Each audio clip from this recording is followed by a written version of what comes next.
me, you need to try and you need to start coding. So in the welcome back to our course. So the first lecture is on the data types, and as I would like this course to be very practical and hands-on learning and practicing coding, etc., I right away start diving into the coding environment so we can easily test everything here together. So basically, this is the environment that I'm using here, but it's not important what environment you're using. Whatever you're using, either it's online or it is installed on your desktop, Mac, or whatever. The important thing is that you just keep trying and you just keep making mistakes and try and start doing it. It may in the beginning look like, okay, this is too easy in the beginning. I don't even need to try it, but believe me, you need to try and you need to start coding. So in the beginning, when we have like as you see here, everything is commented, but how things are commented in C++. If we want to comment something, for example, now I would like to make some changes. As you see here, we see the red part here, meaning that we did some modification, but we haven't registered it yet. And the modification that I just made was just pushing the tab button a bit so the line would start from not from the start, but a bit further. So here we want to write something like author is Reza Shahin. So as you see, this is unknown type name for the programming language, and it returns immediately, it returns error. In order to keep some comments, we can just put two slashes here, so it is now commented. I can have this one here, like the author, the date, the I don't know, this code is the first version, for example.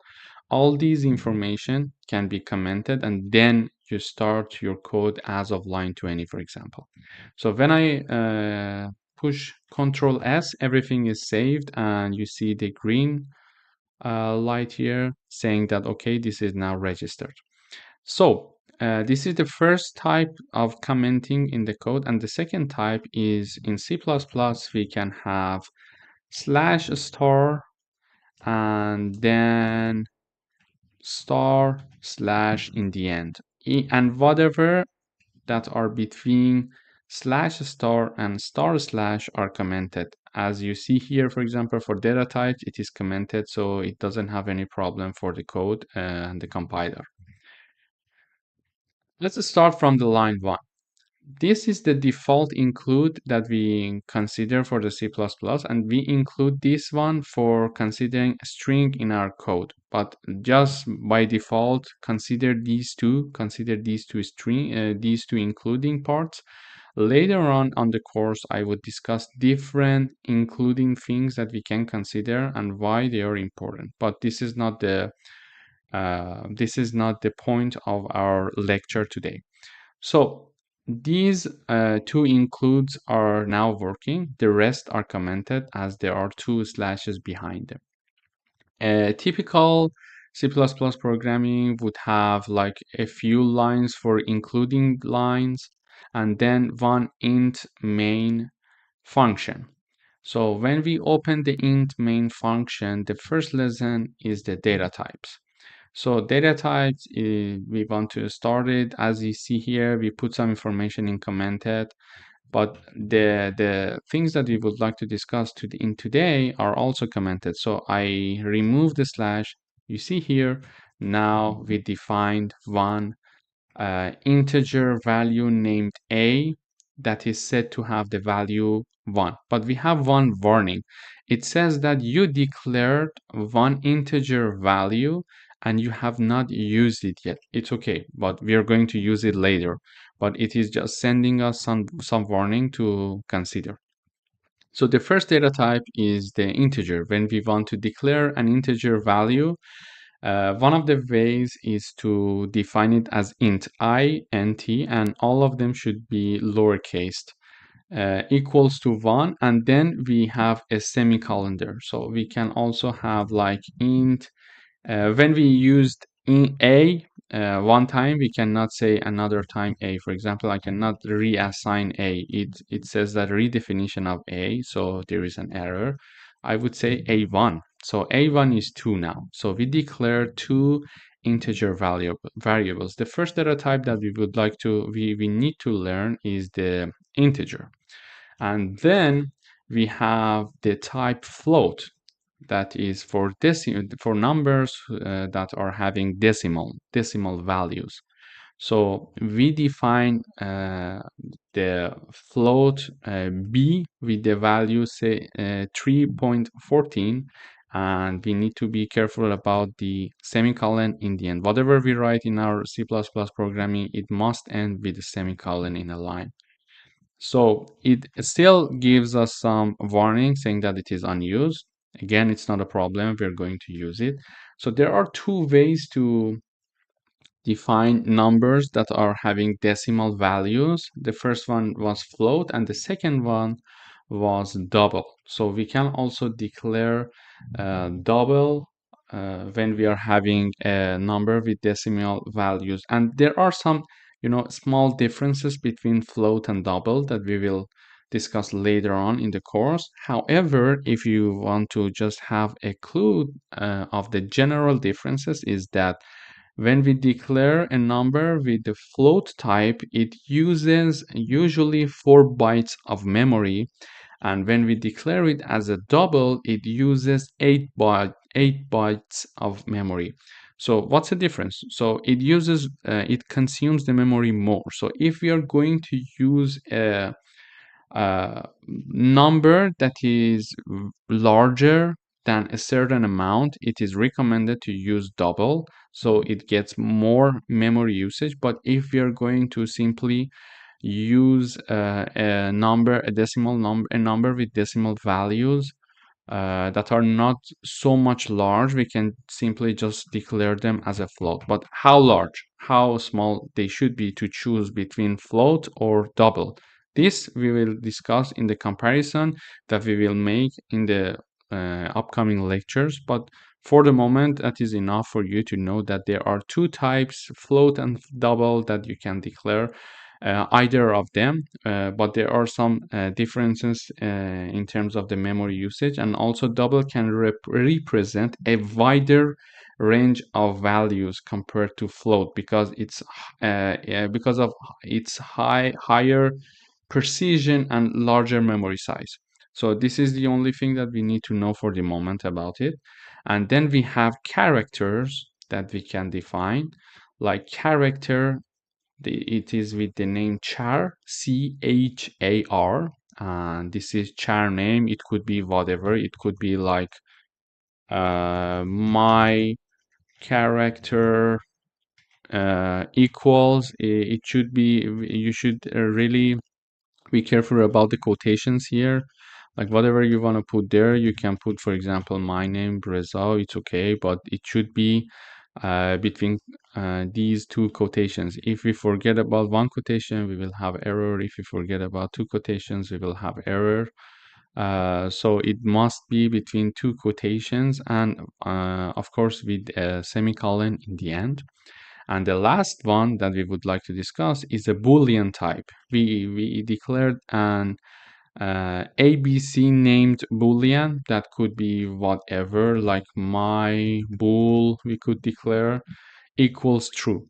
So for the Boolean, there are only two values that can be assigned, either true or false, and that's it. It's either 0 or 1. When it's true, it represents the value 1, and when it's false, it represents the value when it's false, it represents the value 0.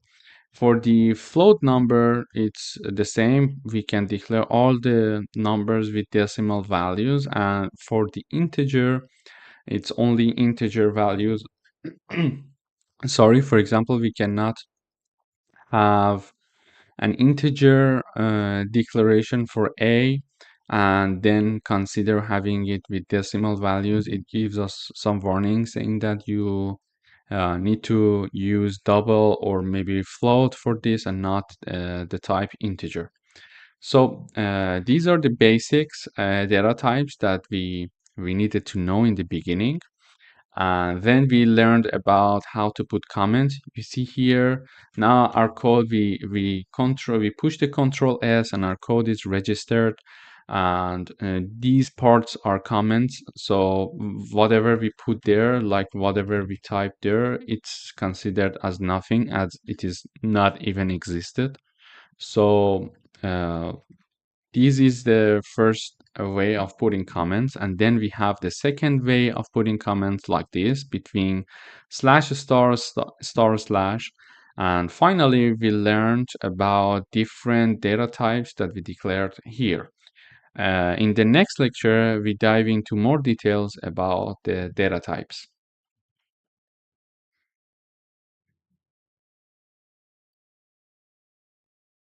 Hello, everyone.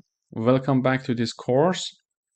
So in previous lecture, we learned how to declare some different data types, like as you see here, integer, float, double, characters, and booleans.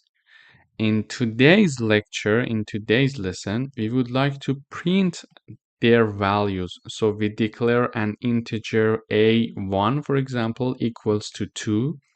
And we would like to print this integer value and see it in the terminal. Here we prepared something for you. As you remember, everything is commented here in between. Everything is commented. So I uncomment this line. Oh, sorry, I put it more comments. So I commented this line. I uncommented this line. I declare integer a equals 1 semicolon, and it ends. So this is the declaration that we have here. And remember that we had some commented libraries and including things here. So one of them is using namespace std. So let me explain what this std is all about. So here, now I uncomment this line and we will have probably some errors if we want to run it. So if we would like to print something, we would have to write std colon, then cout, means that show us the output. Then we would have these two signs. And then between quotations, we would be able to have the comments that we would like to be printed in the terminal. For example, we write it here, the value of a is, and one space is put here, so, and then we close the quotation. Then we mention a, so the value of the integer that we wrote will be printed, and then we put end l. Before end l, I would write std colon end l. So this is how we can print it. So let's try this one to see how the result would be. I run and wait for the compiler to run my code. Oh, here is the result. The value of a is 1. So what was the message that we typed here? So the value of a is, and then instead of this part that we put a, you see the value 1 is printed. So now that we know the value of putting the value of this integer being printed, we would like to mention that using namespace is very good. So now, if what happens if I remove this std? If I remove this std and run again the problem, we will see that we have an error. It says undeclared identifier, and also this one. If I remove them and compile, we will have two errors. So std is very important to be written every time, but because every time we need to write it down, it is not very convenient. Instead, we could use this using namespace std in the beginning of our program and forget about it throughout the program. So now that I uncommented that this using namespace std semicolon, we run the program again. Okay, this time we don't have any errors, and voila, it is printed. So if we are considering putting using namespace std semicolon in the beginning of our program, we can escape using it throughout the program. But if we don't mention it in the above, we need to type it every time that we are writing. So this is the first one. The second point is that the syntax for printing is cout. So when we use cout, we are sending the machine that we want to print. And the end L, let me just remove this end L so you will see how the result would be different. In this case, because we have only one printing, the result would not change, you see?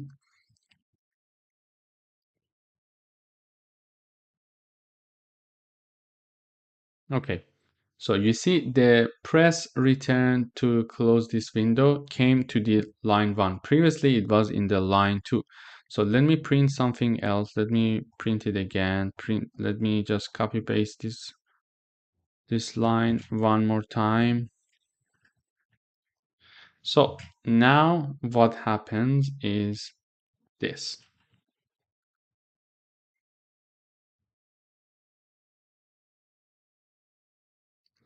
So you see the value of A is 1, the value of A is 1, press return true. So everything is printed in one line only.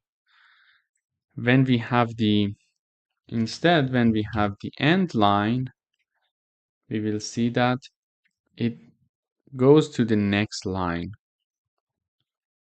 So when we have the end L, we have the value of A is 1, then goes to the next line, and the value of A is 1, again press return. So if I also put the end L in here, I will see that we have 3 lines now. We should have 3 lines. Okay, you see here, so the value of A is 1, the value of A is 1, and then press return to close this window. So this shows the value of using end L in the end of the line. And so this lesson was all about the cout. So we printed the integer A1. So what about the next one? So the next one is a float type. So again, if we want to print it, we type cout. We can type a message, or we can even type nothing. But because we want our program to be clear, it would be better to type some message. For example, the value of B is, and then we put B here, and L, we Control S register, and we compile.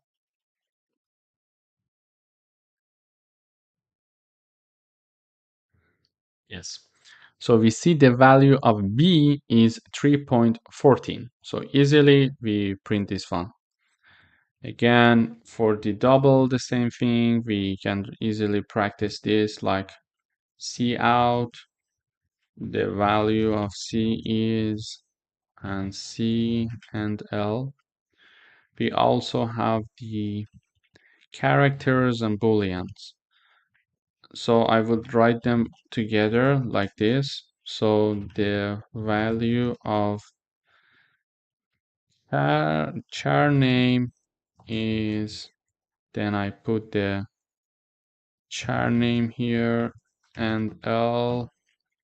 Also, we can write the value of my boolean is, then we put my boolean Just you should be very careful with the uppercase letter and lowercase letter in C++ because it is sensitive. So if I'm writing an uppercase M here, I should have the uppercase M here again. So let's check to see if we have errors or not. So we don't have any errors. Okay, great. So these are the prints.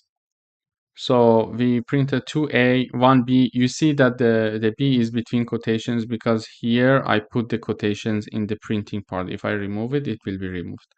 Then the C, then the char name is A because we put the value as the input A.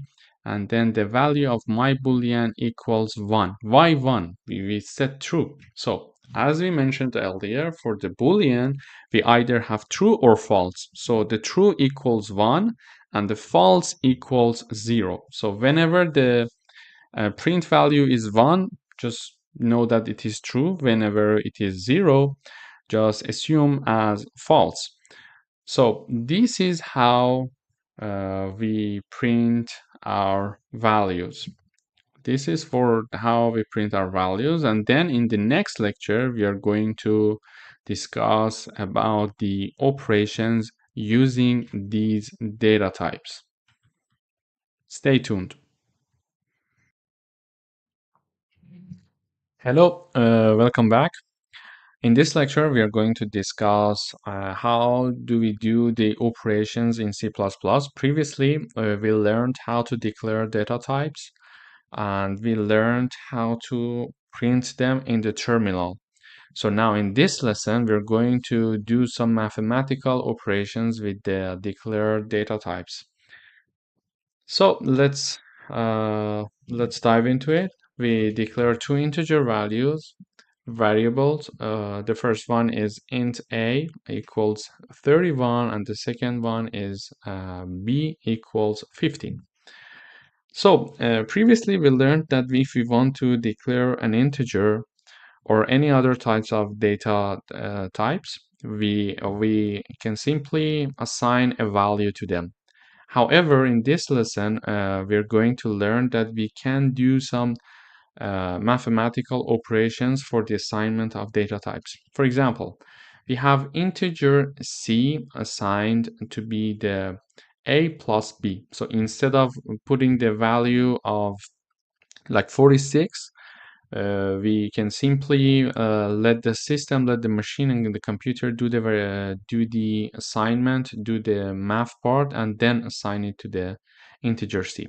And also, if you see here, while I was commenting this line, the 77 line, we had two warnings for 75 and 76, these two lines. We had a warning saying that, okay, you declare these two variables, integer variables, these two, but you're not using them.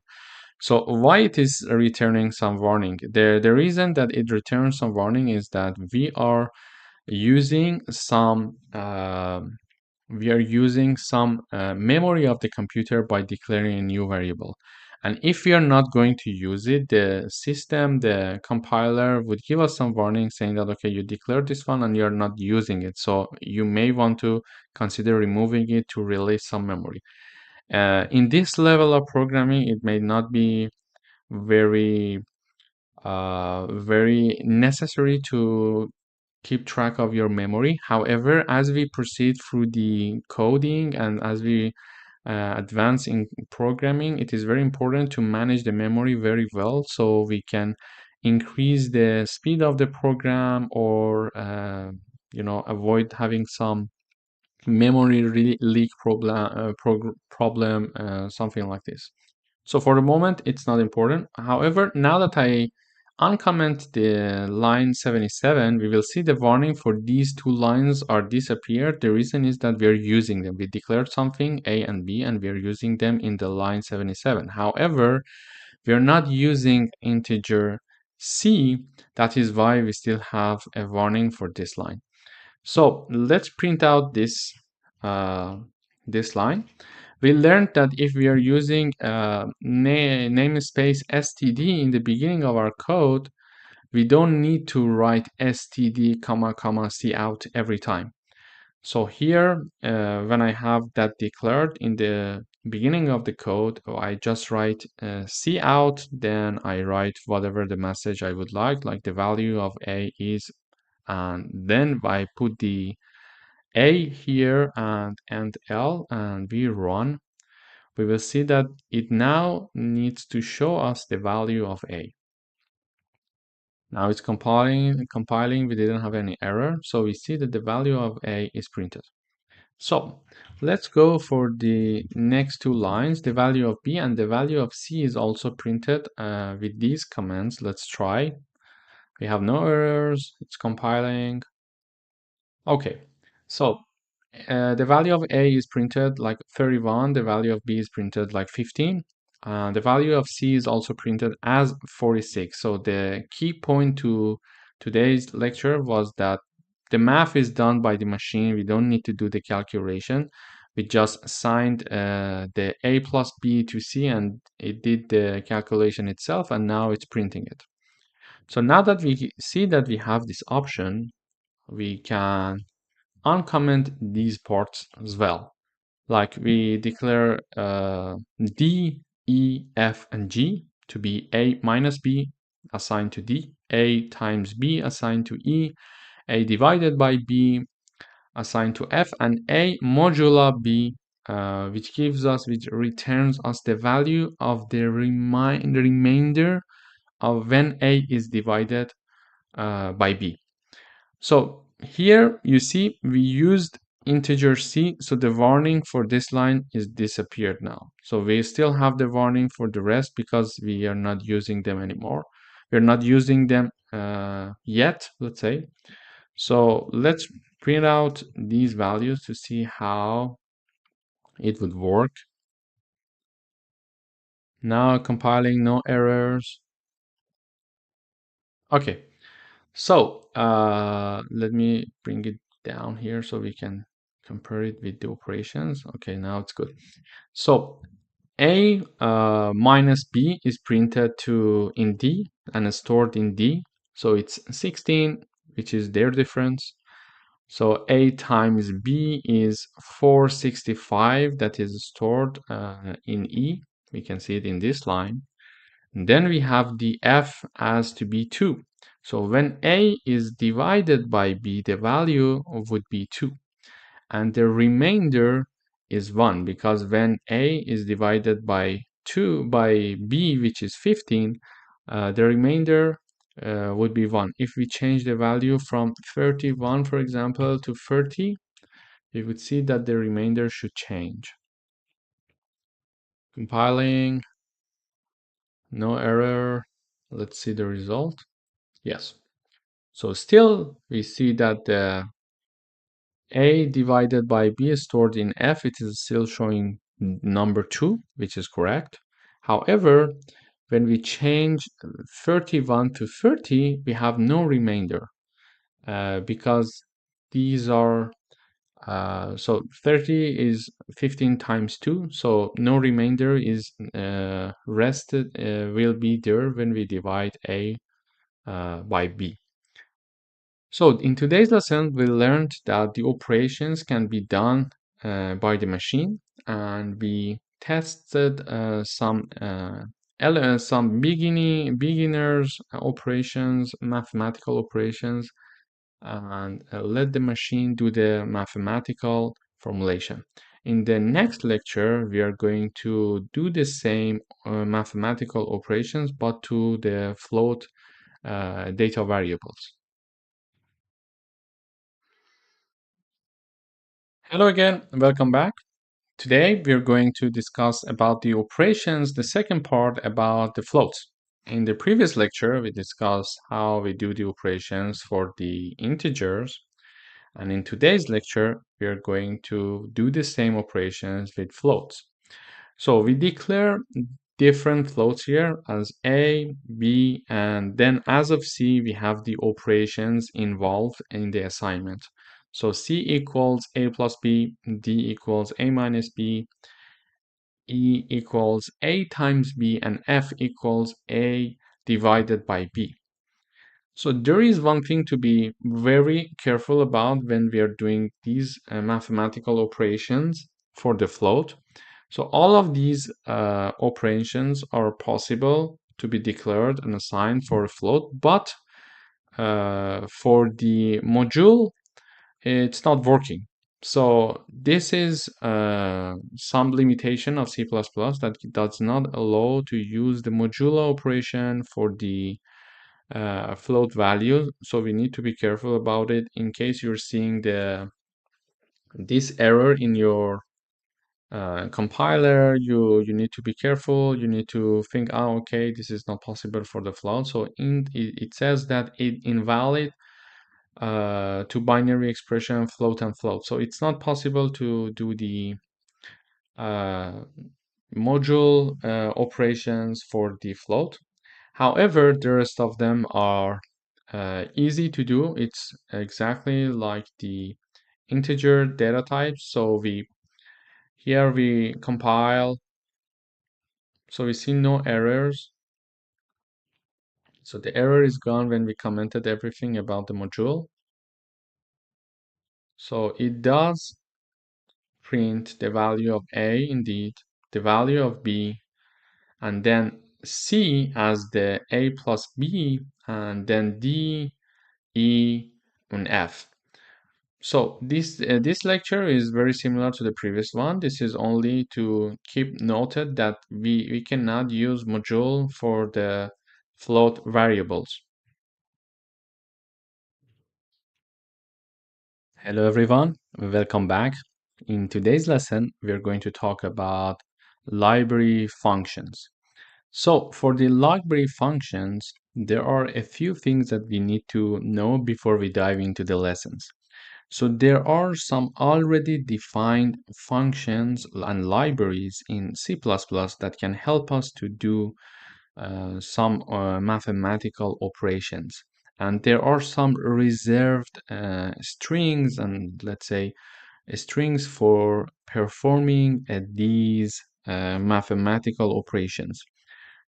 So when we mention that there are some reserved strings for these things, it means that we cannot use these reserved ones to name our integer, to name our own newly defined string, etc. But now I will give you more information so you will get to know that. But before we go for the library functions, we go up to the code in the beginning of our code. And here, because I want to use these libraries and I want to use the already defined library functions of C++, I need to include it in the C++ program in the beginning. So don't forget to include CMath before we dive into these lesson. So in order to proceed here, we wanna show some already defined library functions in C++. So we define, as before, we define two integer values like x and y. The x equals 25 and y equals 4. And as we are not using them, they are like having the warning in the code now. In order to print them, we use the syntax of cout. We know it very well now. And in the end, we put the end L to make sure that it goes to the next line for the following codes.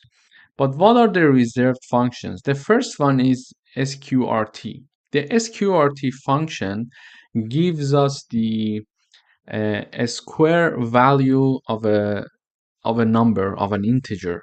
So when we define an integer here like x equals 25, and when we want to uh, have the square root of the x, we can simply write sqrt, and within brackets we put the number. So easily it will print us the square bracket of the integer x. So let's compile and see.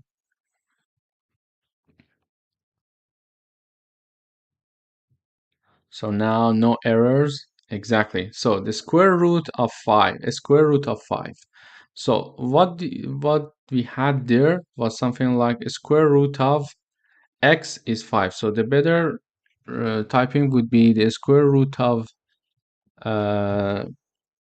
x, and then we put is the rest of the code. So this can give us a better output and more clear output.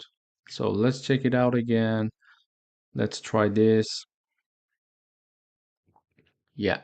So the square root of 25 is 5. So this is what it is now printing for us. So the first library function is the sqrt. The second one is that when we want to do some mathematical formulation or have some countings in our code, simply we can, for example, instead of doing the math ourselves, like 4 times 4 equals 16, we can define 4 as to be an integer named y, and the power and y to the power of 2 would be like this: po bracket y comma 2. So this code will help us to have the result of the y to the power of 2. Why we are using this? Let's see the print and then I will explain. So it says that power y2 is 16. So here I say power y, so let's say y to the power of 2 equals 16. So why do we need this formula? This formula would be helpful when we have a lot of computation that we need to do. It's easier to automatic everything in the code rather than dive into the details. So it's easier to let the machine do the formula, do the math part for you, and just you use the formulation so you can easily make sure that everything is handled correctly and very well. So the next one is that we define a new integer value, integer variable. We call it val, and the number that is assigned to it is -5. Then in order to have the absolute value of x, we simply can use this formula abs.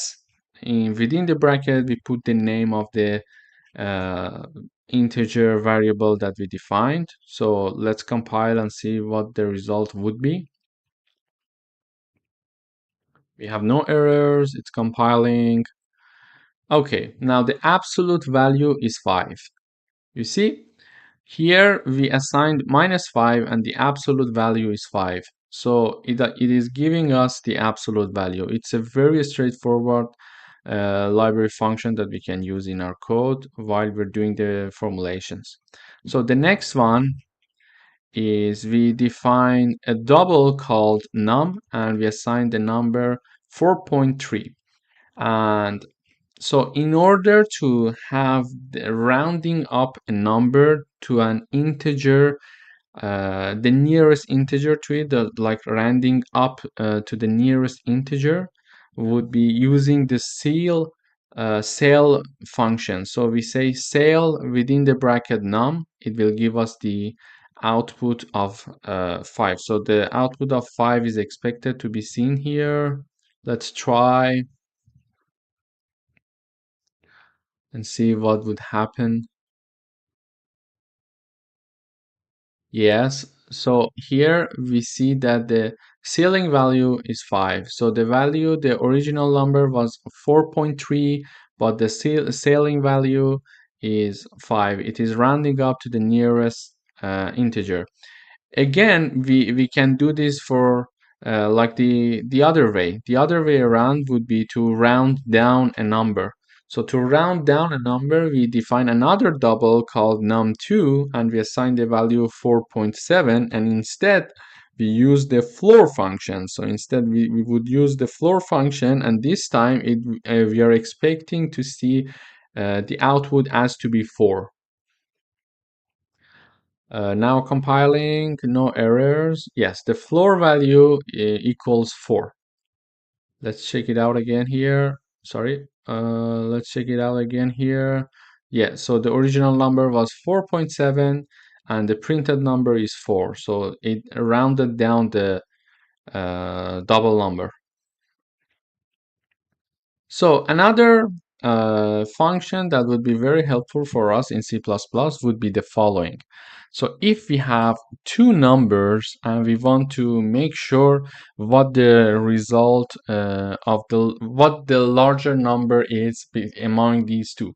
So it's sometimes you might say that, okay, so if we know two numbers like 2 and 7, we already know that the larger number is 7. Yes, this is straightforward. However, in the day-to-day coding, you may define two integer values in the beginning of your code, like let's call them x and y. Then you do a lot of computation on these two values. And since the machine is handling all the computation, you don't know that x would be larger or y would be larger after like 100 lines of code being done for the calculation.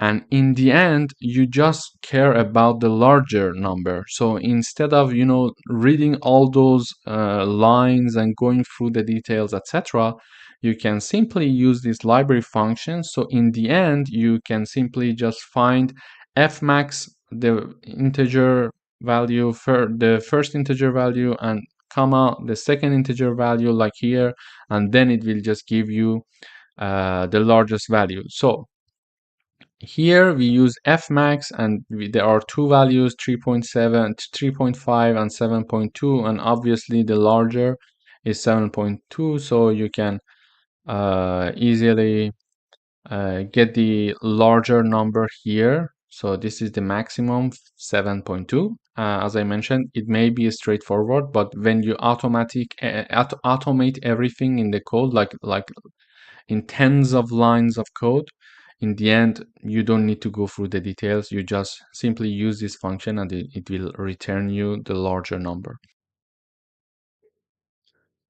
Hello everyone, welcome back to this course. In today's video, we're going to talk about how to read data from the terminal. So previously, we used to work with like this, like we would say int a equals 10, and then we learned how to print it. So the value of a is a and l. So previously we learned about this, so we compile.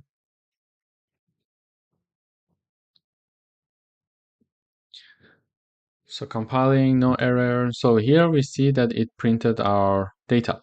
So what if we want to read the data actually from the terminal? So if we want to do that, if we want to read the value a from the terminal, we should change our approach somehow. So we can change our approach like this. We just define our integer data type, like called a, and then we learn here a new syntax that is cin, and then we see in the a that we have here. But in order to read it from the user, we need to first show a cout message to the reader saying that, for example, whatever you want, you can say that tell me what your number is, and then we close it. Then we store the number that the user tell us. We store it here, and then we show it here. Let's try this program together to see if it works or not. So yeah, it says that tell me what your number is. So I would say 10, and it returns me the value saying that the value a is 10. So here we declared the integer, then we sent a message through the terminal to the user saying that, okay, tell me what your number is. And whatever the user enters here, it will be stored in the A using the cin syntax. And then here again with the cout syntax, we show what the stored and entered integer value was. So let's have some more examples here. So here again, I define another int. So let me comment the above lines so it's clear. So we have an integer value called number. We show the print value to the terminal, enter an integer, and we read the number, and then we show the number. So it's again the same procedure. We first declare the integer, we show the message, and then we store the number that is entered by the user, and then we show the output. So here again we compile. Let's see how it would work. So enter an integer. I would say 14 this time. It says you entered integer 14. So it stores it here.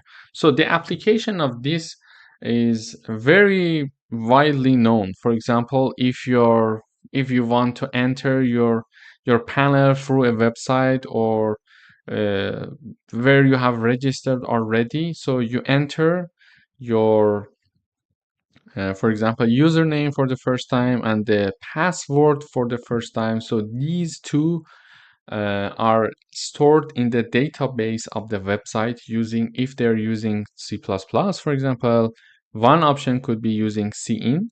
So they store it in their database, and the next time that you want to visit the website or wherever that registration is, you enter everything and they check your entered data with their already stored database, and if it's there, they say okay, you can come in. There are some if conditions to check before they let you in that we'll discuss later on this course. So this is how integer is done. Then if we want to consider a character, so let me comment the ones that for integers here. So we have a clear code. So let's say I have a character defined that is char and the name is character. So that is char. You can call it whatever you want. Instead of that, I can say my char, for example. I would say this. So whatever you want, it's your call. So then we show the message to the user saying that enter a character, and then using cin function, we store it. And now here we have an error because we changed the name of the declared character. I would say my char. So and then here we should have another error because we need to change the character here. So here what I'm doing is that I am declaring a character, then I'm showing again I'm going through the procedure. I'm showing a message to the user saying that okay, enter your character. Then we store the character using cin function and we print it out. Okay. So for a character, we know that we need to store only one letter. So let's compile. We're compiling. Let's check it out. I would say R. And it returns me my character. Let's compile again. This time, for example, I would say A. It returns me the character again, A. So, but what if I want to put two letters like RE? It returns only R. What if I want to store more than one? Like I would say Reza. It only returns me R. Why? The reason is that we declare it as a char. So char only is able to store one letter, not more than that. So even if you write many letters there, it does not register it. It only is able to register the first letter. So this is something very important to keep in mind while you are using the characters. So what if we want to consider more than one letter? So then we don't have to use char or char, we are only using string. So in that term, let me comment these lines so everything is clear, so we know which lines are currently working. Let's go down. Yeah.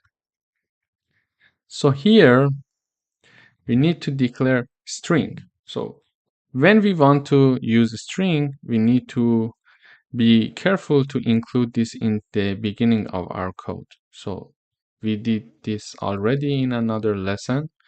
Here, string is included, so no worries. So we are calling the libraries of the C++ when we are including this.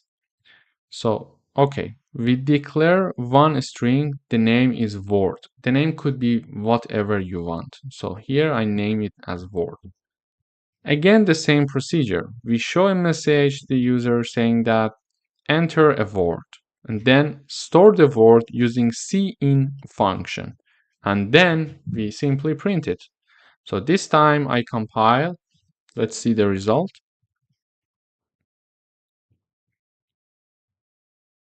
No error. Okay. Enter a word. I would say Reza.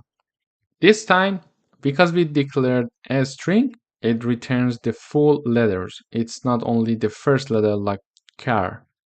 So let's try again. I would say whatever you want, like Amir Hossein. It returns Amir Hossein. Whatever you want. Let's try again. We say peer. It returns peer. One important point about the way that we are reading the information from the input is the following. So here I'm defining a string. I'm storing everything using cin function. So cin function cannot go after one space. What that means? That means it means that, for example, when we were having characters being stored, only the first letter could be stored. When we are having a string being stored using cin function can go up to no matter how many number of letters you have in your string, but there should be no space between them. If there are spaces between them, it cannot differentiate it. Let me just give you an example. So here we wrote Reza and Reza was okay.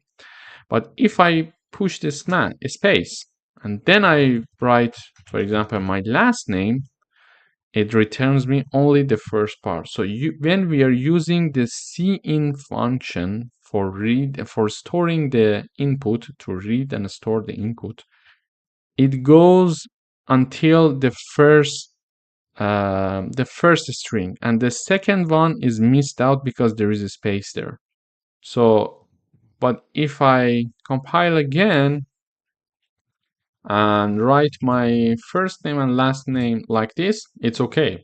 But there is no space here. Usually we put a space there. So what do we do? This is one of the problem using cin function. So let me just comment again. So here I'm commenting everything. So we go to the next lesson. So here I am declaring another string. I am couting, just enter 2 words or 3 words or whatever, and the full string, just whatever. But here I'm not reading the input as before. So before I was only using cin, but here I am using a get line and within bracket cin input. This helps us to read the entire line and not only the first word. Let's try this one. So if we try this one, let's see what happens. So if I write Reza, it will say Reza. Let's compile again. If I write Reza Shahin with a space, it gives me Reza Shahin with a space. And if I say like Reza Shaheen, it gives me the full line. So this is the one of the important things that we need to consider while reading the input. Depending on what we want to get from the user, we need to code based on that. Initially, we showed that an integer value can be declared, then a message sent to the user. We store it using cin, and then we show the message. We can do this with the characters, but only one letter can be stored in characters. So if we are aiming to get an information from the user that is one character, we use char because it uses less memory. But if it's more than one character and one letter, let's say, we need to use string. And if we want to use a string, if the string is only one word and no space there, so we can simply use cin function to read the data and store it. However, if there are multiple words and there are some spaces between them, we need to use getLine instead of cin only. We use the function getLine, and within bracket you just type down cin input. This is some predefined function from the C++. And then you store it. Thank you very much for following this course. In the next lesson, we will dive into the deeper understanding of C++. See you there. Hello everyone, welcome back. Today we are going to do some exercises. So this is the video for the first coding exercise. So write a C++ program that reads two numbers from the user and print its result. So this is the exercise that you need to do on your own, and you should be able to do it on your own since you've been seeing these videos and I have taught all the necessary things that you need to know to solve this program. So please, before seeing the answer and before going through my explanation, pause the video, go and do the exercise yourself and try to debug it, try to find the problem, where the problem is, and try to, practice it on your own first. And if you could do it, great, you learned everything. And if you couldn't do it, it's not a problem. There is always room for improvement. So you come here, you see the problem and how I'm solving it, and you can then navigate where your problem is exactly coming from. So if you have done practicing, now look at this, continue looking at this video, continue watching this video. So we need to declare two numbers. So I'm a user, so and machine needs to, we need to write a program that machine sends me two messages saying that, okay, tell me two numbers, and then I will tell the machine two numbers, whatever I want, and the machine needs to do the computation for me. And what would be the sum of these two numbers? In order to do that, we first declare two integer values or whatever, float, whatever your choice is. So we declare, now I'm declaring two integer variables that are called a and b. Then I show the message to the user saying that enter your first number. Then I'm storing the first number here.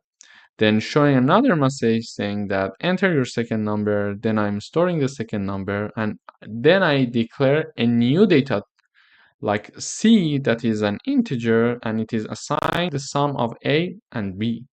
Then when I store the result in C, I show the C using cout function. So the procedure is always the same. We declare one data type, whatever we want, integer or like float, double, whatever.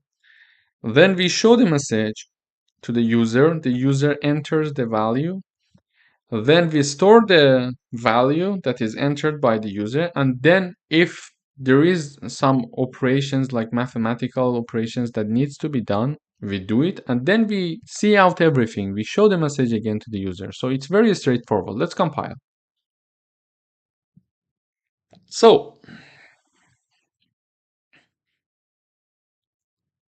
now it's compiling. So type your first number, I would say 14. Type your second number, I would say 20. And voila, it says the sum of your two numbers is 34. So this is the first coding exercise. We're going to have more and more coding exercises, and it's important to focus and try to learn from your mistakes and first do the exercises on your own and then come back here to correct your errors or to validate your solution. Thank you for watching.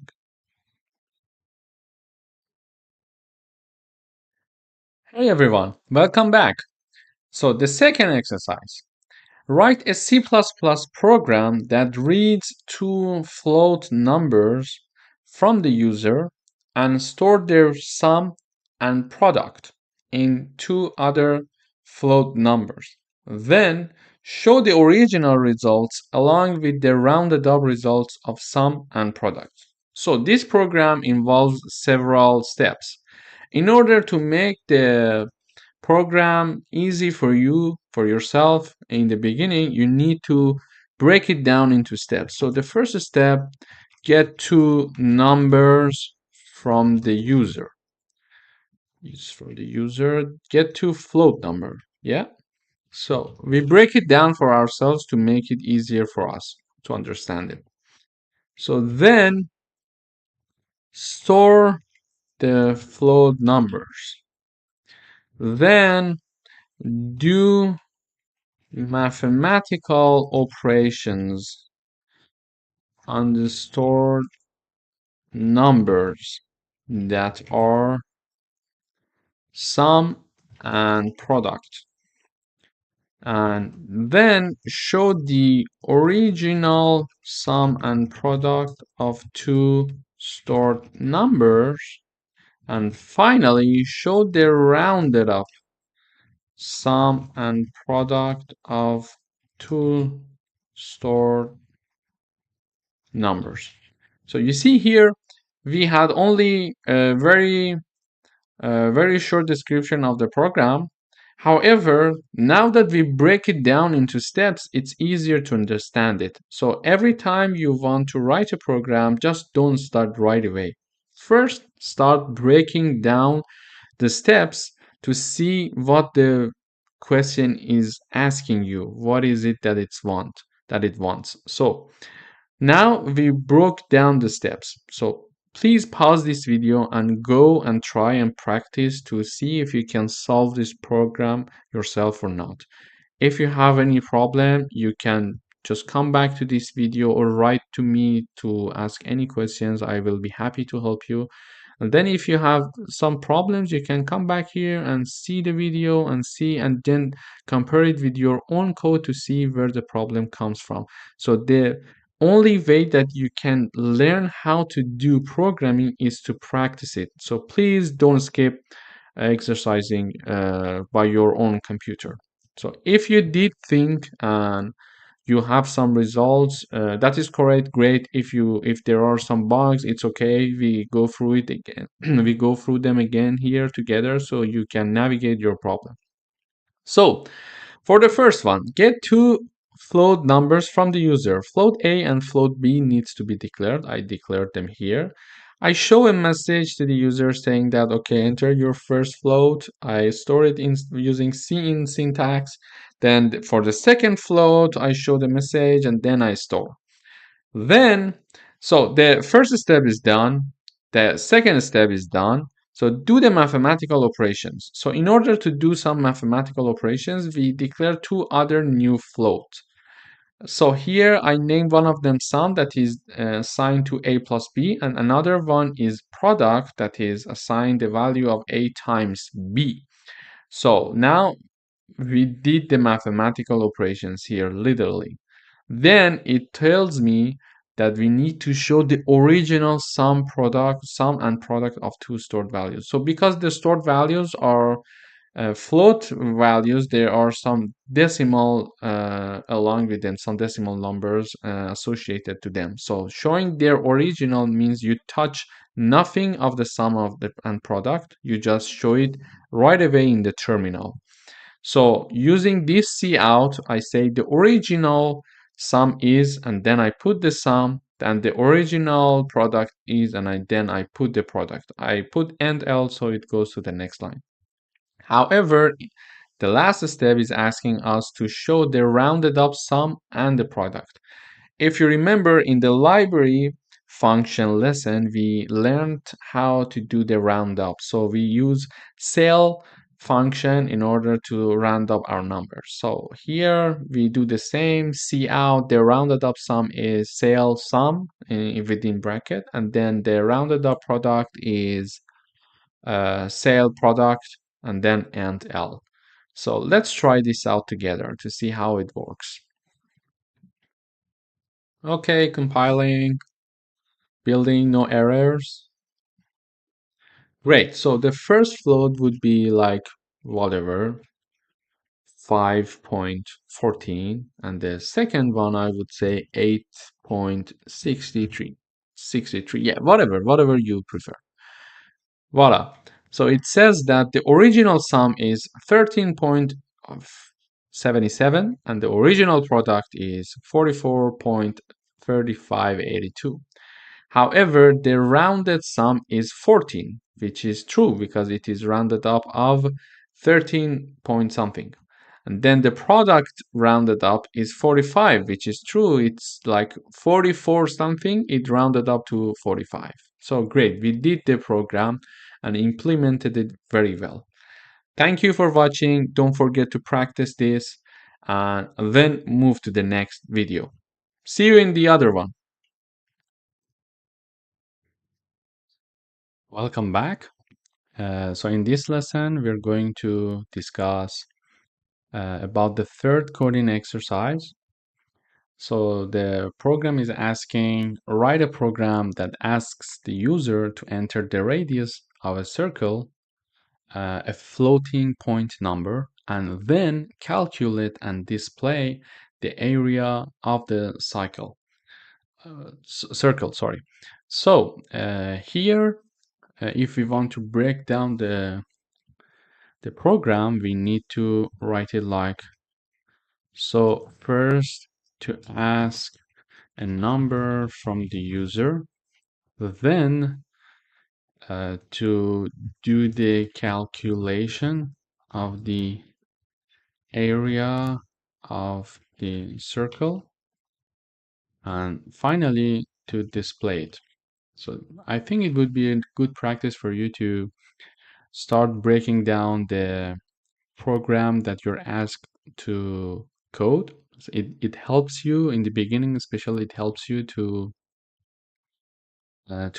clearly navigate through the steps to reach the result you're looking for. So now please pause this video and think about this exercise and then come back to this video. Okay, so in order to ask a number from the user, we define a double, we call it radius. Then, as always, we go through the procedure that we have. So we show a message to the user saying that, okay, enter the radius of the cycle of the circle that you're looking for, and then we store it using cin syntax. And then we have the formulation here. So the formulation says that we initialized a double called area that is assigned the value of pi, which is 3.14. This is the formula for calculating the area of a circle. So 3.5 times the radius of the circle to the power of 2. So in order to have the radius of the circle to the power of 2, if you remember, we in the library function lecture, we had this whole library function that gives us that calculates automatically the value of the number that we are having here to the power that we want here. So we need to calculate radius to the power of 2. So we put the radius on the left and the power of 2 to the right. And finally, we see out the result. So the area of the circle is, and then we put the area, and we don't need to write the std because initially we included using namespace std in the beginning of our code. Let me show it again here. So because we have this one here using namespace std, we don't need to repeatedly use it in our program. So let's go down. Okay, here we are. So now let's just compile and see the result. So no error. It is asking enter the radius of the circle. So here I would put like 2.25, and it calculates the area of the circle that we are looking for, which is 15.8963.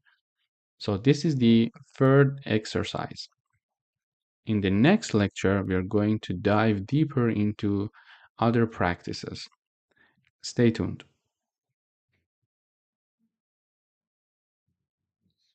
Welcome back. Here we have the fourth coding exercise.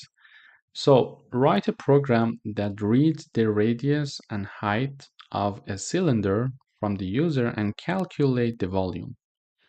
So let's break down. The first thing is to break down the program. So the first thing is that read the radius and height from the user. Secondly, calculate the volume of a cylinder. Third, show the result. So this is a good practice for you. And we know that from before, the formula to calculate the volume of a cylinder is pi, which is a fixed number, 3.14 approximately, radius to the power of 2 times height. So this is the formula. Please pause the video now and go and practice, and then continue watching this exercise being solved. Okay, so the first thing is that read the radius and height from the user. So here we are reading the radius and height from the user. We are showing a message saying that enter the radius of the cylinder, and then we store it using cin or scene. And we see out enter the height of the cylinder, and then using cin syntax we are storing the height. And then here we have the formula saying that we initialize a double called volume. The formula is pi number times radius to the power of 2 times height. And then in the last line we use cout syntax to show the volume. So let's compile and see how it works. Okay, no error. So let's just think about the radius, like I would say 3.17, and the height would be 10. So it calculates here, it calculates the amount that a volume of a cylinder with a radius of 3.17 and the height of 10 for us, which is 315.535. So this is very good. The something that we need to make sure of is that in our program, so this program is very straightforward, but something to make sure of is we sometimes have a result and we need to validate the result that we have. So for example, it says that the cylinder is volume is around 315.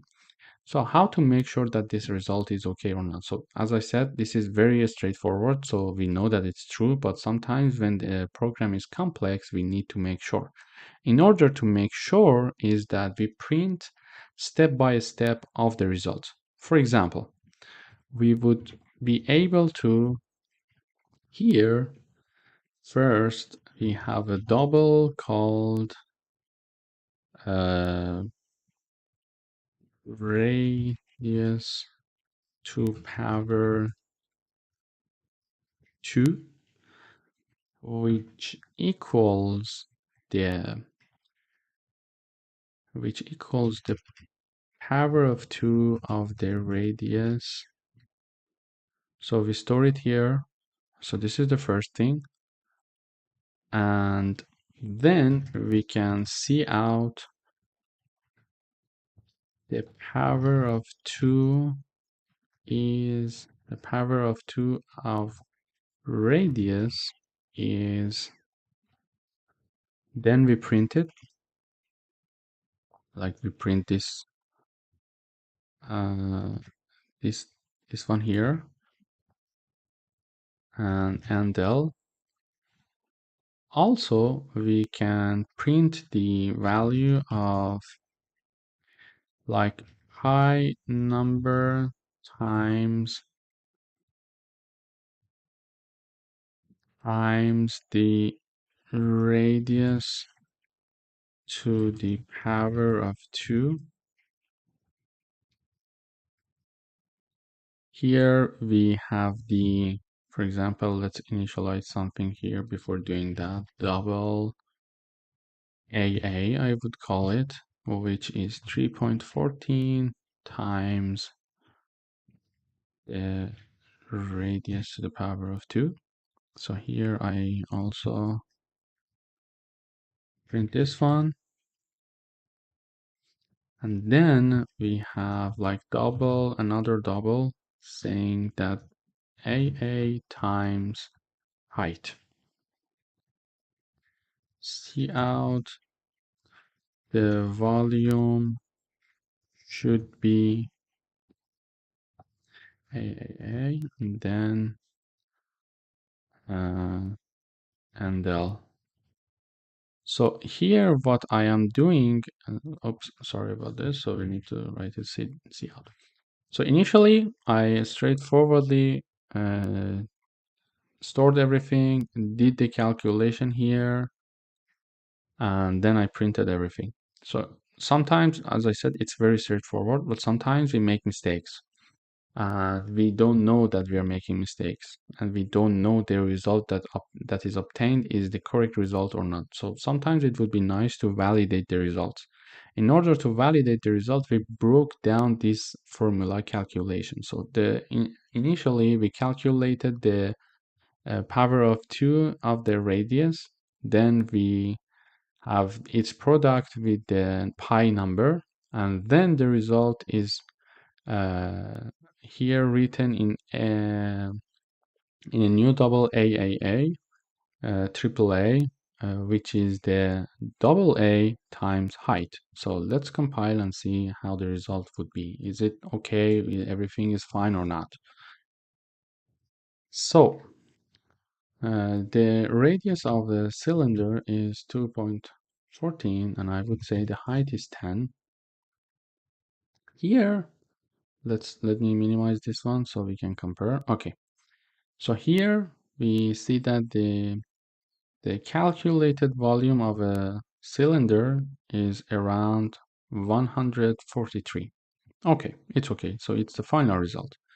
But we progressively obtain the result as of here.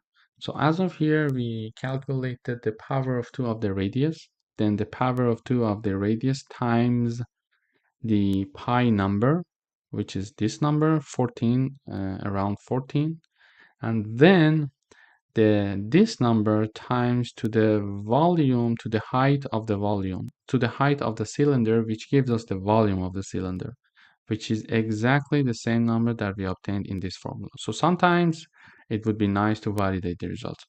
Thank you for watching. Stay tuned for the next exercise. Hi guys. So in this exercise number 5, we are asked to write a program that reads the principal amount, rate of interest, and the time in years from the user and calculate the simple interest using the formula in the below. So the formula is, we have it like interest equals principal times rate times time. All of them are divided by 100. So please pause this video and go and think about this and how to write this program. It is very easy, so you need to practice yourself. If you have already done the practice, okay, let's dive in. So the first thing is that we need to break down the program. The first one is that read the data from the user, do the calculation, then show the result. So these are the three steps that we are going to take. So firstly, in order to read the data from the user, we need to declare three doubles here: principal, rate, and time. We show a message one by one to the user. We store using cin syntax. Again, we show the message, we store the rate, show the message, and store the time. And then here we have the formula, which is the double interest equals exactly like the same formula as it is given. So principal times rate times time, all of them divided by 100. And finally, we show the result. So let's just compile the code and see how it goes.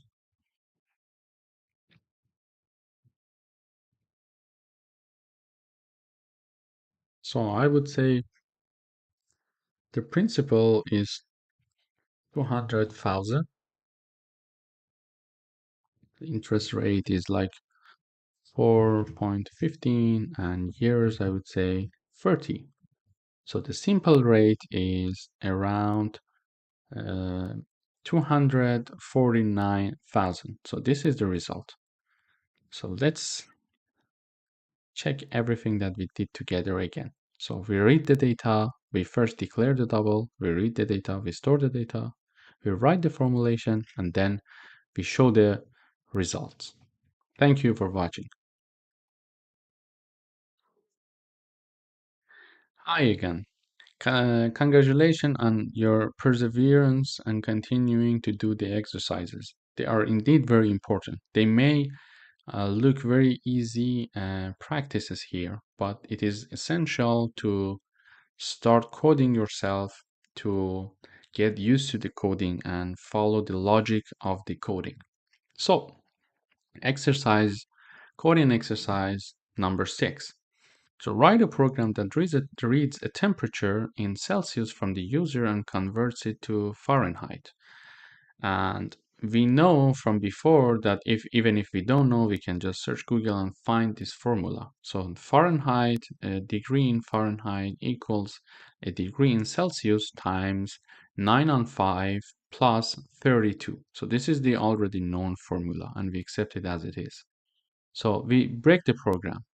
So we need to read the data from the user, do the calculation, and show the result. So it's very straightforward. So we initialize a double called Celsius, and we show a message to the user saying that enter the temperature you have in mind in Celsius.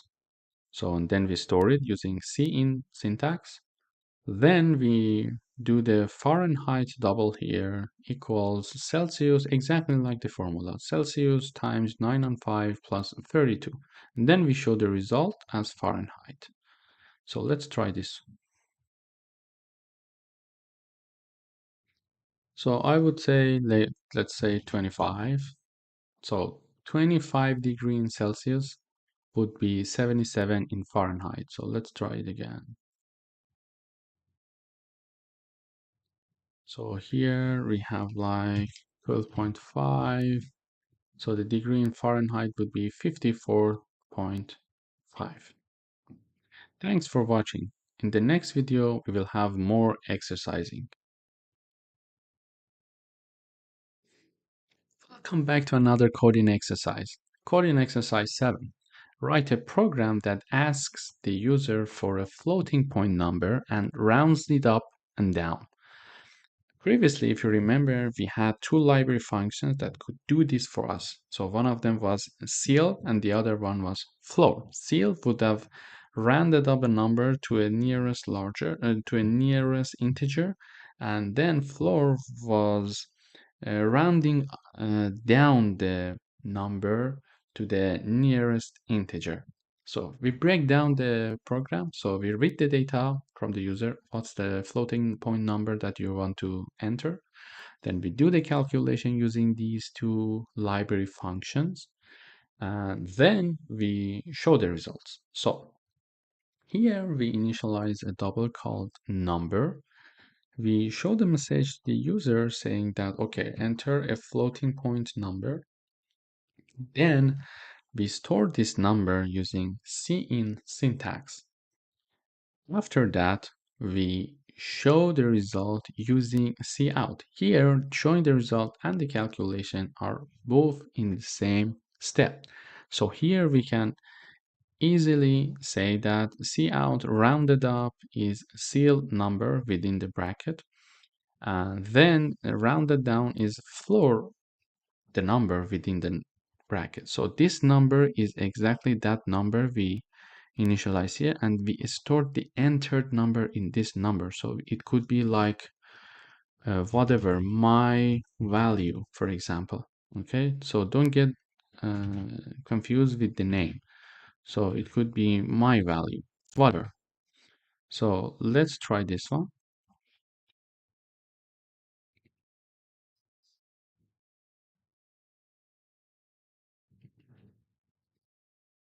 So I would say 12.15, sorry, 12.15. So the rounded up is 13, the rounded down is 12. So here I show the result using and with the calculation all at the same time.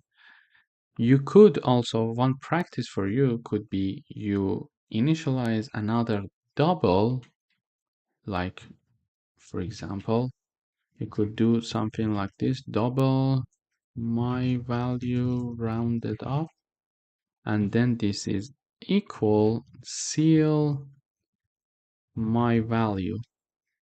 Okay, so oops, I had a typo there. So here is ceil.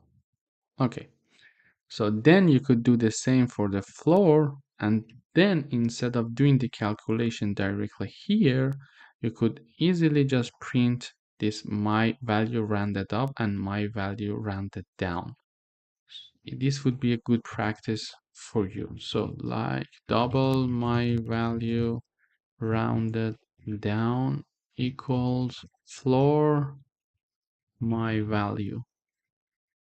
So I would write up until here. I will leave the practice to you. So print these two values instead of these two formula here, like the ceil and the floor. Thanks for watching. In the next video, we will dive into more exercises. Hi again. Welcome back to the coding exercise number 8. Here, we want to write a program that takes two integers from the user and performs three operations, including addition, subtraction, and multiplication. Here, we first need to read the data from the user. As always, we do the calculation, and finally, we show the result. So please pause the video here and go and practice yourself. If you have already practiced this, okay, let's carry on and dive into it. In order to do that, we need to first initialize two integers like int num1 and num2. The names are not important, as you know. Whatever you want, you can put it there. Then we cout enter the first integer, and then we use the cin syntax to store the num1. Then we have the cout enter the second integer, and then we store it using cin syntax in num2. In order to do the calculation, we can do the calculation separately and then show the results. But here since the calculation is not so complex, I am showing the result as I'm doing the calculation simultaneously. So what I mean is that I cout, I would say addition, then num1 plus num2. So the result of num1 plus num2 would be printed here. Then for the subtraction, I num1 minus num2. And then for the multiplication, we have the num1 and num2. So let's try and practice this to see. Let's compile and see how it works. So I would say the first number is, for example, 5, and the second number is 2. So the first number and the second number's addition are 7, is 7. The subtraction is 3, and the multiplication is 10. So it's very easy. We can do the math ourselves to validate the result. So this is one way to show the result. Another way to show the result would be like we initialize 3 other values like a, int b, and int c. So this is how we used to initialize our integers. Something to mention here is that we can do something like this. Instead of one by one initializing them, we could simply say int b, int c, and that's it. So we initialize 3 integers in one line, and we have the warning because we have not yet used them. It's not a problem with the declaration. So then we would say a equals num1 plus num2. Then we do the calculation for the num1 minus num2, and we assign it to b. And then for the c, we have the num1 times num2. So the second way of showing the result would be like this. So instead of doing the calculation here, we can just print a here, we can print b here, and we can print c here. So let's try again.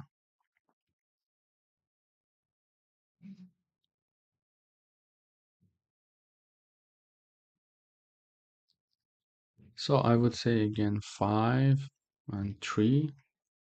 So the result, the addition is 8, which is correct. Subtraction is 2, which is correct. Multiplication is 15, which is also correct. So there are two ways. It depends which way is easier for you to do. How it really depends on how you approach the problem and how it is convenient for you to do the coding. The steps could be different, but the result is important. As long as we are writing everything in a clean way. And one reminder that I would like to mention is that here, when we used to say slash slash, we could add comments that had no impact on the program that is being executed. So here I could say I am declaring 3 integers in one line. Here I am calculating the addition. So usually programmers, they add comments like this in their program because now the code is simple. But when you're becoming an advanced user of C++ or whatever the programming language that you want to program with in the future, there are syntaxes that are very advanced and there are computations that are very complex. So, and usually when you are in a team of developers, you share your codes with each other. So in order to save time for your colleague, it would be nice to leave some comments like this here so your colleague don't have to, go through the details of your code to, to understand what you did easily. He or she can read the comments and understand what you wanted to mention and what you were trying to do in your coding. Thanks for watching. Don't forget to practice. Hi again, welcome back. Today we're going to discuss if conditions. In the if conditions, there are certain things that we need to learn. But before that, let's review what we have learned so far. So we learned how to declare an integer number. Here we're declaring an integer called number. And then we print a cout syntax saying that we use cout syntax to print enter an integer. Then we learned how to store this entered integer by the user using cin syntax or cin function. So far, we learned how to do this. But now we're going to discuss the if conditions. So if conditions are like this. So imagine the user enters one number. And here we're saying that if the number is greater than 0, then print the number is positive. Else if, where we are having another condition. Else if, when we add another condition, we use else if. So else if, in the bracket, number is lower than 0, so smaller than 0, in parentheses, cout the number is negative. And another else that we have is that if the number is neither than but greater than 0 nor smaller than 0, we have the else, the final else that says that, okay, the number is 0. So generally it's like if the number is greater than 0, it prints it's positive. If the number is lower than 0, it prints negative. And if neither of the conditions are met, it prints whatever that we want. We can say the number is 0, or we can say neither of the conditions met. So whatever else, it says that the above mentioned condition did not meet. So this is the else if. So let's run and try with a few more examples to see what happens. So no error, it's compiling now. Okay, enter an integer. I would say 10. So it prints the number is positive because 10 is greater than 0. Let's try it once more. So I would say minus 12. So the number is negative, so it works correctly. So if I mention something like 0, like here, it says neither of the conditions are met. So here the simple version of the if conditions. What we need to be careful about is how these if. So what is important is to know how these if conditions are written. So how basically they are written is that we have the if, then parentheses within which we write the condition. Like here I say that if the number is greater or equal 90, then I put the brackets to have the conditions. One bracket is here and another one is here. If I'm going to check another if condition, this time we say else if. Then within the parentheses, we mention number is lower than 90, for example, and then we have the brackets, and then we cout the result. So in this situation, it is not efficient to have else. Why? The reason is that then a number is either greater or equal to 90 or lower than 90. So there is nothing that these two void conditions cannot meet. So this is why the else condition is not considered in this example. So if we want to run this code, it would be something like this.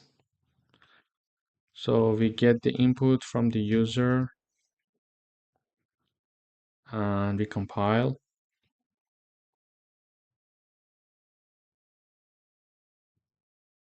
Okay.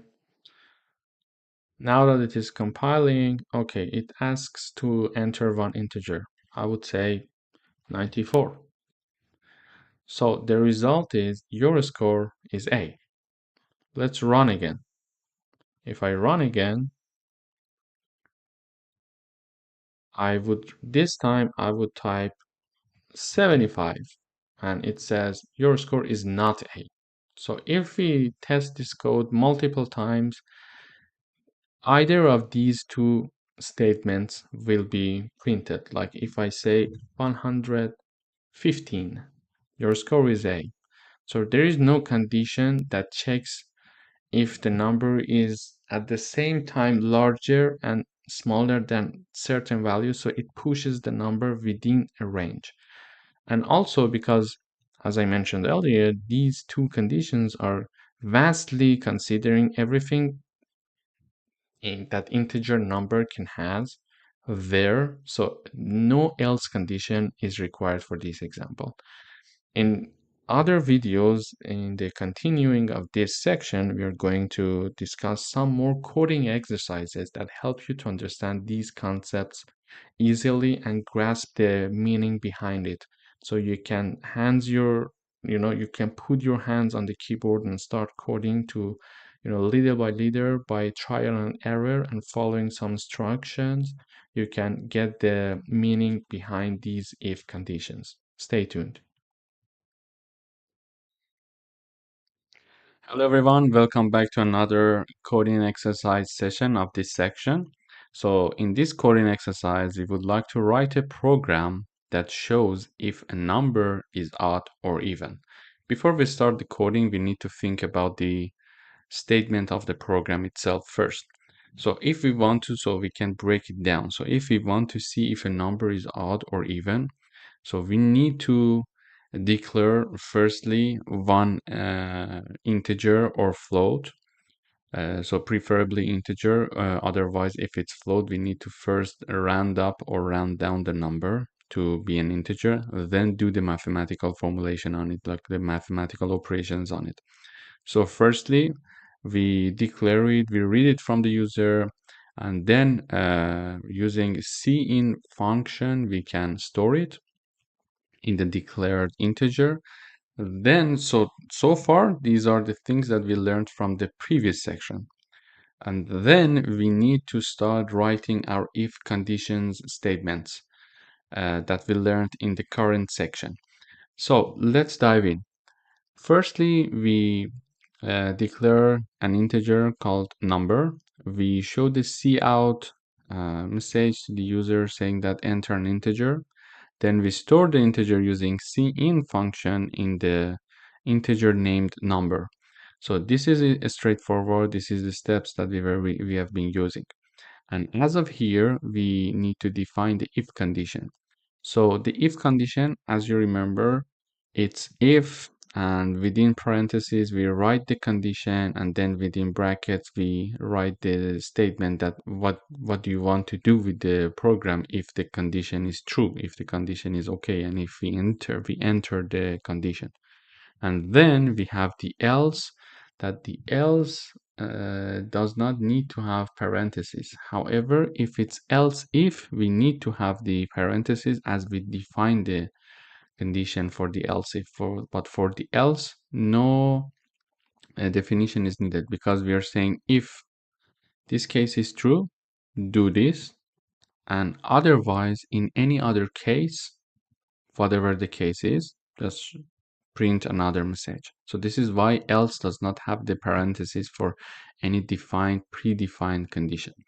So here we say that, okay, we read the number from the user. If the number divided by 2 and its remainder equals 0. So in order to make sure that if it's equal 0, we need to use 2 equals sign. When we use 1 equal sign, it returns error, saying that because we want in the C++ programming language, when we use 1 equal sign, it means that we want to assign a number to one variable, to one data type, for example. Previously, if you remember, we used to define int a equals 2.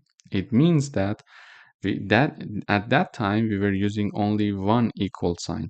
It means that the number 2 is assigned to integer a. However, here we are not saying that we want to assign 0 to something. We're just making sure if the number that we have here, that is divided by 2, and when we are using modula, it gives us the remainder of the division of number by 2. If this equals 0. So if it equals 0, we see the condition in the bracket. So in the bracket, we say that see out the number is even, because if a number is even, its remainder when it's divided by 2 must be 0. Otherwise, here we define else. Otherwise, the number is odd. So let's try it and see how it works. So I put a number like 20.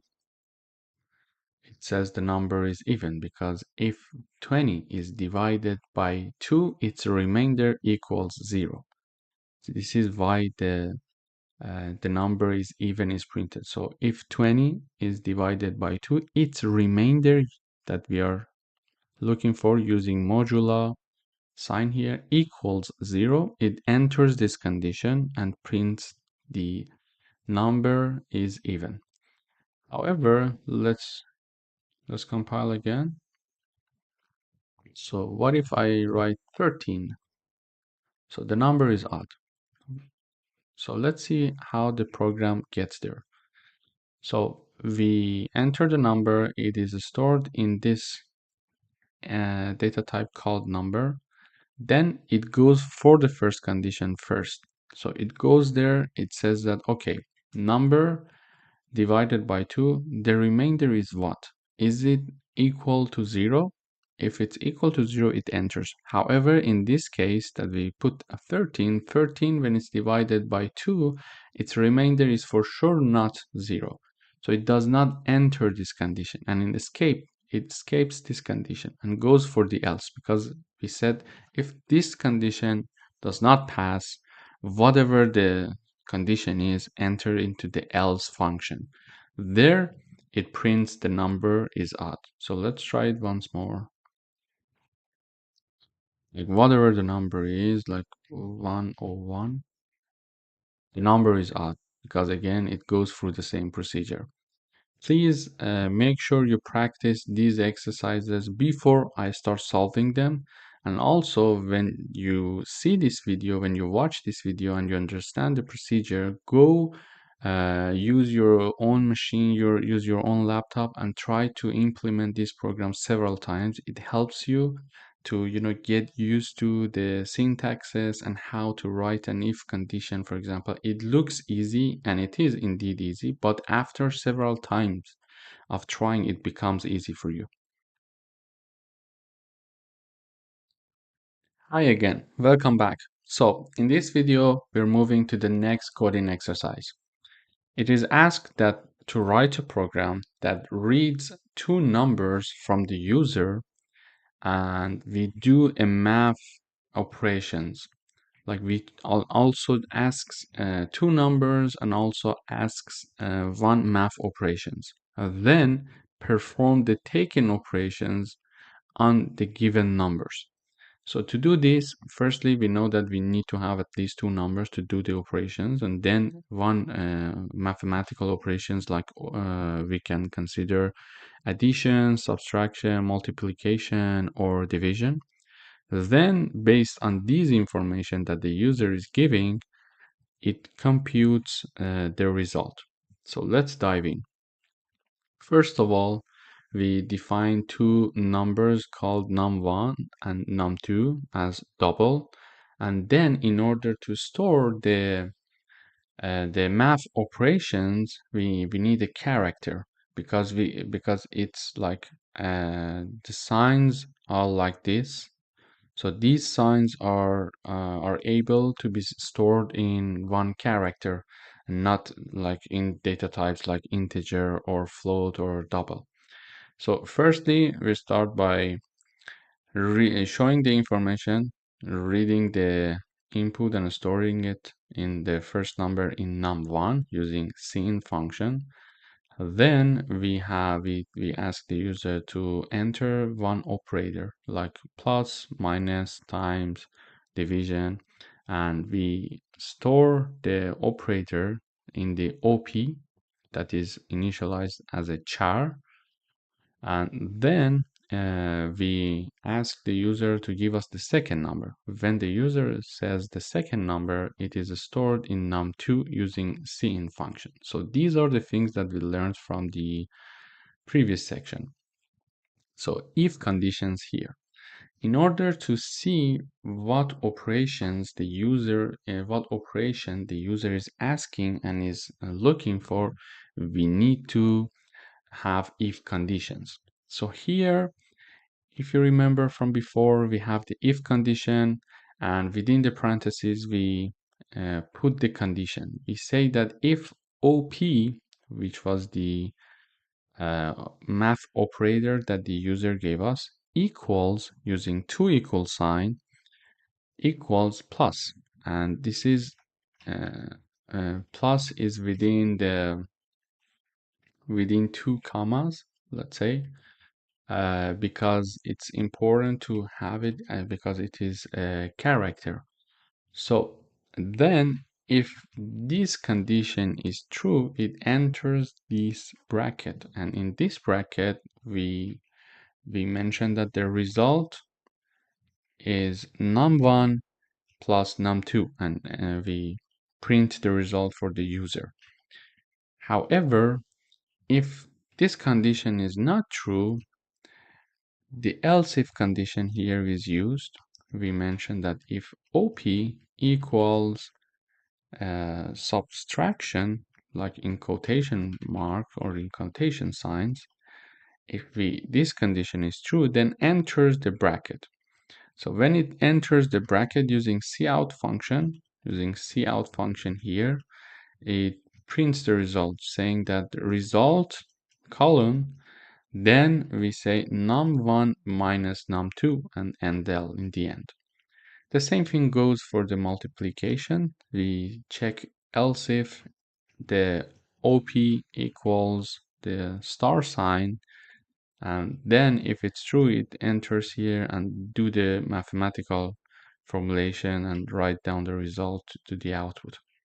And another thing that is here, the last but not the least, is the else if OP equals the division sign. But there is something that we need to make sure in the division sign. What is that? So if this condition is passed, it enters the statement part of this else if condition. So this part is all for this last else if.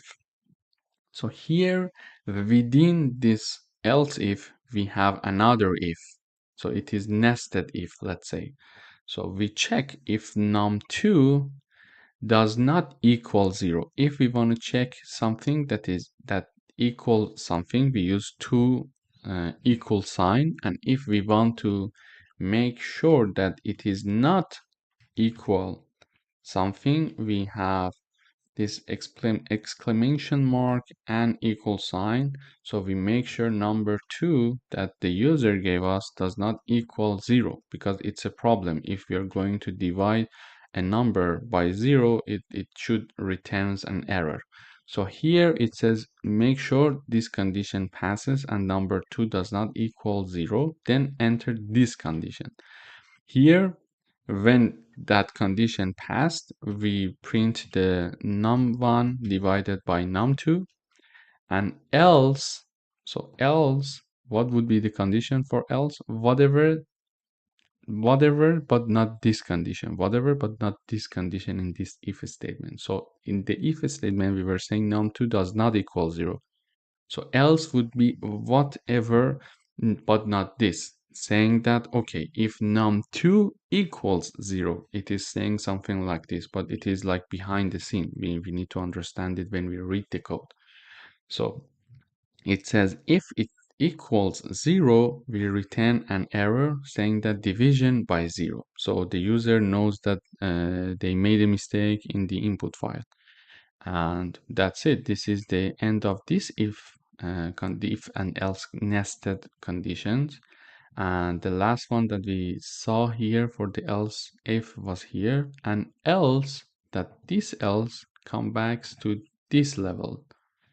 You see, to this level, and like discussing these things, and this else is for this level. So it is, as you see, it starts a bit later in the line, so it's a nested if. So else, so if the user does not mention addition, subtraction, multiplication, or division, else we need to say invalid operator. So they made a mistake when they were entering the data. So let's try and see how it works. It would be easier to understand it after that. So enter the first number. I would say 20. Then it says enter one operator. I would say addition, and enter the second number. I would say 12. So it says the result is 32. So let's see the code and understand how it started doing it. So here, as you see, we had the first message, first number stored, the operator message, the operator stored in a character, and the third message, the second number stored in num2. Then it starts with the first if. It says op equals addition. So is it true? Yes, this is what I mentioned there. So it goes to this statement and says that the result, and then do the math part here. So let's do it again with other parts, like if I say this time 12 and we use the multiplication, and then I would say 2, it gives us the result 24. Let's see it from the code here. So it starts with this if condition. Does OP equals addition? No. Then it escapes simply. Else if. Does OP equals minus or subtraction? No. It then escapes again. It does not enter the statement. So here, does OP equals star sign? Yes. Then when it's true, it enters here and it does the calculation for us. So, and finally, let's do something with the division. So if I say the first number is 10, and we want to divide it by 2, for example, it gives us the result 5 as like the others. So let's see.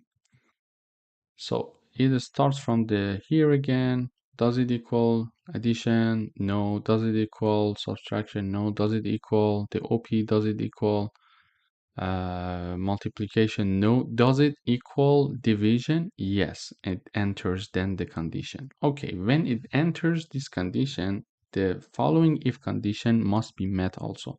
So here it checks again. If number 2, it says that the second number that we had here, like 2, does it equal 0 or not? If it does not equal 0, then enter here. So it doesn't. So number 2 was the number that I chose for this. So it says, okay, it does not equal to, then okay, it does the math formulation for us. But if, let me choose the second number to be 0, like I would say 10 division and then 0. What? Okay, you see what the error is. So here it checks here, does OP equal division? Yes, it enters. It says, does num2, the second number, equals 0 or not? It says, does it equal 0 or not? So if it does not equal 0, it enters here. But since it is equal 0, it escaped this condition and goes exactly to this else part. It says that error, division by 0. So we need to make sure that we are not making error in the input file, so it can compute something for us also. And let's try once more for the last time. I would say the first number is 10. Like, what is the operator that I would like to do? I would just write something like this. So for example, I made a typo or something, and the second number is 20. So here it says that invalid operator. So let's check. Here in this part, it checks, does it equal addition, subtraction, multiplication, division? No. Then it escapes all of these, and then it gets to this else part, saying that invalid operators, because it does not equal to neither of the above mentioned conditions.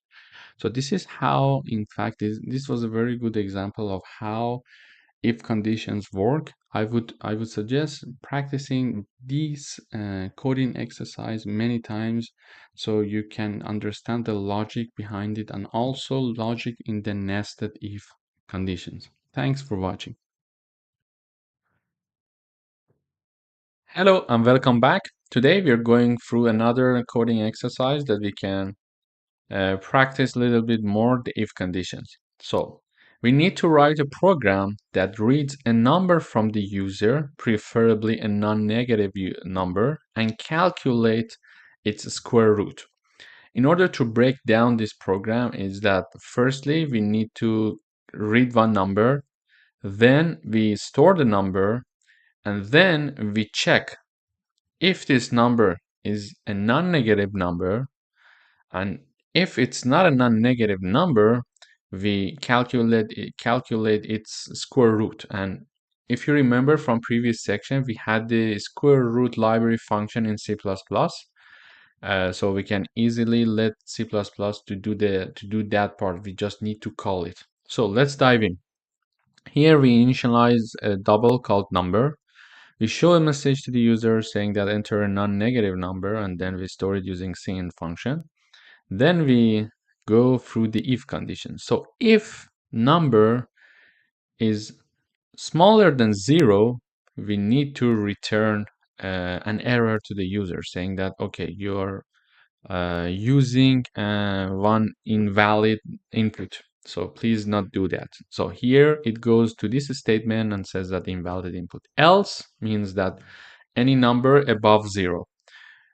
Which is the case, which is what we are looking for. Else, then here we compute the square root of the number and we assign it to a new double initialized here that is named result. Then in the next line, we print out the result. So let's try and compile and see how it works. So enter a non-negative number. I would say like 16. The square root is 4. So let's go through the procedure through the code. Show a message. We enter a number. It is stored using cin function. Then it goes to the first if condition, like if number smaller than 0. Does this pass? No, because it's not the case. So it escapes this part and goes for the else. Then in the else part, because it makes sense, it goes through the condition and calculate the square root, assign it to result, and then show the result here to us. So let's try it another time. Enter a non-negative number, I would say 25. So this time gives us 5. In order to check the other if condition, like what if we choose an invalid input, I would say like -5. Okay, it says invalid input. So that if condition is working correctly.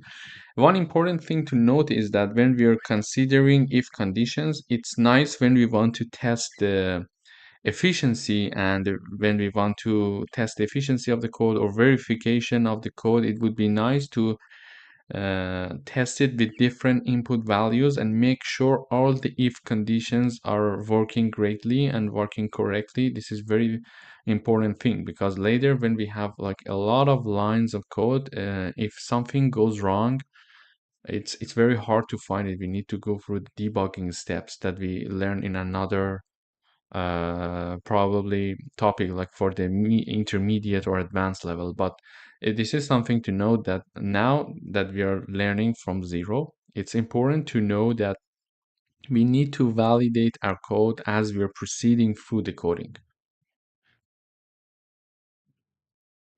Welcome to another coding exercise session.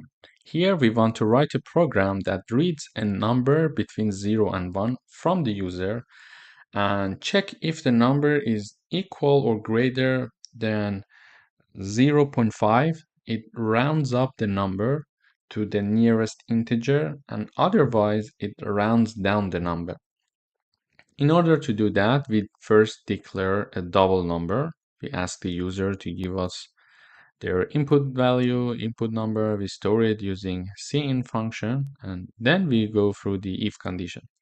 So the condition here that we put, if the number that we read from the user is greater or equal than 0.5, is if this is true, round up the number using a seal library function that we know from before. So we learned it in the previous section. If you don't remember it, it would be nice to review those lectures. Then using this seal library function, we can easily round up the number. And else, so else means that if it's lower than this 0.5, it will round down the number using the floor library function. So let's try and see. So the machine would ask us to enter a floating number. I would say like 0.8. It rounds up. It goes for the first condition. Let's verify it here. Yeah. So it goes to the first if condition. It sees that it's correct. It's true. It makes sense. Then it enters the if condition and do the statement that we have written here. Using seal function, it rounds up the number. Let's try it once more. So if I say, for example, 0.5, it still rounds up to 1. Why? Because we say equal, greater equal than 0.5. If it was only greater than 0.5, it would have rounded down this number. But because it is greater equal, it rounds up the number. So let's try it once more with another to go through the else condition. Let's put another number, for example, like this one. It rounded down the number. So it checks the if condition here, saying that okay, it doesn't pass this condition, so it does not enter this statement. Then it escapes to the else, and else is here. So the floor, using the floor library function, we round down the number. But there is something here, so something that you can practice. This is the practice test for you.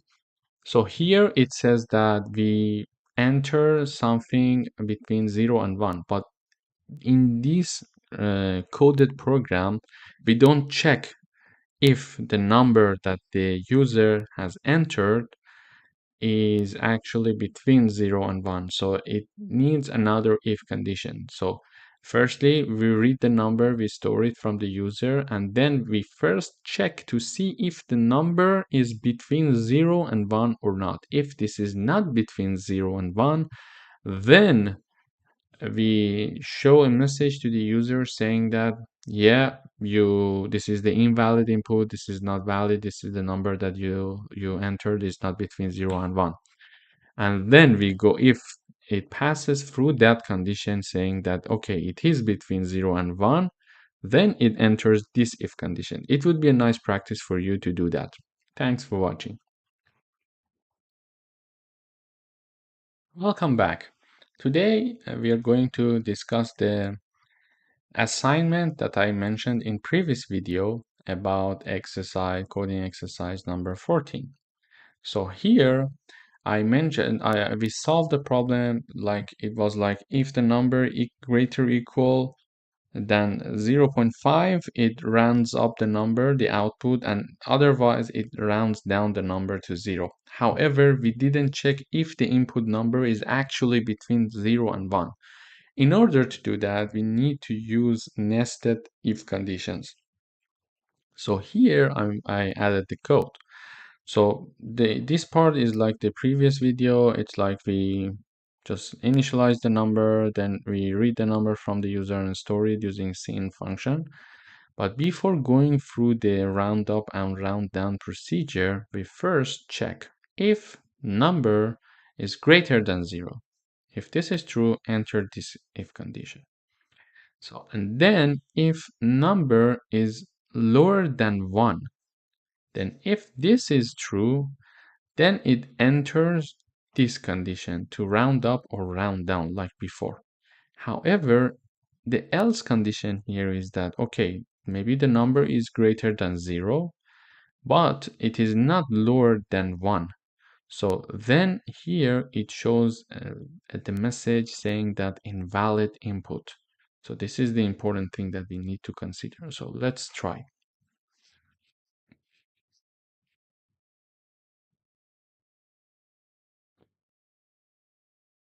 So the program is working like before, like I would say 0.7, it rounds up.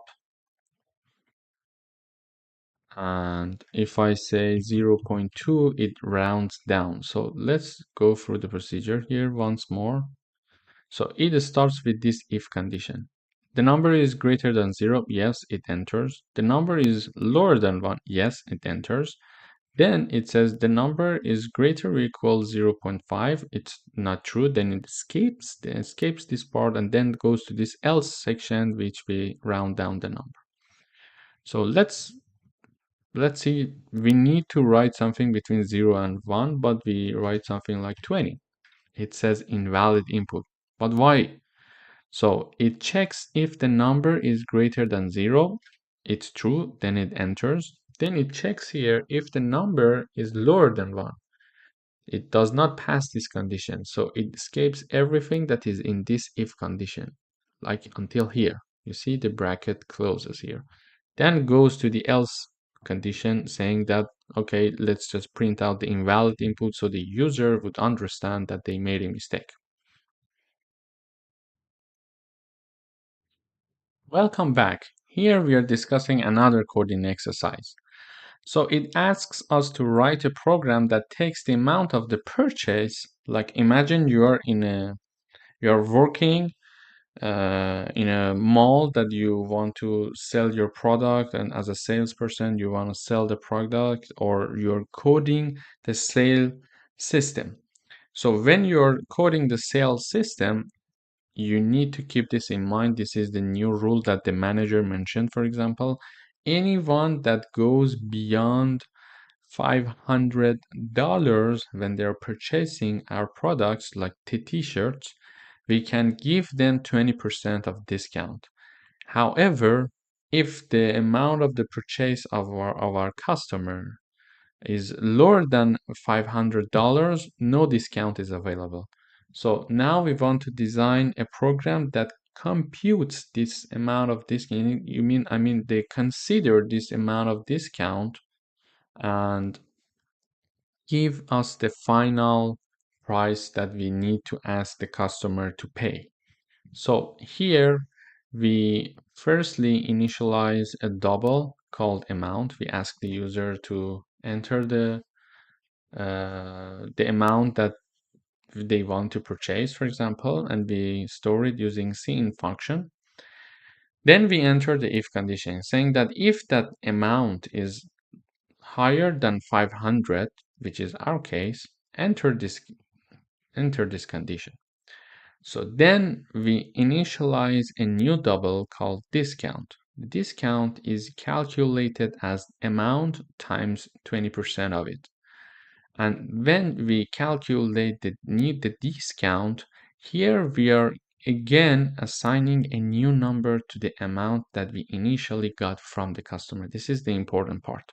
So we calculate this discount number using this formula. So the 20% of amount, okay? So far we calculated the discount, and here the amount is the value that we read from the user, and here we stored it. So we are saying that the amount that from now we are assigning a new value to the amount. We are saying that amount equals the previous amount that was read from the user minus the discount we calculated here. So we are reassigning the value of the amount after the discount. Then saying that 20% discount applied, final amount, and then we print it. And else means that if the purchase was lower than $500, for example, we print no discount applied and we show the final amount. So the final amount would be this amount. The difference is that when we go through this if condition, we reassign the value of amount. But if we don't go through this if condition, the amount stays the same amount that the customer entered initially. Let's compile the program, we will understand it better. So enter the amount. I would say 290. It says no discount applied. Final amount 290. So it first starts with this if condition. Does it pass? No, because 290 is lower than 500. Then it skips this part and goes for the else. And for the else, it says no discount applied. Final amount is amount. So it prints us the amount, which is 290.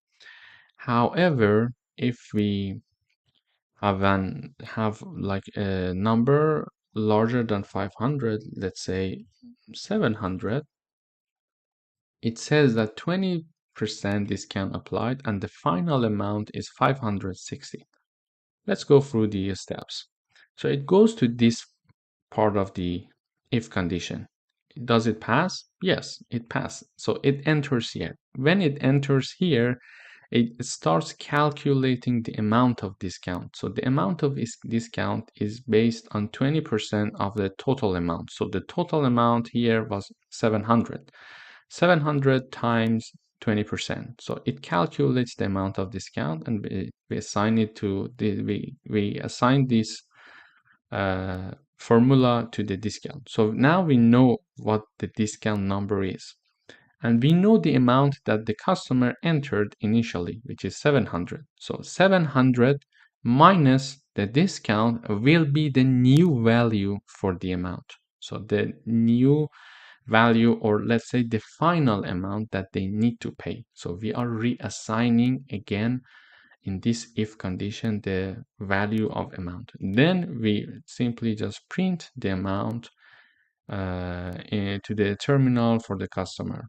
This is a very straightforward way of calculating discount. It has a wide range of application. As you know, in many malls or shopping centers, when there is a sale season, they just apply simply this coding to their system. So it computes the amount of discount automatically.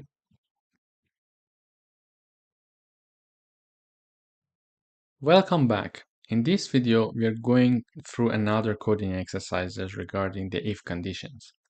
So here we would like to write a program that takes an integer from the user and checks if it's within the range of 10 to 50. So if the number is less than 10, it prints too low. And if the number is more than 50, it prints too high. And if it is within the range of 10 and 50, it prints in range. To do that, we initialize a number. We mention to the user saying that enter a number, and we store the number, and then we go through the if conditions. So firstly, we need to check if the number is greater equal than 10 or not. So if this condition is true, it enters this part. So between these two brackets. Else, so if the number is lower than 10, it goes to this else directly and says too low. So the too low part, it's very straightforward. So if the number is greater or equal 10, it enters this statement of the if condition. Otherwise, this else will be activated and it says too low. So what if the number is greater or equal than 10? Then we need to check it again. So we check again saying that, okay, now the number is greater or equal than 10. However, we need to check to see if the number is also smaller or equal than 50. So if this condition passes, it says in range, and else it says too high. So let's imagine I enter one number called, like, say 2. So it starts here. If the number is greater or equal than 10, so no, because my number is 2, it escapes everything that is here and go to this, else part and print too low. If my number is 20, it goes for the first if condition, saying that, okay, 20 is greater than 10, then it enters. Then it enters here. Then it checks again. So my number was 20. It says the number is lower equal 50. Is it true? Yes. If it's true, it prints the in range and that's it. However, if my number, for example, was 100, although it passes the first condition, which is greater or equal than 10, it does not pass the second condition that must be lower than equal to 50. So if it does not pass through this condition, it goes to this else part saying that it's too high. Let's try. So we mentioned here, like if the number is 2, it says too low, which is true. And then if the number is like 110, it says it's too high. Let's say why. So it's too high, and the reason is it says, okay, the number is greater or equal than 10. It enters. Then it checks to see whether the number is lower or equal 50 or not. It's not. Then it goes for this else condition, which is too high. And if I choose a number within the range of 10 and 50, like say 25, it says it is in range. So here it checks, okay, it's greater than 10, it's lower than 50, then so it prints us the in range message in the terminal. Try to practice this exercise on your own and try to do it several times so you get convenient with the syntaxes of if condition. Thanks for watching. Welcome back. Today we want to write a program that asks a user for a test score, something between 0 and 100, and then classify it as failing if the score is lower than 50, passing if the score is between 50 and 69, and good if the score is between 70 and 84, and excellent if the score is 85 or above. To do that, we need to use several if conditions. So please pause the video and think about it. Try to see how you can solve it and how many if conditions are necessary to write such a program. If you have already thought about this and tried to see if you can code it or not, now you may continue. So here we initialize a score, an integer called score, and we mentioned to the user saying that enter your test score, something between 0 and 100, and then store the input of the user. Then we start with an if condition saying that if the score is below 50, as it was suggesting here, so if the score is below 50, sorry, here, yeah, just print out failing, and that's it. This part is very straightforward. And then we write down else if. So else if would be the score is greater equal 50. And in this situation, when the score is greater equal 50, there are several conditions to check because we are having different grading system here. Like we want to show the message saying passing or good or excellent. So we need to distinguish. Being above 50 is not enough. So being in a range is enough to know which score lies in which category. For example, between 50 and 69, we need to say passing. However, between 70 and 84, we need to print good. To do that, we check, okay, else if the score is above 50. Then it's a nested if inside the else if that is here. So with the first one we start. So if the score is greater equal than 50 and if the score at the same time is lower equal 69, let's say passing. This is exactly the condition that we had here for the passing. And if this is not the case, so if the score is still greater equal 50, but it is not lower than 69, what do we do here is we check another situation, that is this part. So we escape this part if it's not below 69. We check this part saying that, okay, if the score is above 50 and above 70, this is the else if function that we check. Then it passes through these two conditions to check. So the first one is lower than 84, good, and else, if it's not lower than 84, it means that it is above 84, which is the 85 and above. So it's excellent. Let me run the program and try different numbers and start analyzing the code. I think it would be easier for you to grasp the idea behind it.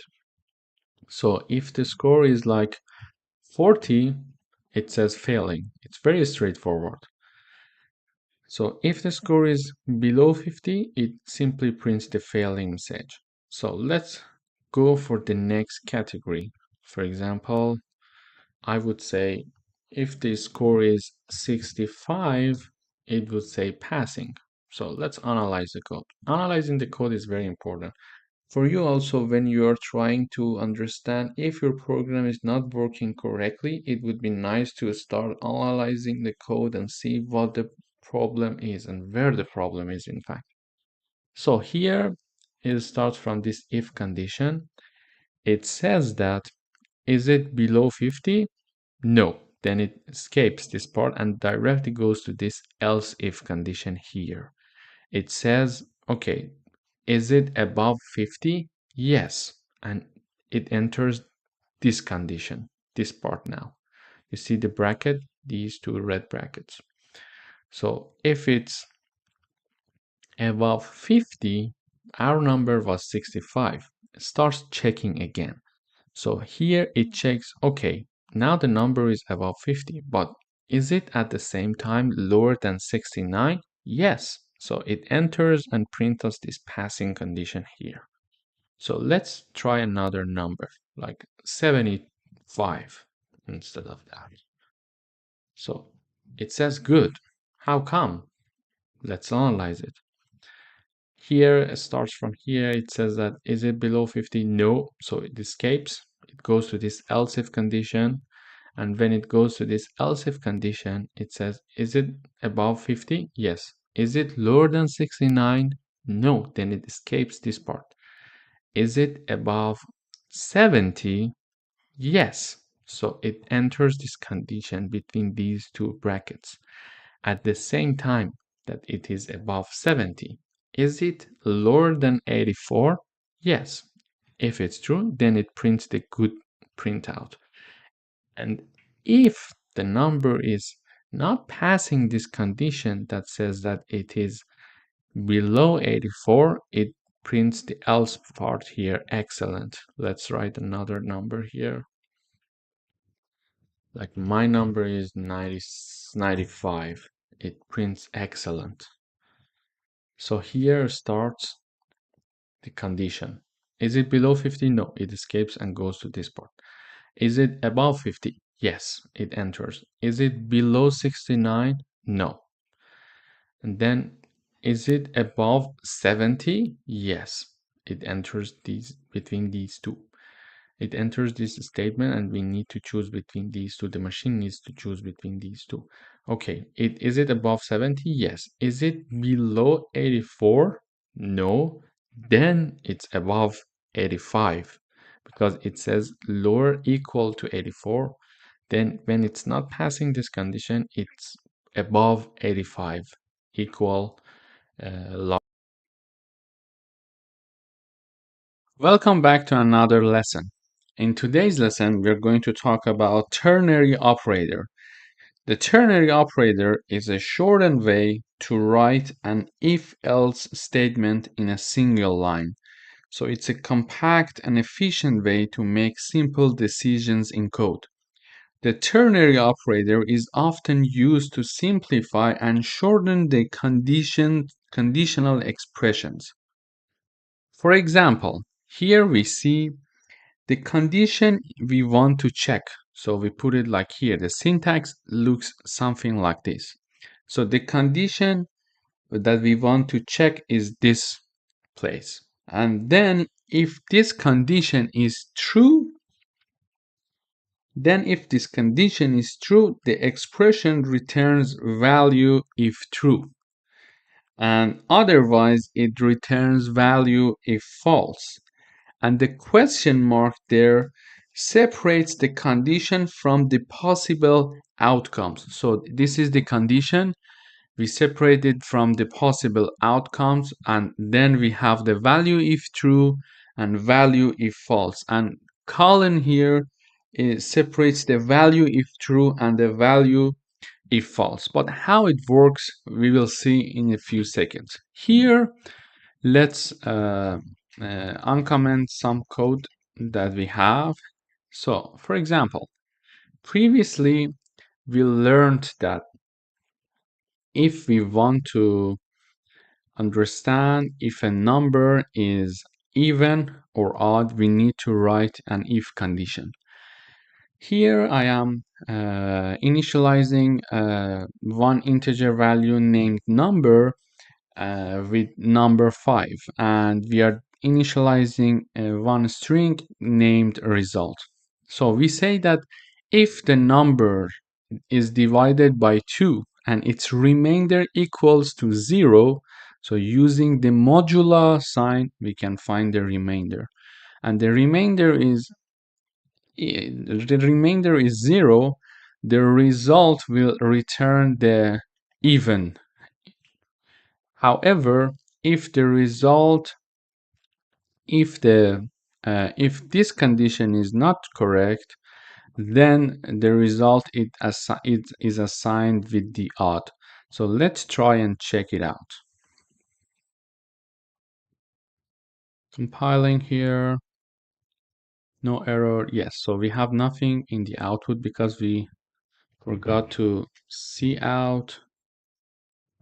Here is the output, and then we write result. So this is important to show the output result also. Okay, let's run again.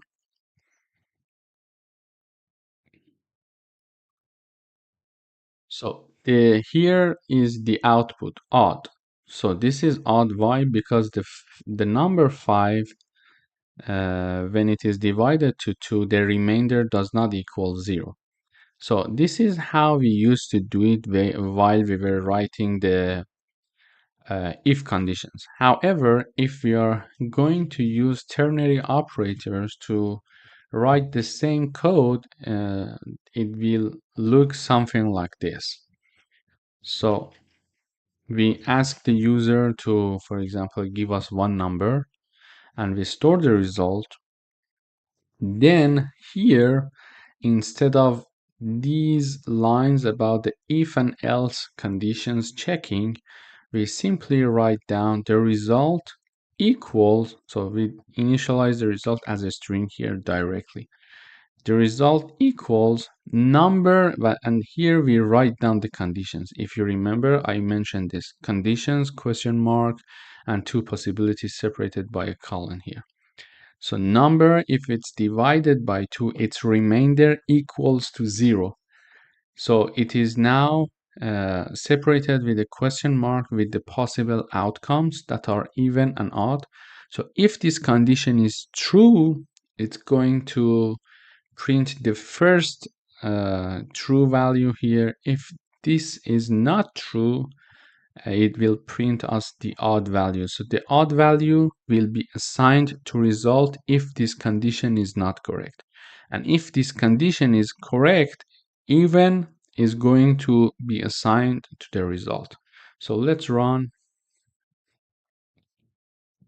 the code and see. So if I say 10, it returns the value is even, the number is even. So let's go through the analyzing the code once more.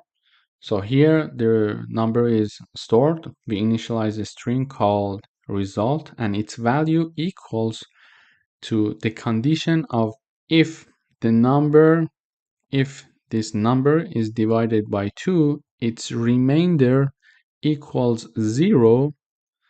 If this is correct, the first condition is even, so even will be assigned to result. And if this condition is not correct, then this value, this result will be assigned to this result. Okay, so and they are separated by semicolon.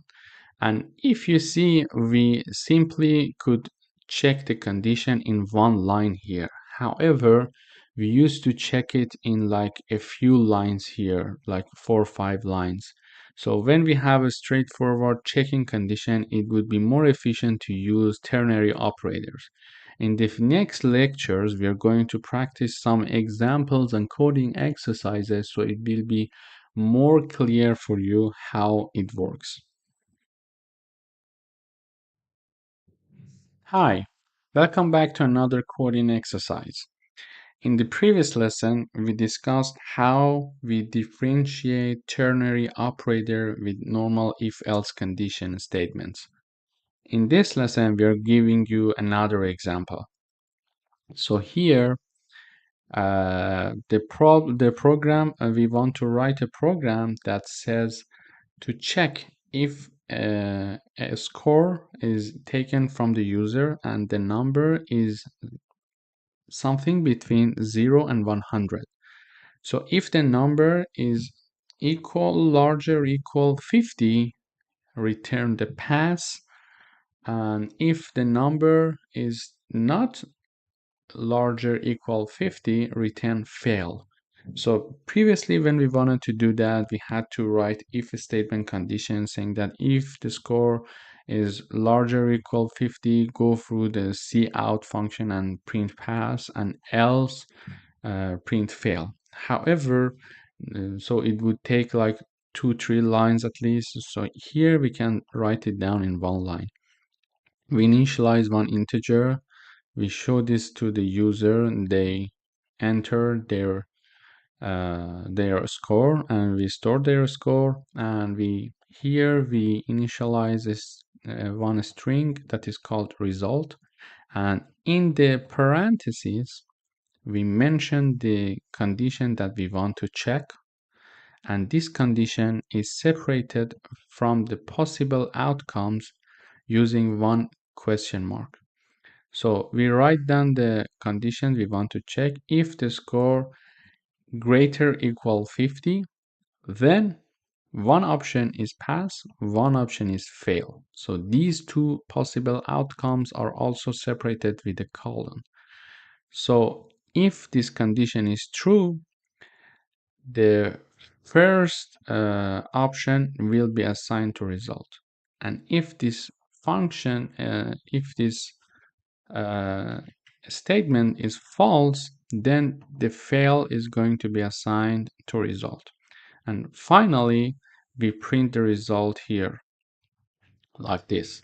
So we will print like cout u and then the score and then the exam. So we would say you pass the exam or you fail the exam. So let's try this one to see how it works.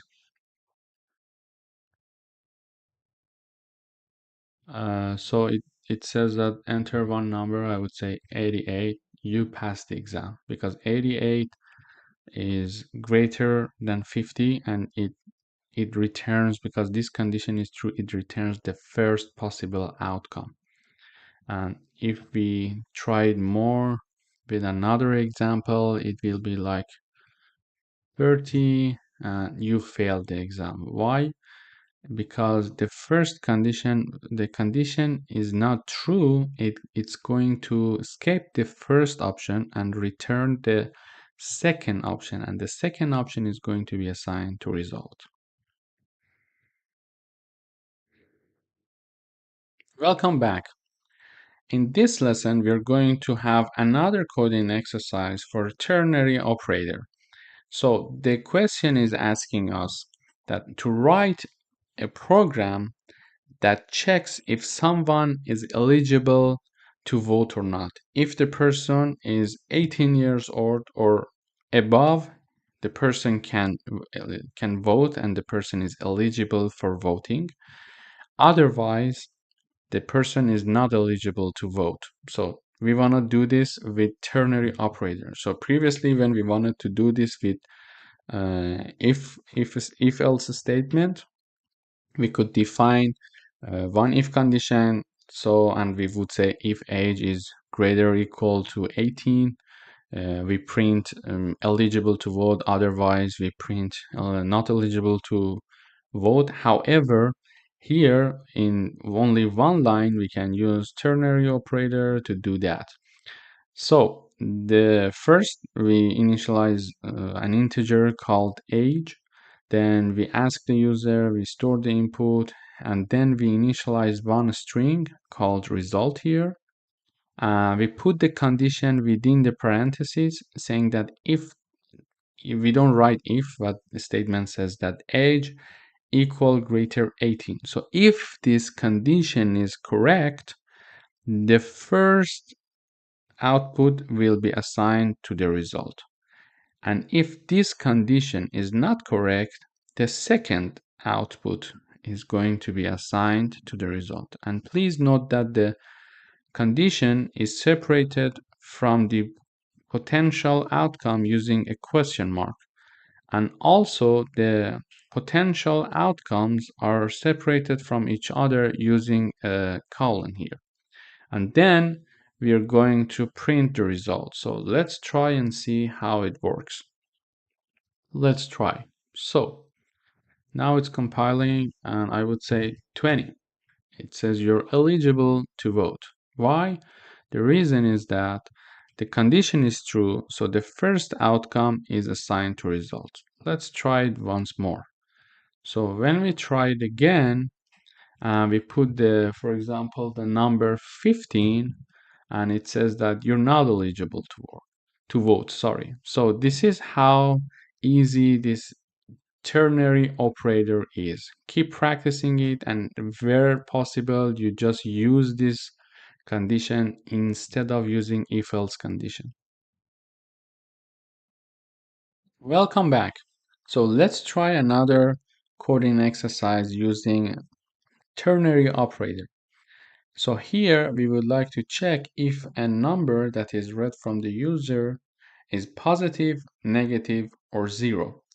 To do that, we initialize it, we read the data from the user, we store it, and then we initialize a string named result.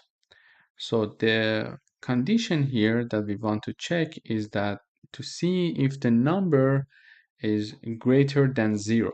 So if this condition is true, it's going to give us the output of positive. So the positive is going to be assigned to result, and then the result is going to be printed in the terminal. So the condition is separated from the potential outcome with a question mark.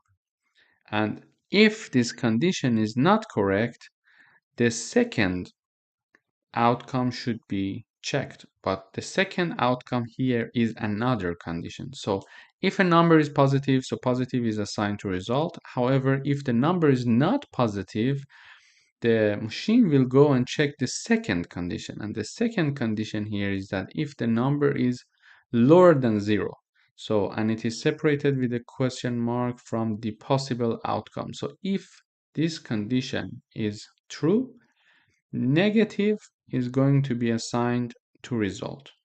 And if this condition is not true, then 0 is going to be assigned to result. And finally, the result is going to be shown here. Let's try and see how it works. So now I'm compiling. So enter an integer, I would say 12. So it says the number is positive. So when it says the number is positive, what I see here is that, so it checks the first condition. Is the number greater than 0? Yes. Then the positive is going to be assigned to the result, and then the result is going to be printed in the output. Let's try another number to see how it works. With other numbers, like I would say minus 15. It says that the number is negative, but how it gets there? So it checks the first condition, The number, is it greater than 0? No. So this option is not going to be assigned to result. So positive is not going to be assigned. Then it goes for the second option, but the second option itself is another condition. So then it checks the condition here. Is the number below 0? Yes, in our case, yes. So the negative is going to be assigned to the result, and the result is going to be shown in the terminal. Let's try with another number. So this time I'm going to set 0, and it says the number is 0. So let's analyze the code. So the first condition is not passed, so the positive is not assigned to result. And when the condition is not true, it's going to the second part. So the second part is another condition. It checks whether the number is lower than 0 or not. Is it true? No. Then, because it's not true, then negative is not going to be assigned to the result. But the second option, which is 0, is going to be assigned to the result. And then result is shown using this code in the terminal.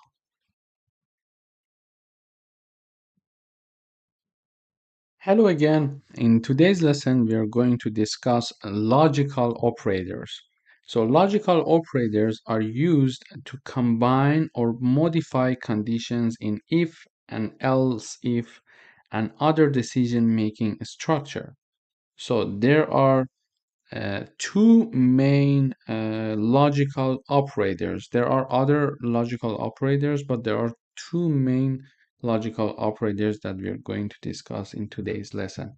So for the first one is the AND condition, and the second one is the OR condition. So the AND condition is when we want to modify two things. If you remember in previous exercises, when we were having else conditions and when we wanted if and else if conditions, when we wanted to check, for example, to see if a number is within a range. For example, to see if a number is between 10 and 20, we had to define one if condition saying that if the number is larger than 10, and in the statement of this if condition, as a nested if, we were adding another if, saying that okay, the first if is passed, the second if is to see if the number is smaller than 20. So something like this. Let me write it down. Something like this. We were like int a equals 22, for example. And we were checking to see if a is greater than 10. Then we were checking again if a is lower than 20, and then we were saying correct number in the output, something like this. You see, so there is one if condition here and another if condition here. However, using the AND condition, we can write these examples easier. So let's dive in. Let's see how it works. So for example, here, I would uncomment these lines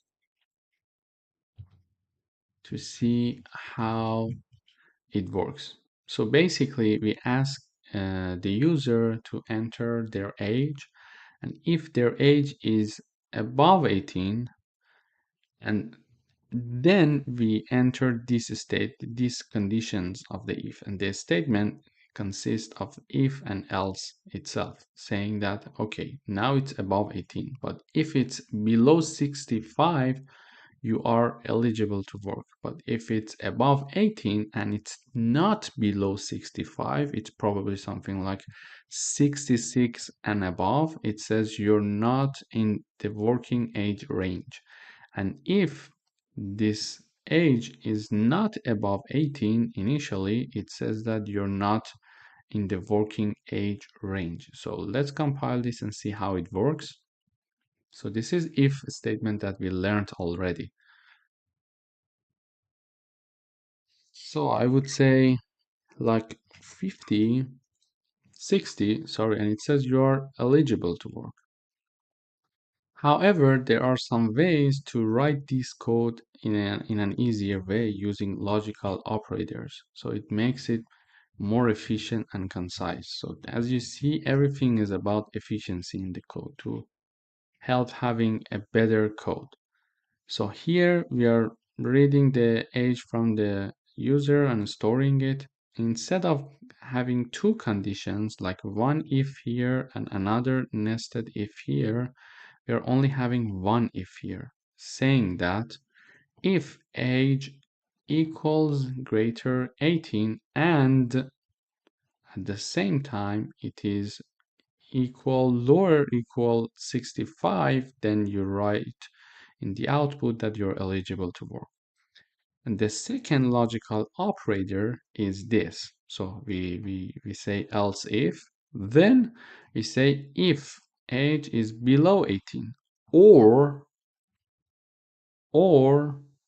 using these signs, age is above 65, you're not eligible to work. So what are the differences between and or? So this is and this is or. So and if we are writing a condition statement using and, it must meet the condition before and the condition after and at the same time. So if both of these two conditions are passed, then we print these to the terminal. However, regarding the or condition here, or logical operator, if either of the conditions are met, we print this one. So this is the difference. Both conditions should be met here in the AND operator, but here either of these should be met. Let's try this program and see how it works. So, okay, I would say 18. It says you're not in the working range because so it checks here 80 is not in this range, and then it checks here, okay, 80 is passing one of the conditions, then directly goes to this place. So let's try another one. So I would say like 10. It says you're not in the working range again, because when it sees that the 10 is lower than 18, it directly prints that you're not in the working condition. So using logical operator will help us to have a more efficient and concise and shorter lines of code.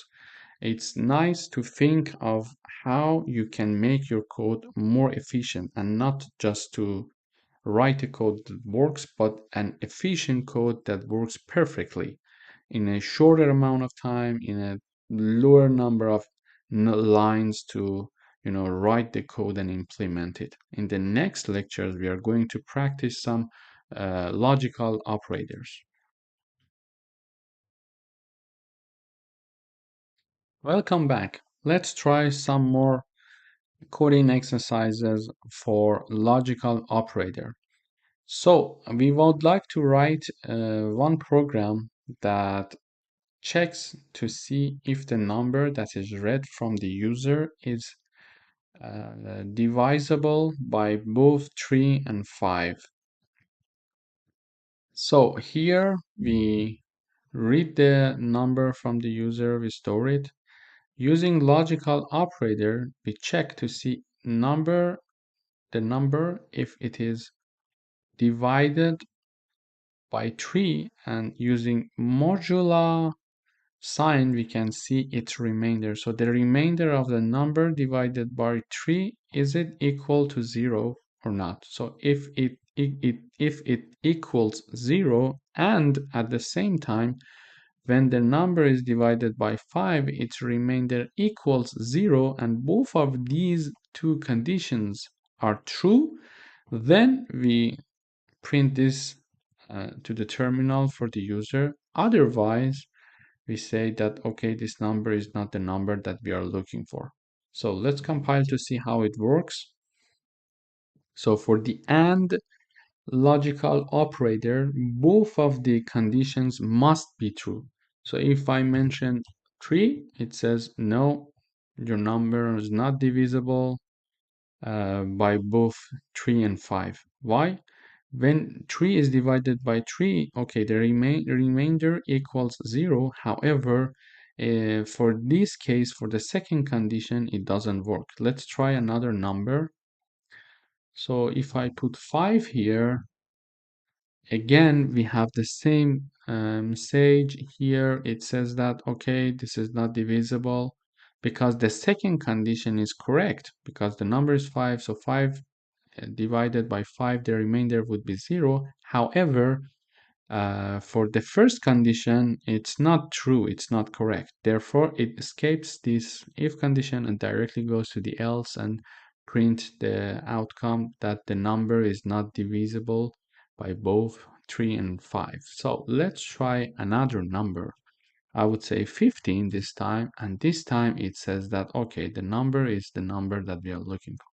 Because 15 divided by 3, its remainder would be 0, and the same goes with this statement, this if condition, saying that if 15 is divided by 5, its remainder equals 0. Therefore, this statement is printed in the output. As you see, working with logical operator helps us to write a more efficient code. It would be nice a priori to writing a program, think about it deeply to see how we can integrate these features that are there for us to make our code more efficient and more advanced and concise.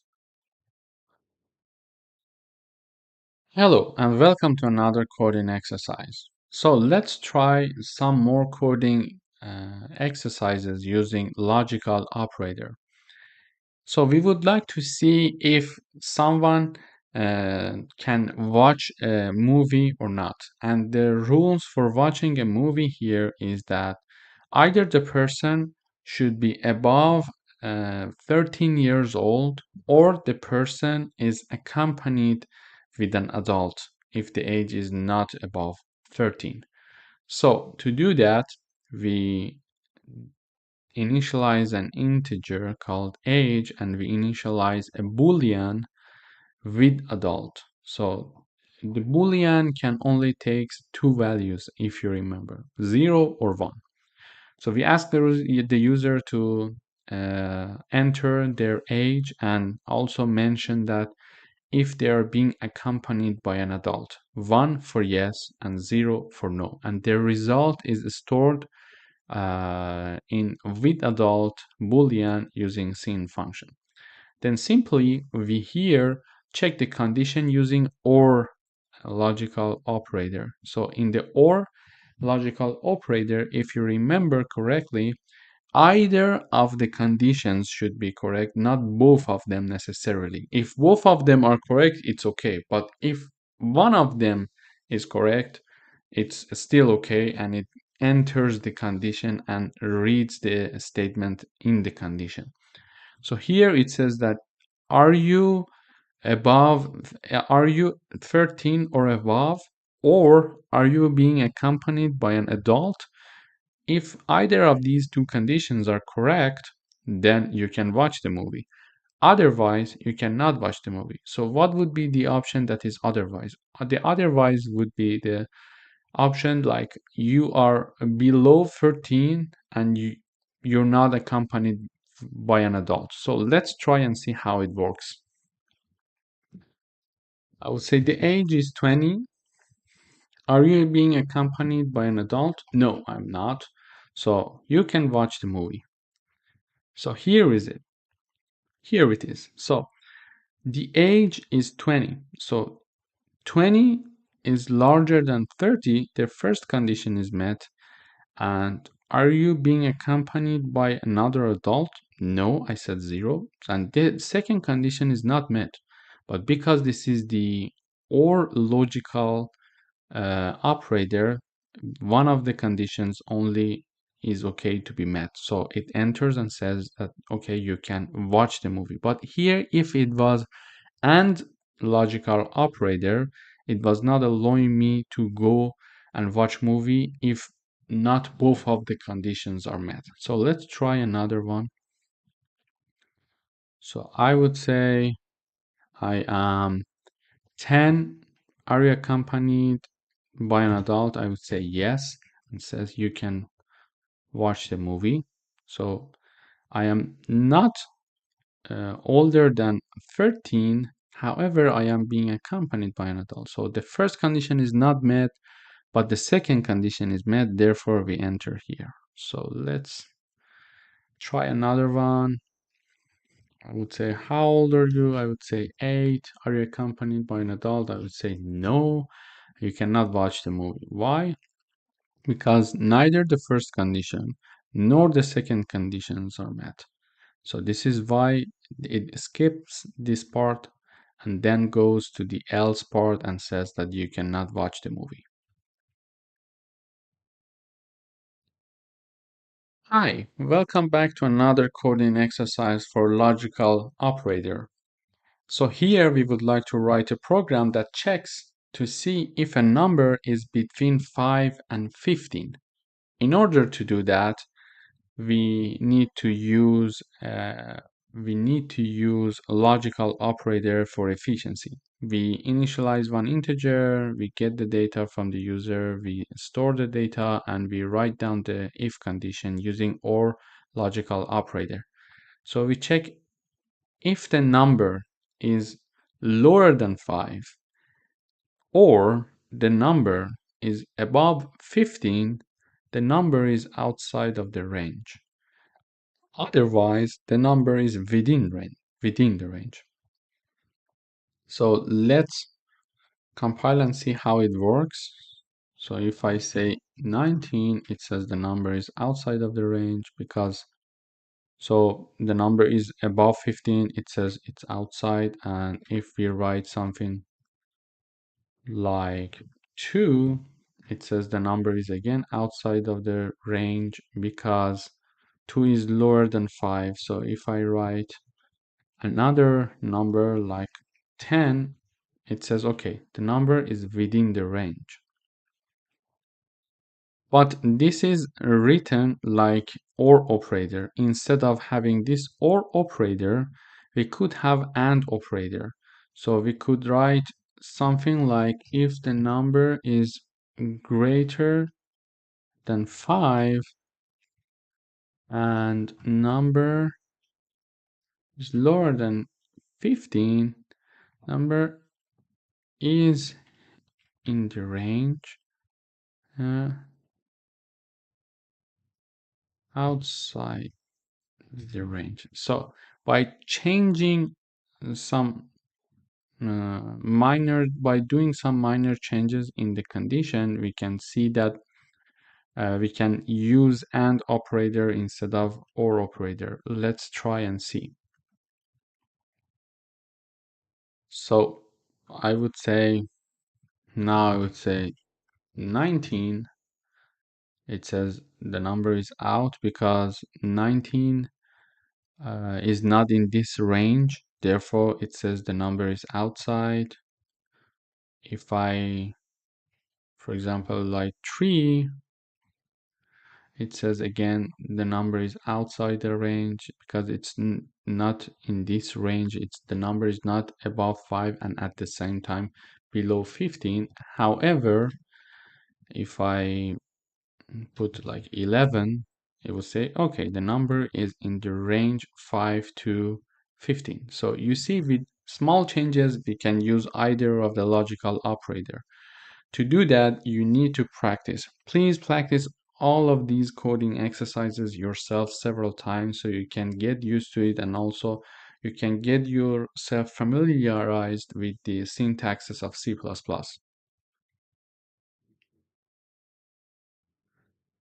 Hello everyone, welcome back to another lesson. Today we are going to discuss about Boolean flags and how they can be integrated in our if statement conditions and if else conditions. So previously we learned about logical operators. For example, here we initialize one integer, we read the score from the user and then store it. And then using AND logical operators, we check if the number is above 50 and lower than 100, then we print out the you passed the quiz and otherwise you failed. So this we learned previously. Let's try and see this one.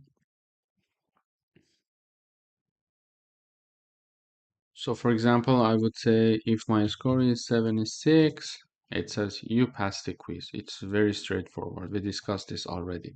However, if we integrate Boolean flags into this if-else condition, it gives a descriptive name to the condition, making the purpose of the if statement clear and easier to understand when the code is shared with others. And also, they can help keep track of whether something has happened or a specific state has been reached in your program or not.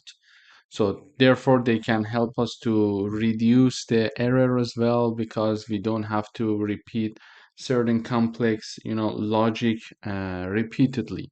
So let me give you an example. I will comment this part and then I will do the same. I will rewrite the same code, however, using the Boolean flags. So instead of only initializing the integer, I am also here initializing a Boolean data type that is called passed quiz.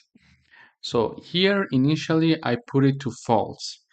It's your call, but usually when we want to use the Boolean flags, we initialize them to a false value, and then when the condition is met, we set it to true. So initially, by default, they usually are false.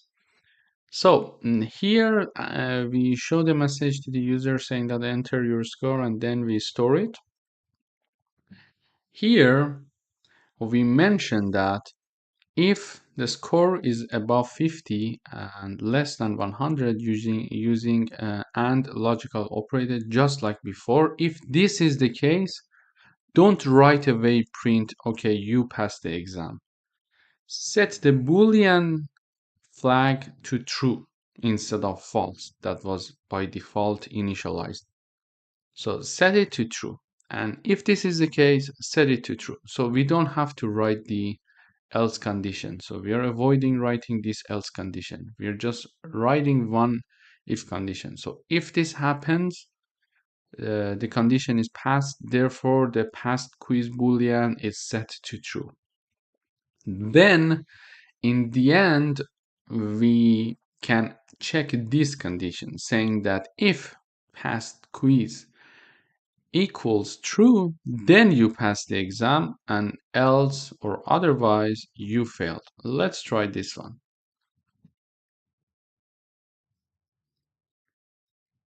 So it's compiling. Now I would say 75 and it returns pass. Why? Let's analyze the code.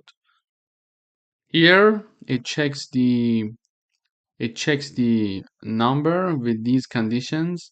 It passes and then set true to passed quiz, and then because the passed quiz equals true, it prints that you passed the exam. Also, this part is redundant. We can also remove this. So by default, when we use a Boolean flag, so when we write no conditions for them, it means that if they are true, it's like that. So let's compile again. So we can eliminate that part as I mentioned. So now I would say 87 and it prints you passed the quiz. So easily, you don't even have to mention that it equals, if it equals true. The fact that you put the Boolean flag there without anything, it means that, okay, if this is true, this is something by default known by the C++ compiler. So this way you can avoid the second else and let the decision be made only with this one. And of course, you need to add another if conditions to print out your result. But this way, you are making your code to be more readable. So its readability is increased, and it is very common among programmers to use Boolean flag because it gives a description to your if condition. So this if condition is defined because we want to make sure if the person is passed or not. However, here, okay, after reading the code, we understand that yes, this if condition is defined because we want to check if the guy is passing the test or not. However, it is only showing a message saying that, but in this place, we are assigning true to past quiz. So you see the difference is that this code is more readable, it reduces the error and helps to increase the readability of your code. Thank you for watching. In next lectures, we are going to practice a little bit if statements with Boolean flags. Welcome back. Today we are going to do some coding exercises regarding the Boolean flag. So the program is asking that write a program that checks using Boolean flag if a user wants to continue or not. So for example, I don't know, you're playing a game or something like that, and the program will ask you, do you want to continue playing or not? So if you want to continue playing, you should push the button yes, otherwise no. And depending on your choice, the reaction of the system would be different. Here, we are going to do that using Boolean flag. So we initialize a character called choice and a Boolean flag named wants to continue. And we initialize it to false. As I mentioned, it's by default. We use it to false. If it's true, we then set the true to it. So we show the message to the user, do you want to continue? Yes or no? So the choice is stored using scene function, and it's a character, so it only can get y or n. Then we write an if condition saying that if the choice equals y, then set true for the wants to continue boolean that was by default set to false. So when the user says yes and says y, the true is assigned to wants to continue. And we don't print anything up to here, okay? We don't print any results, let's say, because previously we were printing the message to the user through the terminal.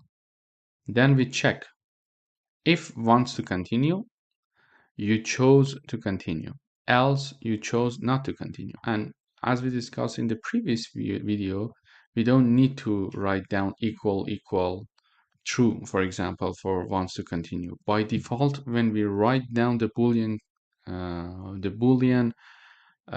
in the if condition, it is considered by default by the compiler that you're saying like if this is true. So even if you don't write equals true, it understands like you were writing if this is true, if this equals true, for example, something like this. So let's try it out and see how it works. So I would say y, it says you chose to continue. Let's analyze the code once more. So I said y, it then set true to wants to continue, and it says, okay, if wants to continue equals true, then you print you chose to continue. Otherwise, you chose not to continue. Let's try again. I would say n, it says you chose not to continue. You chose not to continue. So as we mentioned here, it helps to have a better code and a meaningful code saying that giving a meaning to the if statement of your code by using Boolean flag. And little by little, when you get to more advanced level and start reading other people's code, usually programmers that are in higher levels, they use Boolean because it gives it gives some meaning to the if else conditions, because when you read when you read this code, the programmer, the reader who knows C++ would understand that, okay, the aim behind writing this if condition was to see if the user mentioned yes or no, rather than just printing a message and showing the result, okay? Because this is something we show here to we showed to you to see it so you can have understanding and to see how the output would change depending on the input. But usually when, for example, we have a program like the game that I mentioned earlier, if you say you want to continue, you probably get back to the game and continue playing. And if you say no, you probably get out of the game and exit the game. So these messages usually do not show in the terminal and actions are being done behind the scene. But we are just printing these things to show how the input can make the difference in on the output, how they can have impact on the output rather than just showing the messages. So the reason behind showing the messages is this, so you can understand the procedure and how changing in the input can impact the output. So as I explained, Boolean flags are very important to be used. So think about them and start using them little by little in your practices and exercises. Thank you for watching.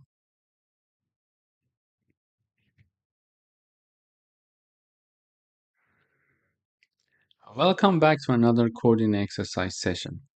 Today we are going to do some further exercises for the Boolean flags. So we want to write a program that checks if a number is even or odd using Boolean flags.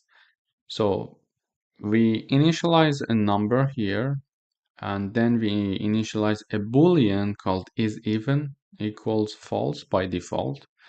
Then we get the input from the user, we store it, and we say if the number modulo 2 means that if the number is divided by 2 and its remainder using modulo sign equals 0, then set true for isEven Boolean that was initially set to false. And then if isEven is true, then print the number is even, else the number is odd. Let's try it.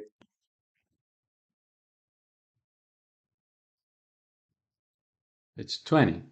Yeah, the number is even. Let's try once more. 21. The number is odd. So here, I think after having a few coding exercises and seeing a few examples, you realize the importance of using if flag, Boolean flag, and in the if statements, showing that how useful it can be, and you will understand the logic behind it after doing a little bit of exercises, and you will see that okay, it is making my program looks better, more advanced, and more less encounter to any errors and repetition. Thank you for watching.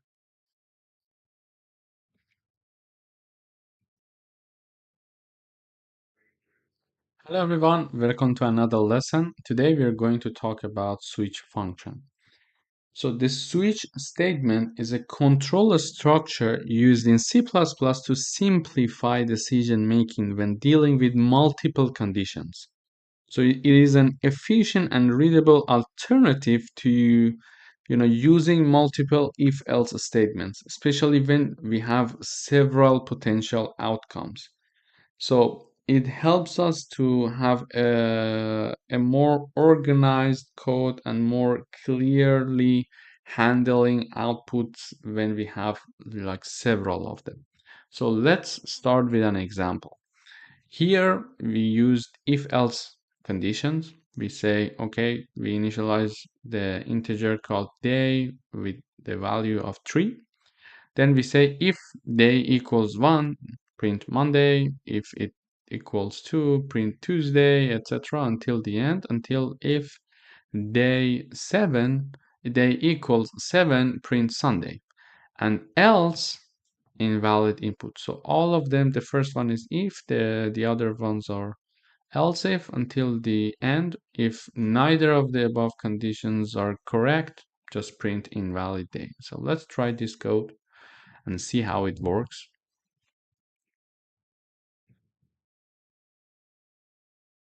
So it is printing Wednesday because we mentioned the day equals 3, then 3 here, and we are printing the Wednesday. But as you can see here, we're checking many conditions, and it's really hard to go through all these lines because there are many conditions to be checked. Instead of doing this, we can use switch condition. But let's first discuss how switch condition structure would be. So instead of saying if, we write switch, and then we write down the variable in the parentheses.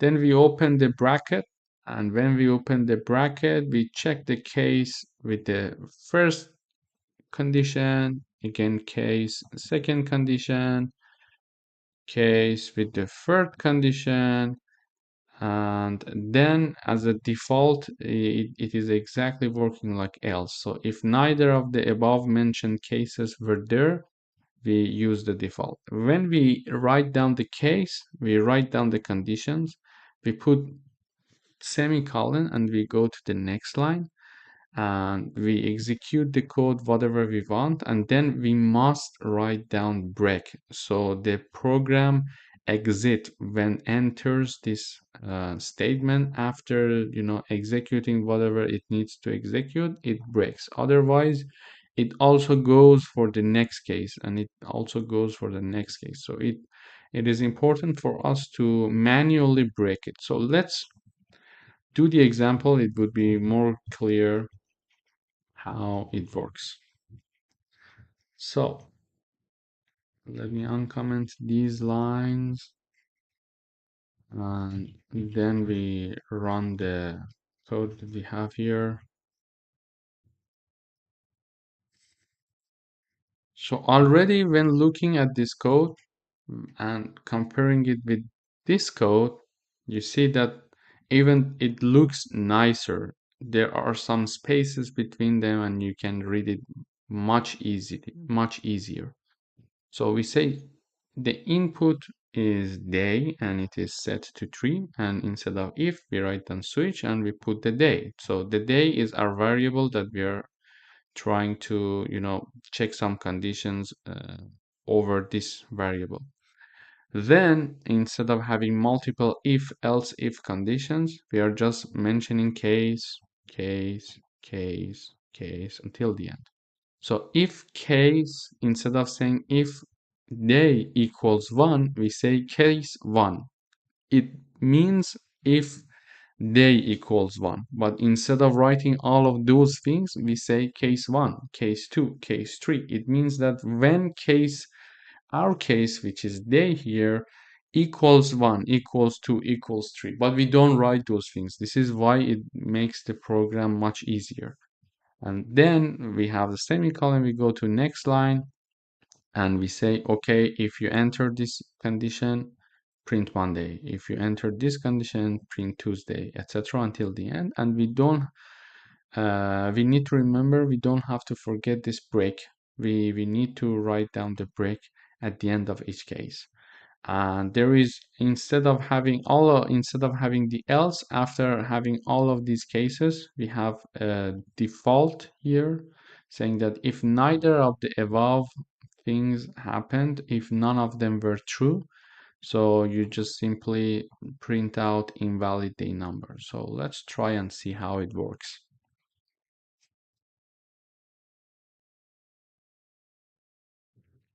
It is printing again Wednesday, so it's much straightforward, and it is more readable as compared to using if conditions. So when we have a lot of conditions to be checked, it's easier to use a switch statement. So as you see here in this course, I'm giving you different tools, and I'm teaching you different tools that are used in C++. And based on what you want to do, based on the application of your code, you need to wisely choose these tools. So you can use if conditions until forever, and you can use it always. But is it efficient? No. Probably there are some cases that you need to write it with Boolean flags, you need to write it with switch statement, etc. So These are only toolboxes that I'm offering, and depending on your application, you need to first clearly think about all of these tools and see use how using these tools and when using these tools would be beneficial for you to write a more concise and efficient code. Welcome back. In this lesson, we are going to use a switch statement once more to see its application and to see how it would be easier to work with switch statements in some cases when we have a lot of conditions to check. So here we need to write a code that asks for three things, two numbers and one character. So based on the characters that we're going to choose between addition, subtraction, multiplication, and division, the program is going to execute one of these operations on the two numbers that we are going to give it as an input.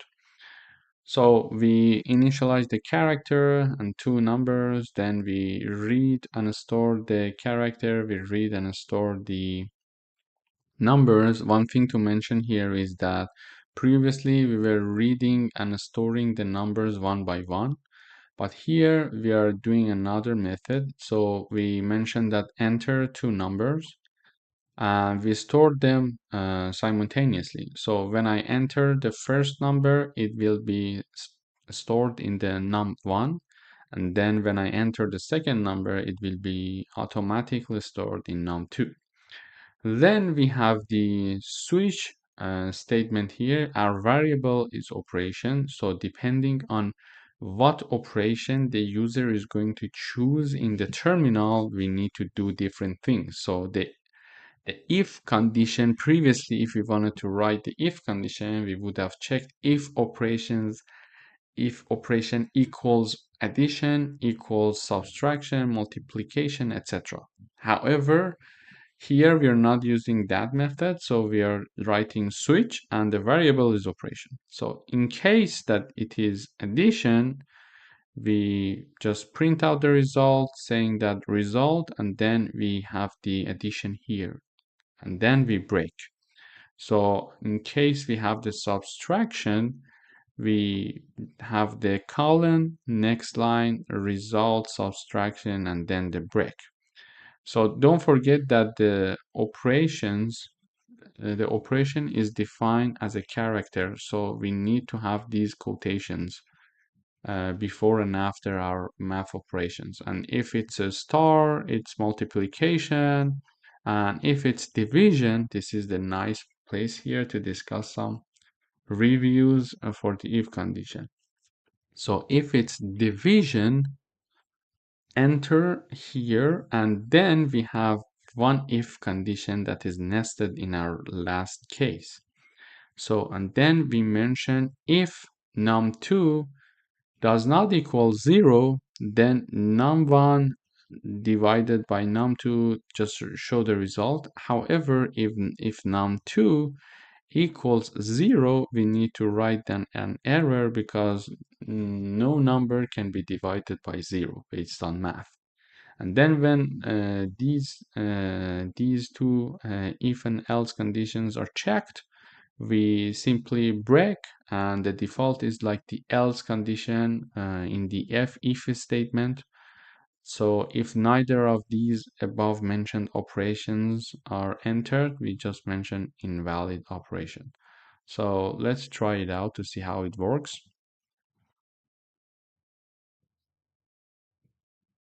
So I would say addition, first number 2 I enter, and then second number I put it and I enter again. So it is storing both numbers and returns us the addition of these two numbers. Let's go through the code once more. So it stores two numbers simultaneously.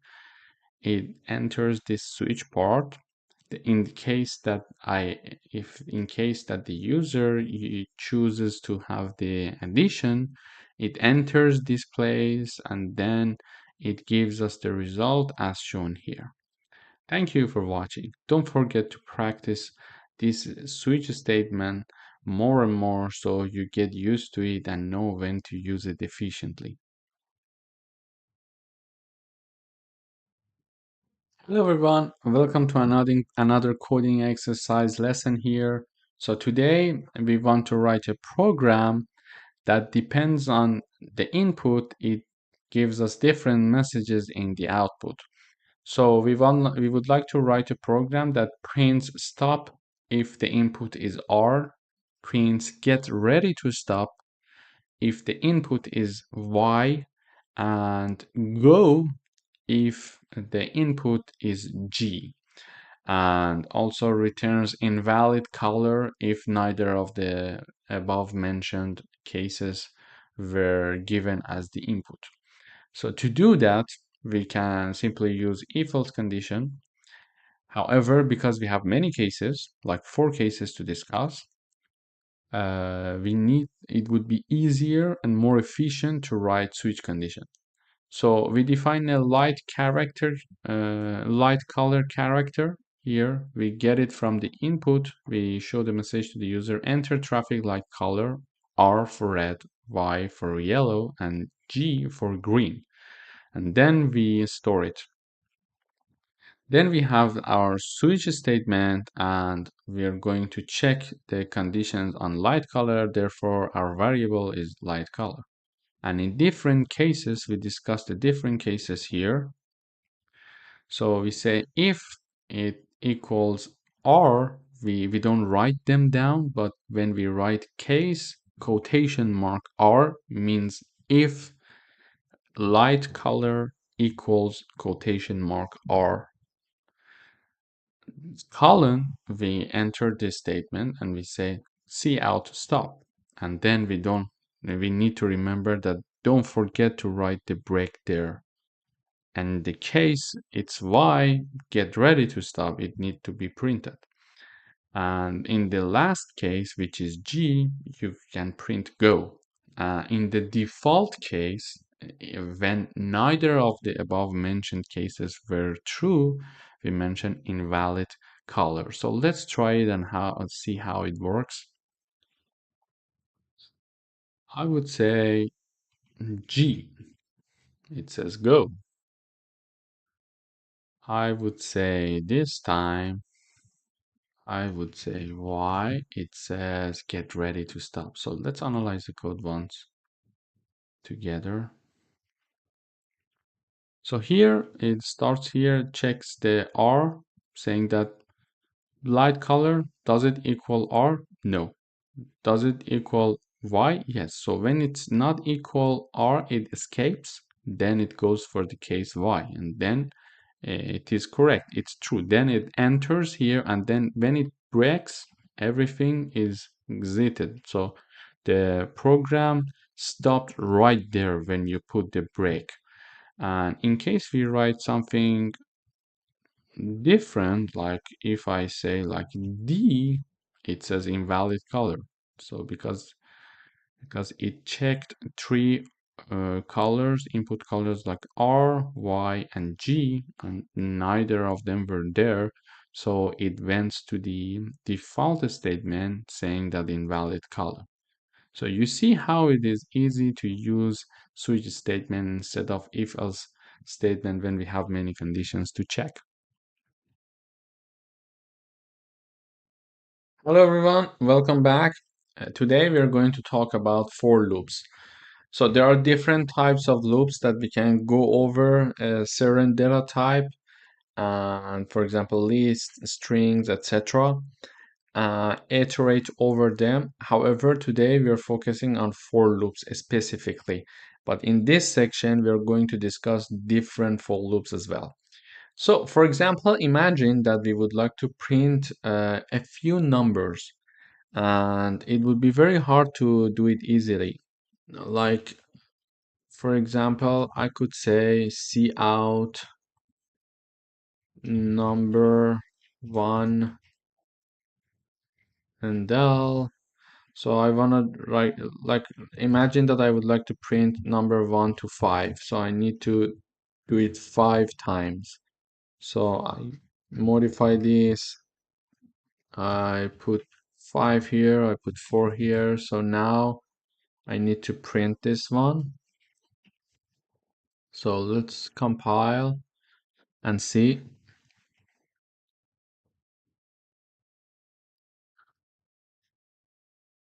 So yeah, here you see when I want to print 5 numbers, I need to write it down 5 times. Okay, but for 5 times it may be still okay.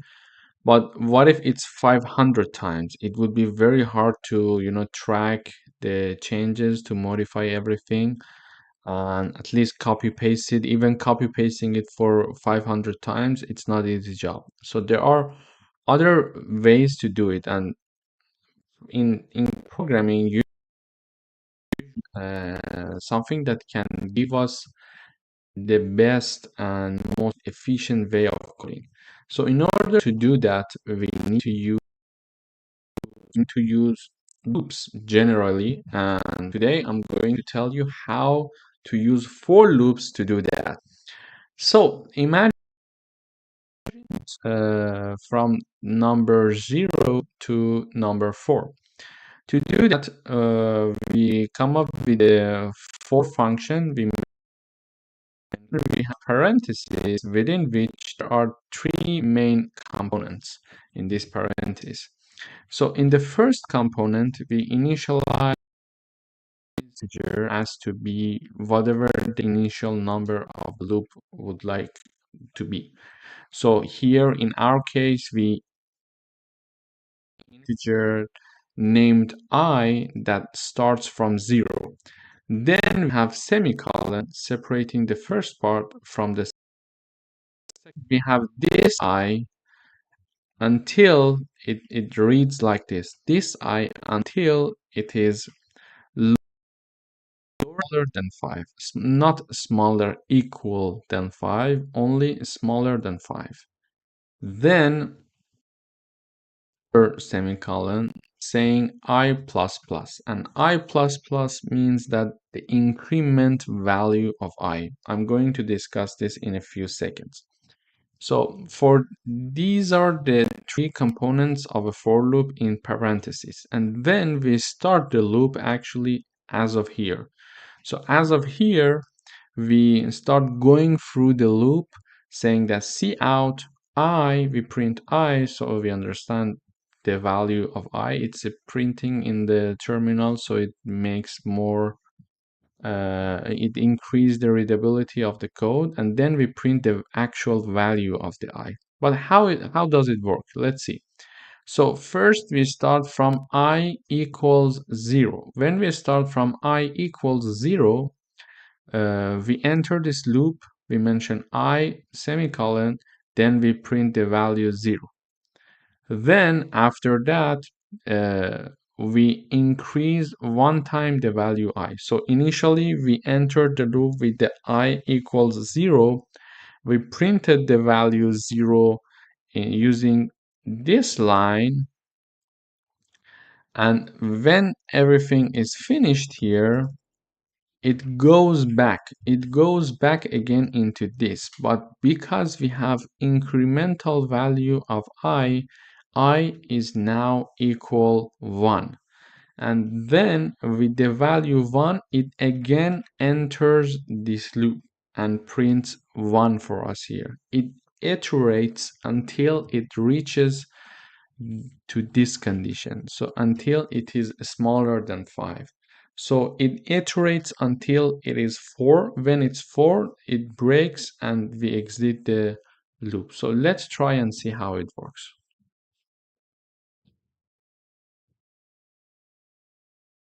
So now we're compiling. Okay. So here, as you see, it starts with the value 0. It prints I semicolon 1 space 0. Then it goes up again and enters the loop with value 1. It prints I semicolon, I colon space 1, and then it is incremented again, and it does this iteratively until I reaches 4. When I reaches 4, it enters one more time to the loop saying that cout I colon space print 4, and then when it incremented to the value of 5, it does not satisfy the second part of our for loop, so it does not enter again and it finishes the loop.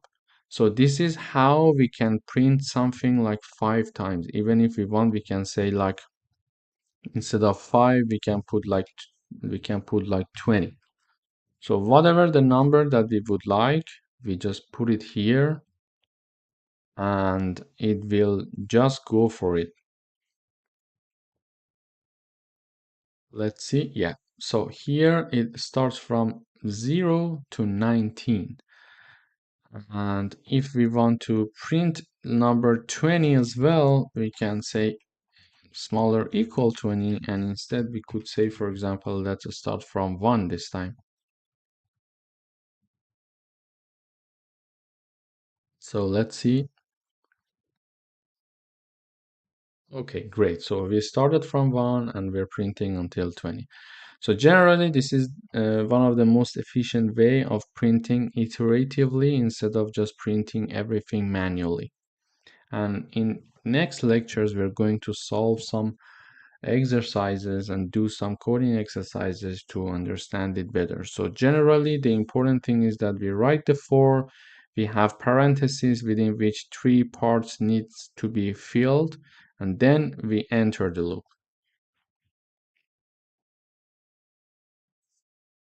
Hello everyone, welcome to another session.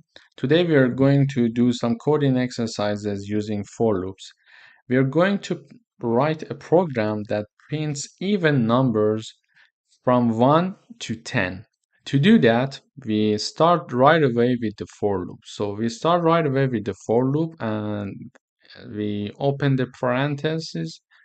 And here there are 3 parts to respect. The first one, we initialize one, for example, here integer value equals 1.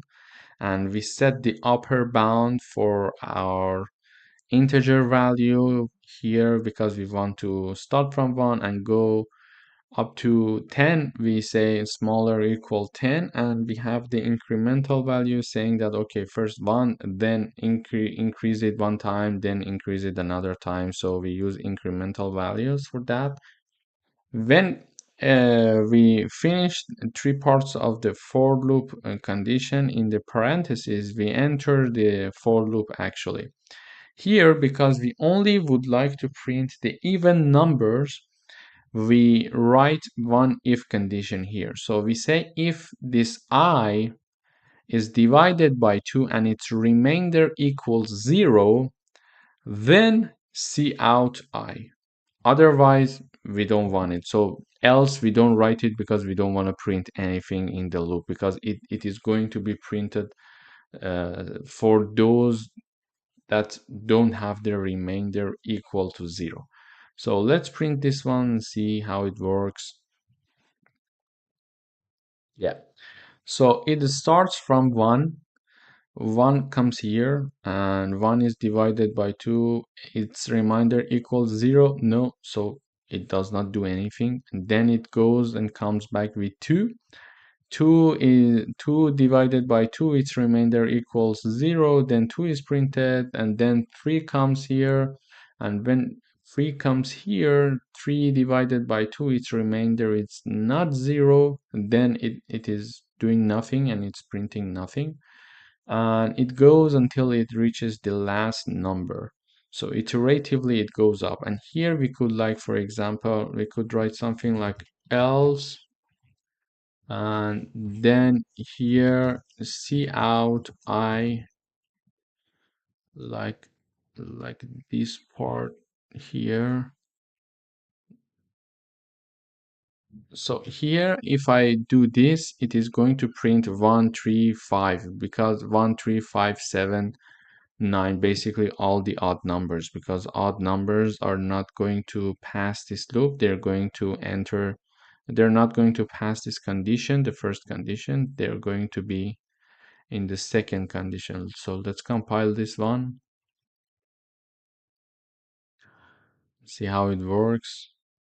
Yeah, so it is printing everything now, and it's hard to distinguish the result. This is why here we avoid using else condition. We just want the ones that are having the remainder equals to 0 to be printed. And if we wanted to, for example, print the numbers that are odd, we could write like this. So if I divided by 2, its remainder does not equal 0. This is going to print us all the odd numbers. So let's try.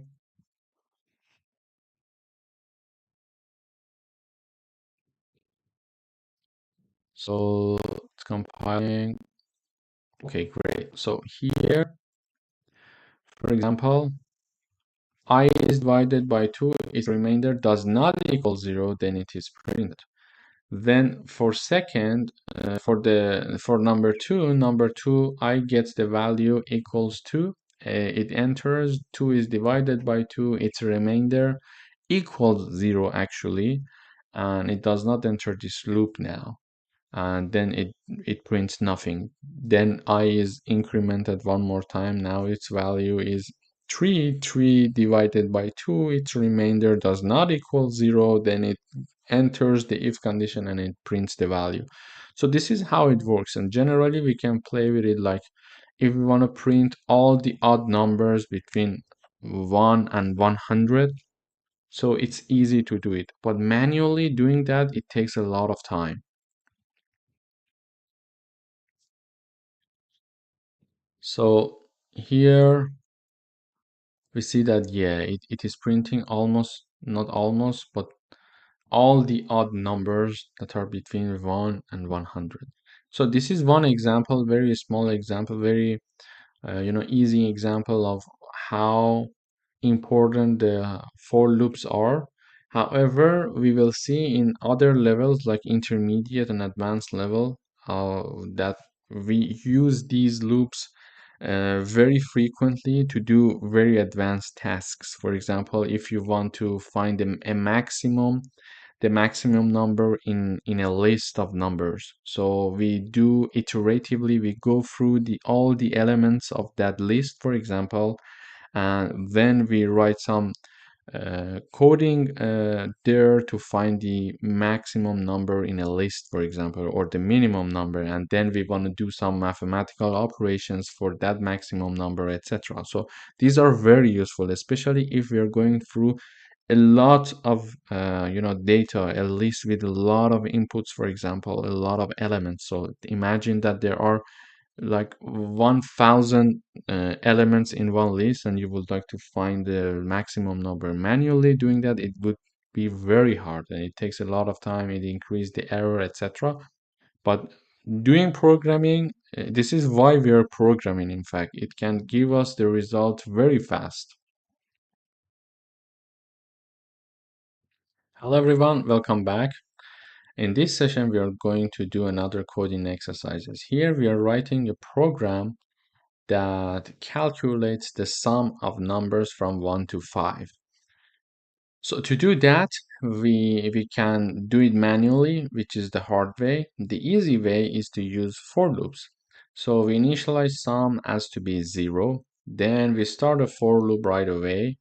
And it has three parts, as you know. So because we are calculating the sum of numbers from 1 to 5, it starts with 1 and its upper bound is 5, and it is incrementing one step at a time. So and since sum equals 0, it is initialized to be 0. Here we have 0 equal 0 plus 1 in the first iteration. So I equals 1. So 1 is assigned to sum. Then it goes up again, I equals 2, and it enters the loop again. So I equals 2 here, and plus sum was 1 from the previous iteration. And the sum of these two will be 3, and 3 is assigned to sum now. So it goes until I equals 5. When it equals 5, it enters for the last time. It does some calculation here, and then the loop is finished. and the final value of sum is printed here. So also I put one line here so we can iteratively see the increase in the value of sum. So let's see how it works.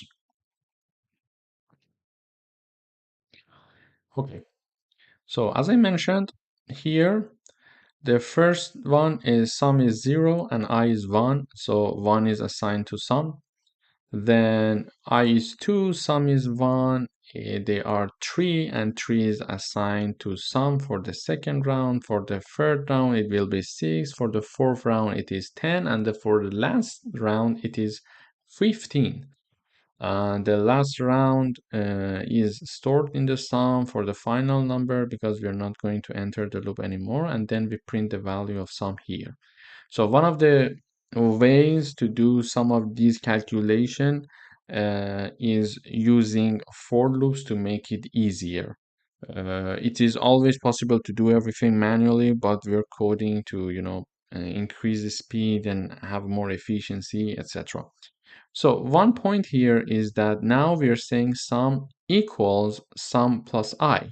So even for this, we could write our code even more simpler and more efficient. So writing it like this, sum plus equal I is exactly like writing sum equals sum plus I. So we could use either way. So let's try uh, this one and see if there is any difference or not. So there shouldn't be.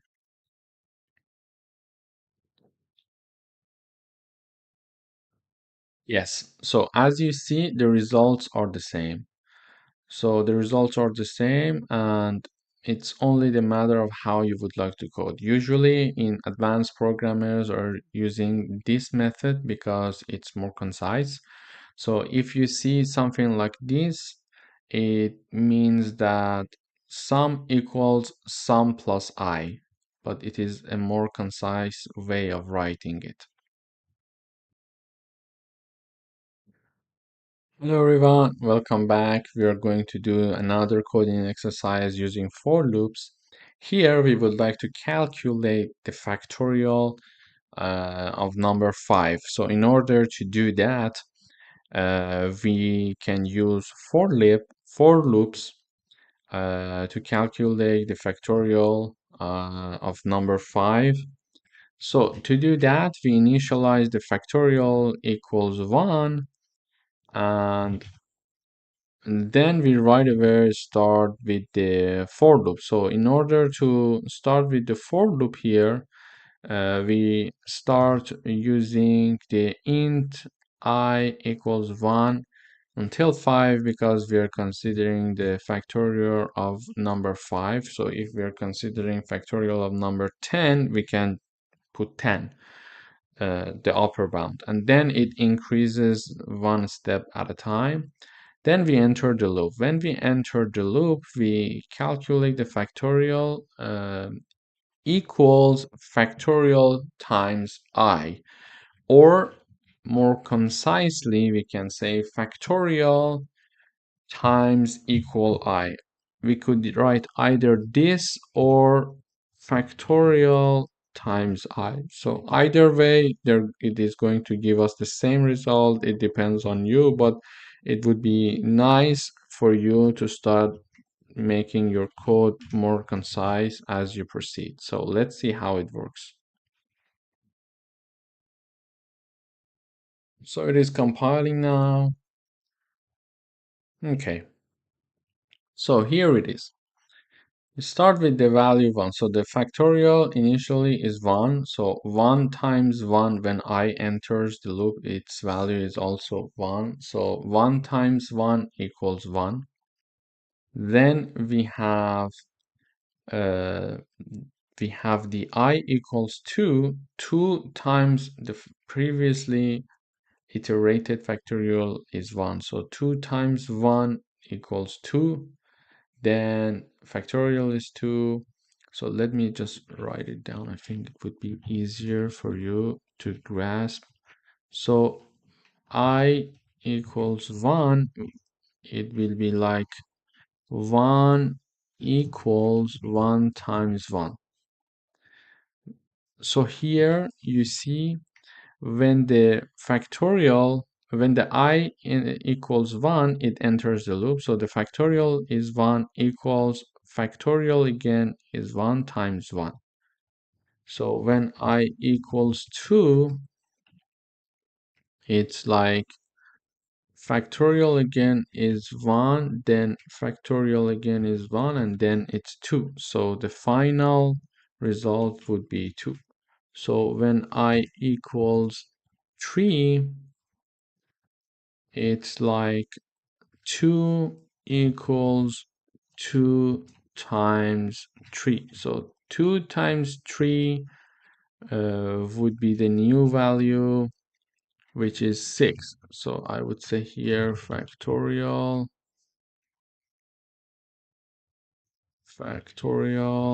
yeah, factorial. So let's write the results in this part. It would be, I think, easier to grasp it, so we avoid any mistakes. So in the next round, when I equals 4, we have factorial equals 6 times 4, which is 24. So far we see, yeah. And then the next round, which is the final round, is done, which is 120. And it gets the final result. But if you still think that it is hard to understand this concept, we can keep using it until we get used to it. So the formula would be like factorial equals the current factorial times current I. So because the first factorial is 1, we have 1 here, and the first I is 1, we have the 1 here, and the final value for the factorial in the first iteration equals 1. Then we have the second round. The second round, I equals 2, because I is incremented in the second iteration. So the value of factorial equals 1 because it comes from the previous iteration, and its final result would be 2. In another iteration, I equals 3, then it is its multiplication with 2 would be 6. So 3, because it's the third iteration, 2 comes from the previous value of the factorial from the previous iteration, and it equals 6. And then I equals 4 in the fourth iteration times 6, which is the value of factorial from previous iteration, and the final factorial would be 24. Let's write the last one as well. So I equals 5, we have factorial equals 24 times 5 equals 120. And when I equals 5 times 24, which is the value of factorial from previous iteration, and the final factorial would be 120. And we don't have I equals 6 because the upper bound for the I is to have I smaller equal 5.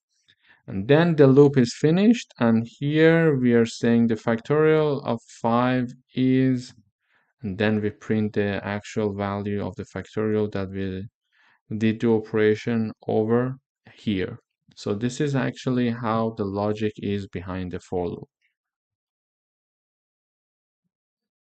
Hello everyone, welcome back.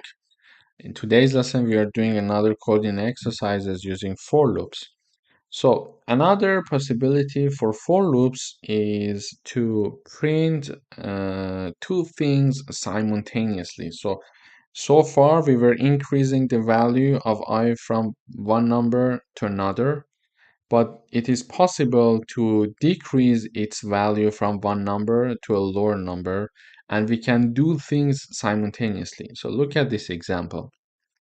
We start with one for loop, and it's a bit longer for loop as you see here because two integers are defined, but it still has its three parts. So in the first part, we mentioned that int I equals 0 and j equals 5.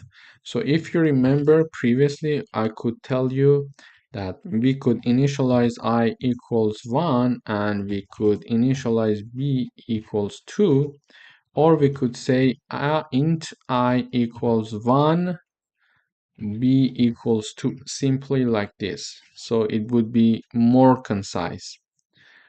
So here the warning is that because we are not using them, but it is possible, we had this in previous sections, that we could define two integers in one line. So here we are doing the same thing. We are defining the int I equals 0 and j equals 5, but the only important thing is that you don't have to forget this comma to differentiate them.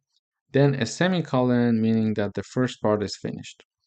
So upper bound and lower bound here, if we want to put, saying that, okay, we would like to I to be lower than 5 and it's a logical operator, and at the same time j to be greater than 0. So when both conditions, because it's an AND logical operator, when both conditions are met, this part is satisfied. And in the last part, so we then have another semicolon here to differentiate the second part and the third part, and then we have the incremental value of I and decremental value of j. So we are saying that, okay, I has to increase one by one, but j has to decrease one by one. So if everything goes well, we enter the loop finally. We see out I colon space and print value of I, and then we put a comma here in the printing because we want to differentiate the I and j. And then we put j and we print the j. So it's as simple as that. So let's run.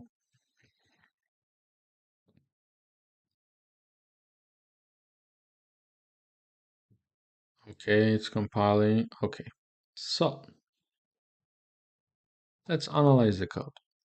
So the first time that we enter the loop, I equals 0 and j equals 5, as it is printed correctly, because I starts from 0 and j starts from 5. So the first time it enters, it prints the value I and j. Then in the second iteration, I is increased and j is decreased. So I equals 1 now, it is still lower than 5, so it enters, and j is now number 4, and 4 is still greater than 0. Therefore, both conditions are met, and it is important to have both conditions being met, as it is an AND logical operator. So we enter the loop again once more, and we have the I equal 1, j equal 4. So this time, this iteration is finished. Then we increase the value of I, we decrease the value of j. So now I is 2 and j is 3. Everything is passed. I is still lower than 5, j is still higher than 0. It enters this for loop again, and it prints like I equals 2, j equals 3. It finishes until it continues until I equals 4. And then j equals 1. So it prints these two values, and then when it increases the value of I and decreases the value of j, we have I equal 5 and j equals 0.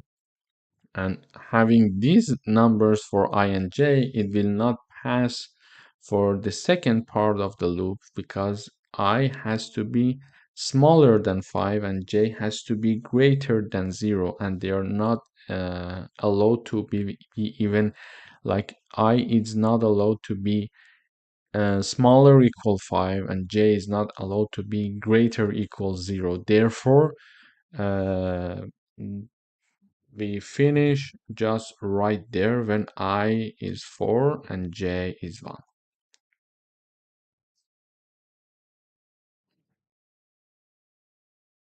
Hello everyone, welcome back. So today we are discussing the same coding exercise, however, with a minor change. So here we learned that if we want to increase and decrease the value of two integers simultaneously, we can use this for loop. However, so far we were increasing the value of I one step at a time, and previously we were decreasing the value of j one step at a time. Here we know that we learned that we can do it like in each iteration it increases the value of two times.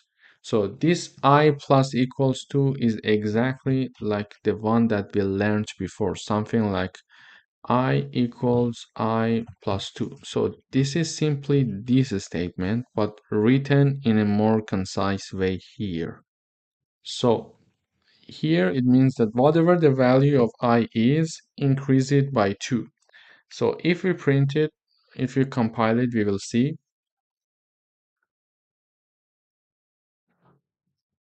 how it works. Okay, so let's analyze the code. Here we see that the initial value of I equals 0, initial value of j equals 5, and then again the same rules for the second part. I should be lower than 5, j should be higher than 0. However, here I increases 2 times in each iteration and j decreases 1 time in each iteration. So firstly we enter with I equals 0 and j equals 5. Then I is increased 2 times and j is decreased 1 time. So I is 2 now, j is 4 now. So I is still lower than 5, j is still higher than 0. Then we enter again and we print these two values, I equals 2 and j equals 4. And finally, we increase the value one more time. We iterate one more time, and the value increases for I equals 4 and j equals 3. We print this, and then in the next iteration, I increases by 2 values, so the I would be 6, and j decreases by 1 value, so j would be 2. So let me write it down here. I equals 6, j equals 2. So in this case, this part does not pass. Why? J is greater than 0, no doubt about that. But I does not, in fact, I is not lower than 5 because its value is 6 now. And because we have an AND operation here, and operator here, and both of these two conditions must be met. So either of them, if either of them is not met, then we cannot enter this loop. So since I equals 6 is not lower than 5, this condition will not pass and it does not go through. Therefore, the loop is finished when I is 4 and j is 3. So this is how AND operator would work. If it was like OR condition, it would have worked because either of them, if either of them work, it will work. So let's try to see how it works with OR. You see the difference here?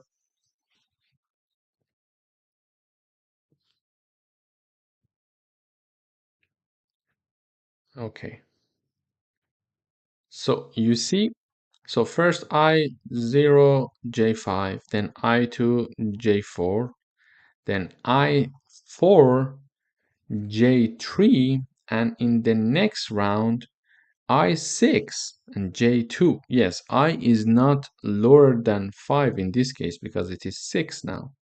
But since we are using OR operator, and when we are using OR operator, either this condition should be true or this condition. Since this condition is still true and j equals 2 and 2 is greater than 0, it enters again. And for the next round again, I equals 8, which will not pass the first condition, obviously, but for the second condition, j equals 1, and 1 is still higher than 0, so it still enters, but it does not continue. Why? Because in the next round, I would have been 10 and j would have been 0. In this case, when it's 10, 10 is not lower than 5, and 0 is not greater than 0. Therefore, neither of the conditions would have been met.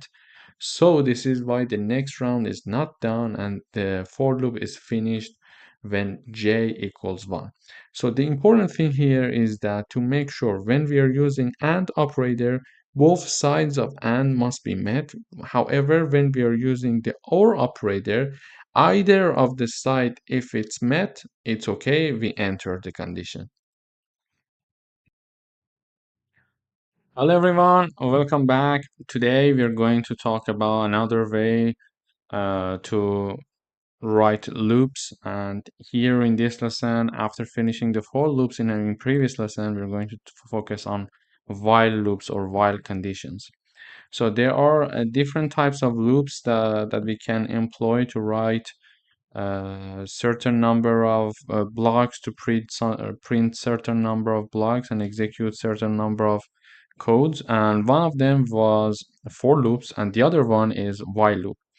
So here the structure of a while loop would be like we say while and then the condition and then we enter the executive part, and this is a place where we write down our code. So let's start with an example. I think it would be easier to grasp the idea when we make an example. So here previously we used to go through the for loop. So if we want to write a number to write a program that prints us number 1 to 5, we had to write like for loops, something like this. Let me just type it down. Int I equals 1, I equal smaller equal 5, I plus plus, and then we could say okay, print I and L. So this is how we used to print number 1 to 5 previously. However, if we want to do the same thing but using while loop, we can break down these three parts of the for loop into different parts. So first we initialize the integer number named num as to be 1, and then we start the while loop. So we start the while loop, and in the parentheses we only write down one part of the condition, which is as long as num smaller equal 5. So the condition would be something like this. So we repeat the while as long as num is smaller, less than or equal 5. Then we enter the loop. So we print out the num, and here we are incrementing the value of num ourselves. So previously we used to put this part in the parentheses, but we are putting the uh, increment part inside the loop. And previously we used to initialize the integer in the parentheses, and we are initializing it before the loop. And then we are printing the num using this cout function, and also the second part of the parenthesis for the for loops is exactly printed here. So the reason why we may need to use, for example, while loops to execute our code is because a while loop in C++ it can help us to repeatedly execute a block of code like similar to the for loop. However, the while loop is more straightforward and often is used when the number of iteration is not known beforehand. So when we don't know how many iteration do we need, we simply use a while loop and we say as long as the num less than or equal 5, just do this for us, and then change the value of num, so we can increase it or decrease it as we want to see in this line. However, if we forget to write this part, it will become like an infinite loop, because it is printing, for example, num equals 1, it enters the loop, it prints 1, and then it prints 1, and then it prints 1 forever until we stop the program, because 1 is not being increased. So when we increase the value by 1 here, then the next time that it enters the loop, it's 2, then it's 3, etc. So let me just run the program and see how it works. Okay. So yeah. So here num equals 1, and when we want to go through the condition of the while loop, we say, okay, num equals 1. Num is less than or equal 5. Yeah, it passed the conditions, it enters the loop, it prints 1. Then it increased the value of num by 1, so num would be 2. Then it comes here again and checks the condition.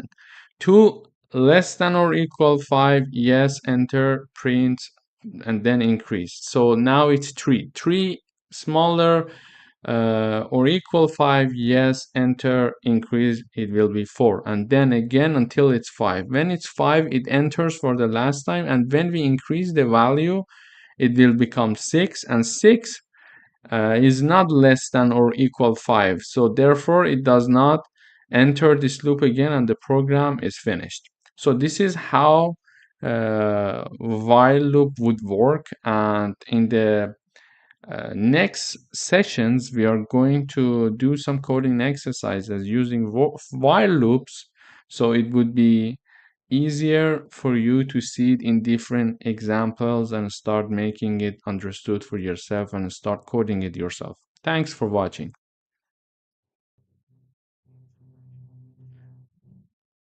Hello everyone, welcome back. Now we're going to do some coding exercises using while loop.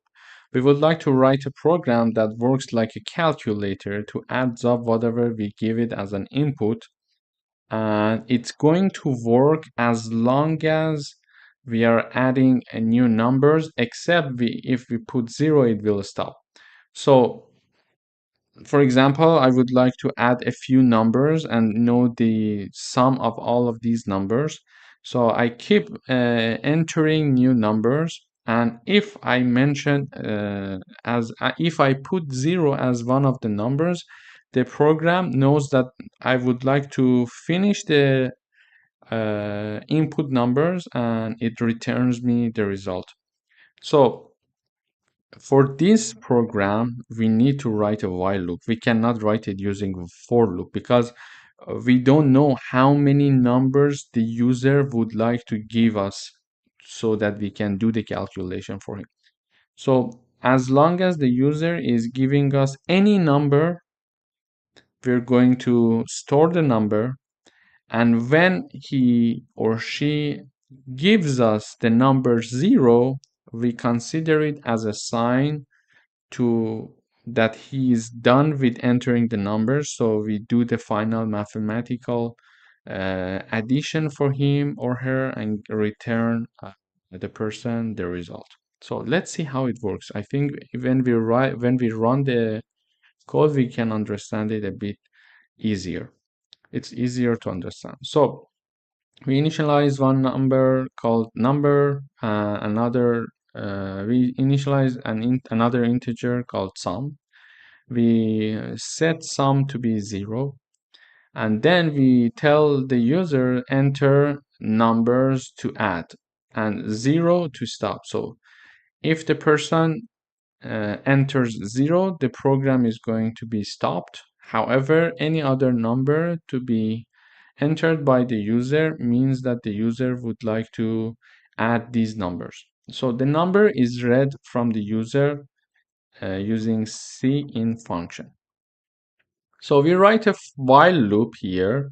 So the while loop would be like this. The condition is like as long as the number is not equal 0. So continue until user enters 0. As long as the user is not entering 0, enter this loop.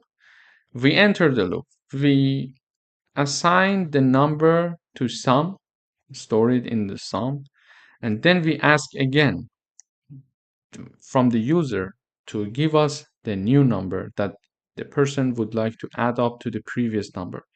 So let's try it once. It's easier to grasp the idea. So I mentioned, okay, enter numbers to add. I say 1, I enter, nothing happens. I say 2, I enter, nothing happens. I say another 2, nothing happens. Now I put 0. So now it's done. When I put 0, it gives me the final sum. So 1 plus 2 plus 2 would be 5.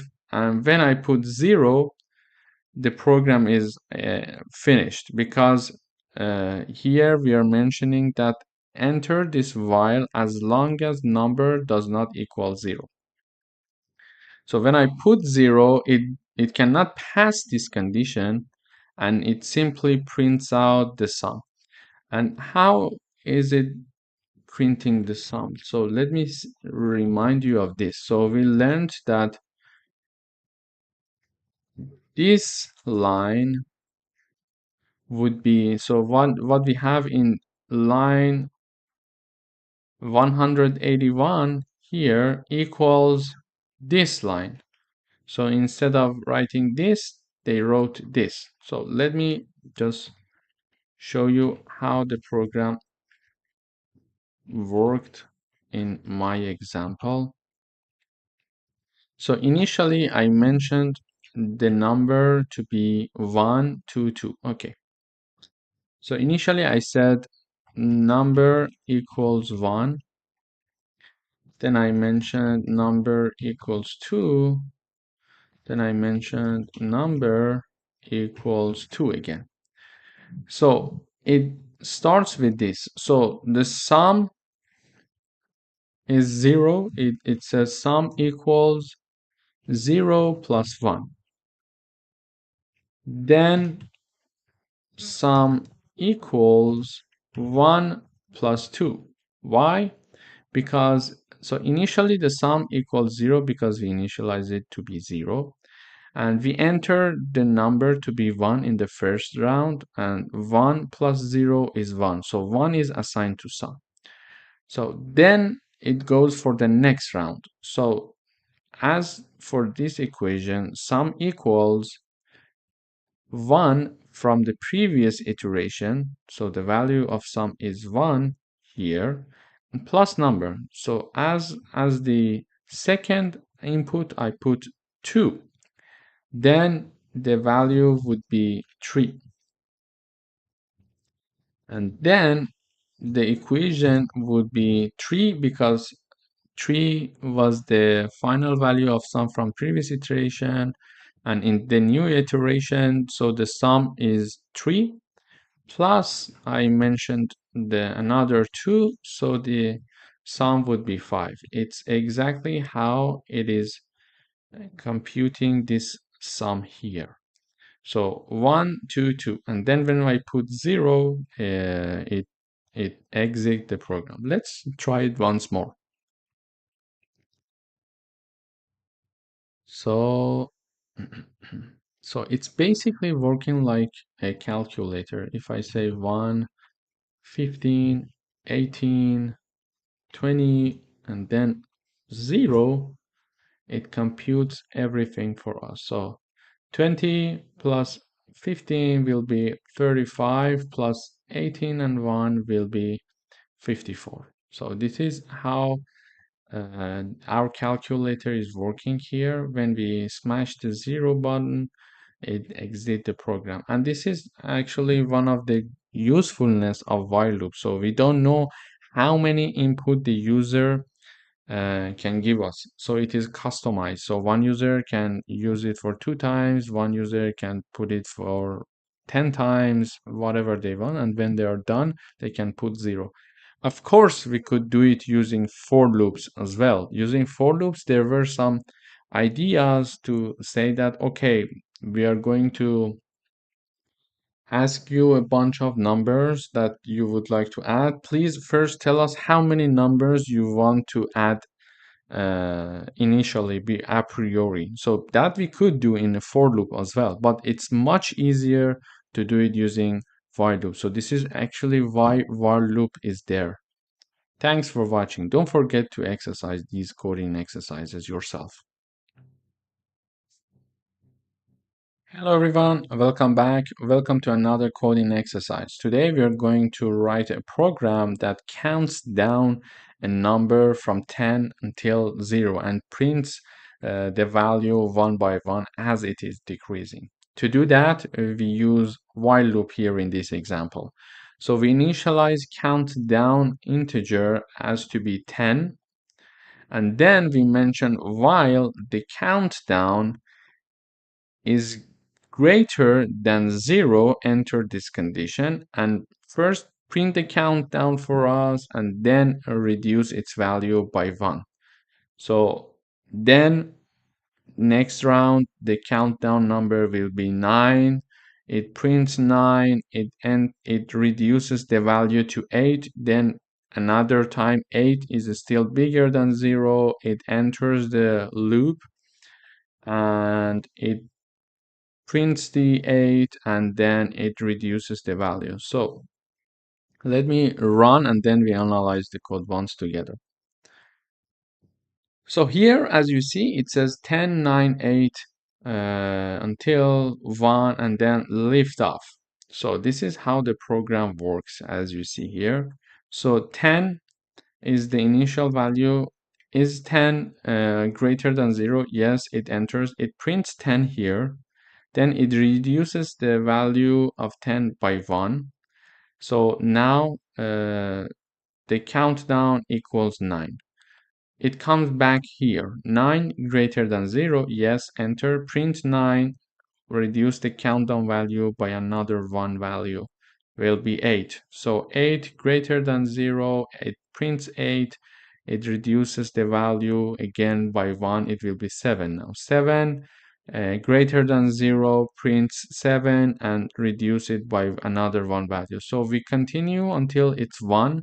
So 1 greater than 0, see out 1, we print the 1 and we reduce the value of countdown by 1, which will be 0. So 0 greater than 0, no. So it does not pass this condition. It will not go through the while loop anymore. And it says lift off.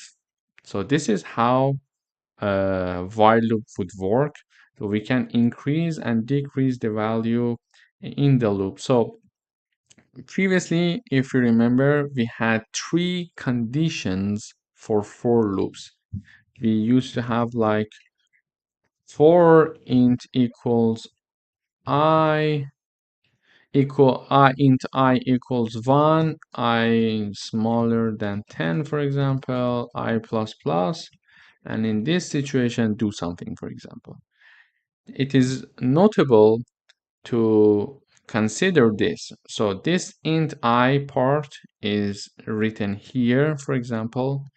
This second part condition is written in parentheses for the while loop, and this last part, the incremental part or decremental part, is written within and inside the while loop. So this is the only thing that we need to be careful about. Otherwise, it's very straightforward and it's good for you to start practicing and coding hands-on programming so you can get to know these little things and these little steps to make errors and learn from your errors. Thanks for watching. Hello. So today we are going to discuss another way to write loops. It is do while. So it is very similar to while loops, but there are certain differences. So a do while loop in C++ is similar to a while loop, but with one crucial difference. A do while loop will execute the block of code at least once, even if the condition is false, on the first check. So this is because the condition is checked after the code has run and not before. So the main advantage of a do while loop is that it ensures the code block runs at least once, no matter what. So this can be useful when we want to ensure the user interacts with your program, or when you need a certain action to take place at least once before checking a condition. So it's often used in programs that require user input because you typically want to prompt the user at least once before deciding if you need to loop again or not.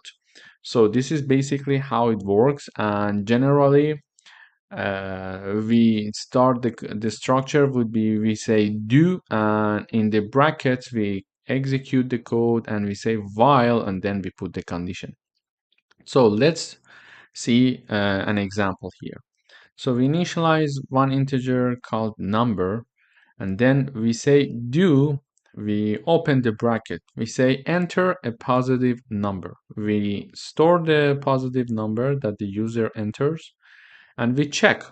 So if the number is lower or equal 0, we say that's not a positive number. Please try again. And then it comes here. So the condition is that if the number is lower or equal than 0, lower than or equal 0. So it repeats until the time the user gives a positive number. So to say it in an easy way, it would be like this. It asks me to give a positive number. So if I enter a positive number, the loop will finish, and then it prints out this line saying that thank you, you entered, and enter and print whatever we entered.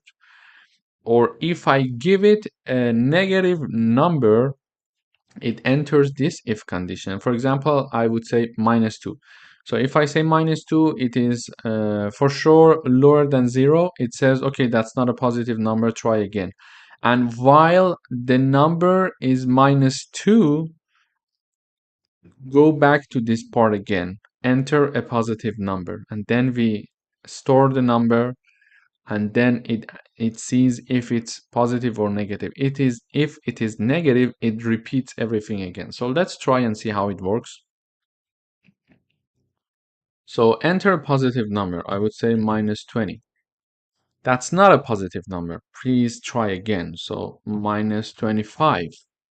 Enter again. It says that's not a positive number. Please try again and enter a positive number. -30. It will not finish as long as I'm giving a negative number. And when I say like 20, it says thank you, you entered 20. So this is how generally a do-while situation, a do-while loop would work. So I entered 20, it stored, I firstly entered -20, it stored -20. -20 is lower than 0, yes, so it prints this value and it says, okay, while -20 is lower than 0, go back to the do. So it starts from here again, enter a positive number. And we entered -25 here. It says -25 lower than 0. Okay, it showed this message and saying that okay, 25 is lower than 0, go back to the top. So it goes back and to the top again and again and again until I enter a positive number, which is the case here. And then it says thank you, you entered 20. So this is basically how a do-while loop would work.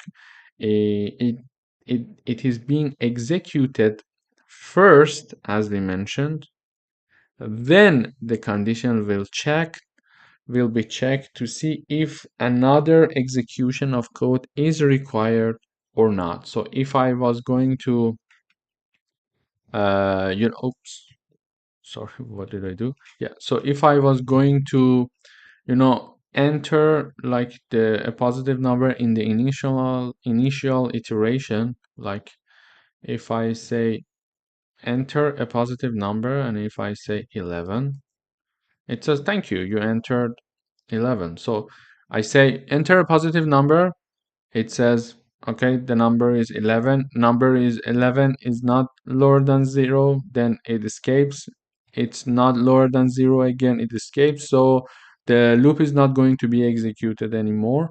And it says, thank you, you entered like 11. So it is one time executed and then the condition is checked here. So this is the main difference. Hello and welcome back. Today we are going to give you a coding exercise using do-while loop so you see how practical this do-while loop is. So we are going to write a program that checks to see if you're entering your password correctly or not. As long as you're not entering your password correctly, it is going to ask you enter the password again and again and until it is correct. So when you enter the correct password, it finishes the program. So initially we initialize two strings, one password and one corrected password. So imagine that the correct password is ABC, something very easy. And we start our loop here, do, so it enters the loop without checking any conditions. It says enter the password and you enter your password.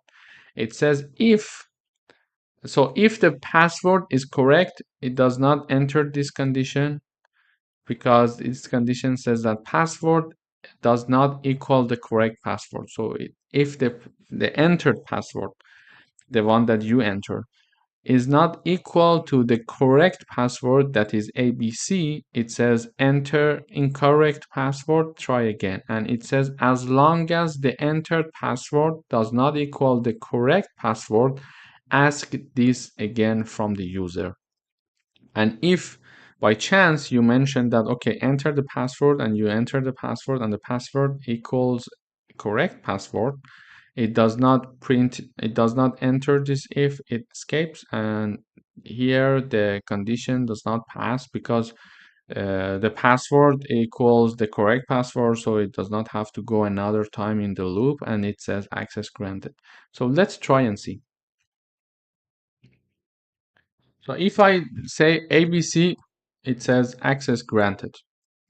So here is my password. Here is the correct password, ABC. Enter the password. I say ABC. So ABC, it says that password does not equal correct password, but this is not our case because the entered password and the correct password are the same. So it escapes this loop.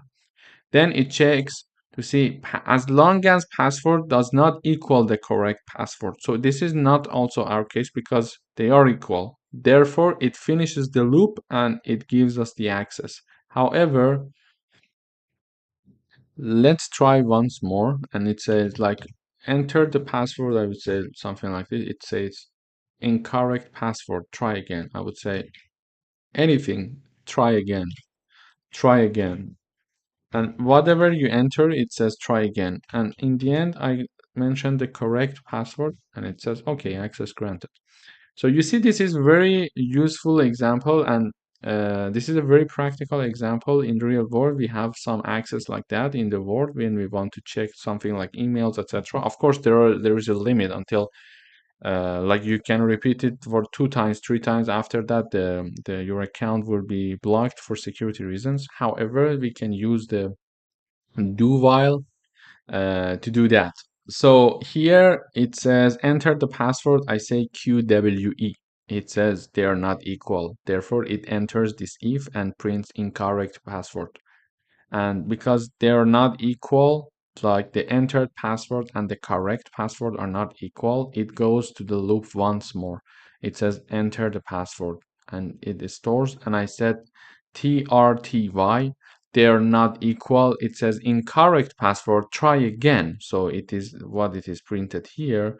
And then because they are not equal, it goes again to the loop. So this continues until I give the correct password in the end, and it says access granted. Hello everyone, welcome back. Now we're going to do another coding exercises using do while loops. So here we would like to write a program that asks a user saying that, would you like to play the game or not? So if you want to play the game, it will go through the loop again and again. Just imagine when it goes through the loop, it means that the user is simply playing the game one more time. And if the user says no, it finishes the loop and it gets out of the loop and the program is exited and everything is finished. To do that, we define a character called play again here, initialize as a char, and then we have a do while situation. So do, and we open the bracket, we say you played the game.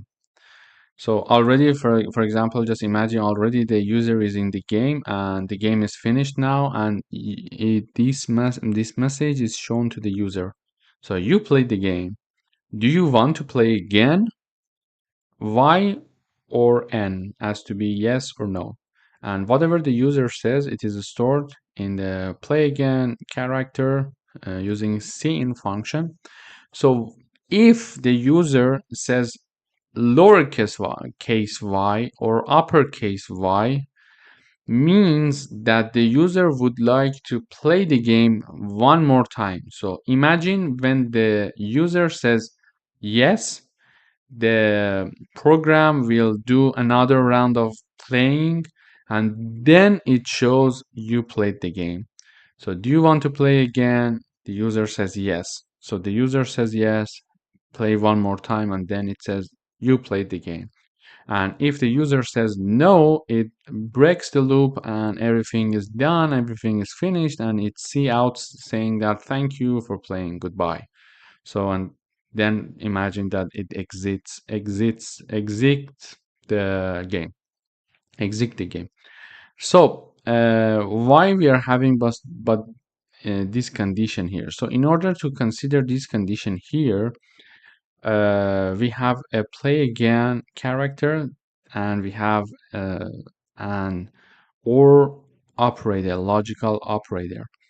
So, because C++ is sensitive to get the result as y or y, they are perceived to be two different things. We mention if the written answer from the user is either of lowercase or the uppercase. So because in the or logical operator, we know that either of the side of the condition must be true. So if this is true or this is true, then it repeats the loop again. So if the user says y in lowercase or uppercase, it knows that the user wants to play one more time. But however, if we didn't have this part, okay, let's imagine that we didn't have this part and we only have this part of the condition, this play again with lowercase y. And if the user answers with an uppercase y, it does not know it does not recognize y because only lowercase y was initially defined to in this condition. So it is important to consider both cases so we make sure we're not missing anything. So let's run the code and then we analyze the code again. So it says, do you want to play again? I would say yes. Do you want to play again? This time uppercase yes. And yes, lowercase y yes. Do you want to play again? I would say no. So thanks for playing, goodbye. So it, as we explained, do you want to play again? I would say y. I would say yes, showing y. And then it says, okay, the guy said y, let's do the loop again. And it asks me again, do you want to play again? I would say yes, another round. And then if I say yes, another round and another round, etc. And if I say no, because this condition is not passed, this while condition is not passed, then it gets out of the loop and it says, thanks for playing, goodbye. So you see that there are some practical examples for do while, and they are pretty common everywhere. When I make these examples, you can see that everywhere you're in every day, on a daily basis, you face these situations that are using these do whiles or for loops to fix some problem and provide some services to their customers. So please practice all of these things one by one and try to do the coding yourself, try to make the error and try to understand where the problem comes from. So from errors is where you can learn how to do the coding. Just stay tuned, and in the next lessons we're going to go through another type of loops. Hello everyone, welcome back. In today's lesson, we are going to talk about nested loop. So a nested loop is simply a loop inside another loop. This means that you have one loop running within the body of another loop. So the outer loop runs a specific number of times, and for each iteration of the outer loop, the inner loop runs completely.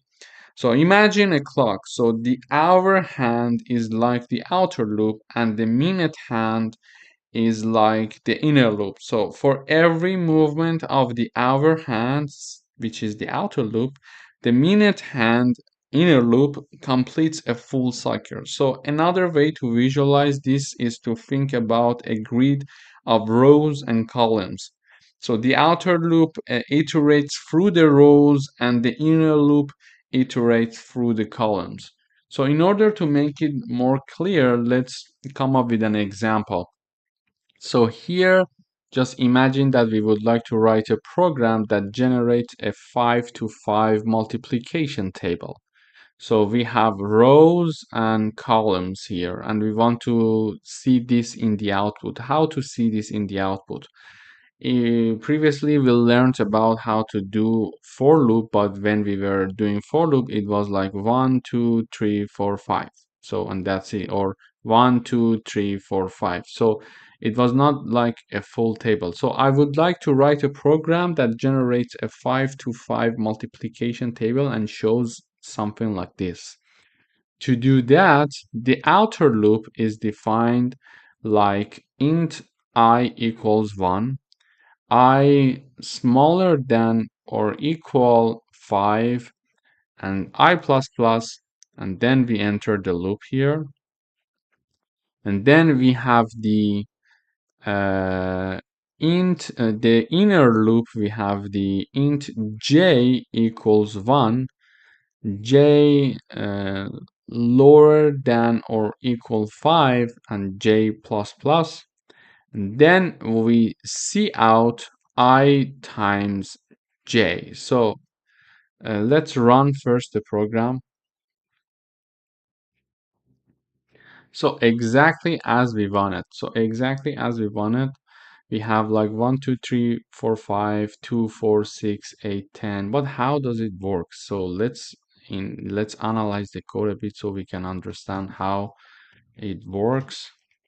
So here we enter the loop with I equals 1, then j equals 1. So when I equals 1 and j equals 1, I times j would be 1.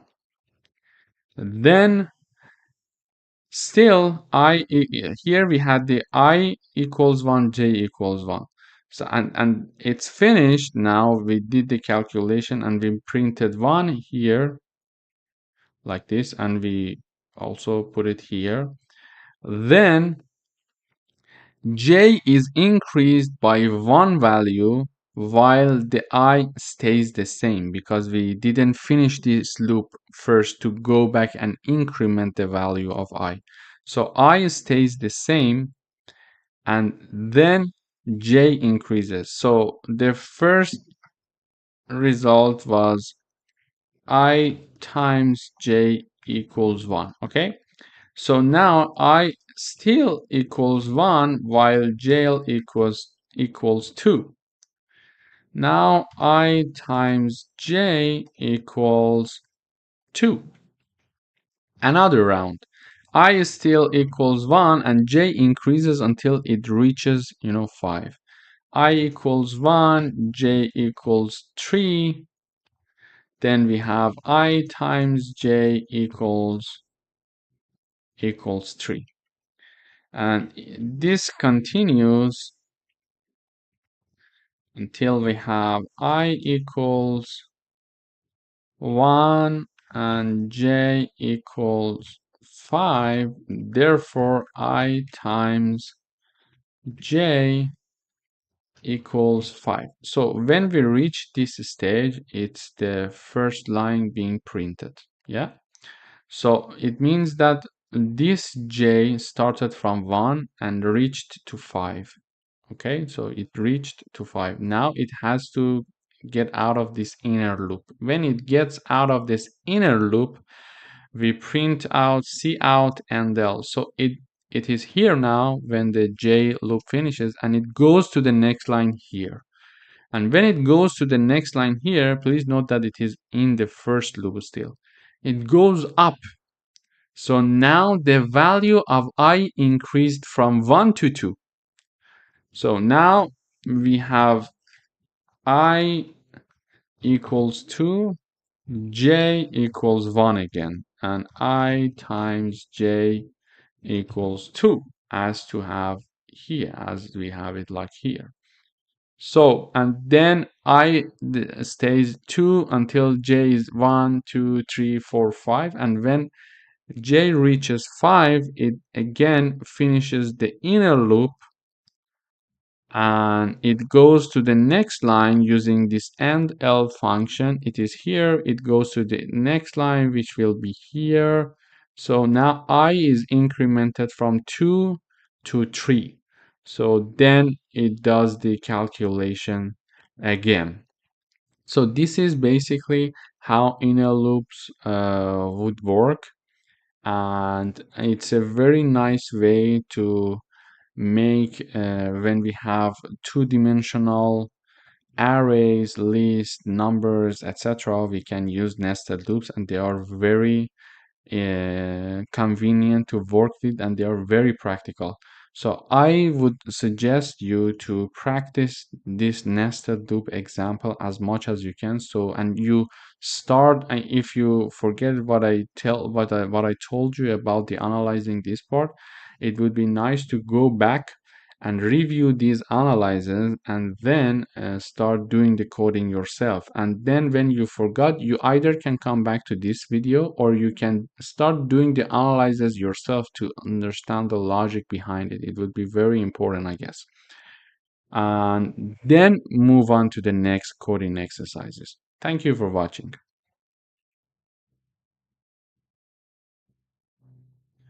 Hello everyone, welcome back. Today we're going to do another coding exercise here. So we would like to write a program that prints a pattern of numbers in the form below. So this is the form that we would like to print. So in order to print something like this, we usually don't know it by heart. We need to think about it. So this is where the programs get a bit more complex than before, and we need to start thinking about how to get to the result that we want a priori to start just right away coding the program. So in order to print that, we can use a nested loop. To do that, we have one outer loop and one inner loop. So in order to have these two loops, we first start with the outer loop, that is I. We say, so let me first run the program so we see that we have the result and then we analyze it. Okay. So here we have the result as we wanted. So, but how did we get there? And we only 3 lines of code. So how did we get there? Let's analyze the code. So first we have the outer loop, which says integer I equals 1, I lower than or equal 5, I plus plus. Then, so this is not something very strange. This we have. This we already had in many examples. So here we also have this for int j equals 1. However, the upper bound of j is I. So j must be lower than or equal I, and then we increment its value one step at a time. And then we print the value j. When the first loop, the inner loop, sorry, the inner loop is finished, we go to next line, and then we go to the outer loop again. So how does it work? Let's see. Let's start writing the output here step by step. It would be easier to understand the logic. So first I equals 1, we enter the loop. J equals 1, and at the same time, j must be lower than equal I. So, and I is 1, so j must be lower equal 1. So only one iteration for j is allowed because it already starts from 1 and it must be lower than or equal to 1. So when it enters I equal 1, j equal 1, and the result would be 1. So it prints the value of 1 like this because we are having cout j. Then it goes here, so the inner loop is finished. It goes here, it goes to the next line. This is where the first one is printed, and then it's go to the next line. Now I equals 2. I equals 2, j again equals 1 because it starts from 1 every time. And j must be lower than or equal to I, which will be something like this. So j will be lower than or equal to because the value of I is 2 this time. So given this, we will first start with j1. So with j1, the inner loop is executed, so it prints 1. So the first result will be 1. And then it goes to the inner loop again. It increments the value of j, and j will become 2. 2 is still lower than or equal to as the condition here, so it enters the loop again and prints the value 2. So it prints 2. When it prints 2, it reached its maximum level, so it reached its upper bound, which is equal to I. So I is 2 and it reached 2, so it's finished. So the inner loop is finished. It prints it does one endl, so it goes to the next line here and starts from here. So now it goes to the first outer loop.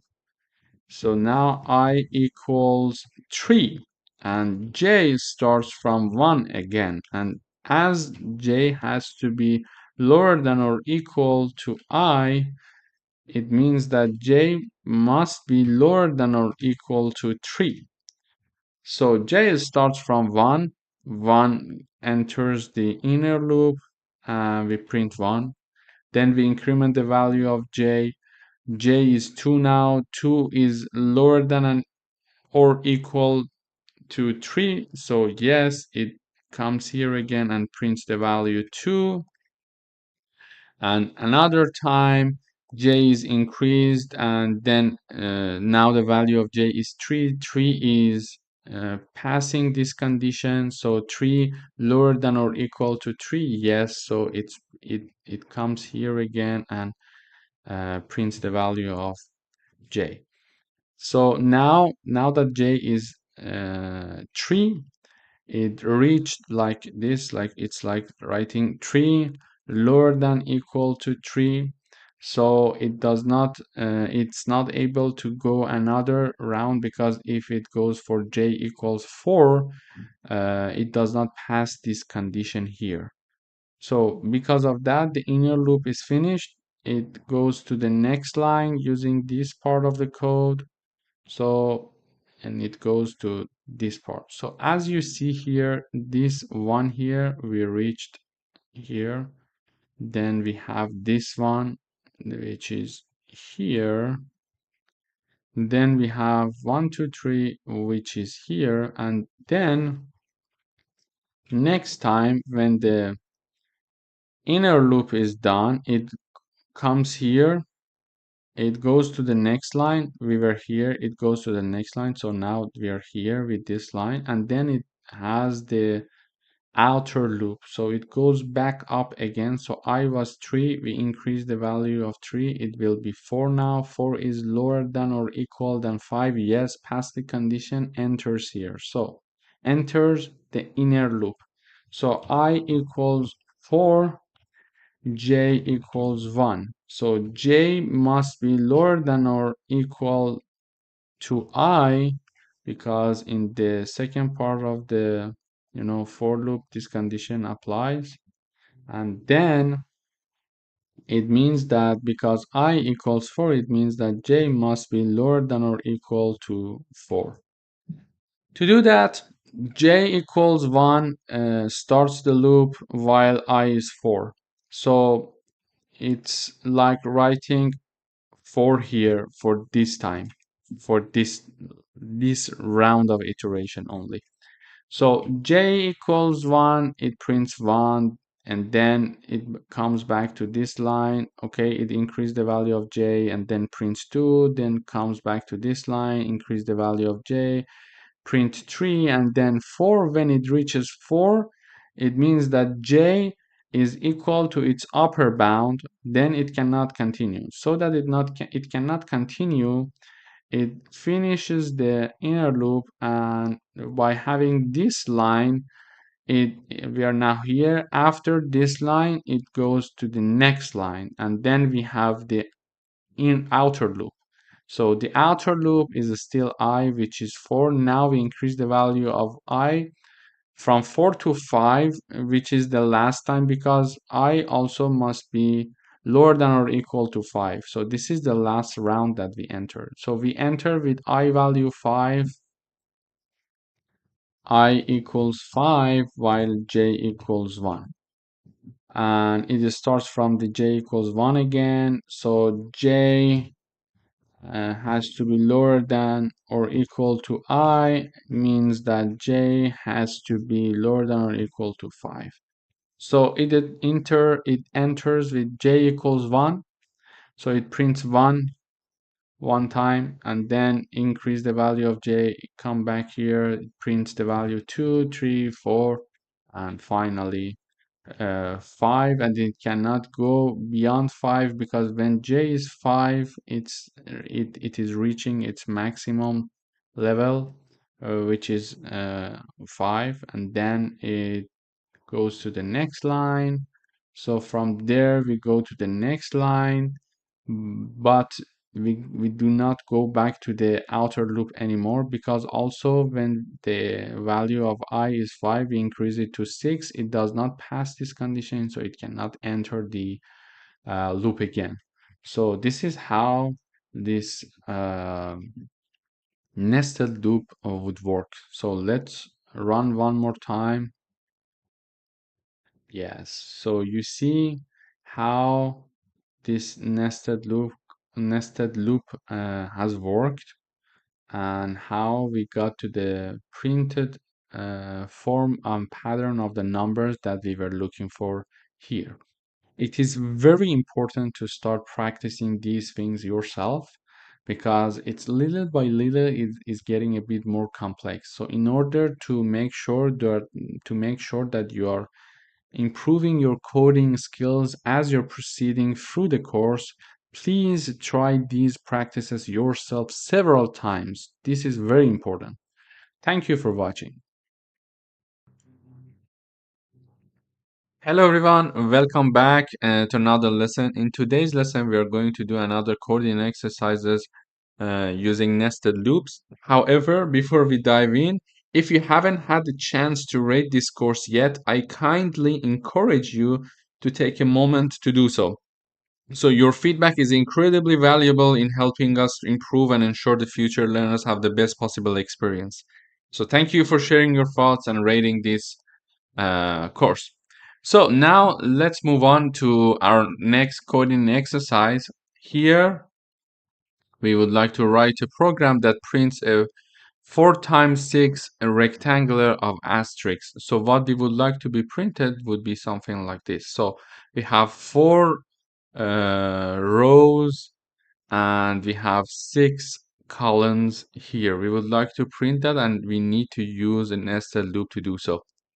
So the outer loop would have four range, like I starts from 1 and we'll go up until 4 because we would like to have 4 rows here, and as the statement mentions. And then as we would like to have 6 columns, we are having the inner loop to range from 1 to 6. So we start from here. Let's run the code first and see how it works, and then we will start analyzing the code. Okay, so now we see that we have 4 rows and 6 columns. So let's analyze the code. So initially here I equals 1, enter the loop. So it checks to see if I equals 1 and it's lower than 4, I plus plus. So I equals 1, enter the outer loop. And when we enter the inner loop, so j is equal to 1. So I would say I equal 1, j equal 1. Then when j equals 1 in the first round, it says print 1 asterisk. So it prints 1 asterisk. Then the inner loop is finished one time and it goes back again. So it increased the value of j from 1 to 2, and it comes back here and it prints 1 asterisk for us. Then j was 2. Now we increase the value of j by another value, and j becomes 3. Then 1 asterisk is also printed here. It continues until j equals 6, and we print another asterisk here. So it would be like 6 asterisks would be printed, because when j equals 1, it prints 1, then it's 2, another asterisk, then j is 3, another asterisk, then j is 4, 5, and 6, another asterisk. So the range of the j will, depending on the range of the j, we are going to print asterisks here. So we have the value of from 1, j equals to 1, and j lower than or equals to 6. So 1, 2, 3, 4, 5, 6, we are going to have 6 asterisks being printed, because this is how the range tells us. So when j reaches its upper bound, the inner loop is finished. When the inner loop is finished, we finish this column. We have the endl syntax here. So like it's like here, we printed 6 asterisks. Now we are here. We have one endl, which will force the program to go to the next line here. So when we go to the next line, we go back to the outer loop where I was 1 initially. Now we increase the value of I by 1, and I becomes 2. I equals 2, and j starts from 1 to 6. And because of that, we will have another 6 asterisks being printed, because when j equals 1, it enters the loop, print 1 asterisk. Then j is increased to the value of 2. Then another asterisk is printed here until j reaches its maximum level. So then when j reaches 6 again, we finish the inner loop and we go to the next line. We are here. When the second inner loop is finished, we go until here because of endl, and we have the outer loop. So in the outer loop, I now equals to 3, and the same logic goes for I equals 4. So basically, if you would like to have like 4 rows, we have the upper bound, we have the range of I from 1 to 4. And if we would like to have 6 columns, we need to have the J or the inner loop has to be from 1 to 6. If we would like to have 8 columns, we can simply say J starts from 1 and it's going to be lower than or equal 8, for example. So this way we are going to have 8 columns here. So let's try and see how it works.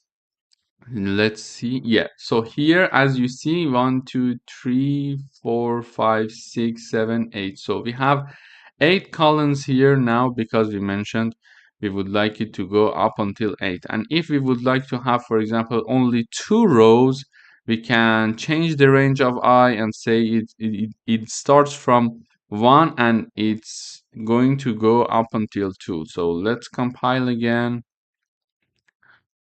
So yeah, here we see that now we are having only 2 columns.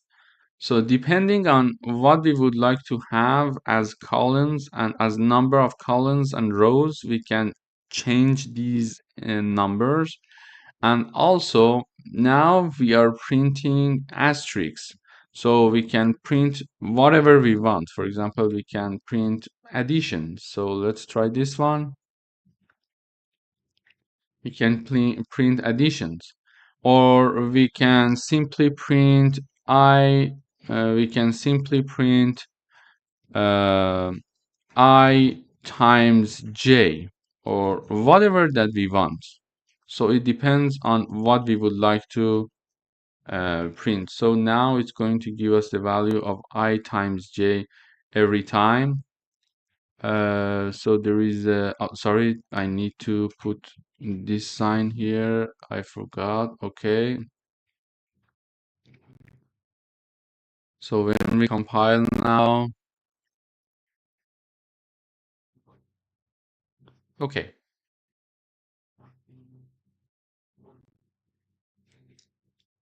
So here we see that it is printing the values of I times j. Like for example, I equals 1 and j equals 1, so it prints 1. Then I is still 1, but j is now 2 because the value of j is increasing from 1 to 8 now. So then 2 times 1, here we have it, then 3 times 1 we have it, then 4 times 1, etc. Then we finish the inner loop, the first inner loop, and we go for the second loop. So we go for the incremented value of the I, which is the second iteration of the outer loop. So I equals 2, now we have I equals 2, and when I equals 2, j equals 1, we have 2. When I equals 2, j equals 2, we have 4. When I equals 2, j equals 3, we have 6, etc. until we reach the I equals 2, j equals 8, which the result will be 16. So if we would like to have like now 4 columns, we can also try this like that.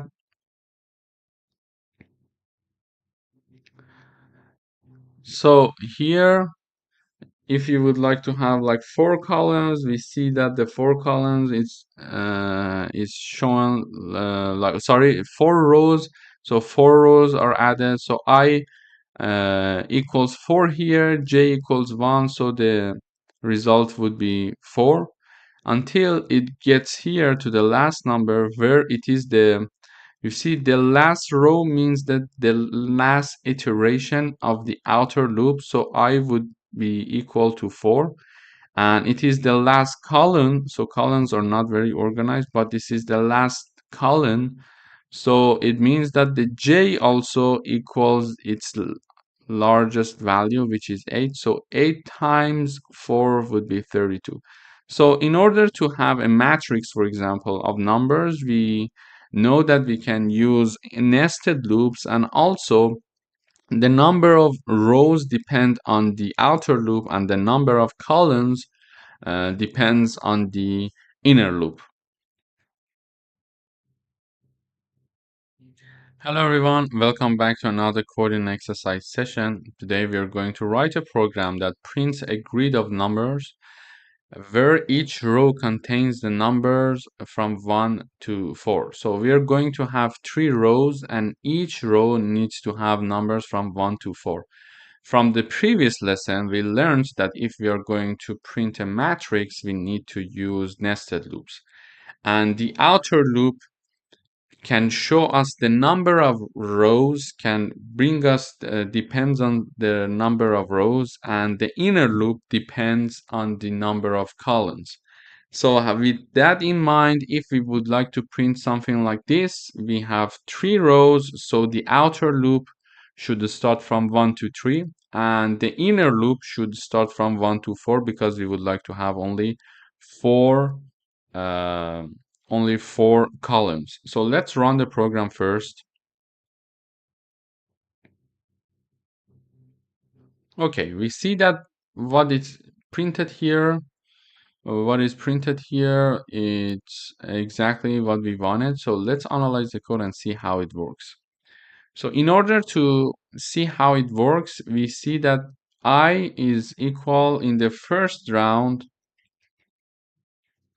I equals 1, while j varies between 1, 2, 3, and 4. So when I equals 1, it enters the outer loop and it reaches to the inner loop. So j equals 1, it enters the loop, so it prints 1. Then it goes up. We increase the value of j, and j is 2 now, so it prints 2, and also we are printing one space here.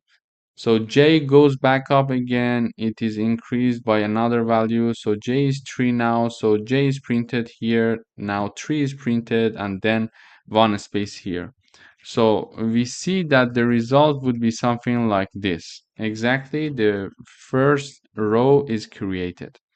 When j reaches its maximum level, which is 4, the inner loop is finished, and we are going to the next line using end L. So we are here. When we have the end L, it goes here. So now I equals 2. So now I equals 2, while still j varies between 1 to 4. And again, the same procedure will continue. So j equals 1 enters, it prints j and 1 space. Then j is increased here by 1 value, it enters, it prints j with 1 space. Then we increase the value of j another time. Now j is 3, so we print j here, which is 3 with 1 space. And another time j is 4 now. This is its maximum level upper bound. And we increase the value of j from 3 to 4 by 1 value, and we print j, and the inner loop is again finished, and we have endl. So we're here. After endl, we go to the next line, and then we increase the value of I to 3. Again, the same thing will happen. So if we would like to have 3 rows, we are ranging I from 1 to 3, and if we would like to have 4 columns, we are ranging j from 1 to 4. However, if we would like to have like more columns with more numbers, like if we would like to have something like this, we can simply increase the range from 4 to 5 and see its impact. Let's see.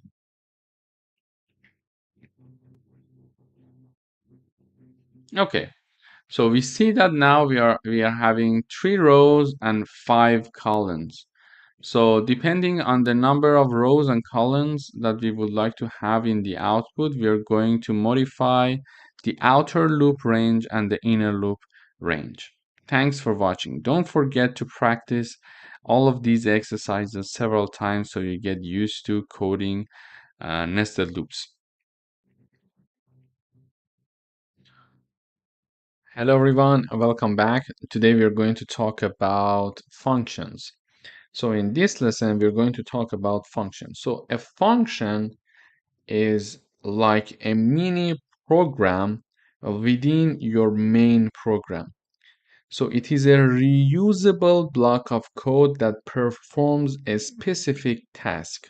Instead of writing the same code repeatedly, we can put that code in a function and just call it whenever we need it. So we write it once, we write the function once, and we can use it multiple times. So it saves the time and effort. So if you have a program that calculates, for example, the sum of two numbers in multiple places of your code, using a function avoids writing the same code again and again. So the program will become easier to understand and to maintain, of course. And functions break down, the complexity tasks, the complex tasks into smaller, manageable pieces. So for example, here, if you remember previously, we were talking about like printing one thing here, like saying uh, the sum is, and then the number and L. So let me just initialize two numbers saying that int a equals 10 and int b equals 12, for example. And we are saying that the sum is a plus b, okay? So using these three lines, we can have the sum of a and b. However, just imagine that we have like 1000 lines and this code continues like for many times, and we have different blocks of codes here. Just imagine here we have a lot of codes and different tasks to be performed, and at some point again we would like to add two other numbers, like we would like to write down int c equals, for example, 15, and int d equals 20, for example. And then we see out the sum of c and d is c plus d and L. So you see, we are repeating this calculation again, and we had it one time here, and then we are repeating it here, and we may need to repeat it several times. So instead of writing these many codes repeatedly, we can simply just define a function to do the job for us. In order to define a function, we need to first declare it a priori to our main function. So this is our main function. So any C++ program will have a main function. Everything is within that main function. So before this main function, we can declare our additional functions that we would like to have. For example, here we declare a function called add, and it has two values as input values, int a and int b. So within the parentheses, it shows how many input it can take and what are the types of the input that it can take. So the first type is int a, so the first type is int and the second type is int. So the input of the function called add are two integers, and here this int shows the output of this function. So basically we learned 3 points here.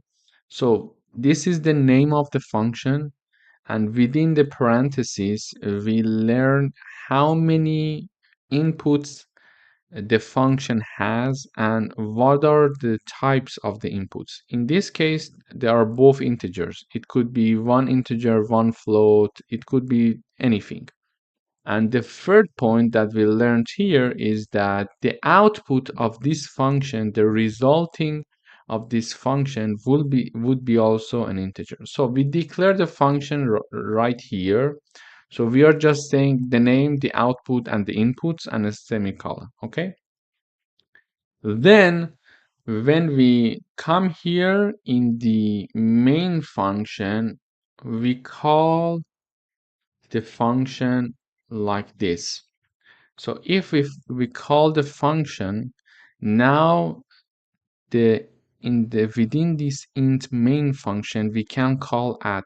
Why? Because initially, a priori to this main function, we have defined the function, okay? So we must define it before the int main. So when we call it within the int main, so it recognizes it and it does not return an error. However, this function is just declared here. In order to know what this function do, now I close the int main function. We go through the details of the function here. So basically, it would be something like this. We declare the function, we use the function. However, after the int main function is finished, we write down the details of the functionality of that function. So in order to do that, to see what this function is doing, we come to the end of the code.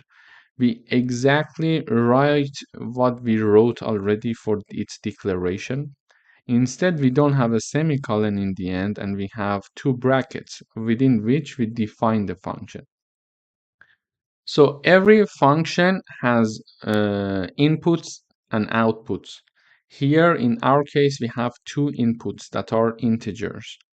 And the output would be the value of a plus b. So this could be a plus b, or it could be like c plus d, whatever the input of the function is, it can add it. So basically we are saying if the input is a and b, so you return those gathered inputs.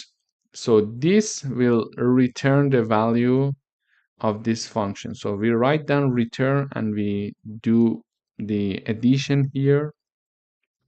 So this is how this function would work, and we go up to the main function.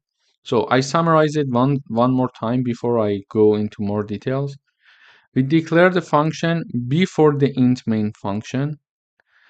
We define the function after the int main function and say what it is going to do. And it must have one return value. So it usually has either a return value or it's a void function. So void function, we will talk about it in a few seconds or in a few minutes. But in this case, because it's not a void, if it was void here, instead of int, we had void. So it's not a void function. It's a normal function that returns an integer value. To return this integer value, we write down return and we do whatever we want to do here. So and then we want to use this function in the main function, in the main block of code. So we define one int result and its value is this. So this is how we call the function. If you remember, the function name was add. So it's going to call the function named add with two values, 5 and 3. And when it is going to call this function with 5 and 3, it's like saying that, okay, one input is 5, the other input is 3.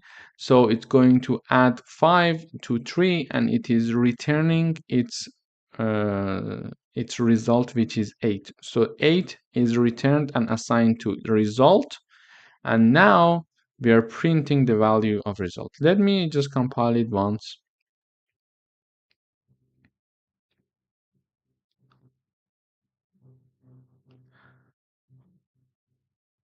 Okay, so now we see that the sum is 8. As we discussed, here we call the function with two inputs. So if we are saying the inputs are integer, it must be they must be integer here as well. It's not like that we can declare them as integer and we can put like 5.2 and 3. It returns error. So they must be integer. So then 5 and 2 are called using add function, and 5 plus 2 plus 3, sorry, it will be 8, and 8 will be returned here as the number assigned to the result. So instead of, for example, adding the different integers and different parameters throughout the code again and again and again, so we don't need to write it anymore. We just, whenever we want to use it, we just call the function. So let me just do another thing. I would say int result 2 equals add, like we can say 10 and 2, for example. It's not possible to write 10 and 2.2. There will be a problem if we run the program. So, and then I see out the second sum is, and I print the value result 2 and del. So let me just compile this.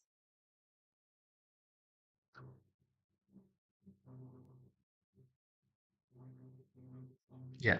So here we see we didn't have to do the calculation anymore. We just call the function once more with new values. So you can call the function millions of times, and with new values you can do the calculation. However, the function is written only one time. So it is more efficient to have functions that do the job for you, so you don't have to call them one by one. So this is very important to keep in mind to use the functions. And another thing that we could do here is like the following. So as you see here, we are printing the sum is in the main block. In order to be super efficient, we can also mention that in this function we define a new integer called c that is equal to a plus b, and then we see out the sum is, and we print c every time. So here what we can do is like this. So let me just clear this part, and this and this. Let me see if I have errors or not.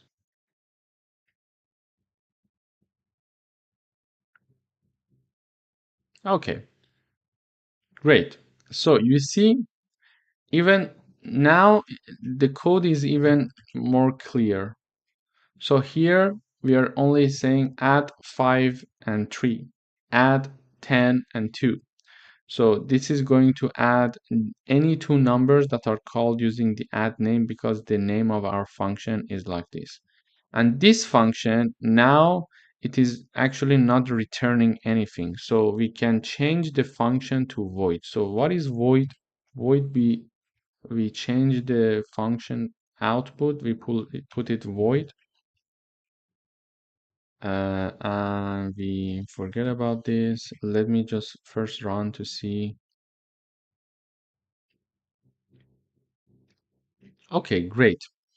So here, previously, we were doing the calculation directly. We were saying return a plus b.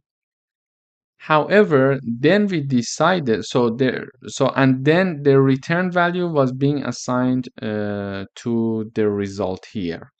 However, then we decided to not to assign these function values to any integer, and we do all the calculation in the function, so the code, the main block will be more clear. Therefore, we do the calculation here and we print everything here, so we are not printing anything here. So a void function is a function that is going to return no value. It's only doing some calculation.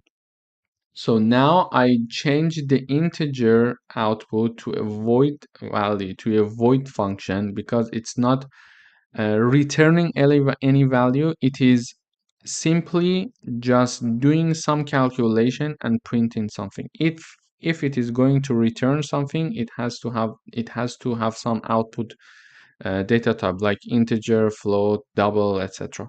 However, if it's not specifically returning something like this, like a plus b, for example, if it does not have something like this, it's a void function that is doing some calculation for us.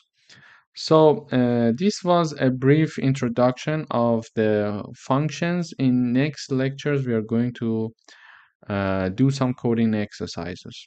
Thanks for watching. Hello everyone, welcome back. Today we are going to do some coding exercises. So we would like to write a program that writes a function that greets everyone who is running the program. To do that, we could simply write down cout and write the message that we would like to have, like welcome here, and del. However, in the main function that we have in C++, we don't want to write anything like that, and we would like to only have codes that are calling the functions and tasks are done in the functions. Therefore, the code is more clean, more readable, and more understanding. So to do that, we define one void function here. So the name of the function is greet. It has no input. So let's see how it works.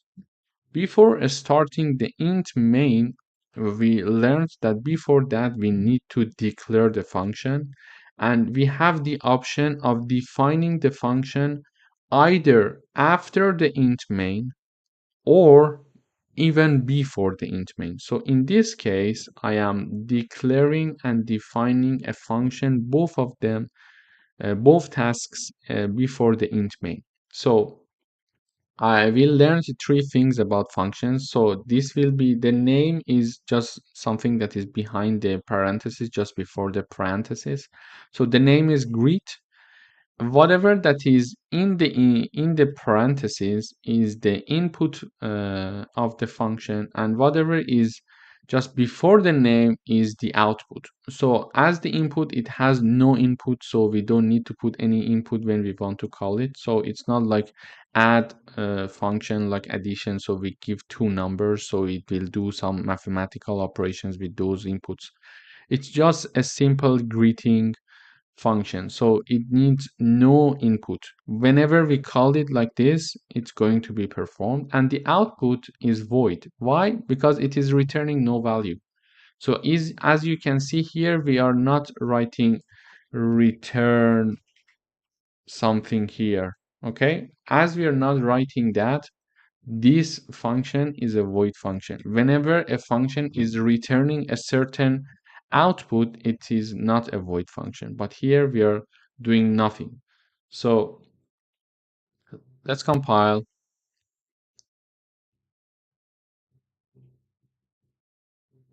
Okay, now we see that the function is working very well. So instead of writing cout welcome to C++ and do some additions, do other things in the main part, we're just calling the function greet. So the code is very clean, and everything is done behind the scene. So this makes you to have a very good understanding of how the code work chronologically. So when you have, for example, 10 functions, from the beginning, you start, for example, greet, you go and read the function greet, and you come back here. Okay, the first step was greet. And then the second function is here, third, fourth, etc. So whenever you want to see the details of each function, you go and read that function. And in the main menu, in the main function, everything is clear and only the functions are there. And all the details or the works, all of the coding details and all of the works are within each function, uh, making the code to be more understanding and clear for the reader to see, okay, there are 10 functions here. If I want to read about the greet function, I click on the greet. So I can simply and easily navigate the greet function. Otherwise, I have to, look for every line to see where we are greeting when we are greeting the customers, for example, etc. So this is another example for greeting. In the next session, we are going to do some more coding exercises. Hello everyone, welcome back. In today's video, we are going to do another coding exercises. So we would like to write a function that does the multiplication of two double numbers. Previously, we learned how to multiply two numbers. However, using a function can help us to have a more efficient code. So we don't have to repeat a certain block of code repeatedly throughout our main function in order to perform a specific task for us. Using a function, we can define the function once and use it several times in the code, so it is more efficient. To do that, we learned before the int main function, if we want to have another function, there are two tasks that we need to take care of. So the first one is that we must declare the function before the int main function. So here we are declaring it. And also we need to define the function. But for definition of the function, we have the choice. Either we can define the function before the int main function, or we can do it afterwards. It's up to you. So in other exercises, I showed how we can only declare it above and define it after the int main function and use it in the main function. However, here I'm declaring and defining before the main function. And there are three things, if you remember, about a function that we understand from this line. So the first thing is its name, that is multiply. The second thing is within the parentheses, we learn how many input parameters it has and what are their data types. So here we learn there are two parameters as the input that this function requires to run, and the data types are double, and both of the inputs are double. Finally, the third thing about the function, we learned the output of the function. So the output of this function would be a double as well. So this is its declaration, and within the bracket, we will have the definition of the function. So this function is going to return x times y. So these two inputs are being multiplied using this function. And we have the return. Why? Because the output is double. So if anything but void is the type of the output of the function, there should be a return here. But if the function is a void function, there must not be a return here. So having said that, let's come back here in the int main function. So we would like to call the function in our main function. So I declare a double called result, and I assign the value of it by calling the function. I call the multiply function, and within the parentheses, we learned that this function requires two inputs that are doubled. So these two double number are also considered as the input of this function, and the output of this function is going to be assigned to result. Finally, we are going to print the result to see the output. Let's run the program once.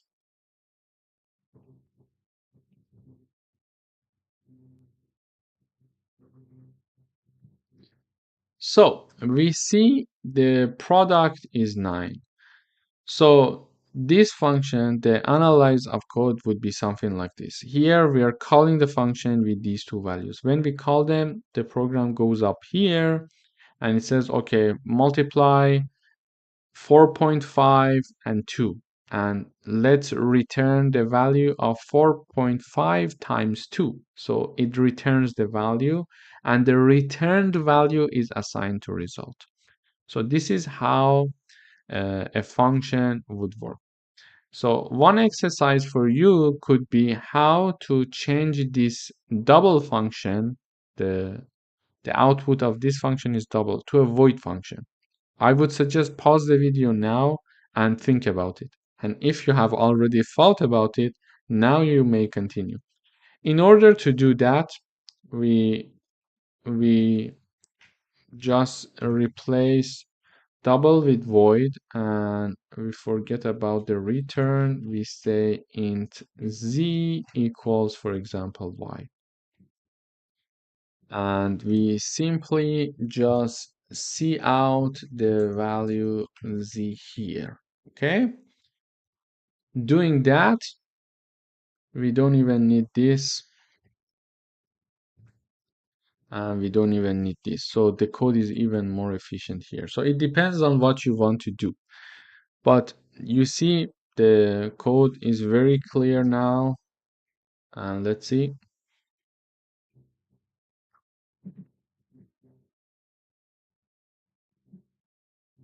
Okay. So now everything works and the function uh, has changed to a void function. So more blocks are here. So we added one line and we changed the code in this line. However, our int main function is very clean. So if we want to do multiplication several times, like here, sorry, like here, and then here, we change the value, for example, 7, 9, 10, something like this. And we say the output of multiply function is. Okay. So instead of doing the calculation 4 times, I'm only calling the function 4 times. Let's see.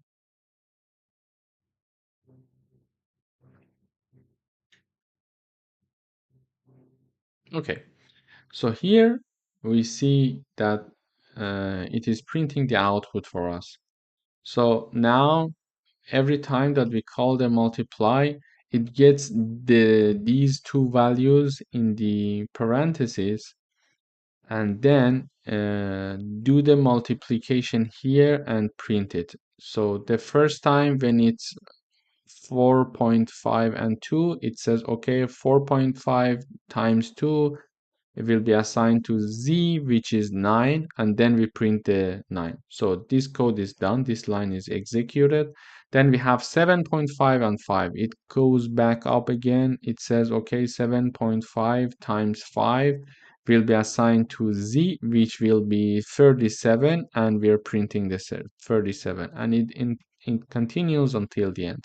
So you see how efficient it would be to write only a function that does the job for us instead of just repeating all of these blocks of codes again and again.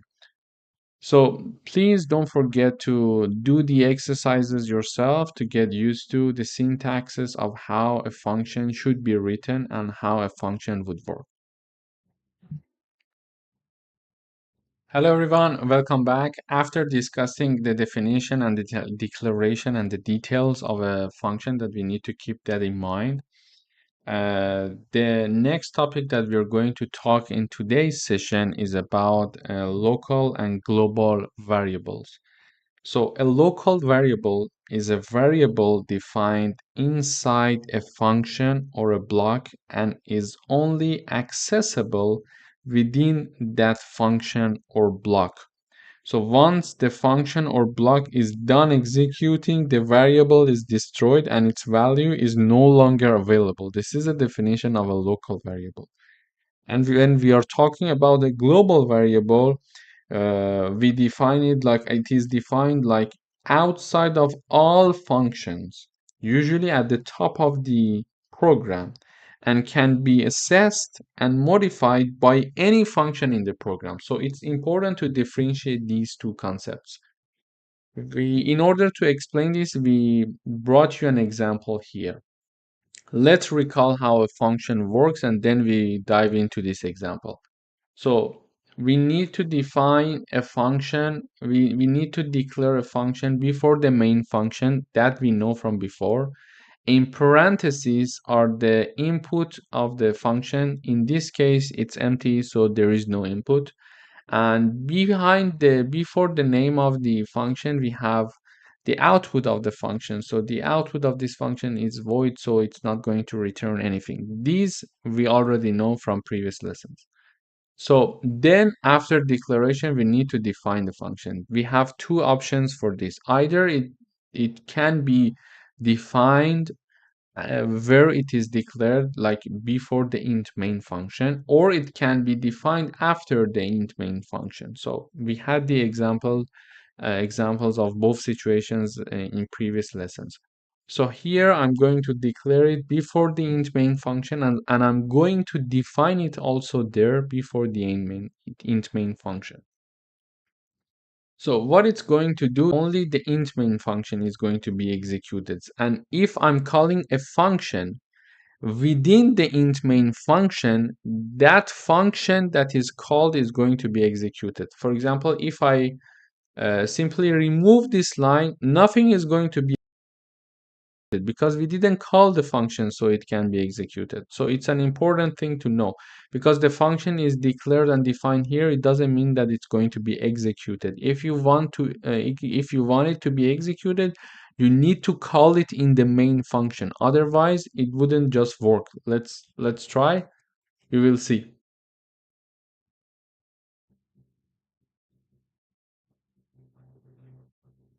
You see, nothing is being executed because we are not calling anything.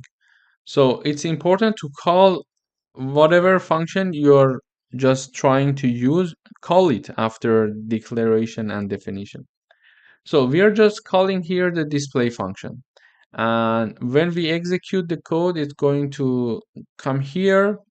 And then within that function, in that parenthesis, in that bracket, we have the definition of the function. So in the definition of the function, we are initializing one integer value called local num, and it is equal to 10.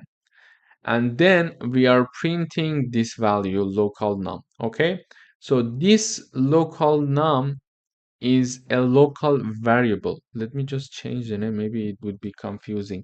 I would say int x, for example. Okay, it's going to, so the number is, okay, so this x variable that is an integer is a local variable to this function. Okay, why? Because it is declared and initialized in this function, so it makes sense that it's not accessible from here. Why? Because it is not initialized and declared here. So what the program would see if we want to use something in the int main function, what it would see is the only thing that are here. And since it is not here, this integer value is not defined in here, it is a local variable for this function. We can have another, let me just add another function here. So I would say num2, and I define y and it is equal to 20, and it is okay. Now we have one main function, and then we have one void function and another void function. So we can have like tens of hundreds of functions, so it doesn't matter. So this integer that is called y, and it is initialized and set to 20, is a local variable to this function, and this y is not accessible neither in this function nor in the main function, so it's a local variable.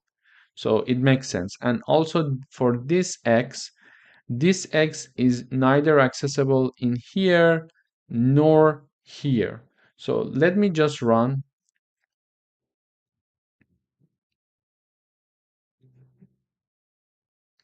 Here in the int main, we are calling the display number. So display number is this function. We are assigning 10 to integer x, and then we are printing it. So it is printing x. However, if we are trying to like print x directly here, it is expected to have some errors. You see, even we cannot even run it. We have error here. So why? Because it says use of undeclared identifier. It makes sense because x is defined here, so it's a local variable for this function and not for the main function. So this is the concept of local variable. In the next video, I'm going to talk about the global variables. Hello everyone, welcome back. In this session, we're going to talk about global variables. Previously, we talked about local variables, and we mentioned that local variables are defined within each function and only are accessible in that specific function. So if we have function number 1 and we define integer x, it is only accessible in function number 1 and not in function number 2 or int main function. So here we are going to discuss global variables.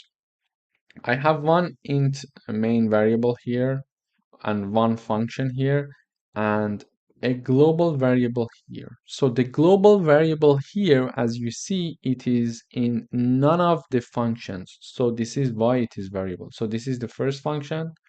This is the second function. So, and this variable is defined globally because it is not inside any specific function. Therefore, it can be used in any function.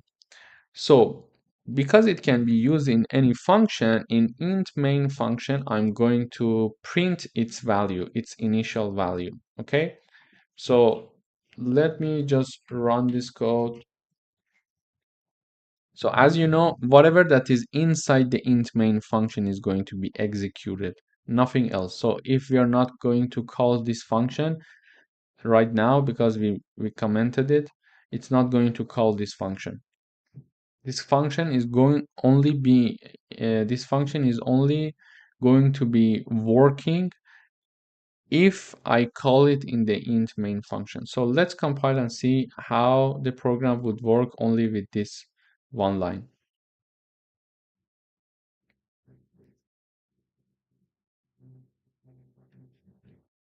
Okay, so here we see that it says global number initially 100. So it says global number initially, this is the message we type, and then we print the value of global num. So the global num equals 100.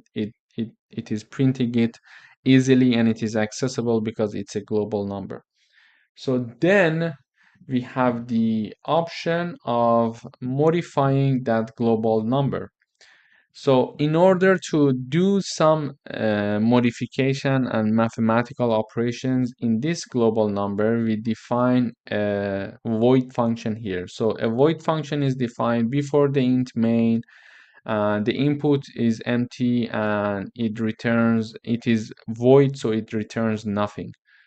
So basically in this function, when we call this function, we are going to add 50 value to its original value. So if you remember, when we have global num plus equal a number, it means that we are having like global num plus 50. Okay, so whatever the value of global num is, it is added with 50, and then its summation is going to be assigned to the global num. So in this case, it is 100 and it is 50, so the new value is 50. But for the sake of efficiency, we simply write it like that. So it's the same thing. So get used to also using equations like this. So we call this function here. This function is going to add 50 value to the original value of global num, and then it's going to print global num inside function, saying that global num, and then it is going to print this value. And here we have like global number after modification, and it is going to call this number again. So we are going to have three prints. Why? Firstly, in the int main function, I'm going to call global number initially, and this number is this number which is global, so it is accessible here. And then I'm going to call this function. This function is going to add 50 values to the original value of global num, which was originally 100. So therefore it is now 150. And it's going to also print the global number inside function message, and also print the new value of global number. So previously it was 100. Now we modified this number, and it is 150.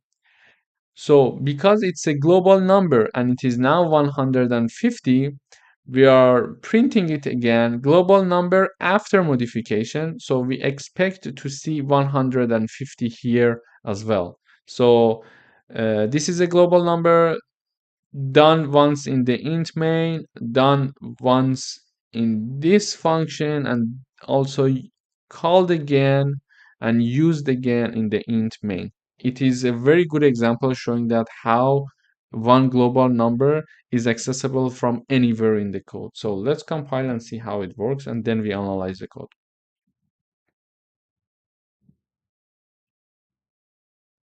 Okay, so let's analyze.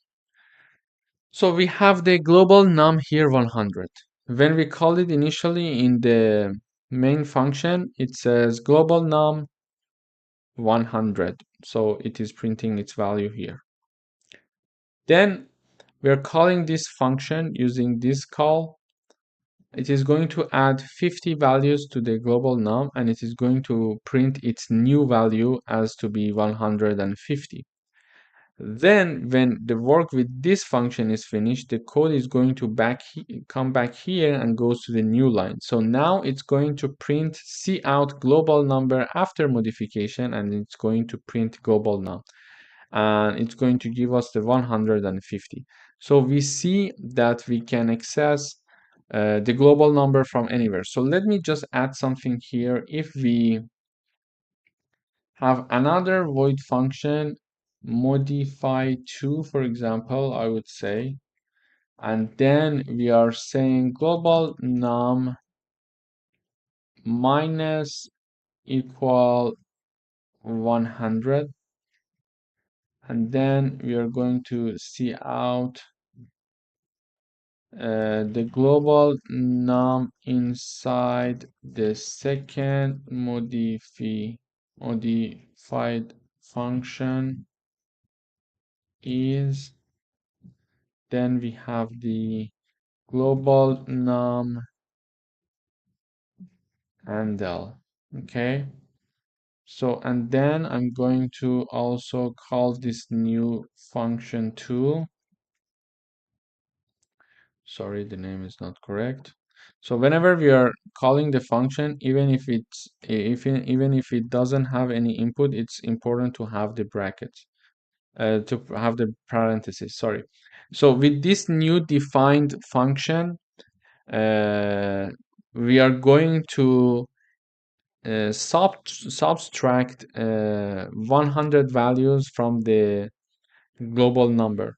So we had like 100 here, then we called this and then it adds 50 values. So here it is 150. Then this function is done, where the program goes back to the main function and it is going to print 150. And then we are calling this second function. So the second function is going to reduce 100 value from the global num. So let's execute the code.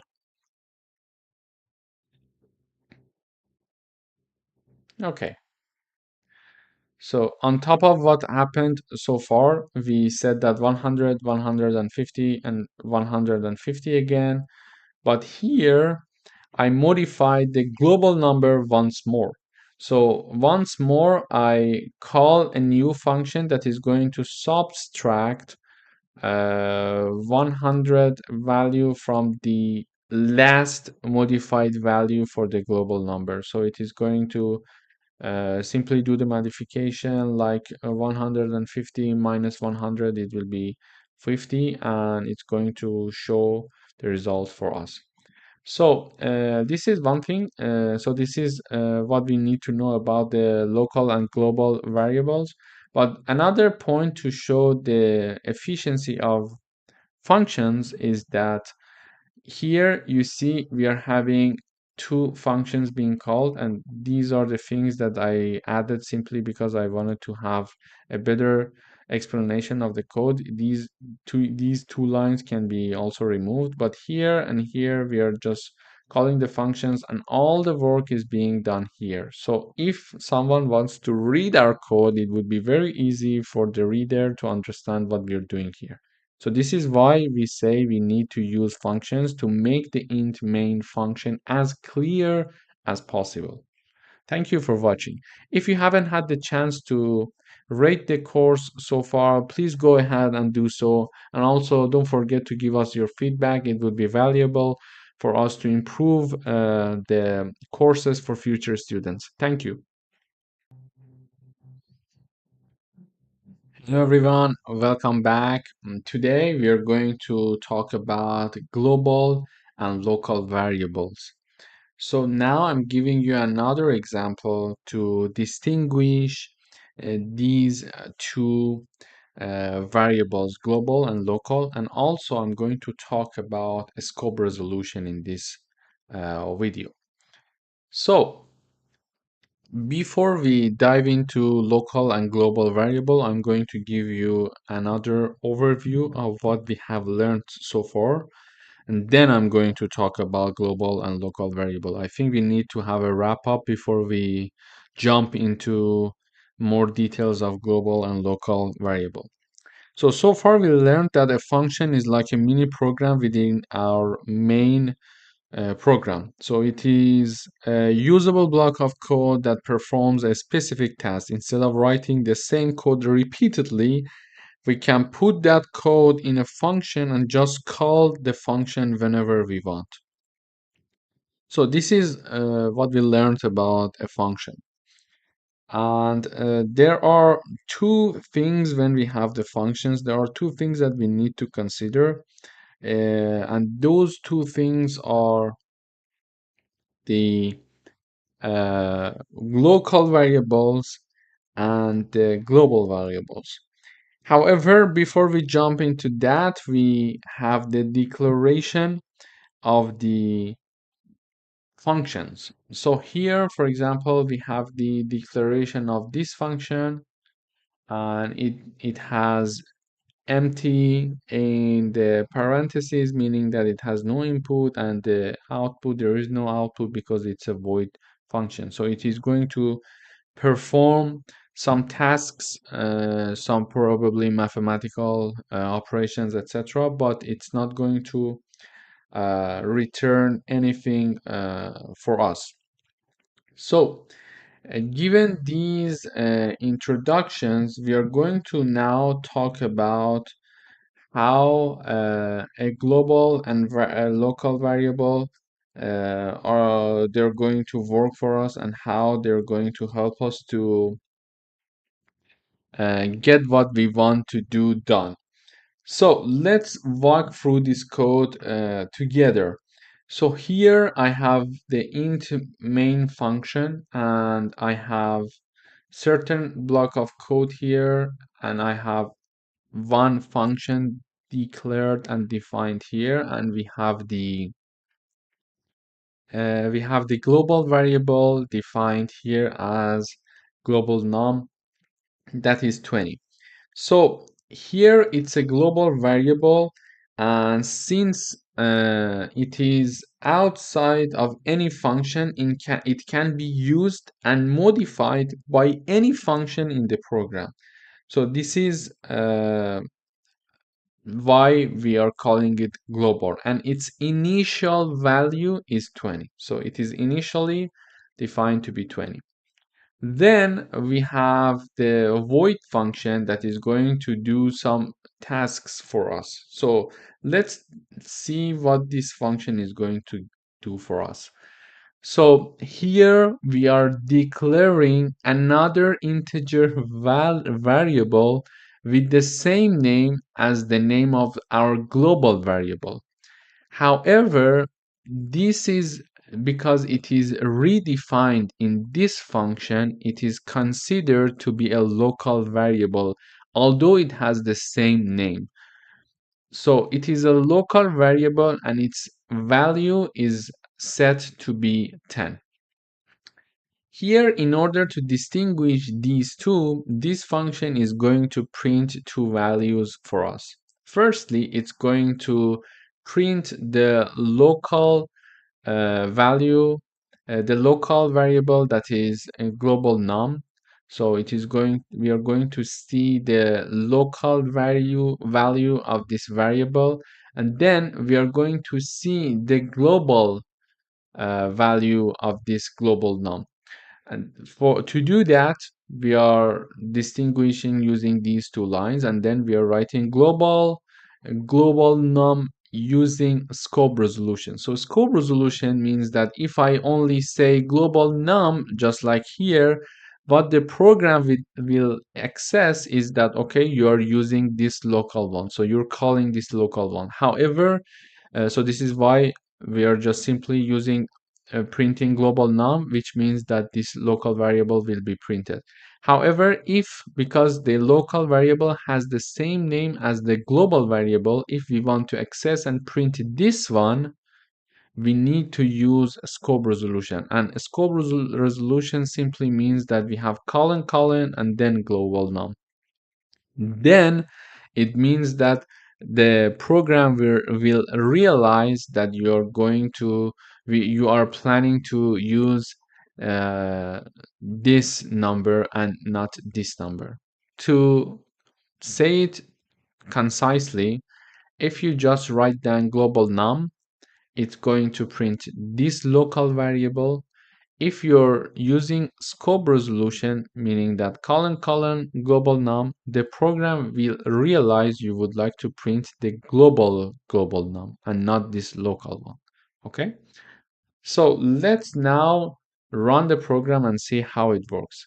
So firstly, we are couting global num. So here we are simply printing this value, and we don't need a scope resolution. Why? Because we don't have any variable or any integer that is defined with the same name as the global num. Let me just run the code first, and then we are going to analyze the code once more. Okay, so here I'm saying that we have one function, one main function, and one function here, and one global variable. So initial value of the global variable is 20. Now in the int main, I'm going to print the value of our global variable here. So it is printing 20 because its initial value is 20 here. Okay.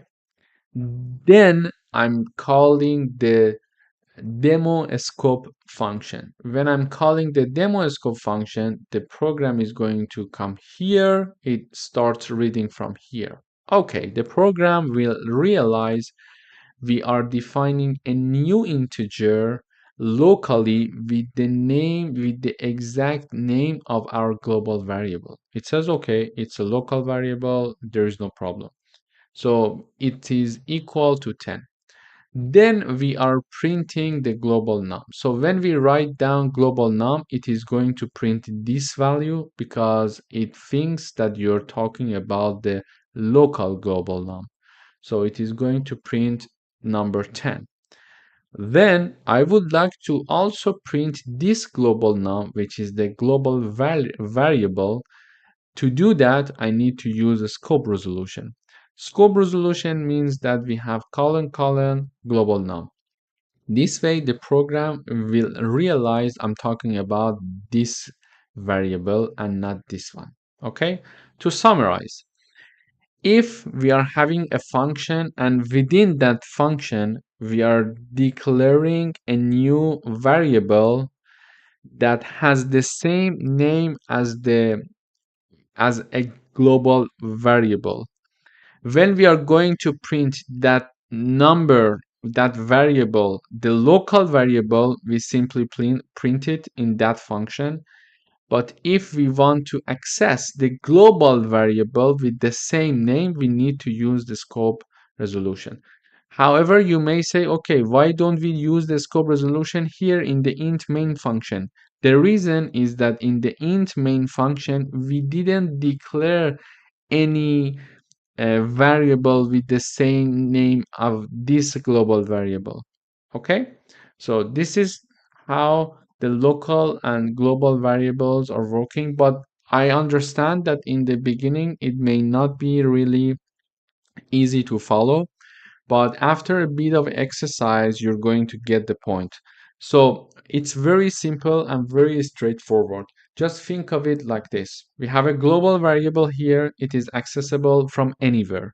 So if let me just write another function like void demo2, and I'm just here saying that hi from demo2, and we are printing the global variable, and then I'm saying global num. Okay, then I'm saying endl, and here I am just calling demo2. So let me just run this code. Okay, great. So this is what we wanted. Here, let's summarize. I'm having a main function. It is printing my variable here. Let me just rename it for the sake of easiness. I would say, for example, I would say like HE, okay? This HE is going to change here and here and here and here and also here. Okay, let me just run the code to make sure that it works. Okay, it's the same thing now. Okay, so it would be easier to have this thing. So I have one main function. To summarize, I have one main function, two other functions, and one global variable. So this global variable is accessible everywhere in this code because it's global. So here I'm going to print the value of our global variable, which is HE. So HE is 20. Here we simply print it, okay? Uh, then I'm calling the demo scope function. When I'm calling the demo scope function, I'm initializing another variable which is local, and it is this variable, this HE is not accessible here or here because it's a local variable for this function only. Okay, but it happens to have the same name as our global variable. Because it has the same name, we need to distinguish them in that function for the compiler when we are using the variables. So in order to distinguish for the compiler, exceptionally in this function that has the same as a variable with the same name of the global variable, when we are just calling the name of that variable, it is going to print and execute whatever that is assigned to this local variable, because its local variable is prioritized. However, in this function, because we are having a local variable with the same name of a global variable, if we want to call and print this global variable, we must use scope resolution. So this way we are telling the compiler, okay, I know that I have a local variable with the same name, but I'm using a scope resolution for you to know that I mean, for this line, I mean the global variable and not this local variable. If you want to access the local variable, you simply just use HE. Okay? Then this program is executed. So it is printing the local variable, which is 10, using this line number 8. Line number 8 is going to execute this, and then it is going to execute this line number 9, which is going to print this line for us, which is the value of the global variable. Then it's finished. So we come back to the int main function and we have the demo2. So it is going to call demo2 now. The demo2 is couting, it's printing the global variable. So it says hi from demo2 and we are printing the global variable. So the value is 20. Okay, it is printing HE. Okay, so how straightforward is that? Is this. So to summarize, it is very straightforward. When we are having a local variable with the same name as the global variable, when you want to access the global variable, you must use scope resolution, means : colon. However, if you don't have a local variable with the same name as the global variable, you can simply call the global variable by its name, like here and here. Okay? Thank you for watching. Don't forget to do the coding and do the exercises yourself, so you can be more efficient and you can, get used to these syntaxes and these little details. Thank you. Hello everyone, welcome back. Today we're going to do some coding exercises regarding the local and global variables. We would like to write a program that declares a global variable to store a counter. So the program should have two functions. One increment counter, and this function should increment the counter by 1. And we have the main function, of course, which calls the increment counter function twice and displays the updated counter value each time. So now we know that we need to have a global variable. We need to declare a global variable. Then we need to have one function here and one function here. And so the main function is going to call the other function twice, and the other function needs to increment the counter or the global function by 1 value. So to do that, we start by declaring the global function. We know that from before, the global function, the global variable should be declared above the code and outside of any function. So this is the global function xy, we name it and we initialize it to be 0. Then here we have the main function, and here is the increment counter function. In order to have a review, we know that a function has three associated data with it. So when we are declaring it, so now here it's the name of the function. Before the name is either void or the output of the function. So here, if it was instead of void we had integer, we knew that the function should give us an integer value in the end, and so it returns one integer value. But because this function is returning nothing, we have the void function. And also within the parentheses, we will have the input variables of the function. So in this case, we have no input function, so we can just call the function without giving any input to it. So, and this is how we declare and define a function. And we know that we must declare the function a priori to the main function. However, for definition of a function in this part, we can do it either before the main function or after the main function. So it's up to you. Here, I'm declaring and defining at the same place before the main function. And here, what it's going to do is that it's going to get this xy and increment its current value by 1. So, and we learned that plus equal something means something like this. So instead of plus equal, we could write xy plus 1. So this equation here is exactly like this equation. So it says that whatever the value of x is, or xy is already, add 1 to it and assign it to xy again. So here xy is initially 0, and when we increment it by one value, we add one value to it, its final value will be 1. And then if we do it another time, its value will be 2, etc. And here we are having the main function. In the main function, we firstly learned whatever that is in the main function is going to be executed. So if we have a function here and it is declared and defined, but it is not called in the main function, it is not going to be executed.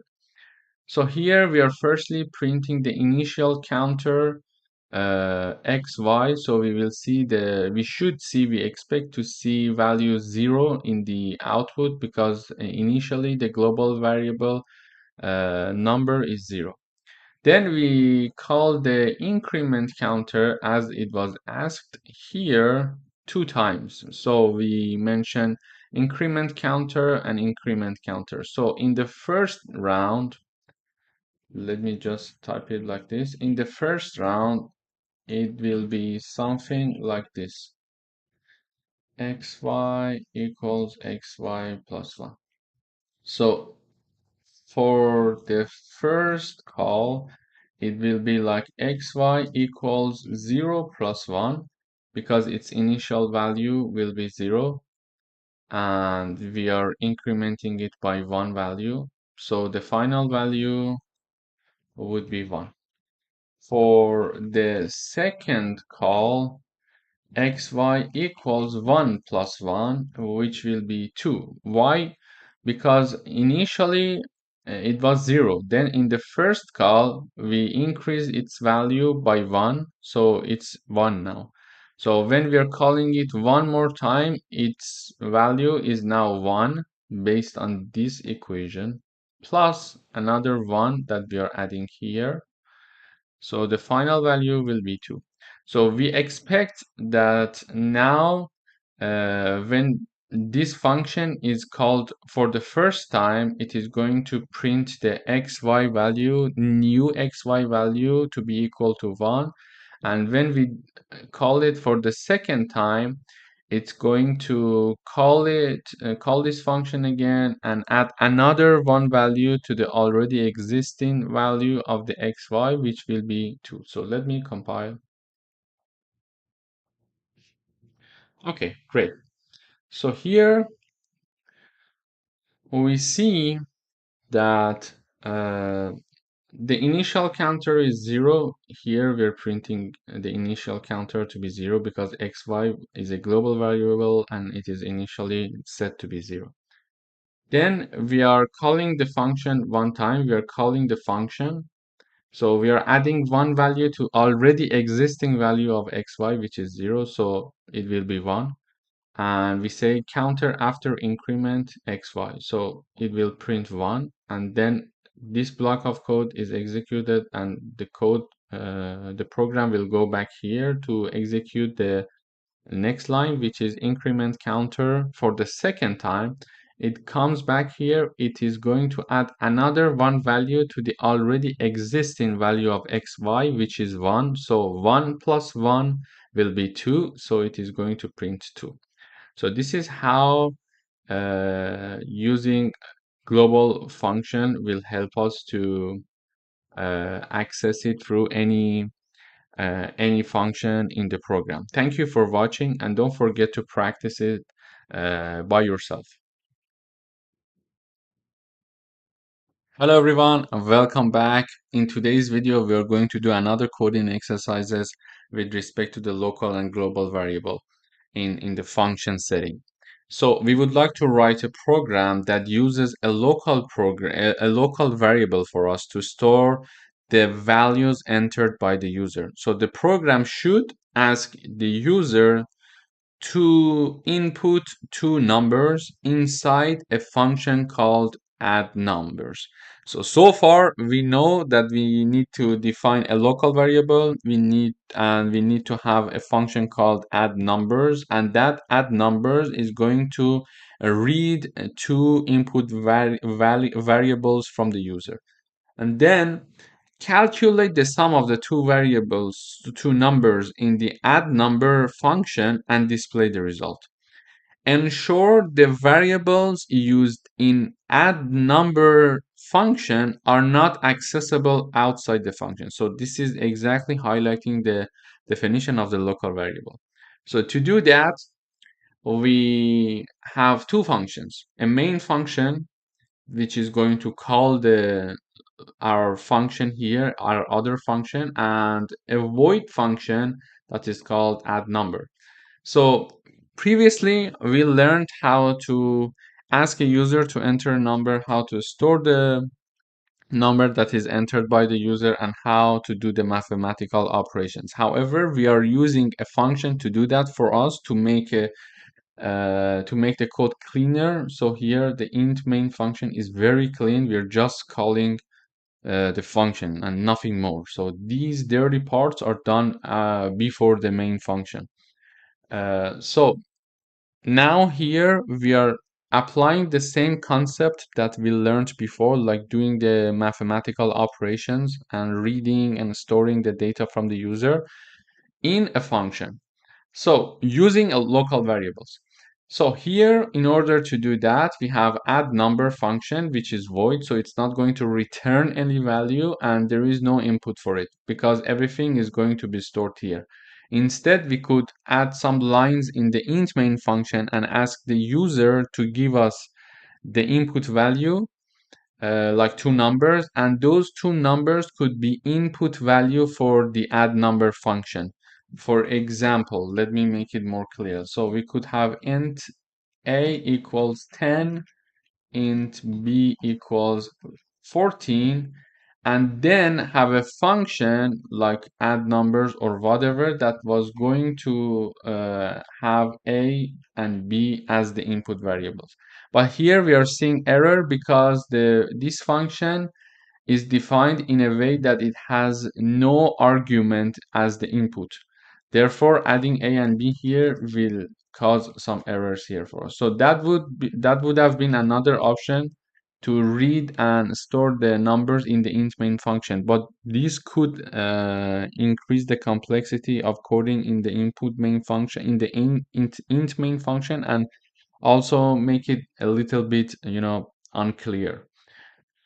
Instead of that, we are doing everything in add number. So here we are declaring two variables like x and y, and because they are defined in add numbers, they are inaccessible in any other function, so they are local variables.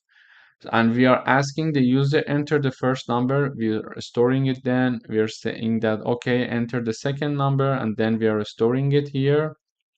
Then we are having another integer here that is called sum, and we are assigning the x plus y into that sum integer value, and then we are counting, we are printing the output saying that the sum of x and y is the sum here, which will be the value of the x and y. So let's see how it works first.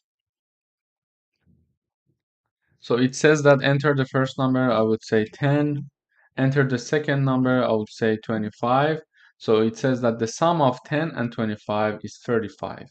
So here it is asking the first number, storing it, second number, storing it, do the calculation and printing the output.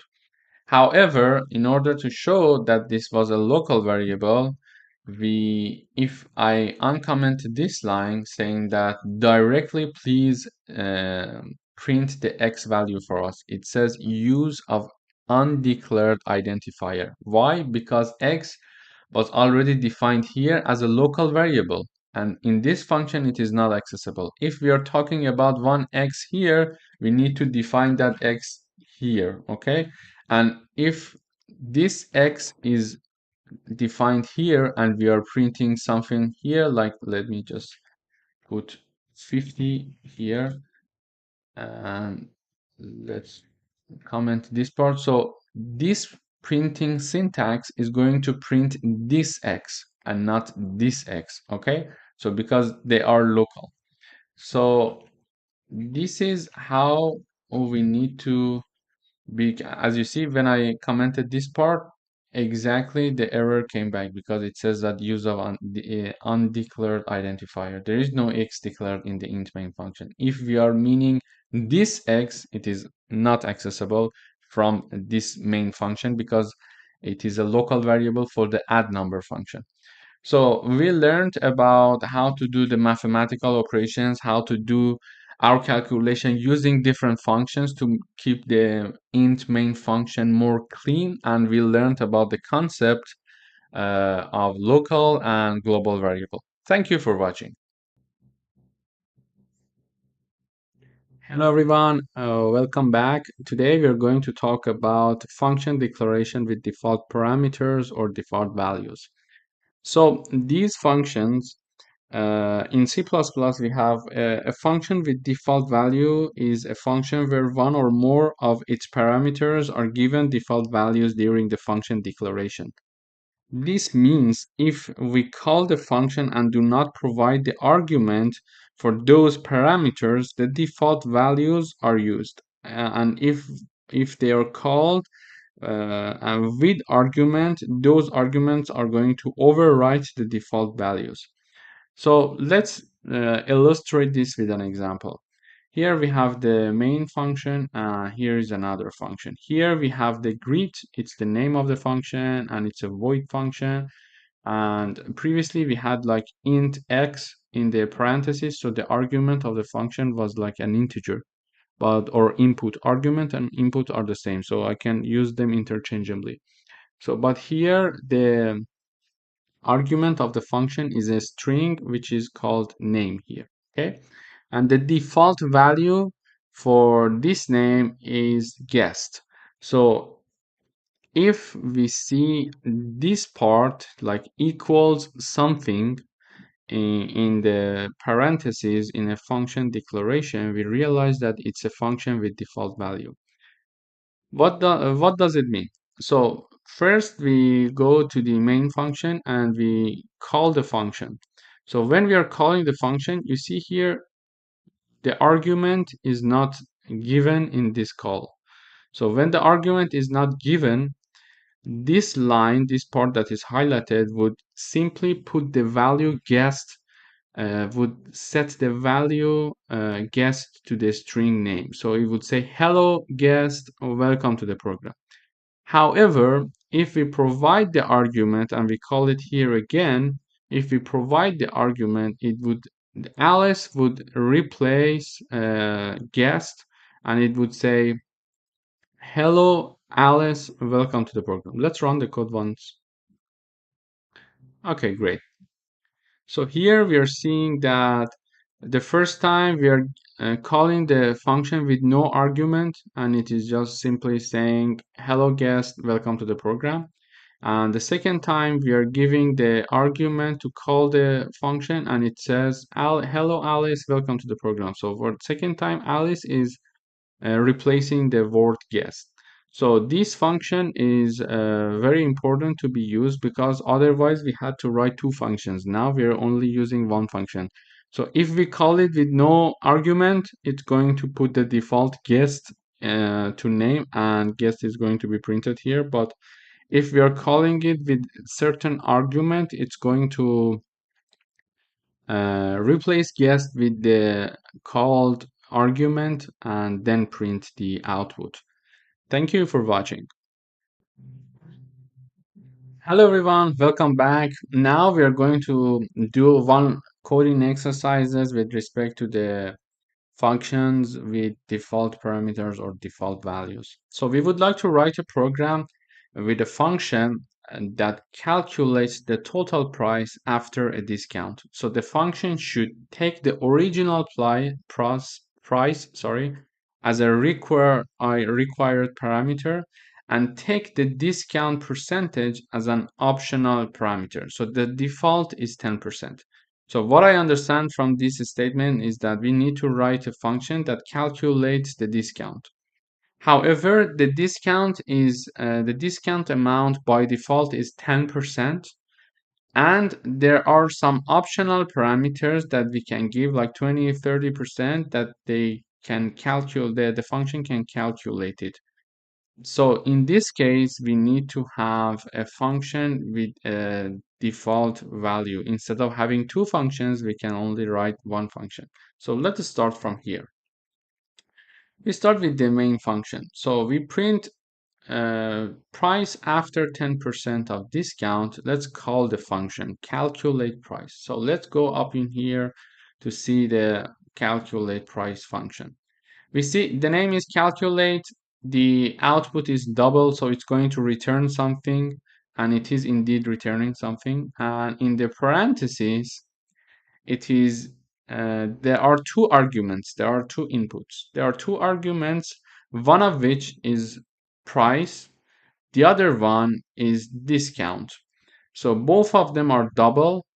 However, price is a normal argument, but here the discount is a default parameter, because we are seeing that there is the equation sign here. So what it's going to do, here we are calling the function with the first argument only. So we are only sending the first argument, which is the price. We are saying that, okay, call the function for the price of 100. So 100 is set to the price here argument. Then we are going to declare a double that is called discounted price, and the discounted price equals price minus price times discount divided by 100. So it is going to give us the final price after the reduction of the discount. So it's a very straightforward formula. So what it's going to do is that, because we are calling the function only with the first argument, and since the second argument is a default parameter, so if we do not call the function with the second argument and only call it using the first argument, it's going to take 10% as the default value for the discount. So 10% is also assigned to this discount, and then the price minus, within parentheses we have price times discount divided by 100, and the final price is stored in the discounted price, and we return the discounted price here. Okay, and then we are saying that, again, see out price after 20% of discount. So let's call the same function, however with two arguments in this time. So in this time, the price is still 100. However, because the second argument of the function is a default function, we are calling the function using two arguments, and the second argument is going to overwrite this default value of 10. So now that we are calling it with 120, it's going to replace 10 with 20. So let's run the code and see how it works, and then we are going to analyze the code once more. Okay. So here we are seeing that price after 10% discount will be $90. So if you do the math, you will realize that 10% of 100% would be $10, and the reduction would be $10, and the final price would be $90. However, in the second case, because we are calling the function with the second argument as well, this 20% is going to be set to the discount instead of 10.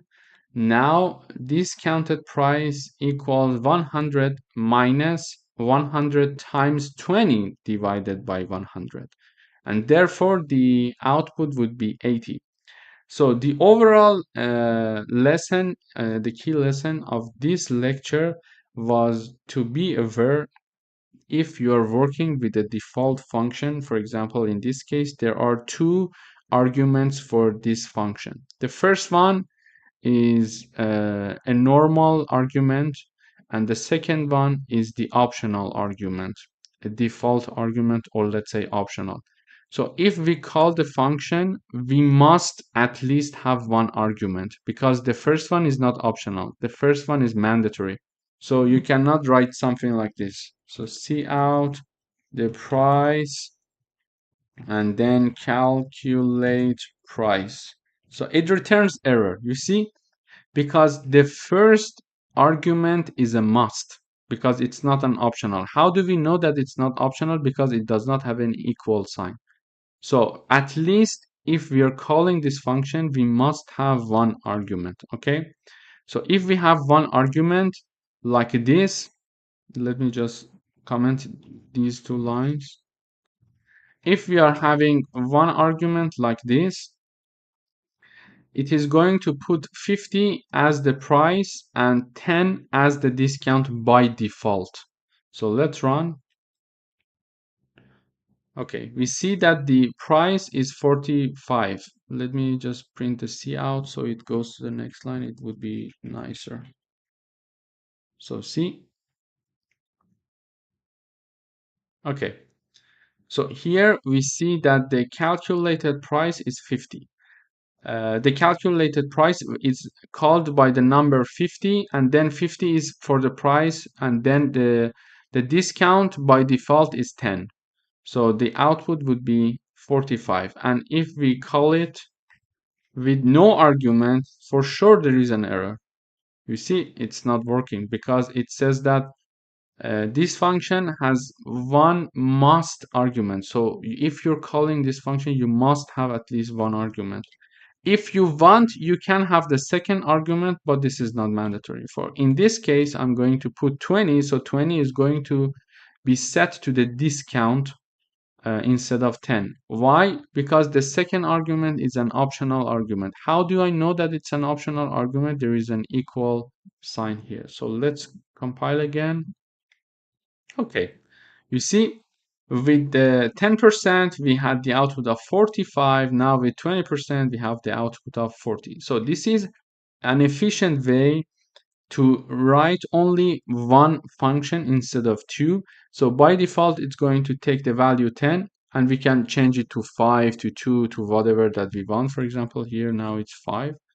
And then if we are investigating one specific case, the optional argument can be changed as we are going to call it in the int main function. So please don't forget to practice these practices, these coding exercises. In the next lecture, I'm going to do further coding exercises regarding this function with default values. Hello everyone, welcome back. Today we're going to practice some coding with respect to the functions with default values or default parameters or optional parameters. There are different names for them in the market, but whatever you are okay with, it's okay. So here now the program wants us to write a program with a function that prints a rectangle of stars. So the function should take the width and height as parameters and Also, default the width to 5 and the height to 3 if not specified. So specifically, this program is hinting us saying that, okay, you can take the width and height, and also the default width and height are 5 and 3. To do that, as always, we have one int function, and we have another function here to do the calculation for us. Previously, we learned if we want to do print some like stars or matrix or something like that, we can use nested loops. So here we are going to use that knowledge to apply in this function. So this function's name is draw rectangle. It's a void function. It's not returning anything. It's just doing some calculation or maybe printing something. And there are two arguments for this function. The first one is int, and the second one is also int. And since it says that the width and the height, if they're not specified, there should be set to 5 and 3. So both of these two arguments are optional arguments. So if we call this function with no value, it's going to set the default value to 5 and 3. And if we specify, it's going to use the specified number to do the tasks. So what we're going to do here is that the default rectangle, here we are going to call the function with no argument. When we call the function with no argument, since these two arguments are optional, there is no problem. So it's going to set int row to 5 and int column to 3. So we are going to use a simple nested loop. So the first loop is starting from 0 to the number of row, in this case 5. And then in the inner loop is going to start from 0 and is going to until column, in this case is 3. And for each time, it's going to print the star for us. So let's run the code and see how it works. Okay, the default rectangle here. This is the first part that we ran. So let's first discuss this part.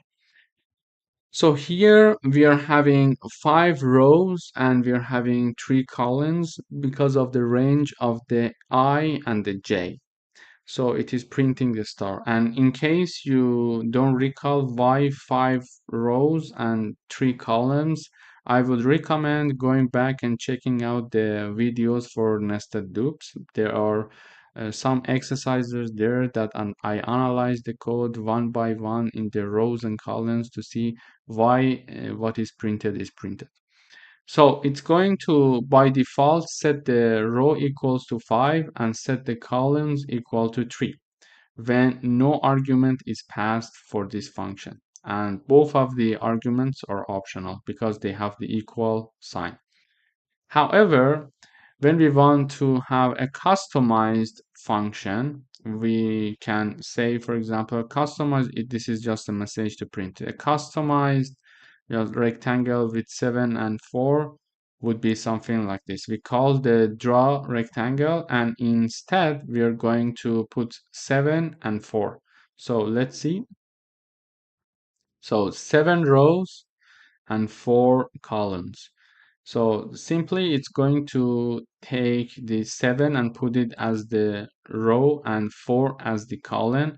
And then the range for I would be from 0 to 7 and from 0 to 3 for the J. But since this is the optional parameters, both of them are optional parameters, we can also call it with only one, for example, value here. So let's call it like this. Okay, so if we call it like this, it's going to print 7 rows, however, 3 columns. Why? Because this 7 is going to replace with, is going to set to row, so I from 0 to 7.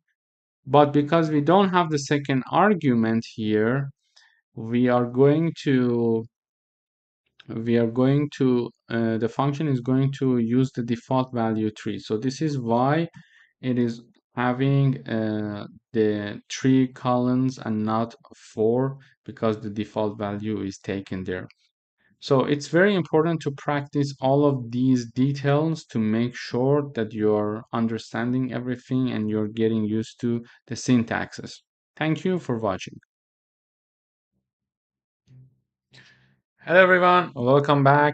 Today we are going to talk about call by value. So there are two ways to call a function. One of them is call by value and the other one is call by reference. In today's lecture, we're going to talk about call by value. Later on in this course, we're going also to talk about call by reference. So what is a call by value? So in a call by value, a copy of the actual parameter, the value passed to the function, is made and used inside the function. So any modification to the parameter inside the function do not affect the original value in the calling function. So when a function is called, the values of the arguments are copied into the function's parameter.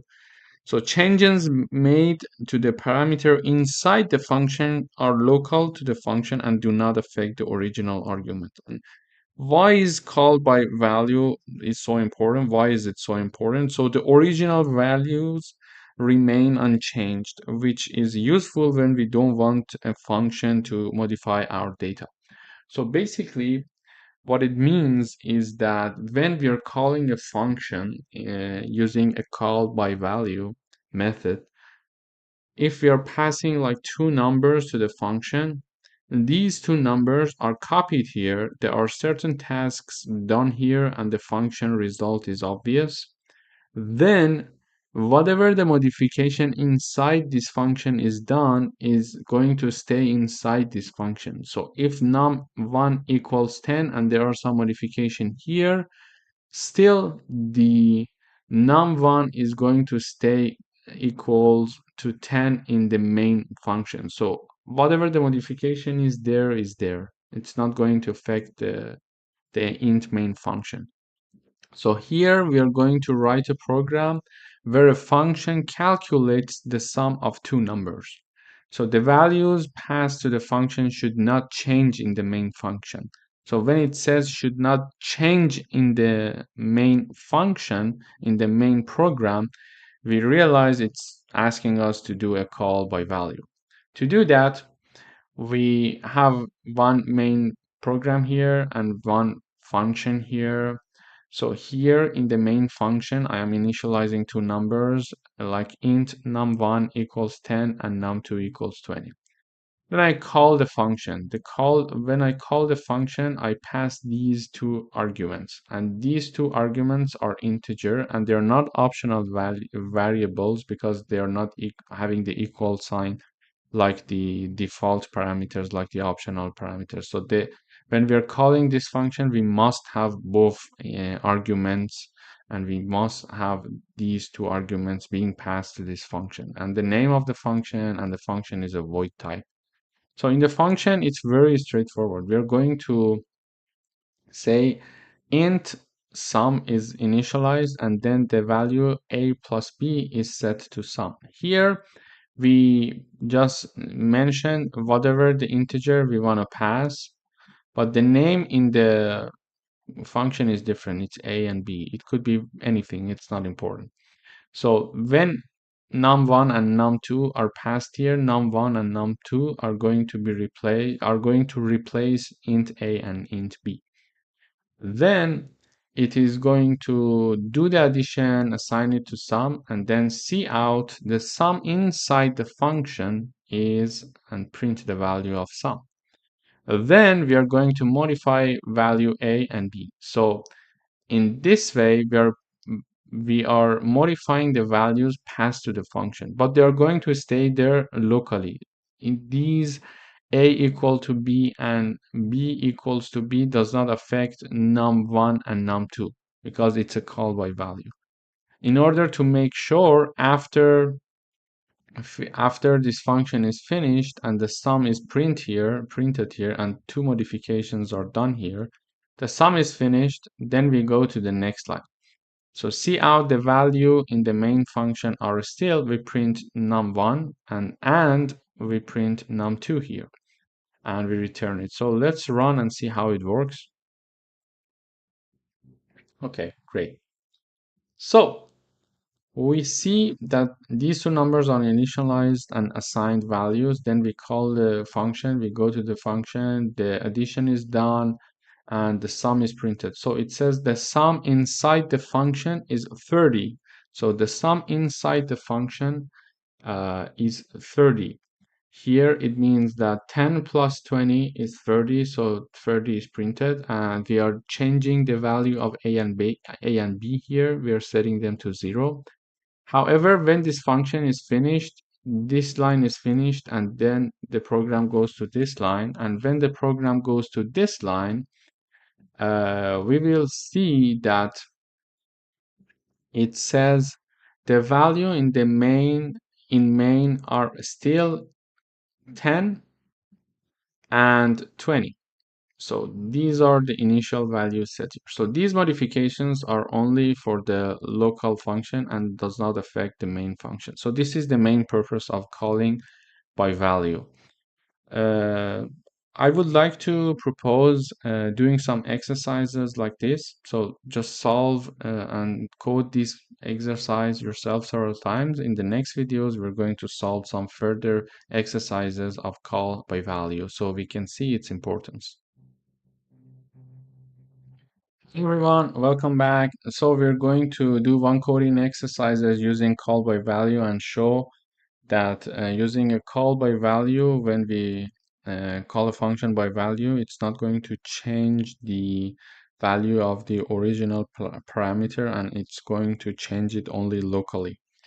So here we would like to write a program where a function attempts to swap two numbers using call by value.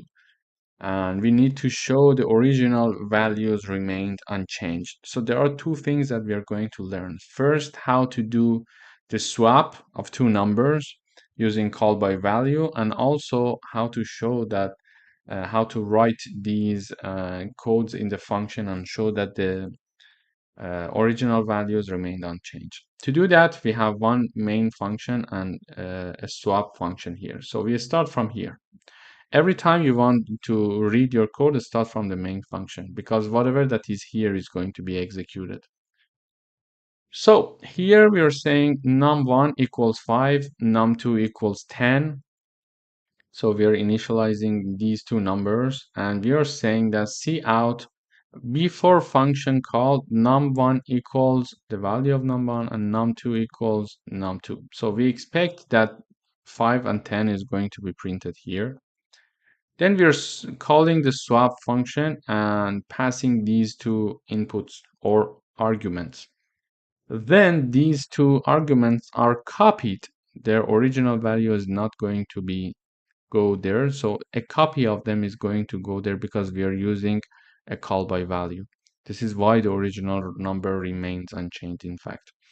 So this function is called swap numbers. It's the name. There are two arguments. Both of them are integer, and the output, there is no output. It's a void function. To swap two numbers, one easy way and nice way is to define a new parameter. So here we are defining a new parameter. Just remember, like temp a and b. So we are firstly initializing a new parameter called temp, which is temporary. So we are putting a to temporary. So initially temporary temp is empty, and the value of a is then set to temp. So the value of a is 5. So now temp equals 5. Then the value of b is assigned to a. So the value of b is 10. So it is assigned to a. So a is 10. And finally, the value of temp is assigned to b. So now temp is 5 and b will be 5. Okay, so one more time. So initially temp is empty. So the value of a is assigned to temp. So temp will be 5 because a is 5. Why a is 5? Because it's the first argument, and in the first argument we are passing num1, and num1 is 5. Okay, and num2 is 10. So the second argument is 10, therefore b is 10. So initially we are assigning a to temp, meaning that 5 equal, so temp equals 5. 5 is set to temp. Then we are putting whatever that is in b in a. So b is 10 and 10 is assigned to a. And in the last line, we are going to assign temp into b. So temp was 5 and 5 equals 10 then. 5 is assigned to b. Sorry. And then we are going to mention that inside the function, now a equals, we expect to have 10, a equals 10, and b equals, we are expecting to have it to be 5. So after doing all these modifications in this function, all of these are local. So we expect by swapping the values of the a and b, the values of num1 and num2 should not be affected because it's a call by value. So after this function is finished, then we are again here after function call, we are again printing num1 and num2 to make sure that everything is correct and these two remain unchanged. Let's run. Okay. So here, this line before function call, num1 equals 5, num2 equals 10. Okay. Then we are calling the function swap number. So here, as we went through the procedure twice, the procedure is done, so the numbers are swapped, and then we say, okay, inside the function, a is 10 and b is 5. Therefore, the numbers are swapped. Okay. However, when this function is finished and the code is here, and then it wants to execute this line, it says after function call num1, you see num1 remains 5, and num2 remains 10. So the swap procedure in the locally in this function did not impact the main function. So this is the main purpose of the call by value. Firstly, we learned how to swap two numbers. We need to there may be many ways to do it, but the easiest way is to define a new integer called here like temp, and then using that we can swap the numbers. And then we learned that even though we swap the numbers in the function, it's not going to impact the original value in the int main function because it was done here locally. However, if we were doing all of these tasks in the int main function, of course the swap would have worked, and num1 in the end would have been 10 and num2 would have been 5. Thank you for watching. Hello everyone, welcome back. Today we are doing another coding exercises using call by value. So we're going to write a program where a function doubles the value of a number using call by value and show that the original value in main is unaffected. So even if it was not mentioning call by value, when it says that show the original value in the main function is unaffected, it means that we need to use the call by value. To do so, we have a function here to do the doubling the number and the main function. We always start from the main function. So we initialize one number as to be 15, then we print the value saying that before we call the function, the value is this. So we expect that it would print before function called number equals 15. Then we call the function with this number. So the number is passed to this argument is passed to this function. So the name of the function, it's a void function and it has only one argument and it's a must argument. It's not optional because it does not have equal sign, etc. So it's a must argument. It's not optional, like the functions with default values. So I try to remind all of these things while I'm talking to let you hear them again and again, so somehow you learn it by heart. So here, what this function is going to do is that it's going to take the n and double the number and print the number. So it's going to take the number 15, and then this number is doubled and the value is printed. So 15 times 2, it will be 30. 30 is going to be printed as the new value of n, because we assigned 15 times 2 is assigned to n again, so the new value of n is 30. However, when this function is finished, the code finishes this line of execution and it goes to the next line. After function called number equals 2, we expect to show the number 15 here again. Why? Because we are using call by value. Let's run the code and see how it goes. Okay, so let's analyze the code one more time. Here we are initializing the number, it's equal to 15. We say before function call number equals 15 because it is initialized here and we're just printing it here, so it is 15. We call the function, we go to the function, we double the number and we print the value. So when we double the number using this line, it's going to print 30 for us. So here n equals 30. We modify the value of n. And when this function is finished, we are in this line, and the program goes to execute line number 14. So after function call number equals, we're going to print this, it still prints 15. So whatever the modification is done, it's done in this function locally, and it does not impact the original value of the number. Why? Because we are calling by value. So when we are calling by value, this original number is not passed to this function, but a copy of this number is passed to do further mathematical operations here.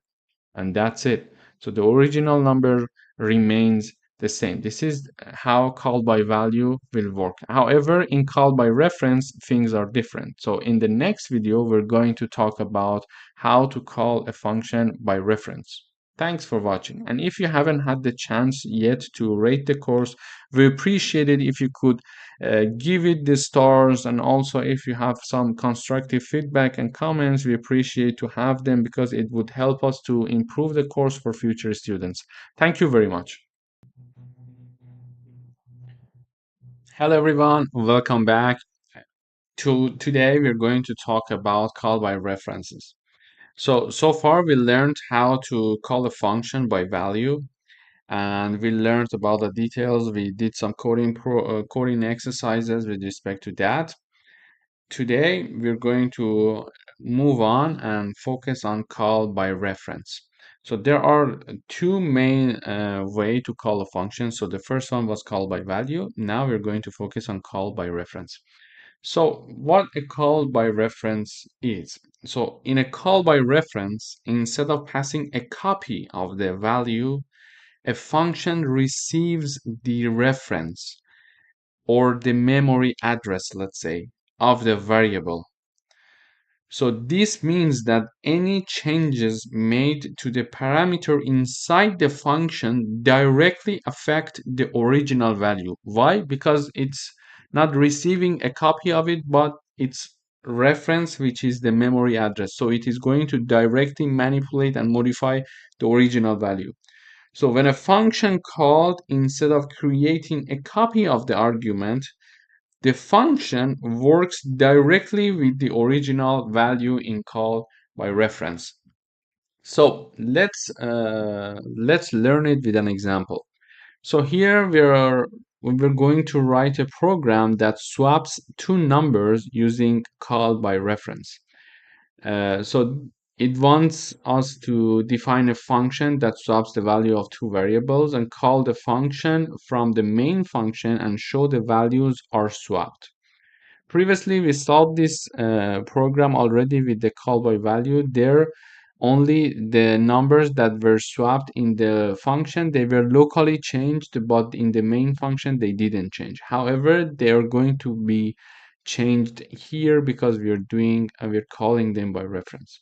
So basically, to do so, we know that we need to have two numbers and a function to do the swap for us. So here is our int main function, and here is another function that we have, the swap function. It's a void function, and the arguments of this function are two parameters. There are two arguments, let's say, and both of them are having integer data type. And so previously we were just writing down int a or int b. Now we are having this reference sign here, the and sign. So this and sign is for the call by reference. So this and sign means that go and check the address of where this argument is stored. Again, here this and sign means that go and check where the address of this B is and where it is stored. Let's dive in. So we initialize and declare two integers here, num1 and num2. The first one is 5 and the second one is 10. And we print the value of these two numbers, saying that before swapping, num1 equals 5 and num2 equals 10. Then we are going to call this swap numbers function, which is this one, and we are passing these two arguments, these two input values. So by passing these two arguments, the program, while being executed, will go and starts from here, which is the function. Okay, so when it goes here, because the function is defined in a way to go and check the reference, it's going to check where the variable is initially and originally stored in the memory. Therefore, it is going to directly work with that. So this is why we call it call by reference, because it's going to check the reference and original place where the variable is storing. However, just note that when we are calling by reference, here nothing changes. It is exactly similar to the call by value. The change is only these two ands. Okay, then to do the swap, we define a new integer. We put the value of a into temp. So let me go through the analyzing of code like before. It would be easier for you to understand. So here we are having this, something like this. So temp is empty in the beginning. So the value of a is assigned to temp. So a is 5 because a is the first argument, and here the first argument is num1 and the num1 equals 5. So a is assigned to temp, so 5 is assigned to temp. Then b is assigned to a, so a equals 10. Why 10? Because b is the second argument, and here the second argument is num2, and num2 equals 10. So 10 is assigned to a. And finally, temp is assigned to b. So temp was 5, and now 10 was assigned to b. So we did the swap using these three lines. Initially, a was 5, b was 10, but now after swapping, a is 10, b is 5. So done. We swapped the numbers. So when the function is finished here, this line of code is executed. So the program goes to this line where it is printing after swapping. So num1 equals, we print the value of num1 again, and we print the value of num2 again. So let's run and see how it works, and we're going to analyze the code once more. Okay, so here we see that the code is initializing these two variables, then it is printing before swapping num1 equals 5, num2 equals 10. So num1 equals 5, which is true, and num2 equals 10, which is again true because they were initialized just like two lines above. Then it is going to call this function. This function is going to swap these two values However, because it's a call by reference using these two and signs, we know that if there is a change, it is going to impact these two numbers because it's a call by reference. So the swap procedure is done here. So this line is executed, then the program is going to line 19. So, and it is printing after swapping num1 equals 10 and num2 equals 5. So we see that using call by reference, whatever we do, even locally in this function, since it's a call by reference, it's going to impact the original value of the numbers even in the int main function. So something to keep that in mind. So if I remove these two and, it will become like a call by value. So the values are not going to change. So let's try them here. So you can see. Okay. As you see here, I removed the and sign here and the and sign here. So this is not a call by reference anymore. This is a call by value. So in this case, when a call by value is done, the program is executed like this. So it is printing 5 and 10 using this line, which is the original value. Then it is going to call this function. This function is doing the swap. And then when the function is finished, it is going to print again the values of num1 and num2. However, the values of num1 and num2 are exactly the same initial values because it's not a call by reference and it's a call by value. So in a call by value, we learned that we are not going to modify the original value, but a copy of the value. So this is why we call it call by value. However, in a call by reference, we are giving the address where these two variables are stored. Therefore, the function is going to directly go there, find them, find the reference, and directly work with the original values. So I made it like to be call by reference again by adding these two ands. And we see here the first number is 5 and 10. It is printed. Then the function is called. And then when we are printing again the num1 and num2, the values have swapped. So this is important to know the differences between the call by value and call by reference, but because in different there are two different and separated things, and in programming, as per our need, we need to choose from either of them depending on what the goal of our program is. So keep that in mind, keep practicing, and try to play with call by reference and call by value by solving the exercises that I provided in different videos so you can master it. Thanks for watching. Hello everyone, welcome back. Today we are going to do another coding exercises using call by reference. So we would like to write a program where a function doubles the value of a number using call by reference. So we need to define a function. We are asked to define a function that modifies the value of the past variables. So call the function from the main function and show that the original variable is updated. So even if the program was not mentioning using call by reference, when they are saying that show that the original variable is updated, we need to get it. Okay, it's talking about call by reference and not call by value. So in order to do that, we define a function that is going to modify the value of the past variable, and we need to write a function that doubles the value of a number. So here we have the main function, and here we have the function that does the work for us.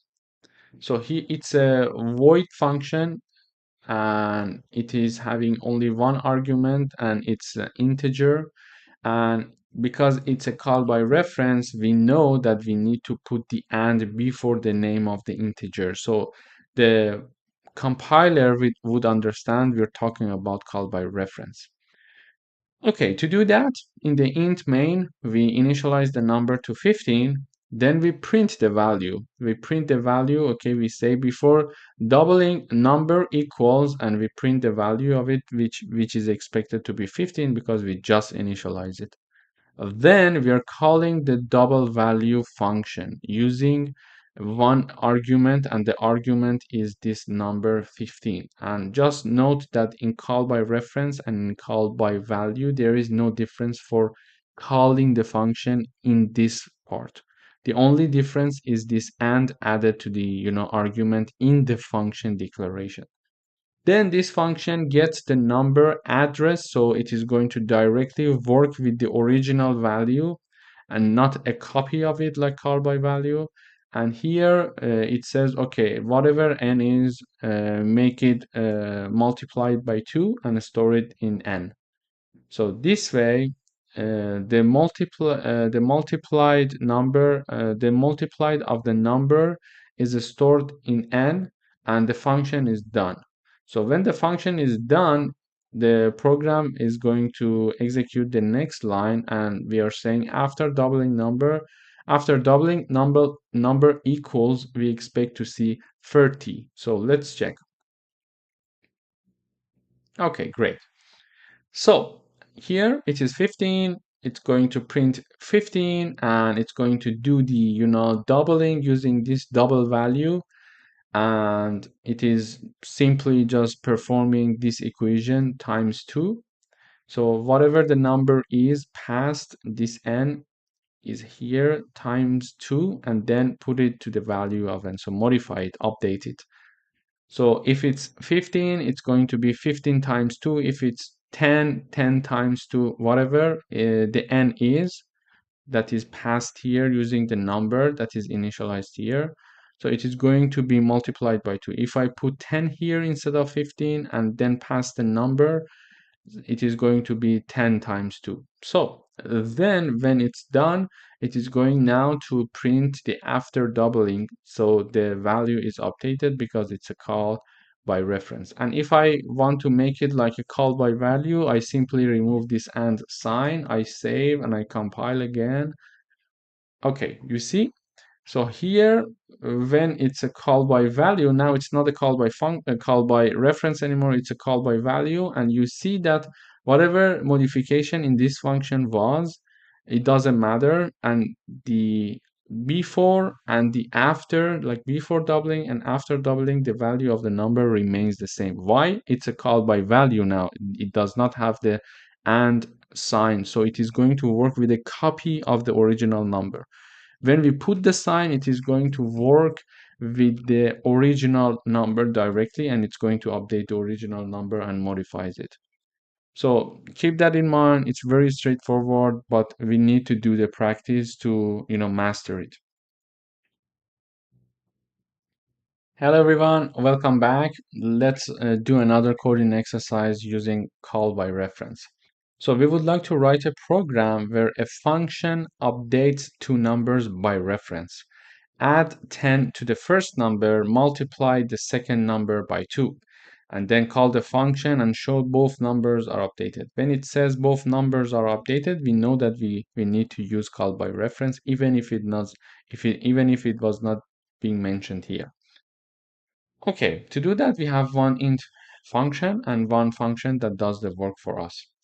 The update value function, update value is the name of the function. It's a void function. It is having two arguments. The first one is integer. The second one is also integer. The first one is x. The second one is named y.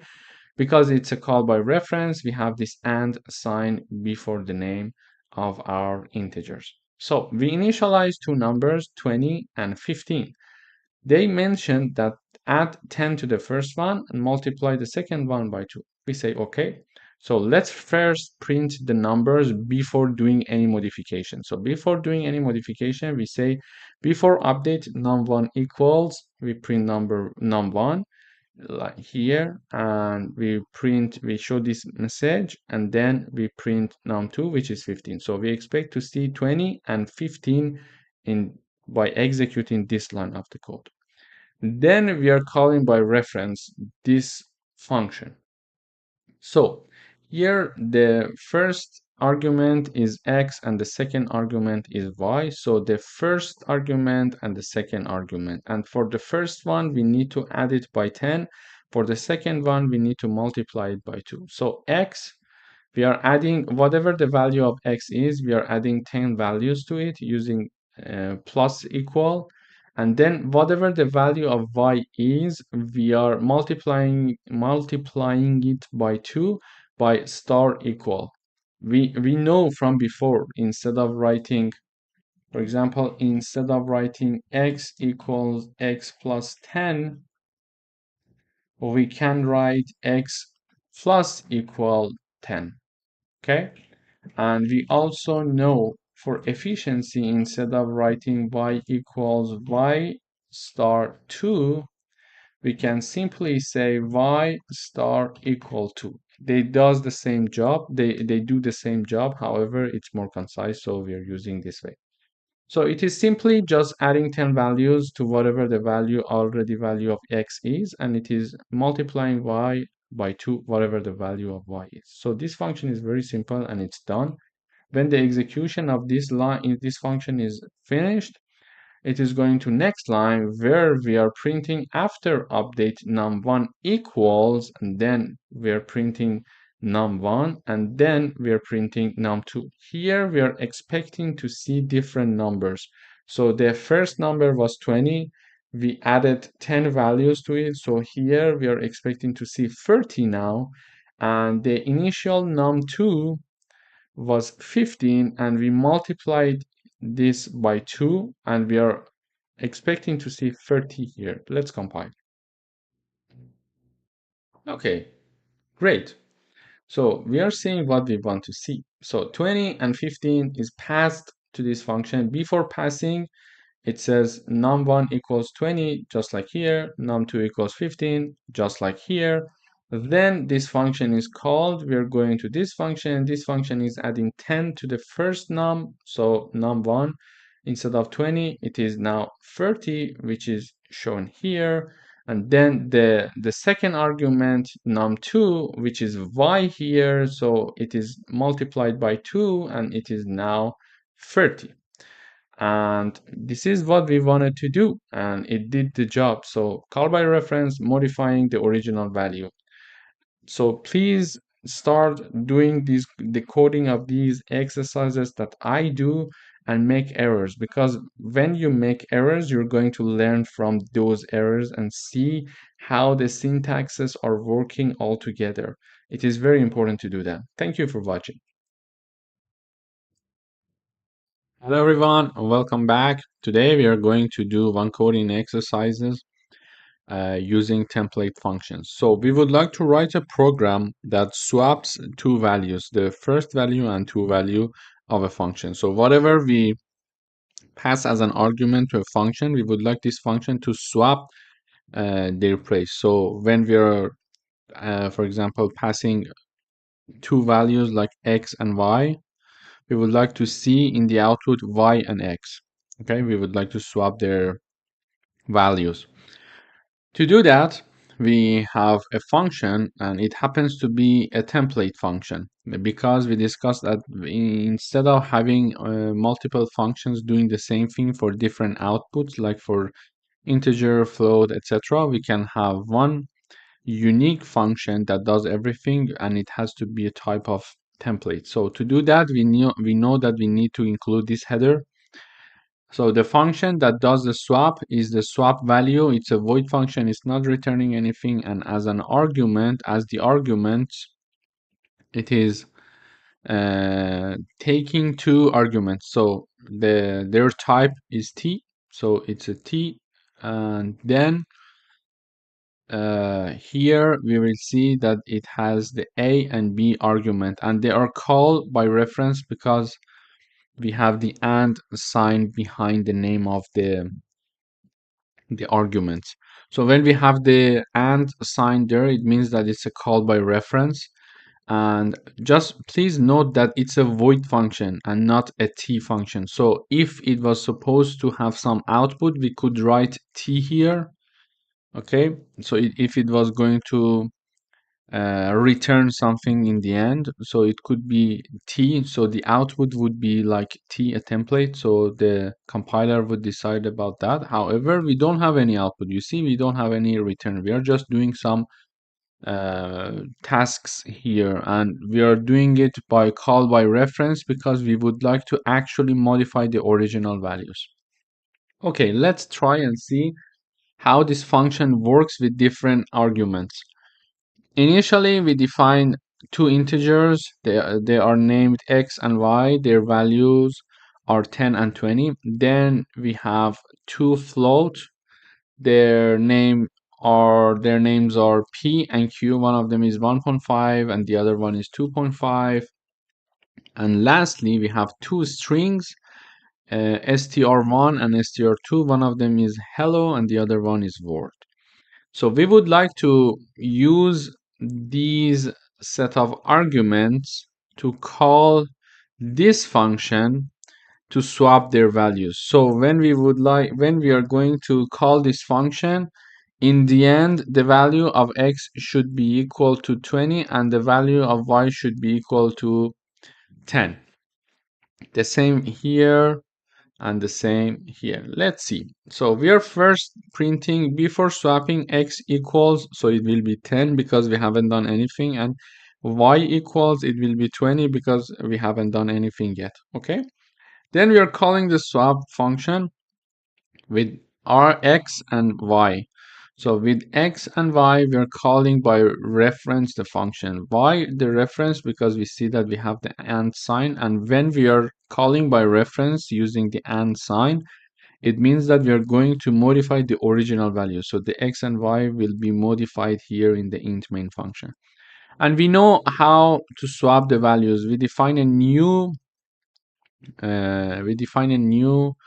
data type. The data type is template here because one time it's going to take int, one time it's going to be float, one time it's going to be a string. So it can be T.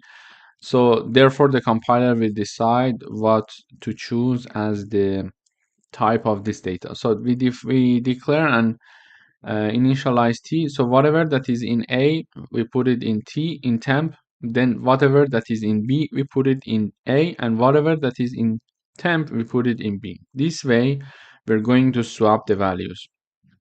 Then, when this function has finished, so here we called the function with x and y. So we did the swap, and this function is finished. So the program is going to execute this line. It is saying that after swapping x equals and y equals. So we expect that now that we are printing after swapping line, x will equal 20 and y will equal 10. The same here. So here we are saying that before swapping p equals, it's 1.5 and e equals 2.5. Then again, we are calling the function with these two arguments, p and q.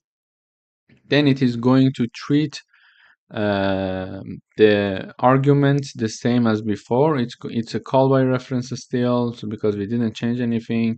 And now t will be float. Previously it was integer, but now that we have the float arguments, it's going to be float. Then it is going to do the swapping, and after swapping we are printing the value of p and q. So p should be 2.5 in the end because it is changed, and q should be 1.5. Finally, we are printing before swapping the value of str1 and str2, which will be hello and word here. Then we call the function one more time with these two arguments that are strings, so it's going to be there, and then the t value will be chosen by the t data type will be chosen by the compiler, but in this case it's going to choose string because we have two string arguments. So it is going to swap their values, and after swapping, str1 should be equal to word and str2 should be equal to hello. Let's compile and see. Okay, great. So here we see, let's start from here. Okay, so we see before swapping x equals 10, y equals 20, exactly like this. Then after swapping, x equals 20, y equals 10. So there are two lessons here. First, call by reference, it's going to modify the original value in not even if it's in another function. Second, we use the template data type. So the function, the compiler decided about the data type of the arguments and of the temp. And in our case, it was integer, so it's integer. Then we are having here, okay, before it's p equals 1.5 and q equals 2.5. This is exactly the same. So the assigned numbers unprinted. Then we call the swap value function. It does the swapping. And then we see that the value of p is 2.5 and q is 1.5. So it is changed. And finally, let me just get it above here so it would be also easy. Oops, sorry. So to also trace the program from here. Okay. So here we are printing the str1 and str2. So str1 is hello, str2 is word. So it is before swapping, it says str1 is hello and str2 is word. Then we call the function, we do the swapping here, and then after swapping, when we print str1 equals word and str2 equals hello. We see that using template function, we can do the swapping tasks. Not important, and it's not important the data type of the arguments. So whatever that is here, it is going to be adapted to that. So that's very nice. And then because we use the call by reference using this and these two and signs, it's going to modify the original value. Thank you very much for watching, and please do the exercises yourself, try them to see where you make mistakes. Those are the places you can learn from and improve your coding from there. Thank you very much for watching. If you haven't had the chance to rate this course, we would very much appreciate it to go and rate it. And also, please provide us with your constructive comments. It would help us to improve our teaching and our methods and our courses for future students. Thank you very much. Hello everyone, welcome back. So far we learned about call by value and call by reference. To make a summary, a call by value copy is a copy of the value, so it's not going to modify the original data and does not impact the original data. So when we don't want to modify the original data, we are going to use call by value. And when we would like to modify the original data, we are going to use call by reference. So a reference to the actual variable is used, therefore the original value is changed.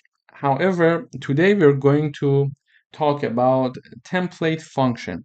So a template function in C++ is a way to write a single function that works with different data types without rewriting the same function for each type. So instead of specifying the data type like int, float, or string, we can use a placeholder that the compiler replaces with the actual type during the compilation. So just write one function that works for multiple data types instead of creating separate functions for int, float, and other types. Let me explain it using an example. So previously, when we were talking about a function, we had the name of the function, we had the type of the output here, like if it was void, there was no output, otherwise int, a float, double, etc. So from this data type before the name of the function, we could understand the output of the function, the data type of the output of the function.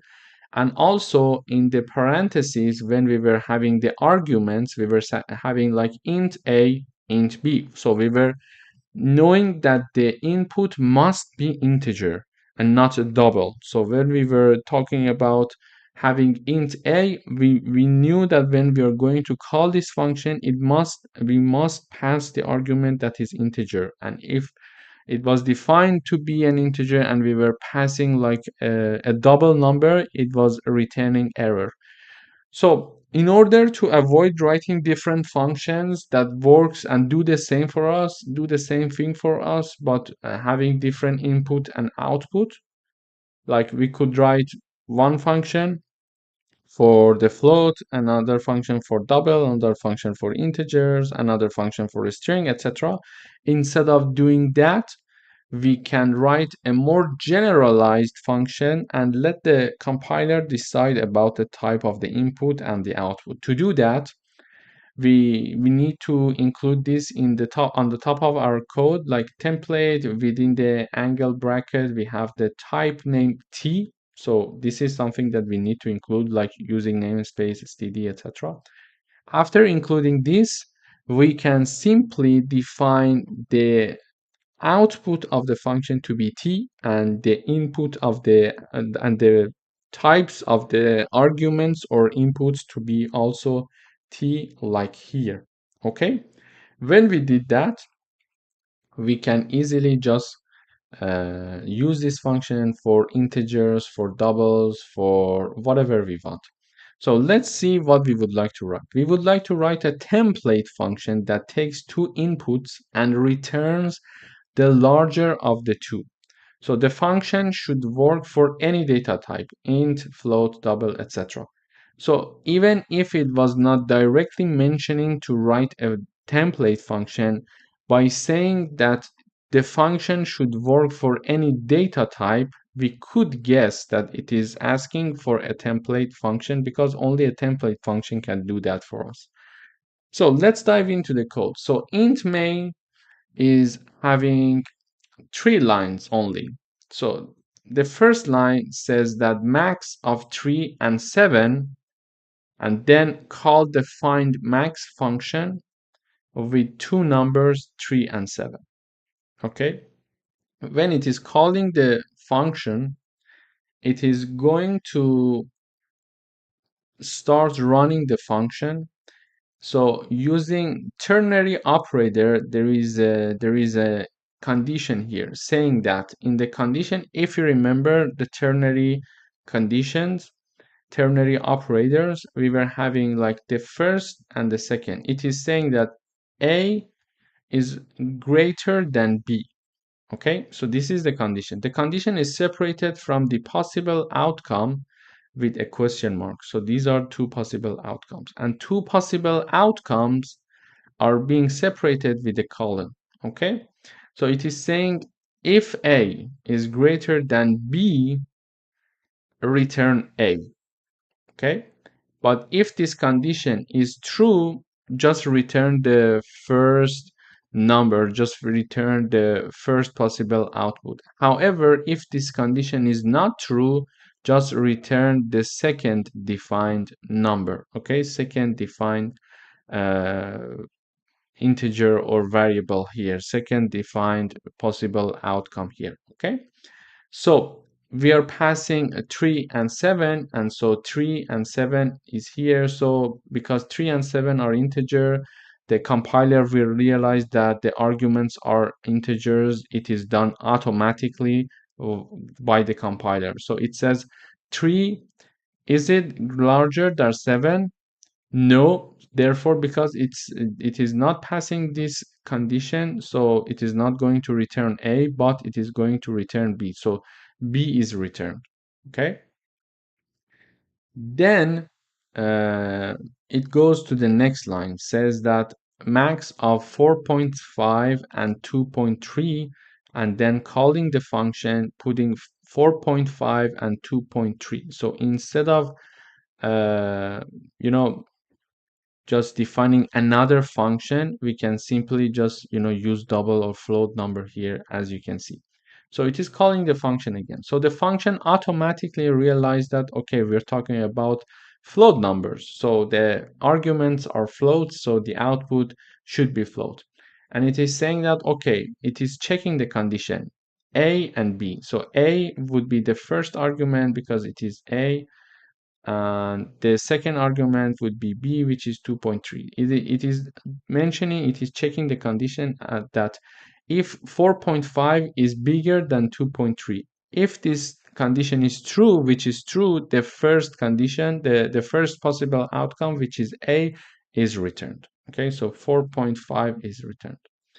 Then the program is executed and it goes to the last line. It is saying max of A and Z. So basically, we can compare characters. Each of these characters are having an associate number. So it is going to say that, okay, find max with A and Z. It works for characters, okay? So we don't need to define a separate function. So the compiler will automatically realize, okay, we're comparing characters. It is going to check if A is greater than B. If this is true, A is going to be returned. If this condition is not true, B is going to be returned. So after analyzing the code, let's compile and see the results, and then we are going to do the checking one more time. Okay. So it is starting from here, it is saying that max of 3 and 7 is 7. It is integer value, both of them are integers. Integers are passed as arguments, and it is found that 7 is bigger, which is true. Then two float numbers are passed, like 4.5 and 2.3, and it is okay again because it's a t template function and we're putting t here, so the compiler automatically realizes that we are talking about float. And then it is finding the maximum between A and Z, and then it is comparing, and Z has the larger, let's say, behind the scene value, because each of the characters are associated with a number. So it starts with A, and as we move forward to B, C, etc., their associated value is going to increase. Therefore, Z having that, it is comparing those numbers with each other. So therefore Z is larger, and it is going to show Z in the output. So this is template function. It's very easy and it works very well when we don't know which data type that we are going to work with when we're calling this function. Therefore, the function will choose automatically the data type for us itself. Hello everyone, welcome to this lecture. In today's video, we would like to write a program in C++ to calculate the sum of the series here, okay, this series. In parentheses, 1 multiplied by 1 plus 2 multiplied by 2 plus 3 multiplied by 3 plus 4 multiplied by 4, etc. until the end, n multiplied by n. So let me first run the code once, and then we're going to dive deep into the details. So enter the value of n. So we saw that it can go until n multiplied by n. So if I want to have only the calculation of the sum of this series for the first part, I would say number 1. So only 1 multiplied by 1 is calculated and the output is 1. Okay. So when I run the code one more time, when I type down 2, and we are having 1 multiplied by 1 plus 2 multiplied by 2. So this one is 4, and this one, the outcome is 1. 4 plus 1, the output is 5. Okay. And for example, if I have number 5 as the input, we are going to start from 1 multiplied by 1 plus 2 multiplied by 2 plus, and it is going to continue until 5 multiplied by 5. So the output is 55. So this is the series that we would like to calculate its sum, and we would like to have its sum in C++, and we would like C++ to help us to calculate the sum of this series. To do that, first of all, we are having two variables. The first variable is n. It's of integer type, so this is the number of terms in the series that we want to have. And then we are having one integer called sum. It is initialized to be 0, and it is the variable that we are going to use to store the sum of the series. After that, we are going to ask the user to enter the value of n. For example, the user is going to enter 2. It means that they want to have this series. So 1 multiplied by 1 plus 2 multiplied by 2. So when the user is going to choose n to be equal to 2, it means that they want the sum of this part of the series. If they're going to choose 5, it means that they're going to have it like this, okay? So they're going to have it from 1 multiplied by 1, sorry, until 5 multiplied by 5. So we are going to ask the user to enter the value of n, and we are going to store it in the n using the cin. Then we are going to have a for loop to do the calculation of the sum. We are going to have a for loop starting from 1. It is going to continue as long as I is lower than or equal to n, and I is going to increase by 1 unit in each iteration. After that, in the next line, we are having sum plus equal I multiplied by I. So, for example, this sum equals sum plus I multiplied by I, okay? So this equation here is exactly equal to this one, okay? So it depends on us. Which one you want to write down, it's okay. It's your choice. But they're going to do the same thing in terms of mathematics. So if, for example, the user is going to enter n equals 3, we are going to have 3 iterations for I equals 1 because we start from 1 in the for loop, I equals 2, and I equals 3. I equals 3 because I can increase as long as it is lower than or equal to n, and n is 3, so I is going to take 3 as well. So in the first iteration, when I equals 1, sum equals sum plus 1 multiplied by 1, okay? So the output of this will be sum equals 1. Why? In the first iteration, I equals 1. Sum equals sum plus 1 multiplied by 1. Why 1 multiplied by 1? Because this is the formula. Sum equals sum plus I multiplied by I. So in the first iteration, I equals 1. Therefore, we are having I multiplied by I.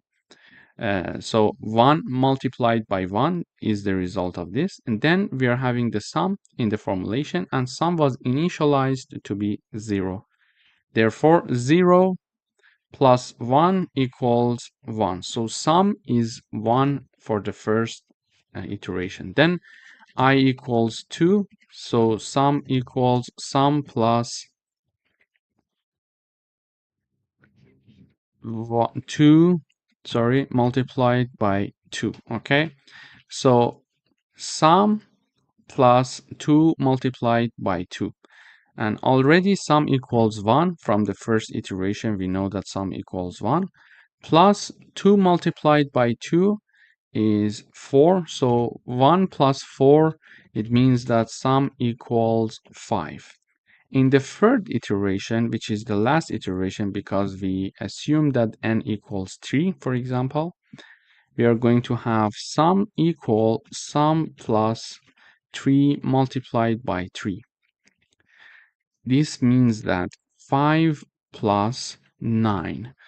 We are having 5 plus 9. 5 comes from the last iteration of sum, so sum equals 5 already.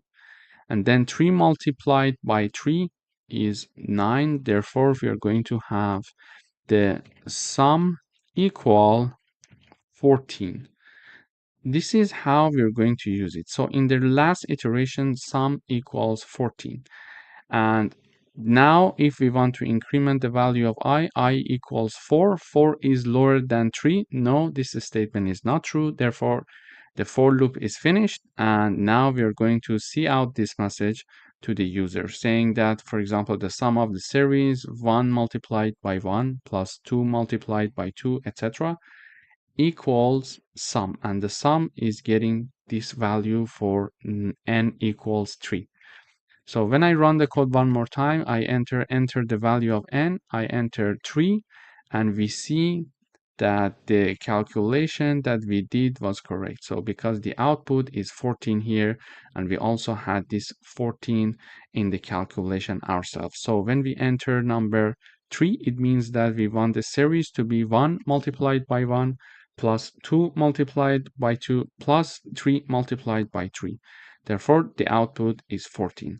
Thank you for watching. Hello everyone, welcome back. In today's video, we would like to write a program that displays the sum of n odd natural numbers. Here is what we mean. For example, if n equals 2, it means that I would like to have the sum of 1 plus 3. So the first two natural numbers. Then if n equals 3, for example, or let's say 5, it means that I would like to have the sum of 1 plus 3 plus 5 plus 7 plus 9. So these 5 numbers, the first 5 odd numbers.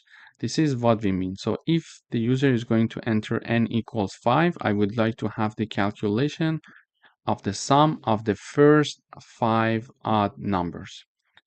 To do that, we are having an integer called n, and then we are having a sum that we are going to use to store the variable sum in this variable called sum. It's of integer type, and first of all, we're initializing it to 0. Then we are going to ask the user to enter the value of n, and whatever the user is going to enter, we're going to store it in n. For example, the user is going to enter 2, and then we are going to calculate the first two odd numbers summation, 1 plus 3. And if the user is going to enter 5, for example, we are going to have the sum of the first 5 odd numbers. Then we are going to have a for loop starting from 1, and as long as I is lower than or equal to n, we are going to continue this for loop.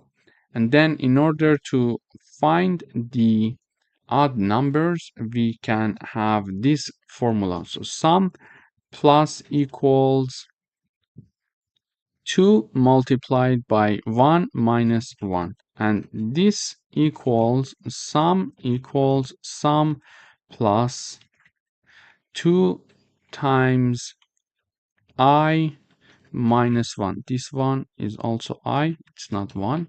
So this formula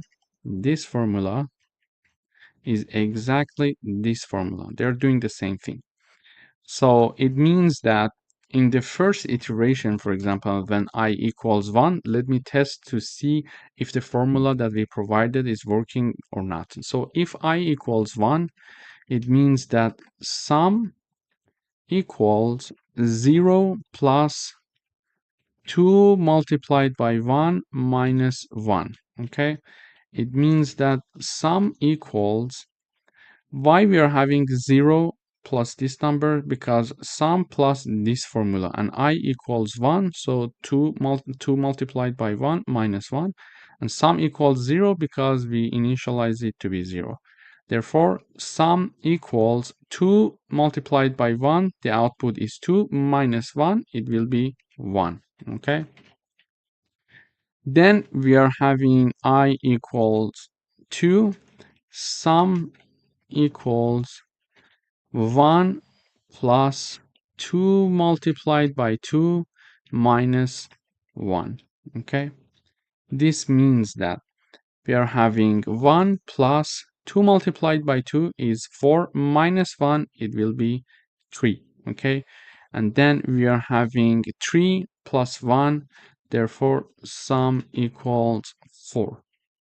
And I equals 3, sum equals 4 plus 2 multiplied by 3 minus 1, and the output will be 4 plus 2 multiplied by 3 is 6 minus 1, it's 5, therefore sum equals 9.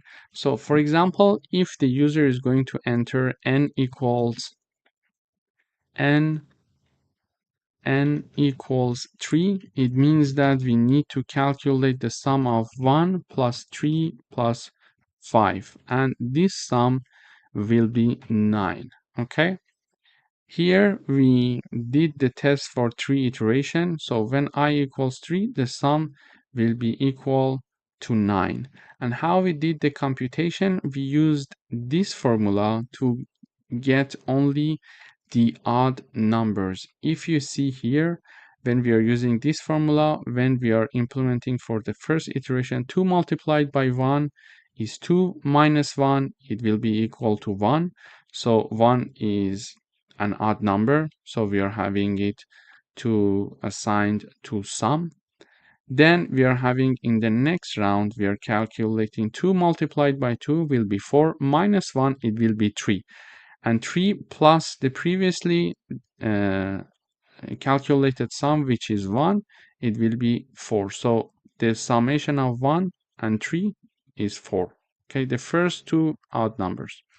Then in the third iteration, we are having 2 multiplied by 3, it will be 6 minus 1, it will be 5, and 5 is added to 4, and 4 was the calculation of 1 and 3.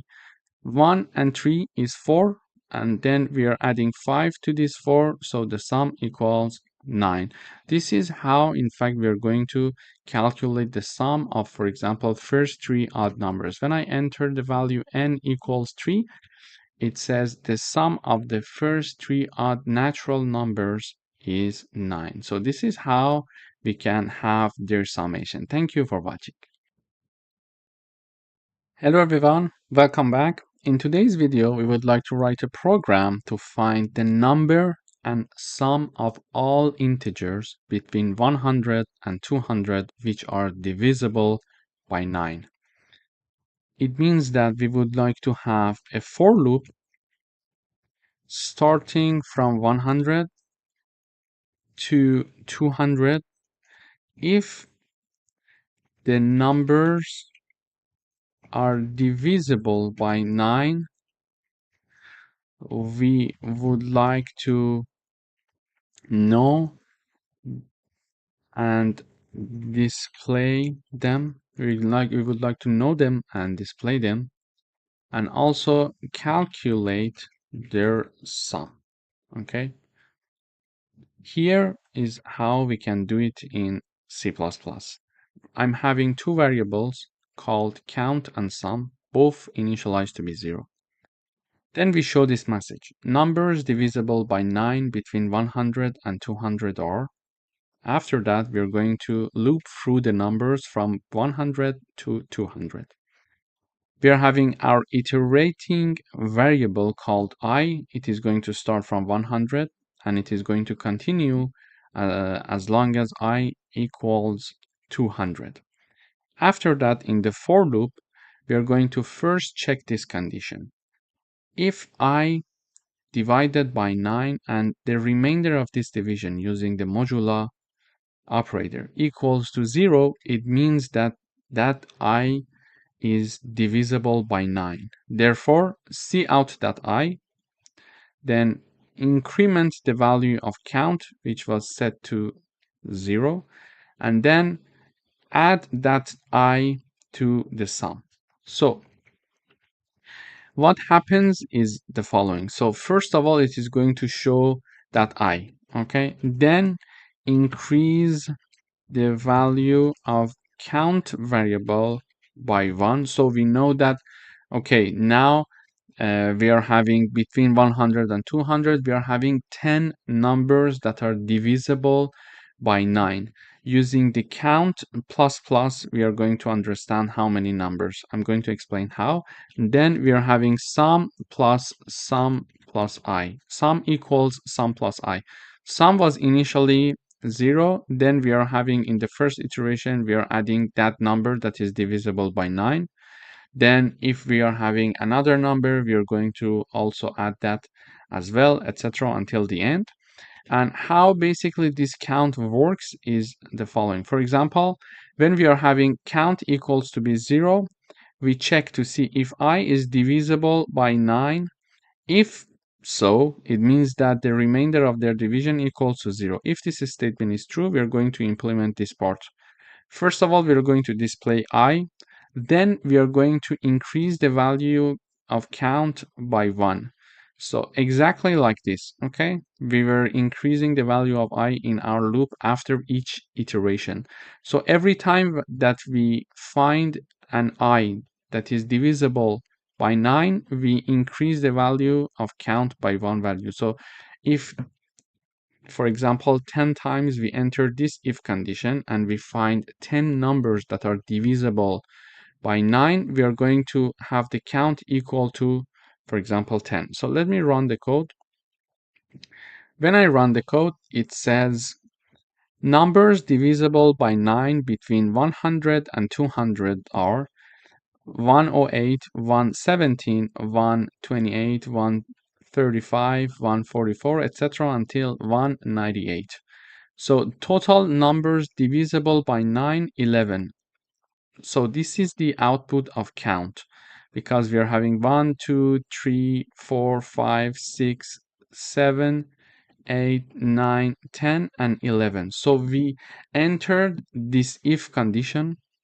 We entered this if condition 11 times and we printed out the I as you see here. So in the first time that I is divisible by 9, it is I equals to 108.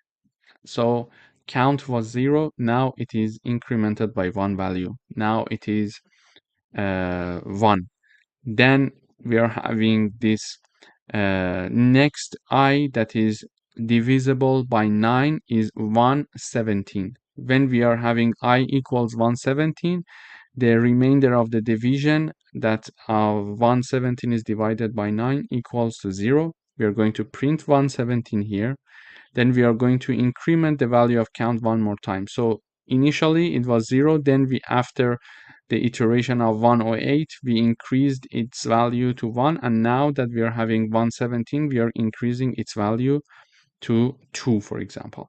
And then we are having the sum of numbers divisible by 9. It is 1683. So if we calculate the sum of these 11 numbers, we get to this number. And this is the output of sum.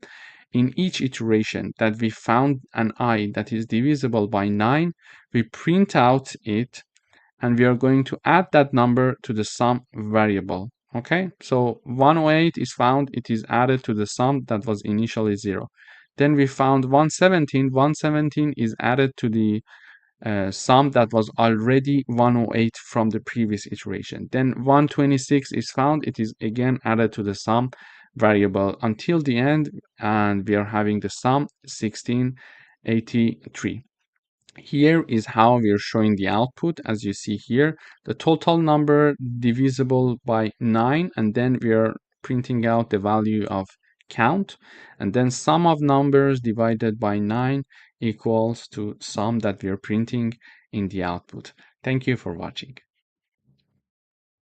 Hello everyone, welcome back. In today's video, we would like to write a program to enter any number and print all factors of the number. Here is what we're going to do. We're going to ask the user to enter a number and we're going to store it in a variable called number that is declared to be an integer type.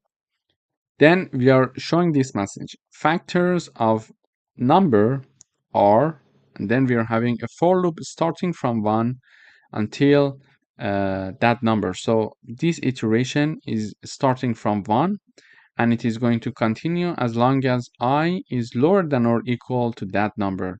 Assuming that, for example, the user enters number to be equal to 20, we are having iteration from 1 until I equals 20.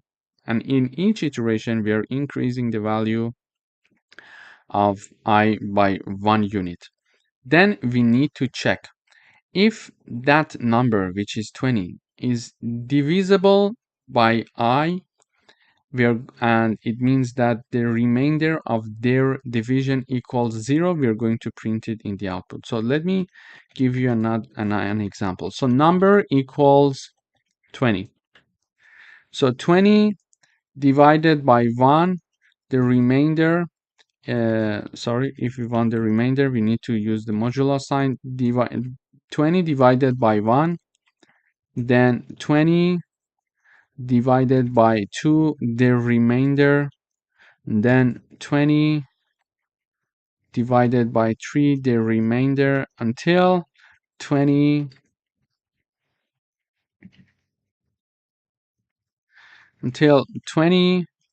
divided by 20 and their remainder.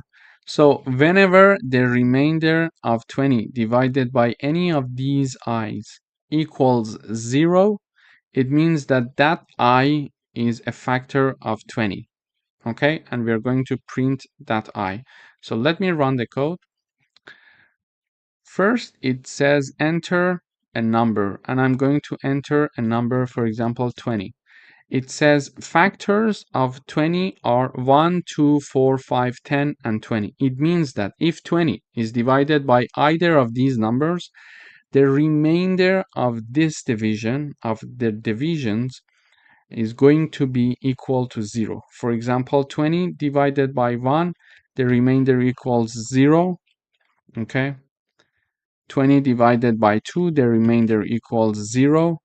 By 3, it's not 0. And then, for example, if we have 20, let me type it here. So we have 20 divided by 4, the remainder equals 0. 20 divided by 5, the remainder equals 0. And 20 divided by 10, for example, the remainder is 0. And 20 divided by 20, their remainder equals 0. So when I run the code one more time, it says enter a number, I say 20. So these are the factors of number 20. If I type down another number, for example, 36, we see that 36 has these many factors. It means that if 36 is divided by 1, the remainder equals 0. If 36 is divided by 2, the remainder of this division will be 0. If 36 is divided by 12, the remainder of this division will be equal to 0. This is how, in fact, we can find the factors of any number in C++. So let me review it one more time. We're going to ask the user to enter a number. We're going to store it. Then we are going to have a for loop starting at 1, and we're going to continue as long as I equals that number, that entered number. And we are going to say in each iteration, we check one if condition. If the number that is entered by the user in each iteration divided by I and the remainder of this division equals 0, it means that that I is a factor of our number. Therefore, we are going to print that I. Okay, so 20 is divided by 1, the remainder equals 0, we are going to print 1. 20 is divided by 2, the remainder of this division equals 0, we are going to print 2. 20 is divided by 3, the remainder of this division is not equal to 0. Therefore, this condition is not true, and we are not going to do anything. We are not going to print it because we are not even entering this if condition, because 20, when it is divided by 3, the remainder of this division does not equal 0. This is why we are going up again, and we are going to increase the value of I. This time I equals 4, and 20 divided by 4, the remainder equals 0. Yes, so we are going to print 4 here. Then 20 is divided by 5, the remainder of this division equals 0. Yes, we are going to, this condition is true, we are going to print 5. Okay, so the next iteration, I equals 6. 20 divided by 6, the remainder of this division equals 0. No, this statement is not true. Therefore, we are not going to enter this part, and we are not going to print the 6 in the output. This is why we are, when we type down 20, we see 1, 2, 4, 5, 10, and 20. So this is how we can find a factor to any number in C++. Thank you for watching. Hello everyone, and welcome to this lecture. In today's lecture, we are going to write a program that calculates the compound interest. in order to calculate the compound interest, we need to have three values. The first one is the principal amount. The second one is the rate in percentage. And also the third one is the number of years in which we are going to return the money. We are going to read this information from the user. So to do that, we initialize principal, rate, and time as doubles. And then we are going to ask the user using cout syntax to enter principal amount, and we are going to, whatever the user is entering, we are going to store it in principal. Then we are going to tell the user, okay, enter annual interest rate, and we're going to use the cin syntax in order to store the user input in the rate. And then we're going to get simply the number of years from the user and store it in time. After doing this, we're going to have the compound interest formula. So it's a common formula that we're going to write down here. We are having the principal times 1 plus rate divided by 100 to the power of years, to the power of time, which is the number of years that we are going to repay this amount.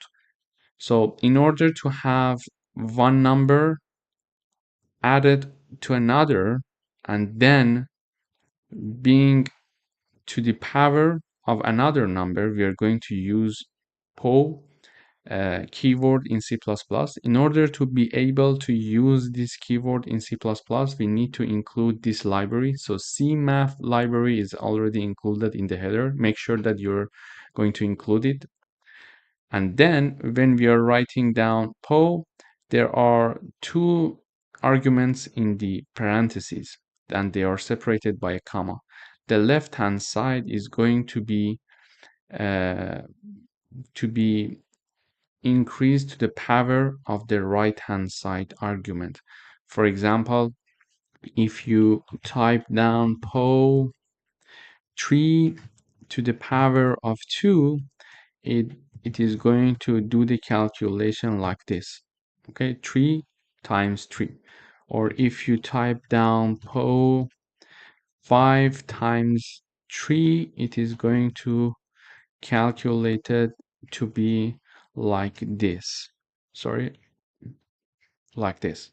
Okay, so this is the compound interest formula, and the only point that we need to be careful about is the use of the po keyword, which needs the inclusion of the CMath library in C++. So basically we have this formula to the power of the number of years, that is time here, and the rate is first divided by 100 because it is entered as a percentage, and then it is added by one value. Then it is the result is going to be calculated to the power of time. And then when we have the calculation, the result is stored in the double called amount. We're going to show the output using cout. We are just mentioning the compound interest after, for example, 30 years is, and the amount minus the principal. So because this formula is going to give you the amount that you're going to pay throughout, for example, 30 years. And when this amount is reduced, the principal amount that you got is reduced from this amount, you're going to have only the compound interest. And the total amount is the amount. So let me just run the code first, and then we continue analyzing the code together. So when I compile, it is asking enter principal amount. I would say, for example, 1000. Then enter annual interest rate. I would say, for example, 4.5%. And then enter the number of years. So I'm going to get a mortgage, for example, from the bank, and I'm going to get $1,000 from the bank, and the interest rate for this amount of money is 4.5, and I'm going to return this money after, for example, 30 years. So when I enter, it says that the compound interest after 30 years is 2,745 approximately dollars, and then the total amount is this number. So let me analyze the code one more time. So here it is asking enter the principal amount. We enter that, it stores. Enter the annual interest rate. We are entering the annual interest rate, and then it is saying that enter the time. I say, okay, I'm going to give this money back in 30 years with this interest rate. Okay, it does the calculation here and it shows the compound interest after 30 years. So this is the time that is being printed there. So it is printing 30 because we actually entered 30 ourselves in the first place. Is so this number. So if you're getting 1,000 from the bank and you're going to repay in 30 years using this interest rate 4.5, you are going to pay $2,745 after 30 years more. So the total amount is 3,745. So you're getting 1,000 and you're returning 3,745, and the 2,745 of which is the interest that you're paying after 30 years with this interest rate. So it is a very interesting and practical example of how you can use basic knowledge in C++ and have a very useful program that calculates the compound interest for you. Thank you for watching. Hello and welcome to another lecture. Now we are going to write a program that calculates the distance between 2 points. In order to do that, we're going to initialize 4 doubles called x1, y1, and x2 and y2. x1 and y1 are corresponding to the coordinates of the first point, and x2 and y2 are corresponding to the coordinates of the second point.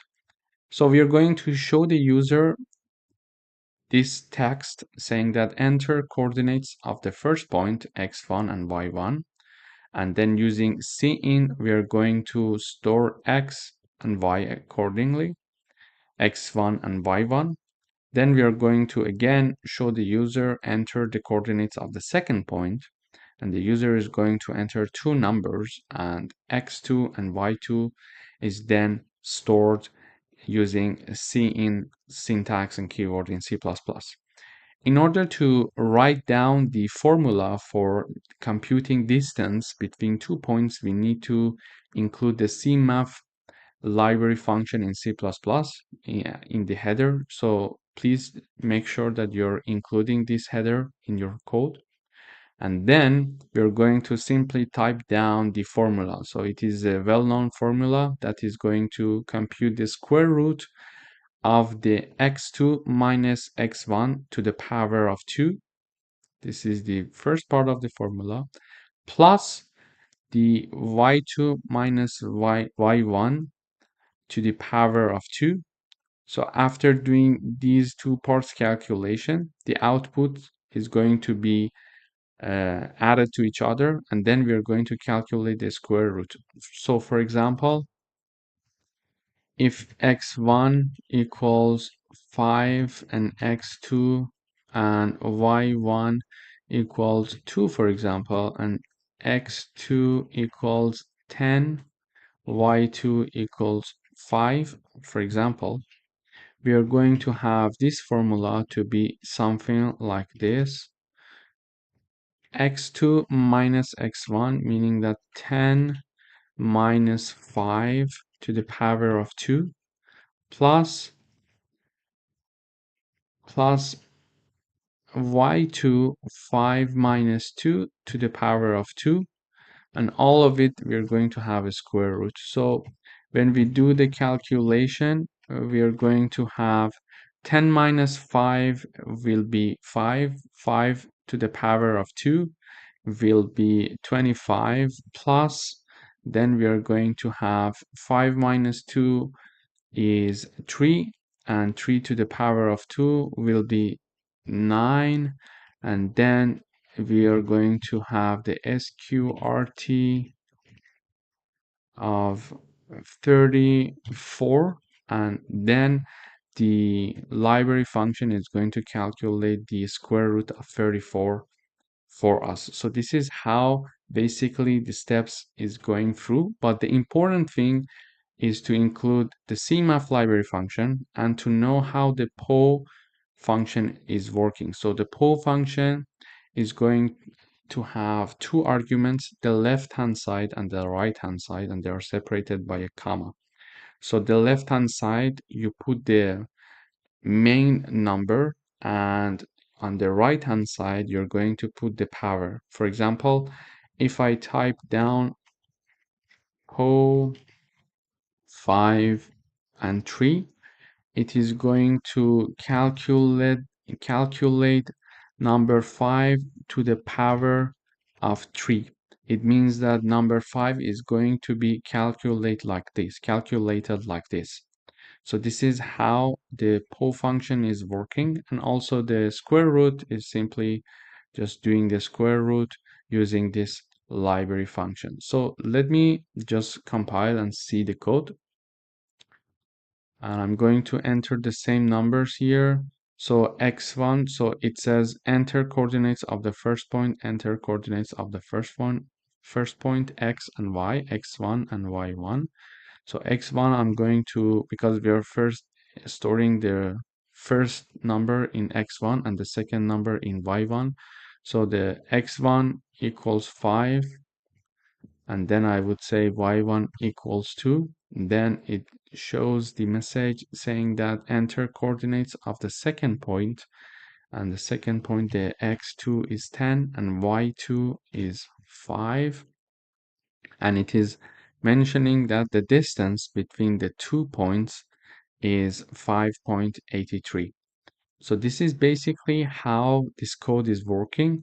You see that we can write very useful and practical codes even with very basic knowledge of C++.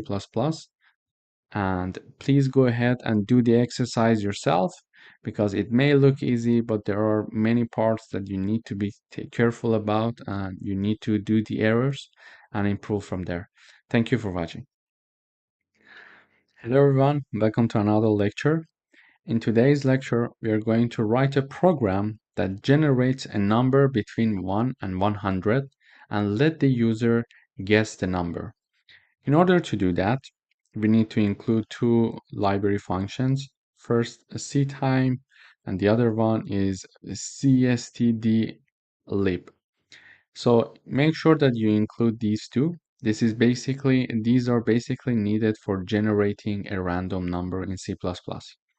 First, we need to know how to generate a random number. So in order to do that, we initialize the random number, generating, using the current time as a seed using this line. And then we are generating an integer between 1 and 100 and assigning it to the integer target. And the formula for this right-hand side is like this. So if you would like to have something between 1 and 100, you're going to have the max minus min plus 1, which in our case is 100 minus 1 plus 1, which will be 100, which is written here, plus the minimum, which is 1. But if you're going to have, for example, a random number between 20 and 30, you're going to have 30 minus 20 plus 1, and then plus 20, okay? And 30 minus 20 will be 10 plus 1 will be 11. So the formula for having a random number being generated between 20 and 30 will be like this. Okay, so depending on what you want, the range, you can simply choose it using this formula. Then we are going to initialize an integer number called guess, and the user's input is going to be stored in this integer. And then we are asking the user guess a number between 1 and 100. After that, we are going to define an infinite loop, so a while loop that is infinite because the condition for this while loop is true. So it is going to repetitively continue this loop until we break. Okay? Then when we are entering the loop, we are storing whatever the user is entering, and we are simply having an if-else condition here. So if the number that the user entered is lower than the generated number, simply sign that it's too low, try again. And if the number that the user entered is larger than target, it says it is too high, try again. And otherwise, if they are equal, means the else condition, because if guess is neither lower than target nor larger than target, it is going to be equal to target. So in this condition, say that congratulations, you guessed the number. So let me run the code once to see how it works. So guess a number between 1 and 100. So I'm going to write down 50. It says too high. I would go with 25. Too high. I would go with 13. Too low. I would say 20. Too high. 18. I would say then 15. It's too low. 16. It's too low. 17. So it says, congratulations, you guessed the number. You see, it was an infinite loop. So as long as I was not guessing the correct number, it was asking me again and again to enter a number. And when everything equals, when my number is equal to the generated number, it is going to break. And when it is breaking, it is getting out of this infinite loop here. So this time the number was 17, the generated number. So when I recompile, it's a new number. So I would say 50, it says too high, 25, too low. I would say 40, too high, 35, too low, 37, too high, probably 36. Okay, and it generated a new number that is 36. Okay, and it says congratulations, you guessed the number. However, if you don't consider this line of code, which initializes the random number generator using the current time as a seed, we will see that the number is not going to be generated in every run, and it is going to be one fixed number. So when I type 50, it says too high. If I type 36, it's too low. I would say 40, too low, 45, too high, 41, 42. So now the number is 42. If I compile again and I type down 42, it says you guessed the correct number. So I recompile again, I type 42, congratulations, you guessed the correct number. So it is important to include this line of code. So every time that you run, it it provides a new generated number. So if I run now, it should be different. You see, it is too high. So I go with 20, it is still too high, 10, 15, too low, 70, 17. Okay, now it says, congratulations, you guessed the number correctly. So, and you see it is not 17 anymore. It is saying that it is too low when I type 17.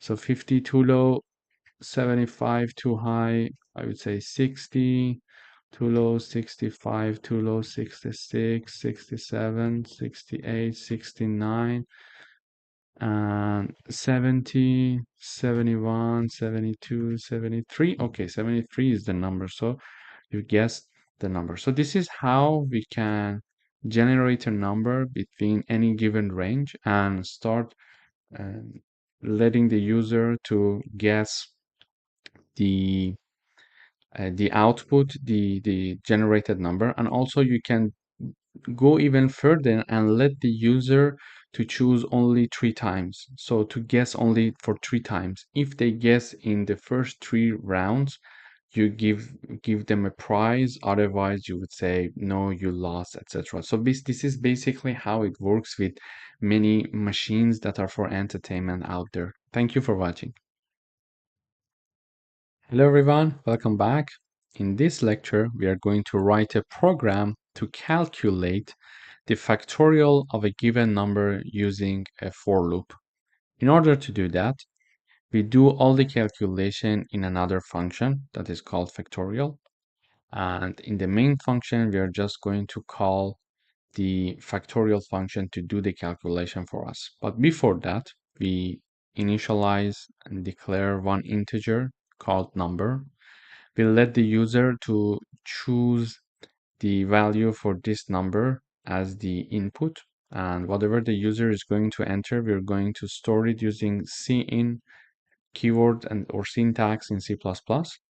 And then we're going to show this message in the terminal saying that the factorial of number that is entered, for example, if the user says the factorial of number 5, it is going to show that the factorial of 5 is, and then it is going to basically call the function. So a function is having 3 parts.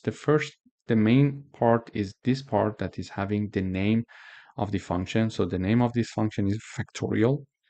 And before that, we are having the type of function. So it says that the output type of this function is going to be an integer. Therefore, when there is an integer here, we expect that this function is going to return an integer value in the output. So it is returning the result, and result is an integer declared initially here. And there are some calculation done about the result here that we're going to discuss. And then the third part of a function is the argument, which is in the parentheses. So one input or argument is allowed for this function, which is of type integer. So when we are willing to call a function, we are typing down the name of the function, and in the parentheses, we are going to pass the argument because it requires an argument to be passed. We are going to pass the argument, and we are going to pass the argument here that is number.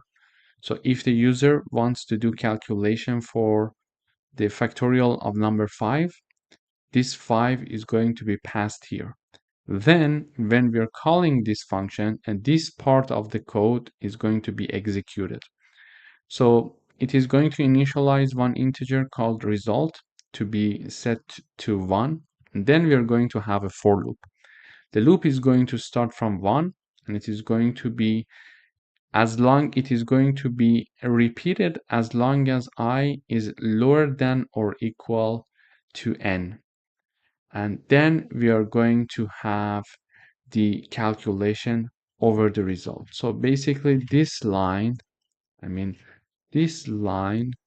means this equals result times I. So another form to write this equation is to write this equation. It means that whatever the value of the result is already there, make it multiplied by I and then store it in the result. So let me run the code first and show you how things are working here.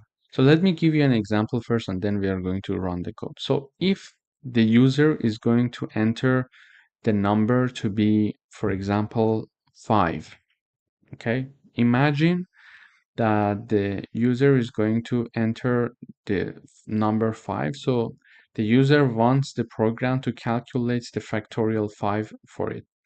So basically, we are going to call the function with the number 5. It is going to initialize the result to be 1. And then in the first round, when I equals 1, because I starts from 1, and it is going to be continue until I is lower than or equal 5.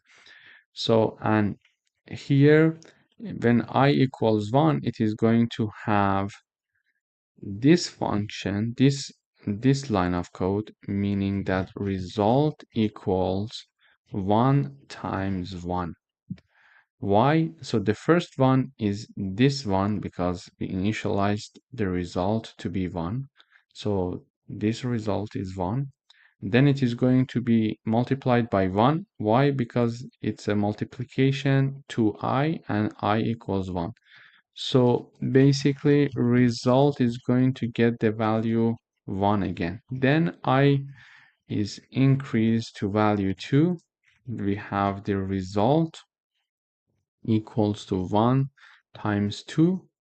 It means that result will be 2. Why here it is also 1 again? Because previously we calculated result to be equal to 1 and I equals 2 now. So we are having the multiplication by 2. So result equals 2. Then we are having I equals 3, for example, result equals 2 times 3. Why 2? Because the formula is result multiplied by I. So the result from previous step was 2 times 3, which is the value of the I. So it is going to calculate it to be, for example, result to be 6. Then I equals 4, then I equals 5. So let me run.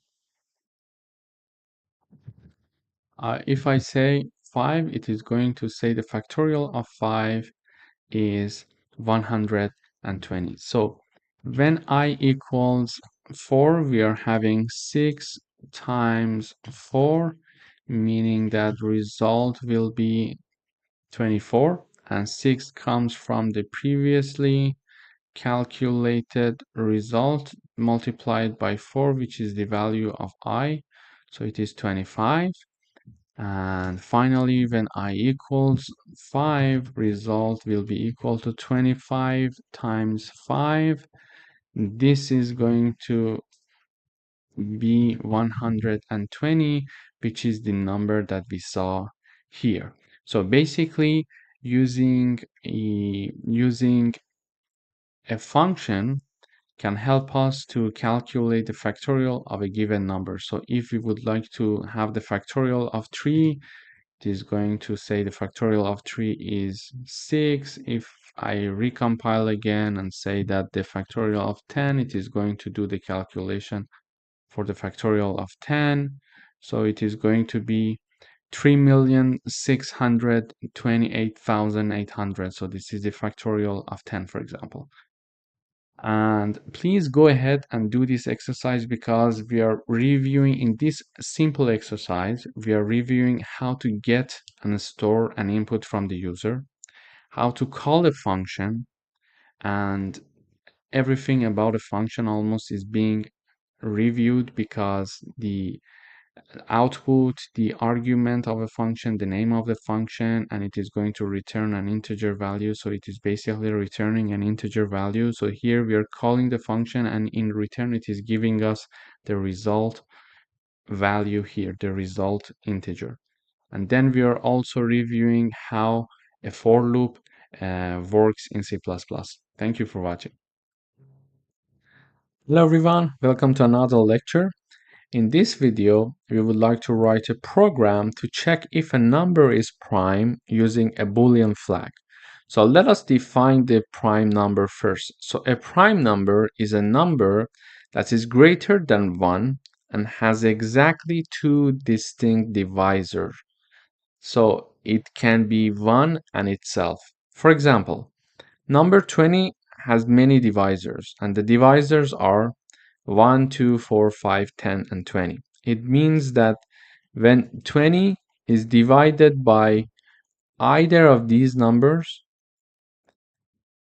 like it is divided by 20 or it is divided by 10, it can be divided by, for example, 5, etc. When number 20 is divided by any of these divisors, the remainder would be 0. So it is not a prime number because a prime number is only divisible by 1 and itself.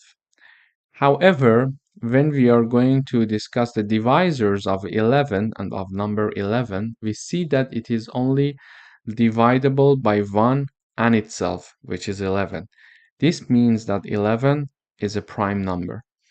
So now we would like to write a program to check if a number is a prime or not using a Boolean flag.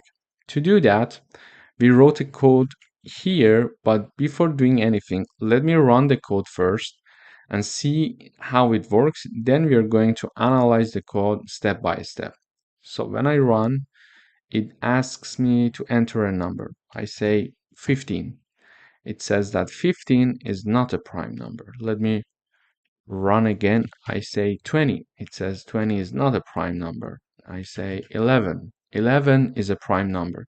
So basically, we have a program that is asking the user to enter a number, and the number is stored somewhere in the memory. Then it checks to see if the entered number is actually a prime number or not. So to do that, we have one main function here and another function to check the number to see if it's prime or not. So in the int main function, we're basically having, for example, an integer called number that is declared here.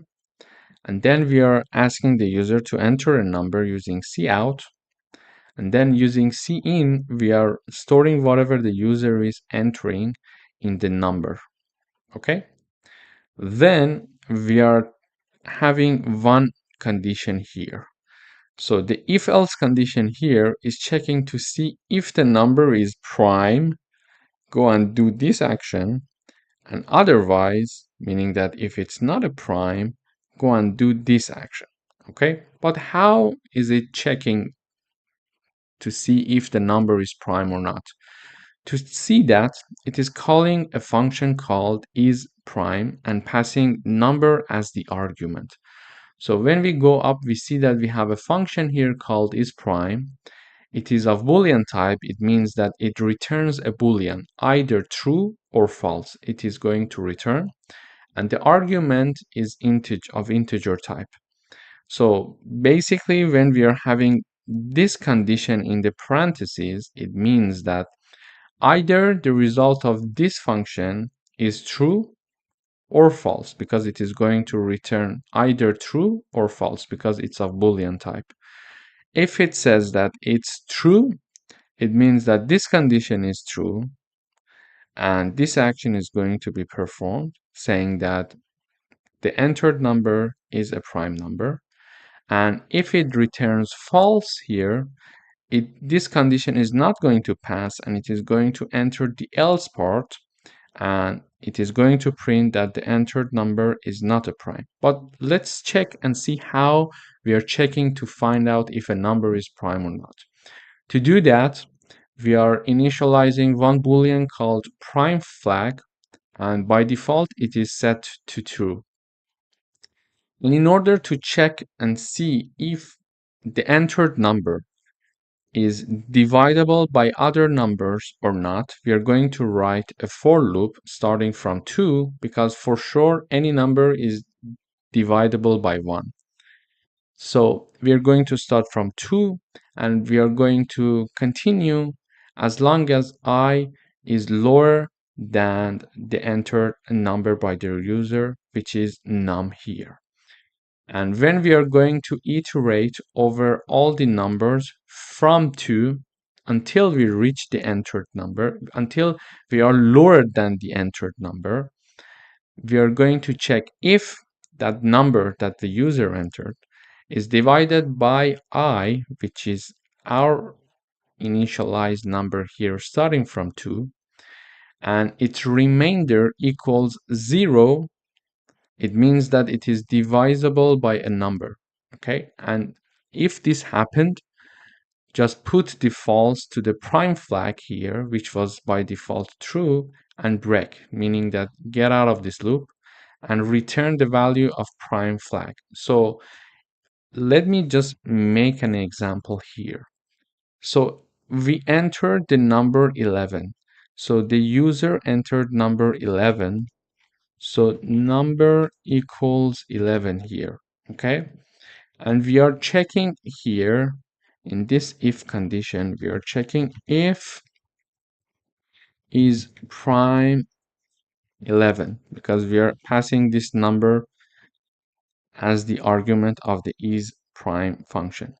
And when we are calling the function like this, using this line, we're calling the function like this to check if this function with this argument is going to return a true value for us or a false value. By default, it is true, and it checks to see if in certain conditions it becomes false or not. But let's go up and see. So the user entered 11. So here num equals 11, and I is going to start from 2, and it is going to be 3, 4, 5, etc. until 10. Why not 11? Because 11 is not lower than 11. So the maximum number that the I can get is 10 because 10 is lower than 11. Okay, so we are going to iterate from 2 to 10 for different values of I and check if 11 is going to be divided by 2 and its remainder equals 0 or not. So in the first iteration, for example, when I equals 1 equals 2 and num equals 11, we are basically in this if condition here, in this part, we are basically saying that 11, if 11 is divided by 2 and its remainder equals 0, then if this is true and if this happen, just put the prime flag set to be false and then break, okay? And then break.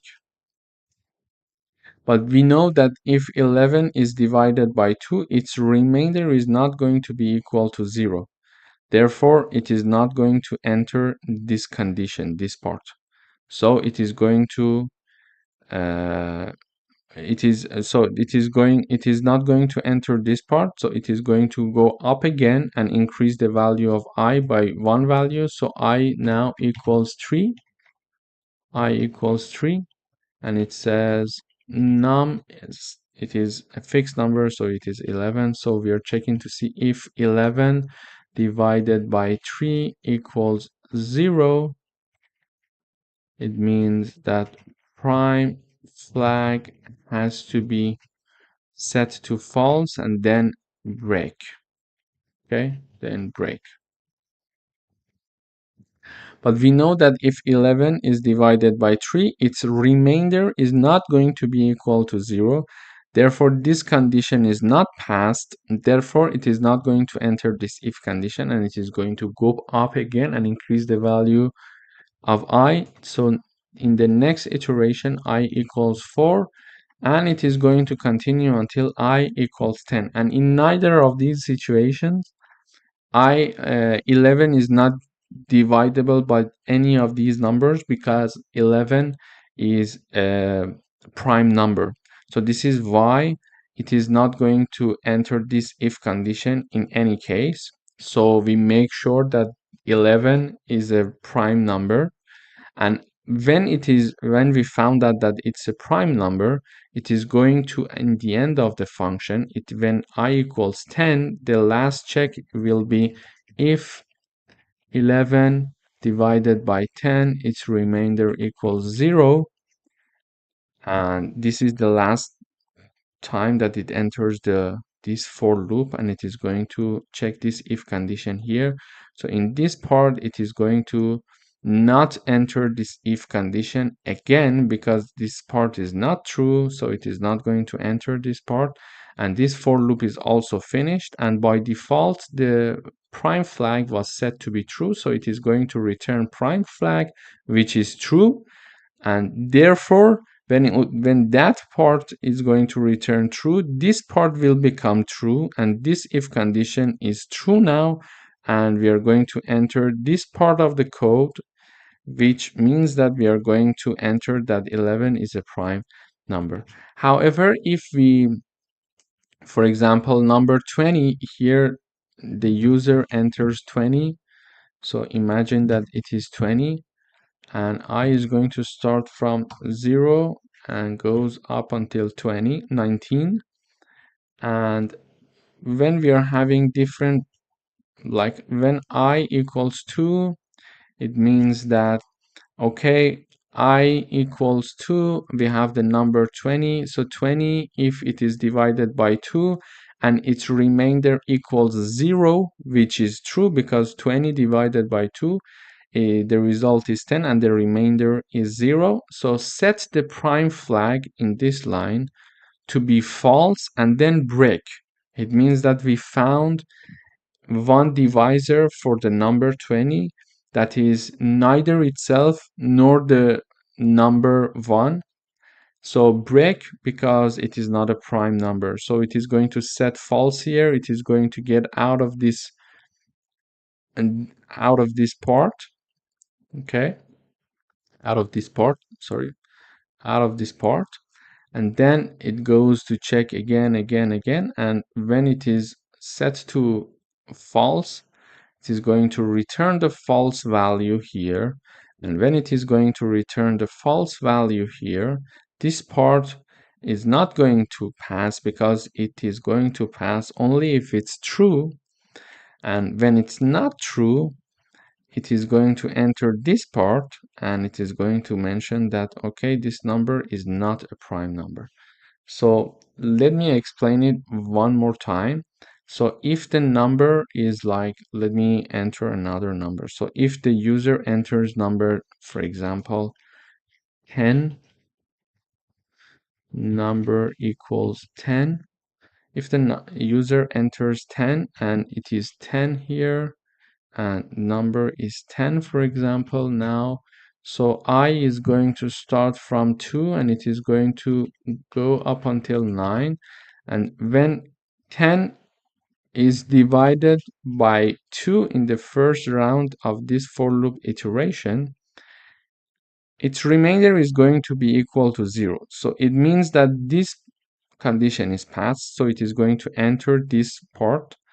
And when it enters this part, it is going to set false to the prime flag. When it is setting false to the prime flag, it is going to break and it is going to return the false value for us. Why? Because we found a divisor for our entered number, and the divisor is neither 1 nor the number itself, meaning that it's not a prime number. So this is basically how we're going to understand it through this block of code. Thank you for watching. Hello everyone, welcome to another lecture. In today's lecture, we would like to write a program that converts a temperature from Celsius to Fahrenheit or vice versa.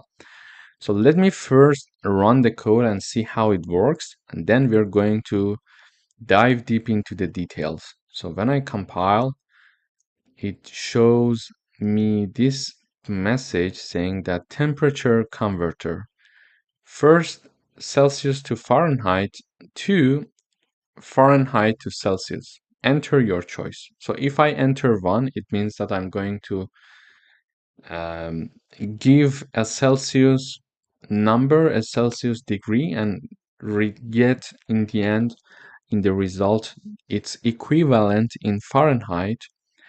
And if I'm going to enter number 2, it means that I'm going to give a number that is in Fahrenheit, and then I'm going to get in the end from the program the Celsius value. So I'm going to first click 1. So it says enter temperature in Celsius. I would say 180. And when I enter, it says that temperature in Fahrenheit, so its equivalent in Fahrenheit is 356. And when I compile again. Now I'm going to choose number 2, and it says enter temperature in Fahrenheit, and I'm going to enter, for example, 300. It is going to give me its equivalent in Celsius, which is approximately 148. So we would like to write a program that converts Celsius to Fahrenheit and vice versa. To do that, we have two functions here to do the this conversion for us. Here, these are basically the formulas that you can find on internet. And one main function that I have here I'm going to declare one integer and one double that are called choice and temperature respectively. So the choice will be integer because it's the number that the user is going to enter, either 1 or 2. But the temperature is a double because you may want to enter, for example, the equivalent of Fahrenheit of 185.42 in Celsius is what number? So because it may have some decimals, we're considering a double number here. And then we are asking the user temperature converter. This is the title. Then we are mentioning that with \n we are going to next line, and the first option is Celsius to Fahrenheit, then \n next line again, and then Fahrenheit to Celsius,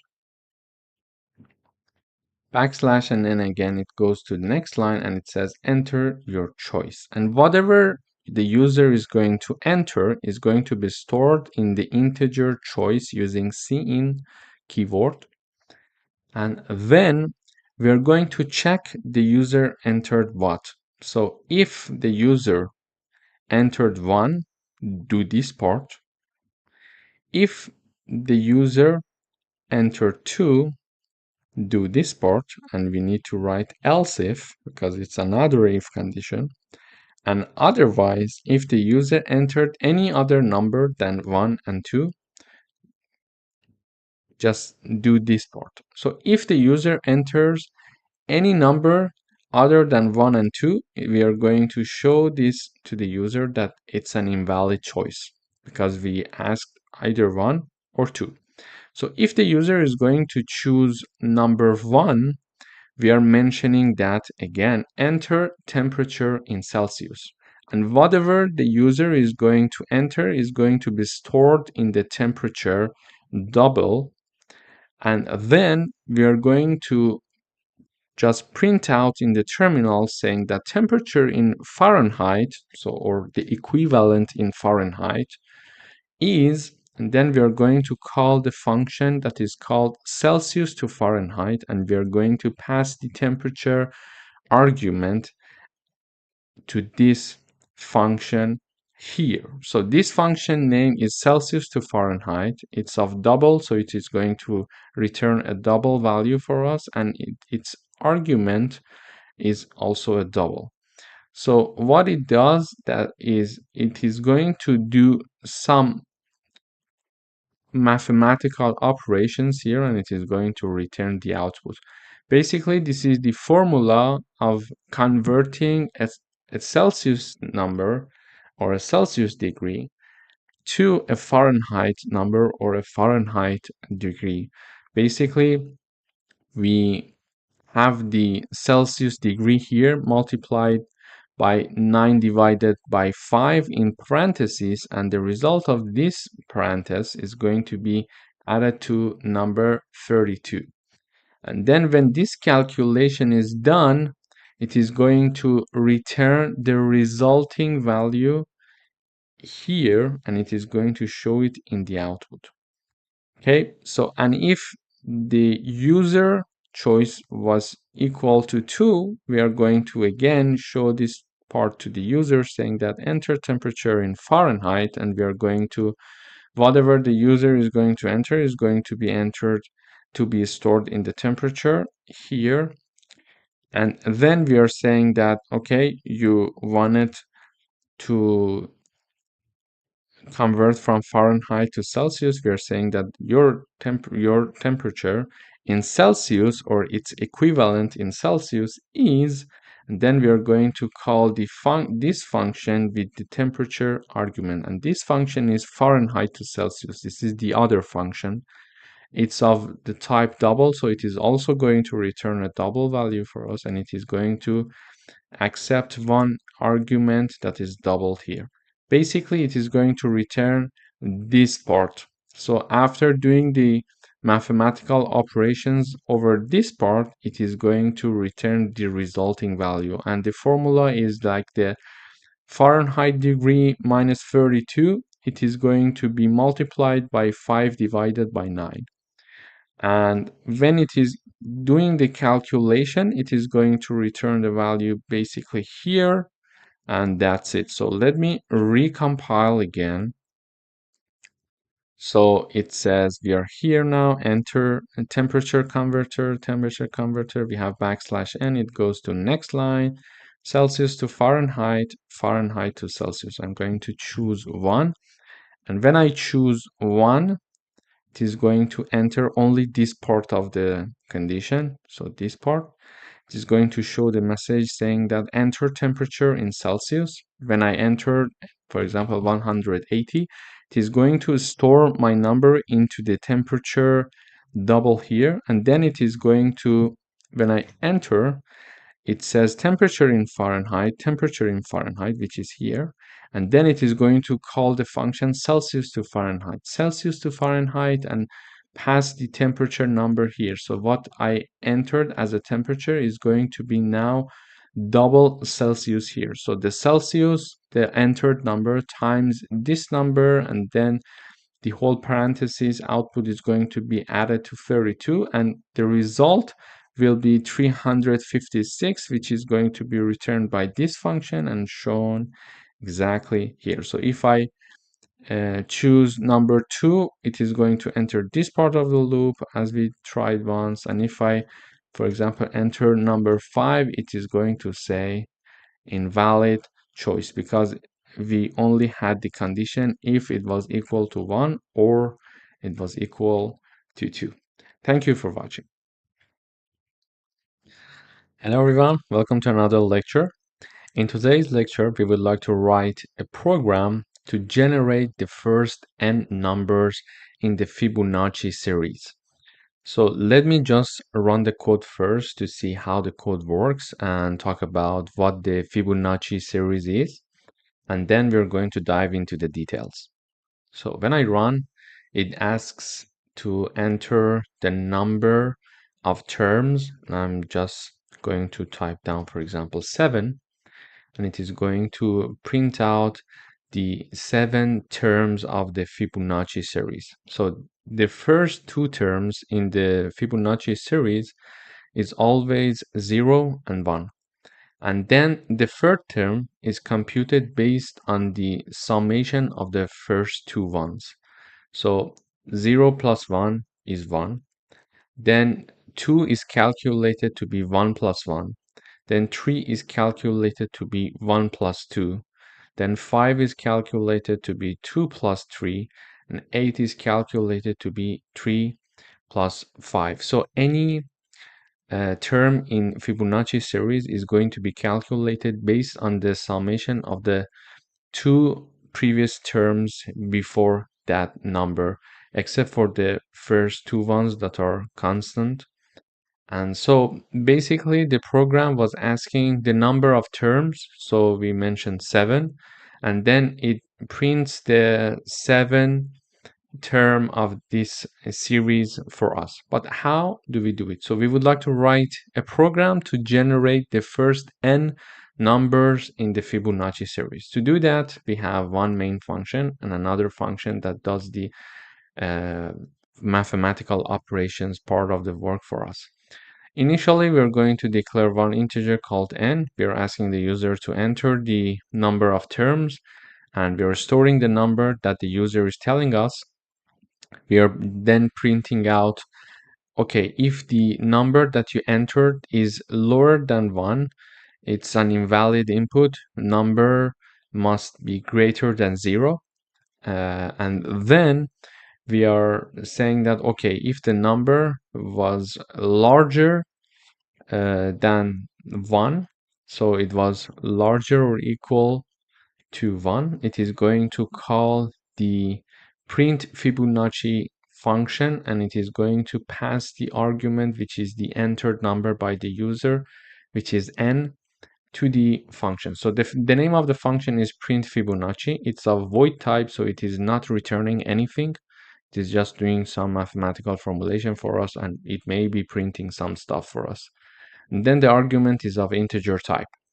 Here we are initializing int a and b. So a equals 0 and b equals 1, and they are the first two terms in the Fibonacci series. As I showed you before, the first two terms are 0 and 1, so we are declaring the first two terms, and based on them we are going to create the following terms, and we are declaring one integer called next that is going to compute the next term for us. Then we are going to print out Fibonacci series, and a and b are printed here, 0 and 1 are printed directly here. After that, we're going to start a for loop. So the loop is going to start from I equals 3, and this loop is going to continue as long as I is lower than or equal n, and n is the input number of the user. So I, for example, if the user enters 8, I starts from 3 and is going to continue until I equals 8. For every iteration, we are going to implement this part, and we are starting from 3 because the first two terms that are 0 and 1 are already printed here. So this is why we're starting from 3. So the first two terms, let me just explain with an example here. So if I have the n equal 8, I initially equals 0, and also b equals 1. Okay, and in the first iteration I equals 3. So let me have them all in one line. It would be, I think, easier. So then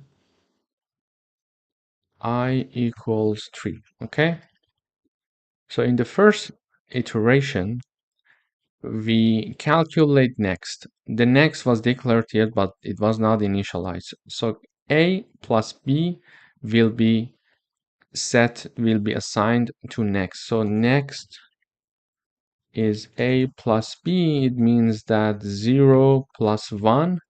It means that next equals 1. And then we are printing out the next value and then 1 space. So it means that initially we printed out this part. So we printed out this part. We had this part. So A and B were already printed, meaning that 0 and 1 as the Fibonacci series terms, they were already printed here. Okay, and then we calculated the next to be a plus b, which is 0 plus 1, and we printed out next using this line with and then 1 space afterwards. So therefore next is printed here. After that, after next is printed here, we are assigning b to a. So now b equals 1. When we are assigning b to a, means that a now equals to 1, and then next is assigned to b. Next was also 1, so b is now 1. We did this line of code. because if we want to calculate the fourth term here, we have the first term, second term, the first term, second term, and the third term here. And when we want to calculate the fourth term, we need to know the amount of a plus b. And a plus b is now 1 and 1. Previously, a was 0 and b was 1. Now a is 0 and b is 1. Why? Because b was 1 and assigned to be to a, and the value of next, which was already 1, we calculated here, is assigned to b. So now, instead of having a equals 0 and b equals 1, we're having a equals 1 and b equals 1. Okay? After that, we are going up again, and I is increased to be 4. Now that I equals 4, we are calculating the next again. So next equals a plus b in this line. It means that a is 1 and b is 1. So now next equals 2. We calculate the next here, and then we are going to print out this line, which is going to be the next term. And now next is 2. So 2 is now printed here. And then we are again assigning b to a. So b is 1 and we are assigning it to a. So a still equals 1. And then we are assigning next to b. So b is 2 and next is 2 and b was 1. So when next is assigned to b, b equals 2. So we did that. Why? Because in the next iteration, we need to calculate the next term, and the next term is calculated as the summation of a and b. So now a is 1 and b is 2, so we can calculate the next term of the Fibonacci series. So then I equals 5. Because we go up again and we increase the I. So I equals 5. We enter this for loop one more time. So next equals a plus b.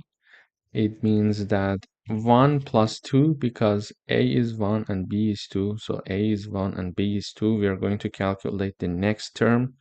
So it means that next equals 3. And when we understand that next is, we calculate the next, we are going to print out the next here. So this term will be 3 now.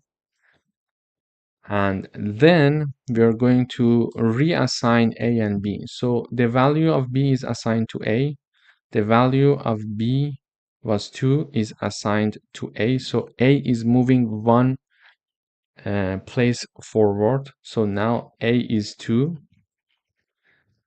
And then next is assigned to b. So next was 3 and now b is 3. Again, we are doing this because we would like to keep track of the summation of the last 2 terms in order to calculate the next term in the Fibonacci series. So when we do that, this loop is finished. This iteration of the loop is finished. We go up again and I equals 6 now. So we have next equals a plus b. It means that we are having 2 plus 3 because we have 2 here and 3 here. And we are having next equals 5. When we are calculating the next, we are going to print the next in this line. So the next one is 5, which makes sense because 2 plus 3 is 5. Then we are going to reassign a to be b. So b was 3 and now it is assigned to A, so A is 3 now, and B equals 5, so equals next, so next is 5 is assigned to B. And then we go for the next iteration, I equals 7.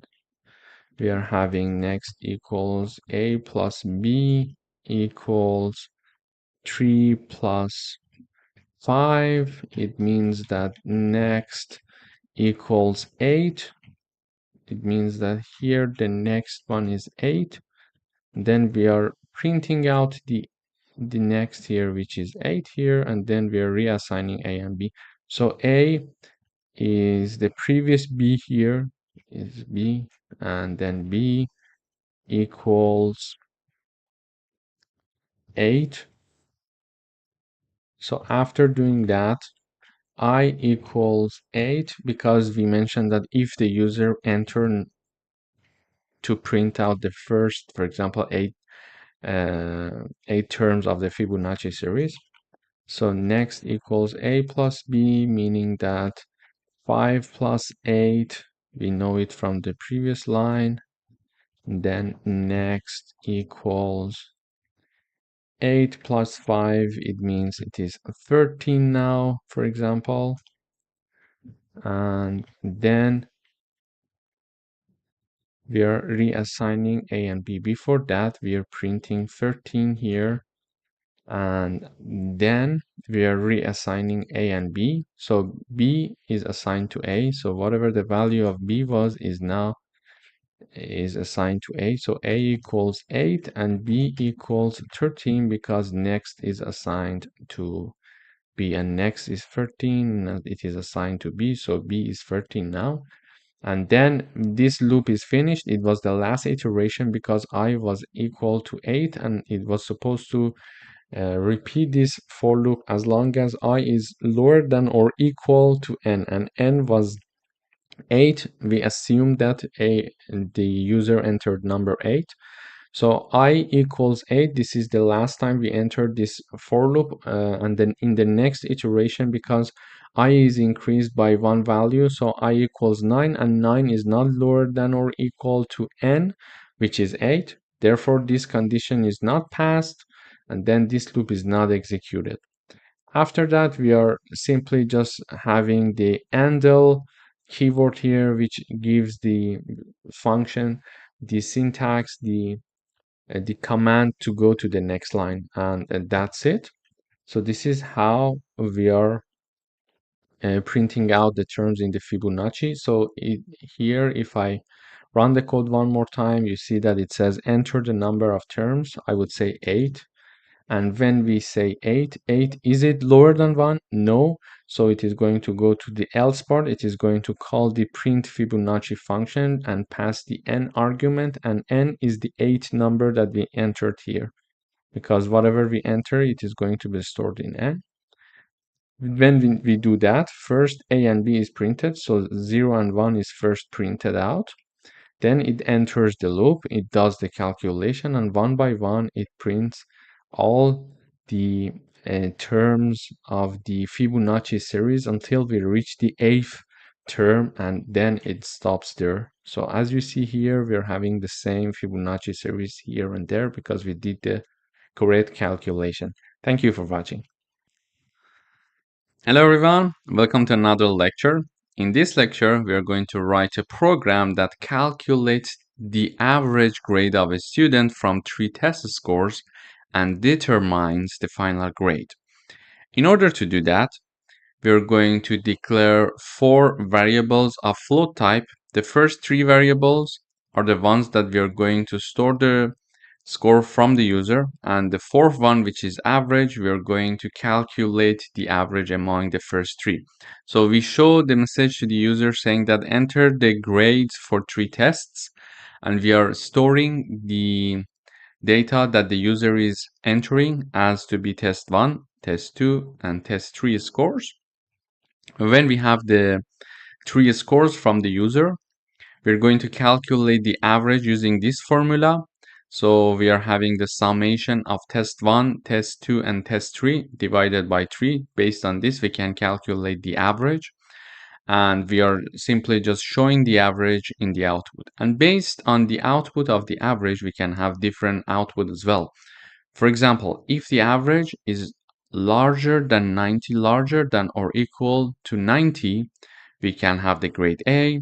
If average is between 80 and 90, we are going to have grade B. If it is between 70 and 80, it is grade C. If it is between 60 and 70, it is grade D. And if it's any other number, it is going to show grade F. So let me run the code once. So it says enter grades for 3 tests. So I would say 95, 80. Oops, sorry, I made a mistake. So let me run again. 95, 80, 75. So it says the average grade is 83. So, and the final grade is B. So here, when I run the code, the first line is this line. So it says enter the grade for 3 tests. So this is the line. So then I started entering 95, 80, and 75. And these 3 numbers basically are stored in test 1, test 2, and test 3 respectively. Then with this code, we are calculating the average of these 3 numbers.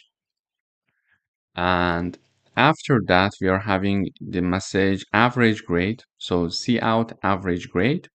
And this is the average grade. And it is printed out here, the calculated average, which is 83. So depending on the number of the average, we can have different output, further output as well. So using this if-else condition, we show that the average, if it's between 80 and 90, the final grade is B. So in our case, it is approximately 83. So the final grade is B because 83 falls in this condition because it is between 80 and 90. So let me run the code one more time. So if we have, for example, 90, 92, and 95, now it says the average is 92 and the final grade is A.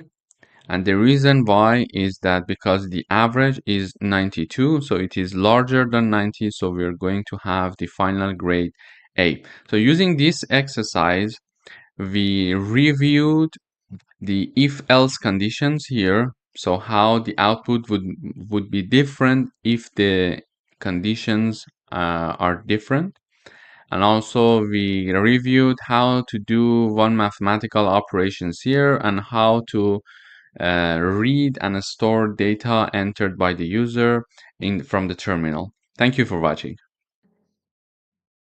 Hello everyone, welcome back. In today's video, we would like to write a program to create a simple calculator that performs addition, subtraction, multiplication, and division using a switch statement. To do that, we have a function that does these per mathematical operations and performs these operations for us. And then we are having one main function that we're calling the other function that does the work for us. Initially, we declare 2 double numbers, num1 and num2, and we are also declaring one character called OP. So we ask the user to enter the first number, and we store the first number. We ask the user to enter the second number, then we store the second number. Then we are asking the user to enter an operator, meaning that they can have the addition, the subtraction, multiplication, or the division here, and we are storing it whatever the user is mentioning. But please note that the first two, because they were numbers, we stored them in double, but the last one we are storing them in OP, which is a character, because it's a character and it's not a number. Okay, so and then we are declaring and initializing a result double that is going to call the calculate function and pass 3 arguments. So the first number, the second number, and the character that the user entered.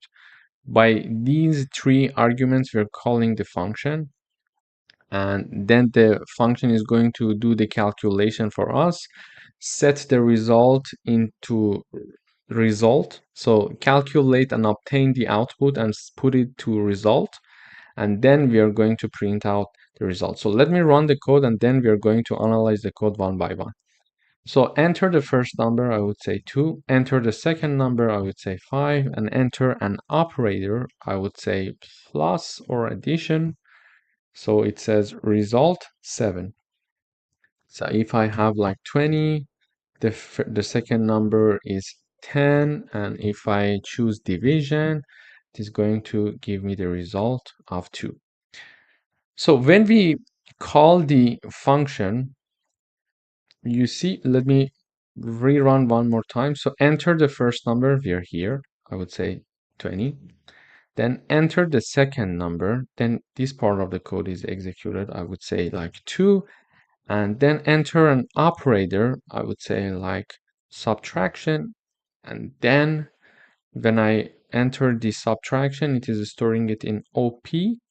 And then it is calling the calculate function. It does everything, and it is going to print out result. And then this is printed out, which is 18 here. Okay, so when we call this function name is calculate, and it's of double type, so it is going to return a double for us. So as you see, we see the return here.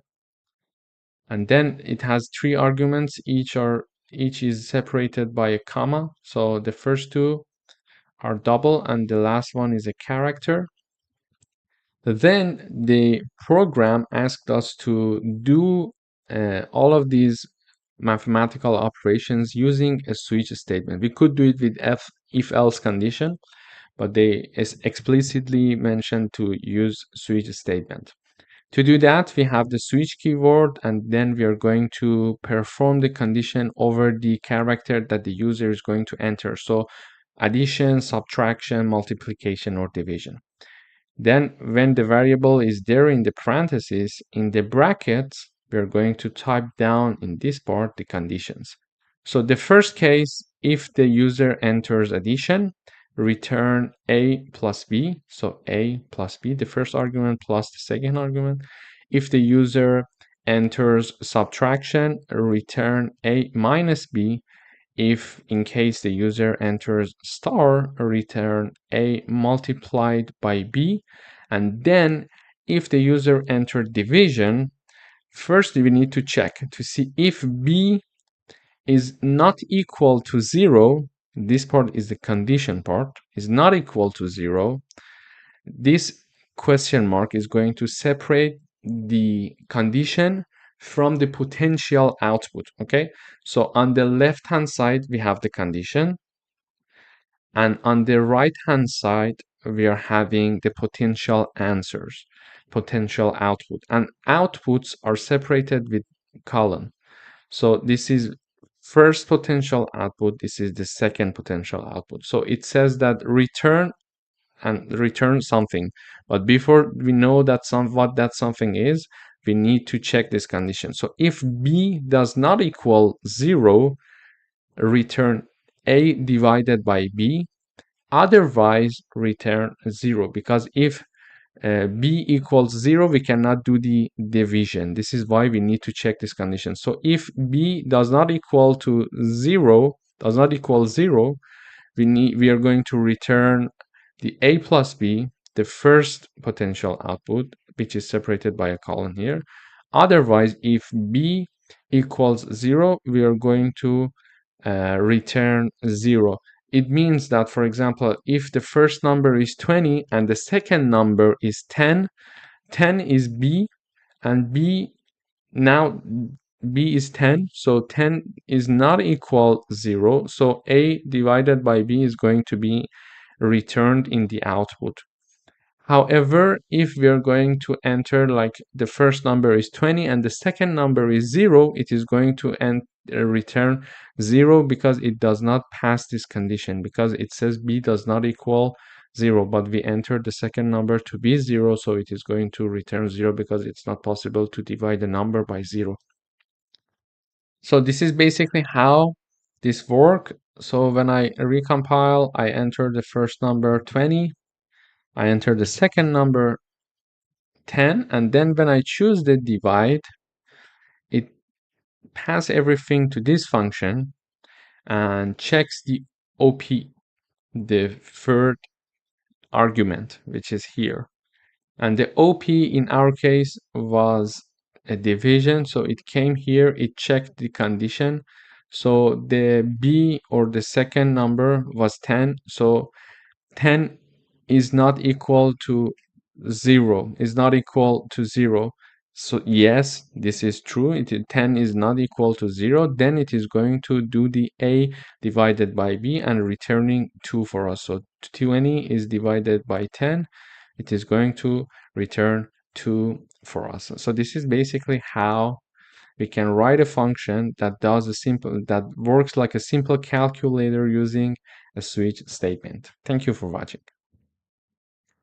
Hello everyone, welcome back. In this lecture, we would like to write a program to generate and display the multiplication table for a given number.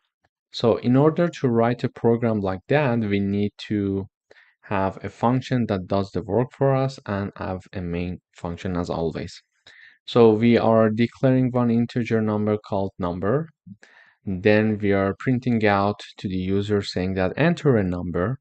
Then we are reading the number and storing the number from the user. Then we are simply calling the function and we are passing the argument number that was entered by the user to this function. So this function name is print multiplication table. It's of void type, so it's not going to return any value for us. It may does some calculation or doing some prints for us, but it is not going to return any value.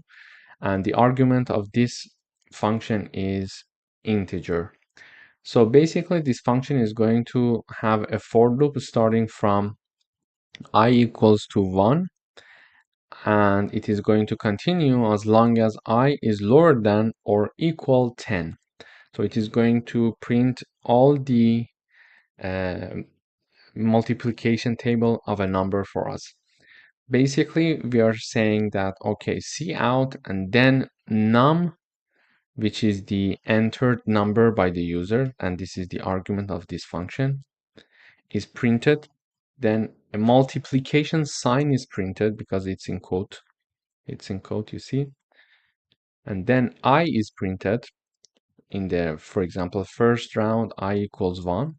Then equal, then num multiplied by I is printed. So if I want to explain it better, so num is, for example, if the user enters number 5, okay, 5 times, or x, let's say, 1, because I in the first iteration equals 1, I start from 1, equals, then the result of 5 times 1 is printed here, which is 5. Then we have endl, so it goes to next line. Then we have 5 times 2, because in the next iteration I equals 2, equals 10. And then we have 5 times 3 equals 15. Okay, and it is going to continue until I equals 10. When I equals 10, we are having the last row being printed. 5 times 10 equals 50. So basically, this is how we are going to print a multiplication table. So let me run. When I enter 5, it is going to give me a multiplication table of number 5. So basically, it says enter a number. enter a number, I enter one number and it is going to store that number. Then it is going to call the function. So when it calls the function starts from 1, as you see here, and it goes until 10. Okay? And in each iteration, 5 is multiplied by the number of I, and then the result is written here. So 5 is multiplied by the number of I, and the result is written here. Okay? So 5 times 1, as we mentioned here, 5, 5 times 2, 10, 5 times 3, 15, we have it here, and it continues until the last row is 5 times 10, which is 50. Basically, this is how we can write a program to generate and display the multiplication table for any given number. Thank you for watching. Hello everyone, welcome to another lecture.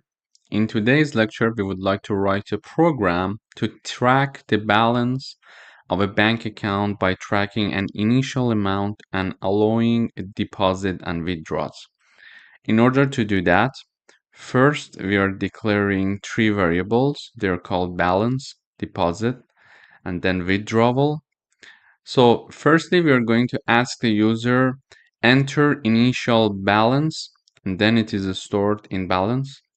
And then when we know the balance, the initial money in the bank account, we're going to ask the user enter the deposit money. So if the user would like to deposit some money, they can do that using this line. So we show the message to the user and we are storing whatever that they are entering, and then we are adding this deposit to the initial balance of the bank account. So this line means balance plus deposit. So this line is the equivalent of this line. It means that whatever the new balance is, whatever that is already in balance plus the deposit. And also then we are showing that if the user, for example, would like to withdraw some amount of money, they can do that. We're having the cin keyword in C++ to store what the user is entering. And then we are having the withdrawal money reduced and subtracted from the original balance. So here this line also means balance equals balance minus withdrawal. And finally, we are showing the final balance of the bank account to the user. So let me run the code first, and we will also analyze the code afterwards. So when I run the code, so we are here, enter initial balance. So I would say the initial balance is 0, for example, and I would like to deposit some money in my bank account. So I would say like $500, for example. And here it was the $500, and then here it says enter a withdrawal amount. So I would say I would like to withdraw $100, and the final balance is 400. So basically with this code we can have the initial balance, we can have the deposit of money, and we can have the withdrawal of money, and we calculate the balance of the bank account accordingly. In order to have another example, I would say, for example, the initial balance is 150. I'm going to deposit 50, and I'm going to withdraw, for example, 200, and it says the balance is 0. Why? Because the initial balance was 150. We deposit some money like $50, and total balance is now 200. And then I'm going to withdraw all the 200. So the final balance is 0. So we can also have like I have 100 initial balance. I'm going to deposit 200, and I'm going to withdraw 0, for example. I'm not going to withdraw any money. So the final balance is 300. We see that even with very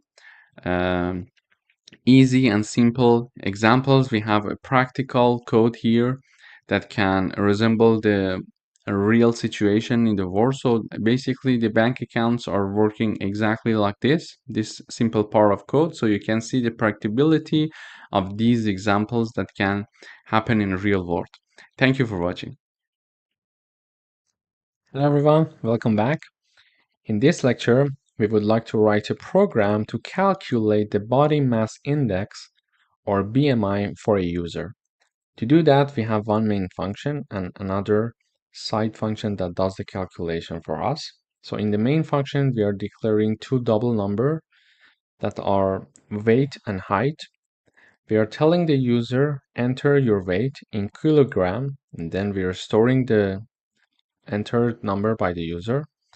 And we are asking the user to tell your height in meter, and then we are going to store it.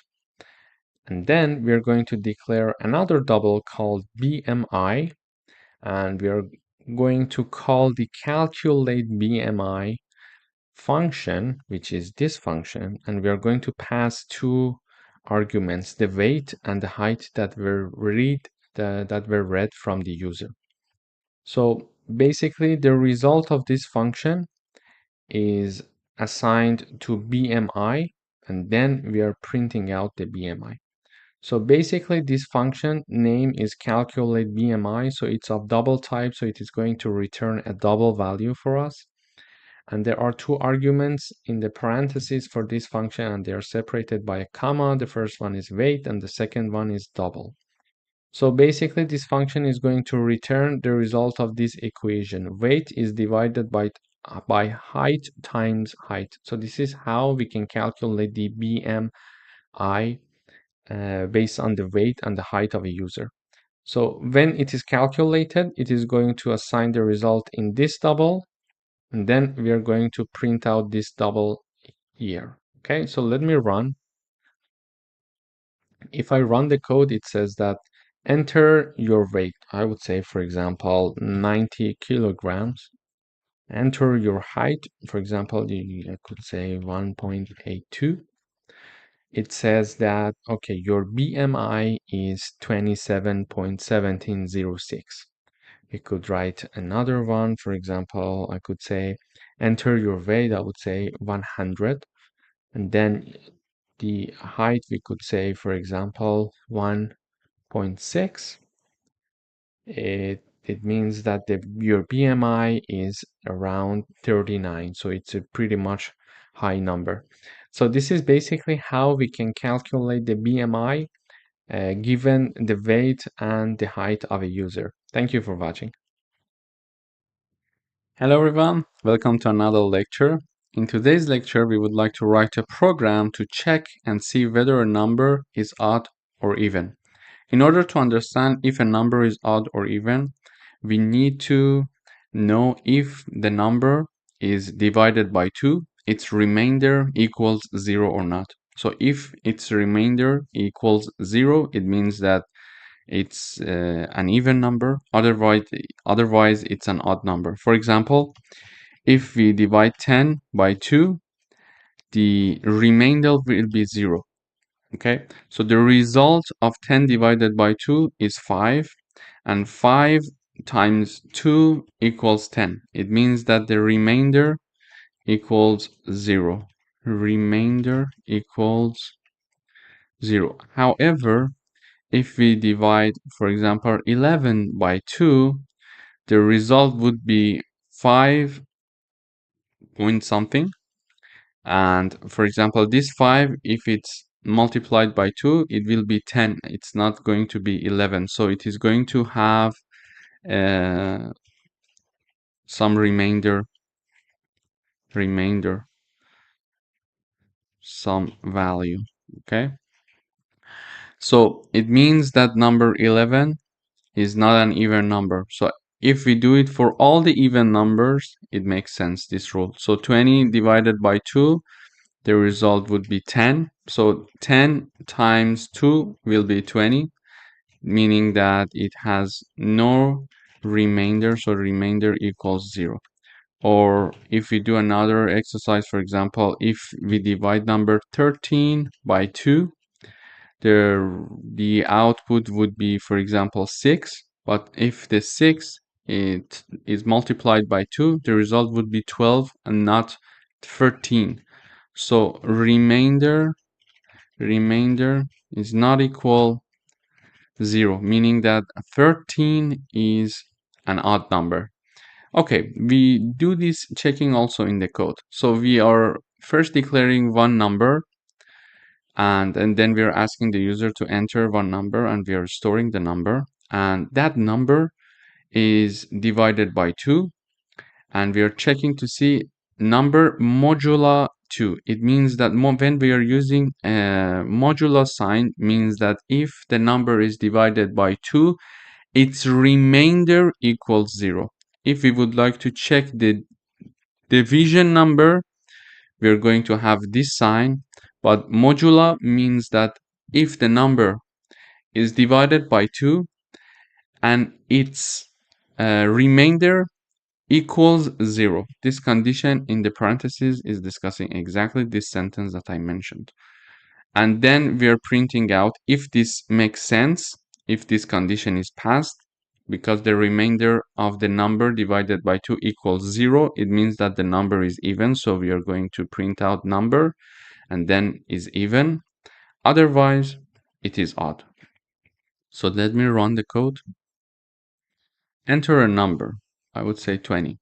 It says 20 is even because we are saying enter a number here exactly in this line and storing 20. Then it is dividing 20 by 2, and when 2 and 20 is divided by 2, the output is 10. So 10 multiplied by 2 will be exactly 20, so the remainder equals 0. Basically, this is why when the remainder equals 0, it enters this parenthesis condition is passed, and it enters this part, and it is going to mention that 20 is even. So if I enter 13, it says 13 is odd. Why? Because when 13 is divided by 2, its remainder does not equal 0. So it does not pass this condition in the parentheses, and it will enter this part. So it says 13 is an odd number. And also, just for your information, let me print out some part here. So let me just comment this part. So for example, if we have this code, for example, we have int a equals 20, we have int b equals 2, for example, and we are going to see out a divided by b and l. So when I run this code, you will see the output is 10. So a divided by b, 20 divided by 2, the output is 10. Okay, but when I have the modulo sign and I run, it says 0. So a divided by b, its remainder is 0. When you're using the modulo sign, it is going to show you the remainder of the division. Okay, so here is the same thing is happening. So it is showing the remainder of this division. Does the remainder equal 0? If yes, this condition is passed and this line of code is executed. Thank you for watching. Hello everyone, and welcome to another lecture. In today's lecture, we would like to write a program to count the number of words in a sentence entered by the user. In order to do that, we ask the user to enter a sentence, and then we are iterating over the sentence components, and then we are printing out the number of words. So let me run the code first, and then we dive into the details. So when I run the code, I would say this is Reza Shaheen, and I enter. It says number of words 4. So 1, 2, 3, 4. So when I run again, this is C++ practice, I would say project lecture. So when I enter, it says 5. So 1, 2, 3, 4, 5. But how does it work? Firstly, we are initializing one string, and then we are initializing one integer called word count equal to 1. Then we are asking the user to enter a sentence. However, we are reading the sentence using this line of code. Previously, we learned that we can read, for example, we can see out, enter your, for example, number, and then we had see in to, for example, store the data int a, okay? Previously, we were using this keyword to store anything. But using getLine means that when we have more than one word, we must use getLine because cin cannot understand more than one word. For example, if I have string a, enter your sentence. So let me just comment this part. I'm going to say enter your sentence, and I'm going to read the sentence and store the sentence using only cin. So when I see out a and l, you will see that the result is not what we would like to have. So let me run. So enter your sentence. I would say this is Reza, and it is only returning the first part. So using cin is not very good for a sentence because it is going to understand the first part, and when you have a space, it simply stops and it does not go further. So this is why in our code here, we are using the getLine keyword to store a sentence. In order to have a sentence being stored, we need to have the getLine syntax, and then within the parentheses we have two arguments separated by a comma. The first part is always the cin, and the second part is the string, for example, that we would like to store whatever the user enters in. So we initialize the sentence here as a string, and then we are storing everything in the sentence here when we are putting it as the second argument. And then we are having one for loop here that the character C is going to iterate over the sentence string, and if C in the meantime equals any space, it is going to increment the value of the word count, which is already initialized to 1, and then it is going to print out the output. So let me run the code one more time. I would say this is Reza Shahin. It says number of words 4. So 1, 2, 3, 4. It is correct. So why we are starting from 1? Because any sentence would have at least one word. So we start from 1. And then while we are iterating over the, when we are iterating over the sentence string, which is this is Reza Shahin, we are going to increment the value of this word count one by one if in the iteration we see any space. Okay, so we start from here, and when we start from here, we are already having the word count equal to 1. Then we are seeing this space, we are saying 2. Then we see this space, then we are saying 3 words, and then we are saying we see that this space exists also, so we are saying we have 4 words. Basically, any space is counted as to be a word here, because between any words we are going to have a space already. So we have one word initialized, like here, and then any space that we see, we increment the value to understand how many words do we have. This is the policy to count the number of words. So I will explain one more time. So we are initializing word count as to be 1, because in any sentence we are going to have at least one word. Okay, so it is equal to 1, and then we are iterating over this string, this sentence, and any space in this sentence is making the word count to be incremented by 1. So initially it is 1. It sees the first space, meaning that we are having a space to separate a word from another. Okay, so this is why when we see a space, we are incrementing the word count. So initially it was 1, now it is 2 because it saw this space.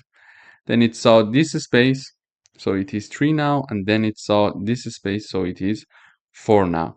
So any space is counted to be number of words here. And how do we check that? We are having a for loop here. A character C is iterating over the string sentence.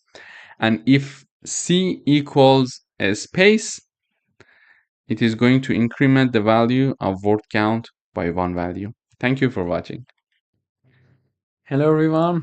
We would like to write a program to calculate the power of a number.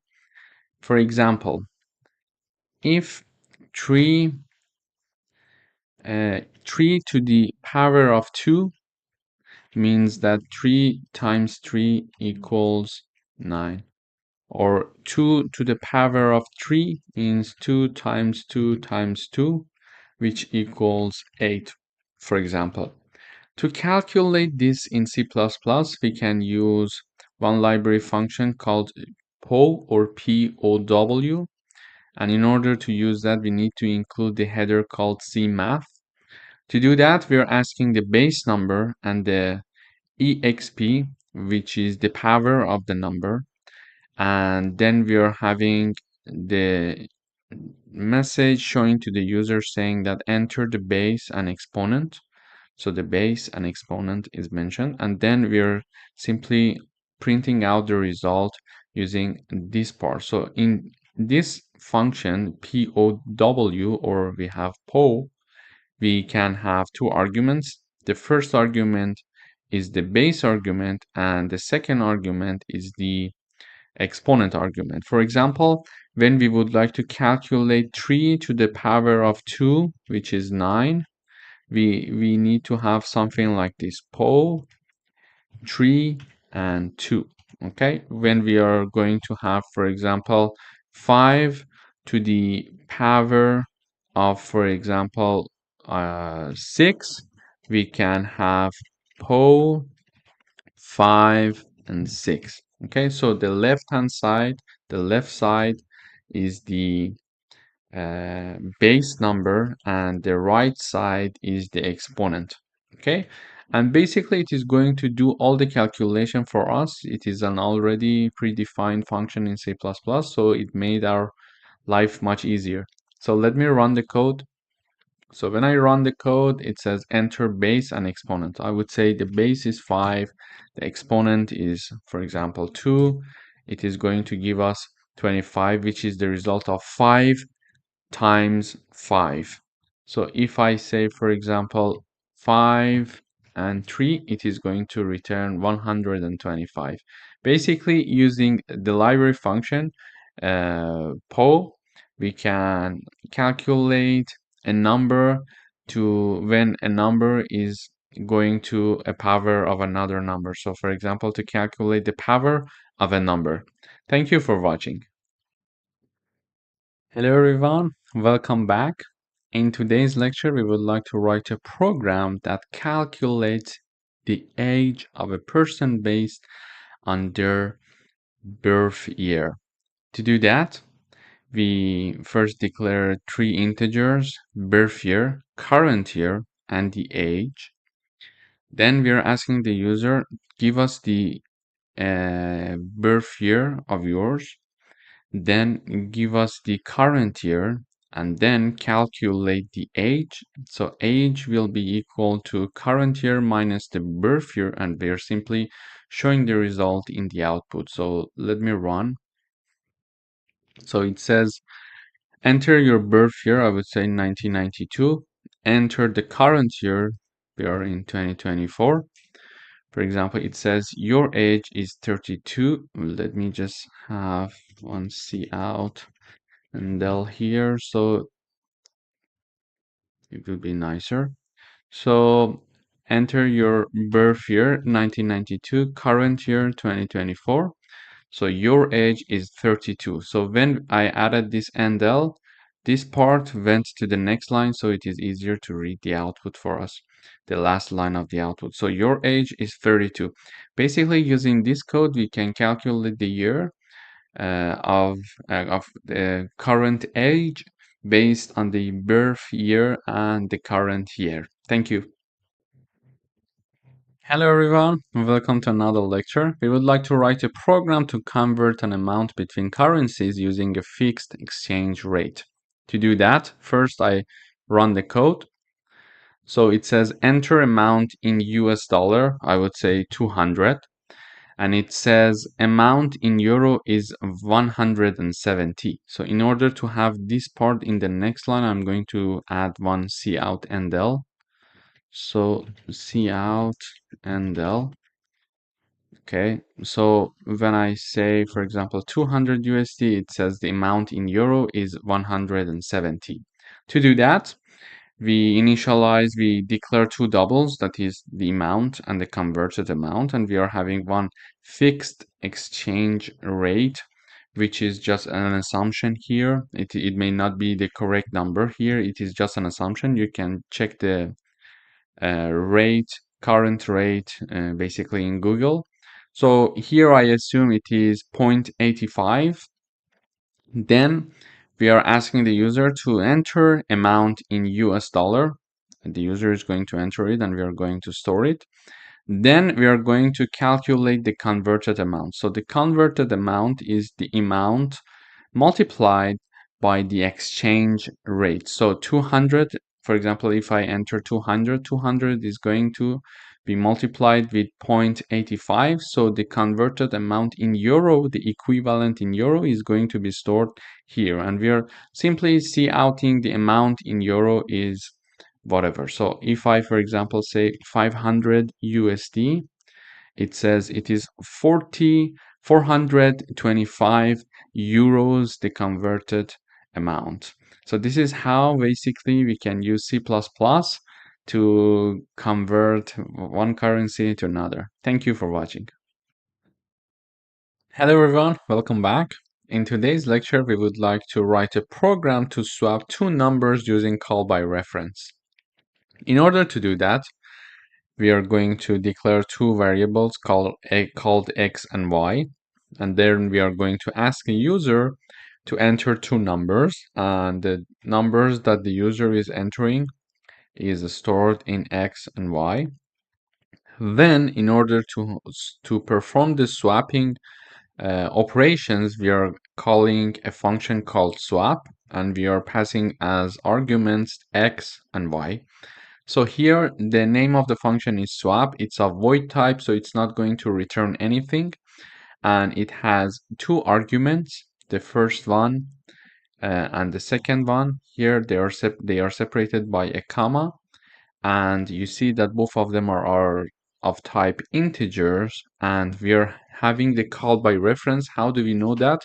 Because we are having the and sign. When we are having the and sign in the arguments of a function, it means that this function is going to have access to the reference of these two variables, meaning that it can directly find the address in which these two variables are stored in memory, so it can directly make some changes into the values of these two variables. So we call the swap function and passing x and y, and we would like to simply swap them. In order to swap them, let me first run the code, then we are going to dive into the details. So enter two numbers. I would say 10 and 20. It says x is 10 and y is 20. Let me just enter one endl here. Cout endl, and let me just have this part here, enter x, so it is separated. It would be easier for you to understand. Then cin x, cout, enter y, endl, then cin y. So when I separate them, it's easier for you to follow what I'm teaching. So here we're saying enter x, I would say 10, enter y, I would say 20. And after swapping, it says x equals 20, y equals 10. So initially x was 10 and y was 20. Now x is 10 and x is 20 and y is 10. Okay, so we swap the values. To do that, let me just assume that x equals, let me just assume here, x equals 10, y equals 20 in the input. We know that in the input, as the input, the user is going to choose that. So therefore, initially, a equals 10 and b equals 20. Why? Because x is passed as the first argument, and the first argument here is a, therefore a equals 10, which is the value of x. Then y is passed as the second argument, and the second argument is b, so b equals the same value as y. So initially we have a equals 10, b equals 20. Then we are going to have one new variable called temp that we are declaring here, and we are assigning whatever that we have in a to be in temp, sorry. So now temp is 10 because we are assigning a to temp in this line. Then we are assigning b to a, so now a equals 20. So b is 20 and we are assigning b to a, meaning that a equals 20 because b was 20. And then we are having the b equals temp. So we are having the assignment of temp to b. So b equals 10 now.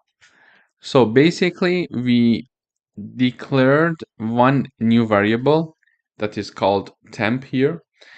We are setting a to temp and we are setting b to a, and then we are having temp to b. You see what I mean? Here we are setting 10 to temp, which is a. Then we are having b to a, which is 20 is set to a. And then the temp is assigned to b. So this way, the swapping is performed very easily. So we have a is going to be in temp, b is going to be in a, and temp is going to be in b. So basically we did the swapping exactly like that. So this is how the swapping is done. So when I run again, enter x, we are having x, enter y, we are having y, and it says after swapping we have x equals 20 and y equals 10. So here enter x, enter y, we are storing x and y, and then we are calling the swap function. So the swap function is called, we are doing the swapping here, and after that we are printing out after swapping exactly this line, x equals 20 and y equals 10. So this is basically how we can swap two variables using a call by reference. Thank you for watching. Hello everyone, welcome to another lecture. In today's lecture, we would like to write a program to calculate the total cost of items in a shopping cart. To do that, first I run the code and then we are analyzing the details. So enter number of items. So I would like to say I bought 2 items. So the price for the first item was $10. The price for the second item was $12. And the program is going to return the total cost. So the total cost is 22. So basically we are asking the user how many items did you buy? Then enter each price of each product one by one, and then it will give us the total cost of our shopping cart. To do that, we have one integer called items, the number of items that we are willing to tell the program that we bought. Then we are having the price double and total double. So the total double is set to be 0 initially. Then we are asking the user enter the number of items that you mentioned that you bought. Then we are having a for loop starting from 1 and until I is equal to item. So the item is the number of items that the user bought. So in case that you bought 2 items, it is going to iterate in this loop 2 times. If you buy 3 items, it is going to iterate 3 times. Why? Because it is going to ask you the price. So when I enter 2 items, it is going to ask the price of item 1 and item 2.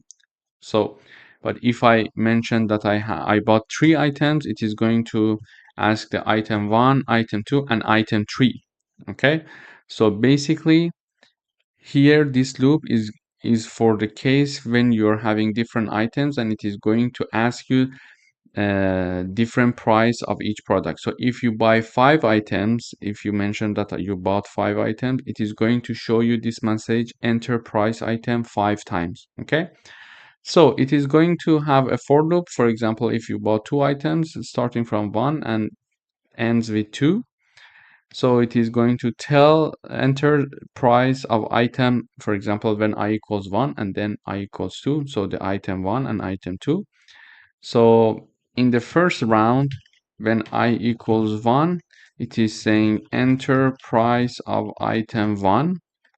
Then you tell the price and total equals total plus price. Then it is asking you enter the price of item 1 in this line. You're going to enter the price, so it is going to store it in the price double. Then this price double is added to the total. So this line of code is equivalent of this line of code. So the new total is the already total plus price. So already total was 0 and price was whatever that we entered here. So in case I mentioned that the price was 10, we're going to have 0 plus 10. So the total equals 10 now. And then when I equals 2, because I had 2 items, enter price of item 2. Then total equals total plus price. So total was already 10 plus the new price of product 2, for example, it is 12. So we are going to have the new total equal to 22. So using this code, we can simply calculate the total amount that we paid for buying like 2 items. For 3 items, it depends on the case and the instance, but this is how it works. Thank you for watching. Hello everyone, welcome to another lecture. We would like to write a program to create a mini quiz game with multiple choice questions. To do that, I would first run the code, then we dive into the details. So the question is, what is 2 plus 2?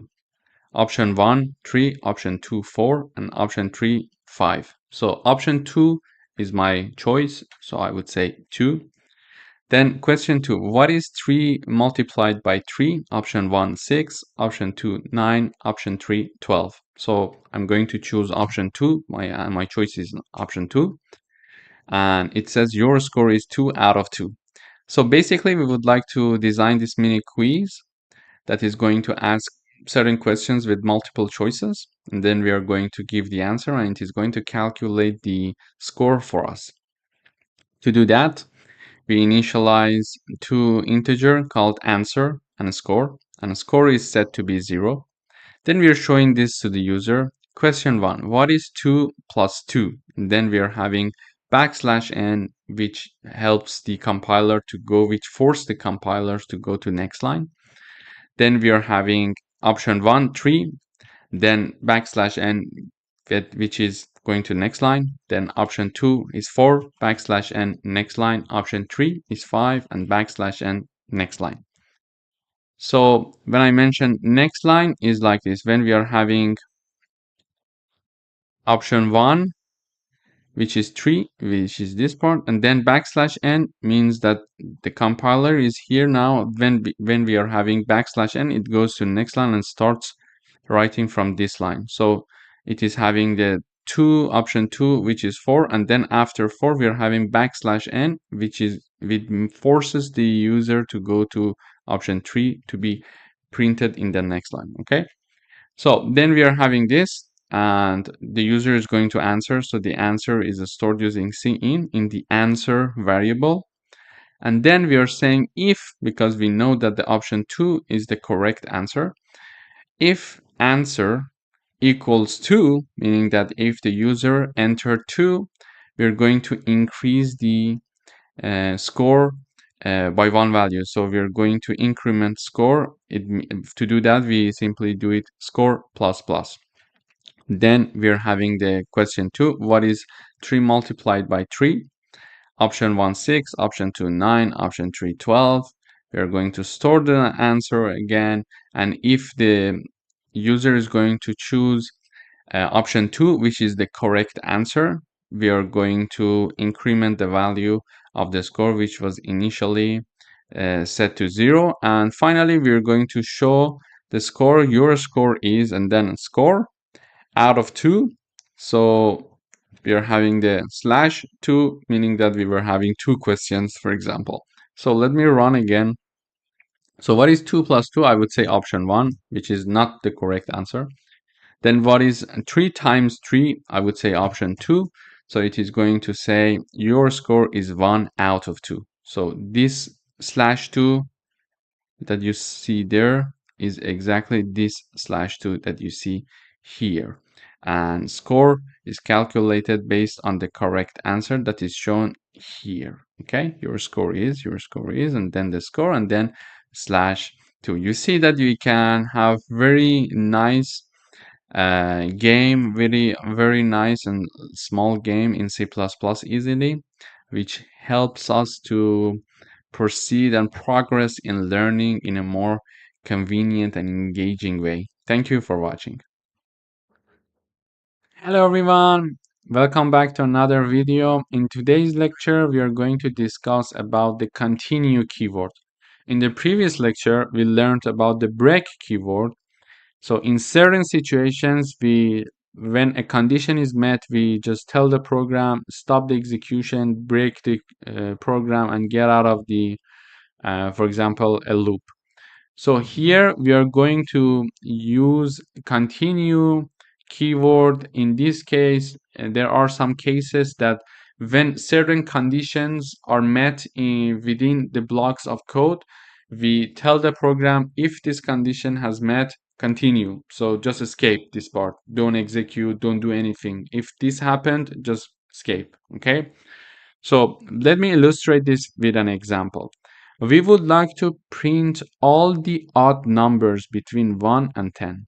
To do that, we simply write a for loop that starts from 1, and as long as I is lower than or equal 10, and I is going to increase 1 by 1.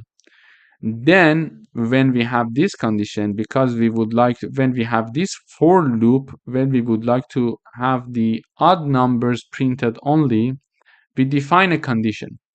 So we define a condition saying that if I, this number, is divided by 2 and its remainder, because we are using modular sign, its remainder equals 0, it means that the number is even. And in this case, just continue. Don't print anything. And if this situation is not the case, then print the I for us. So let me give you an example. So initially, I starts from 1, I equals 1, and 1, when it is divided by 2, its remainder, is it equal to 0 or not? It's not equal to 0. Therefore, it's an odd number. When it's an odd number and it's not equal to 0, it is going to print the I value, which is 1 here, and then print 1 space here. And then it goes up I equals 2 now. And when I equals 2, it says, okay, 2 divided by 2, its remainder equals 0 or not? Yes, in this case, it is true. Then continue. Just escape this part. Don't do anything. It will go up again. So it will increase the value of I by another one value. So I is now 3. 3 divided by 2, its remainder, is it equal to 0 or not? It is not equal to 0. Then this condition is not passed. So this part is escaped, and it's going to print the I here, which is number 3, and then 1 space. Next one, I equals 4, because this loop is going to continue until I equals 10. So I equals 4 enters the loop. 4 divided by 2, its remainder, is it equal to 0? Yes, it's going to enter this condition then it's going to continue. Just escape like nothing happened. Go back up again and increase the value of I by another one value, and then in the next run, I equals 5. Okay, so let me run the code. Okay, great. So we are printing odd numbers between 1 and 10. It is printing odd numbers between 1 and 10. Then there is a for loop here, and then it is having this condition: if there are even numbers, don't print them, just escape. So just continue like nothing happened. However, when the numbers are odd, because if numbers remainder, when the numbers are divided by 2, their remainder does not equal 0, it means that they are odd numbers. In this case, just print them. So all the odd numbers between 1 and 10 are printed here. So this is basically how we are going to use continue keyword. It's a very useful keyword, and it's a very easy example of how we can use them. There are different ways to execute this program and implement this program. For example, we could write simply, instead of writing this condition here, that to detect the even numbers, we could say if the number is divided by 2 and its remainder is not equal to 0, then here just simply print I. Okay, we could also have that cout I, oops, sorry, cout I and L. Okay, we could do that. This we could also do. So when you would like to implement a program, there are different ways to do that. It's up to you how to do your coding, but usually we try to code in a way that is efficient, and that we program in a way that we increase the program readability. So if the code is passed to the next developer, they can also easily understand what you were doing during your code. So there are different ways to do one task. Here we could simply use continue keyword and do what we wanted to do. Thank you for watching. Try to practice this coding exercise. We're going to use continue and break keywords later on this course. Thank you. Hello everyone. Welcome to this lecture. In today's lecture, we are going to talk about a reserved keyword for C++ that is called break. So basically, when we would like to exit the loop, in certain conditions, we're going to use this keyword. Or when a certain condition is met by the program, we just want to tell the program, if this condition is met, okay, stop the execution and just exit the program. So in these cases, we are going to use this break keyword. Here I have an example to illustrate the usage of the break keyword. So we would like to write a program that gets input numbers from the user, and this getting input numbers from the user is going to continue until the user enters -1. When the user enters the number -1, we are going to break the program. It means that the program is going to continuously ask the user enter a number, enter a number, enter a number, and the user is going to continuously enter different numbers. However, when the user enters -1, it is a sign for us based on this program. It is a sign for us that, okay, the condition is met. Let's exit the program. Let's stop the execution. Therefore, we use the break keyword. Let me illustrate it with an example. So here we are initializing an integer. We are declaring it. And then we are telling the user enter numbers and type -1 in case you would like to stop. And then we are writing an infinite loop here, which is using while loop and the condition is true. So as long as the condition is true, it is going to repeat this while loop. And in the while loop, we are going to store the number that is given by the user.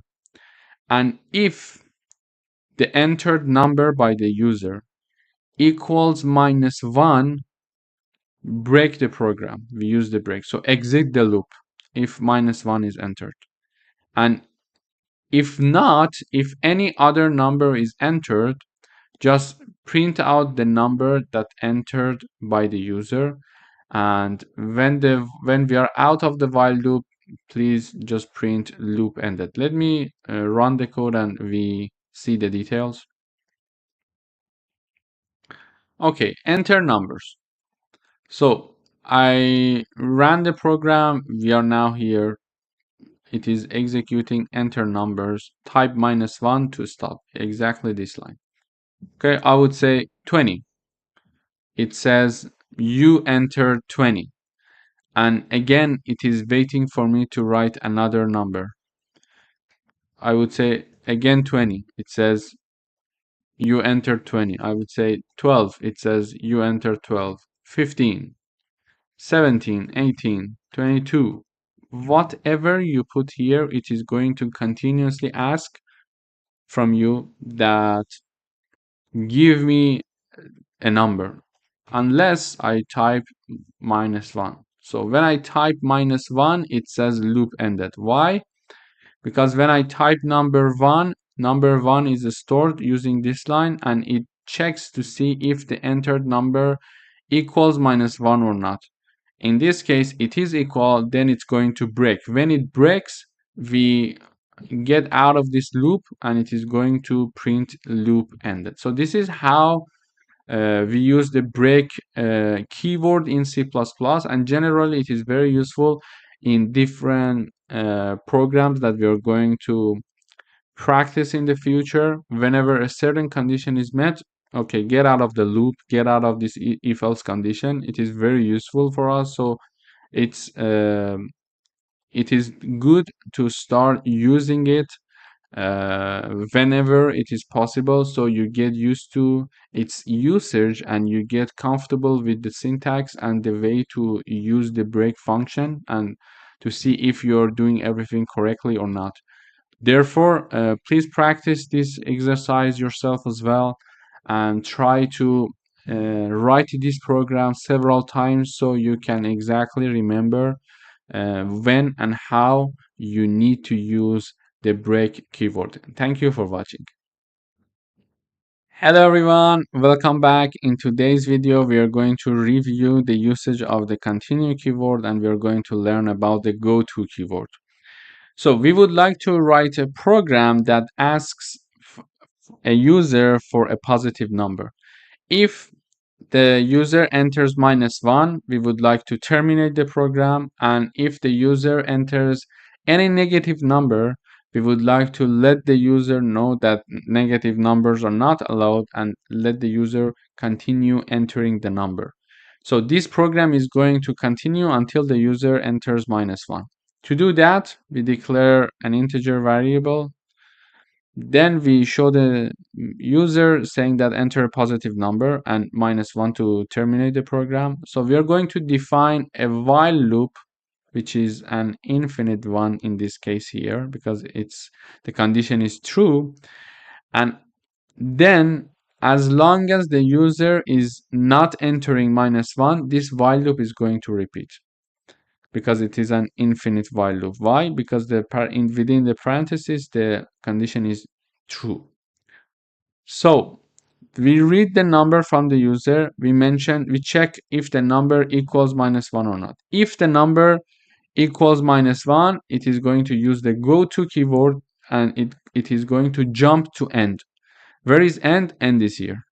Okay, so it is going to escape all these parts and it's going to jump here and print program terminated. So this is how the goto keyword will work.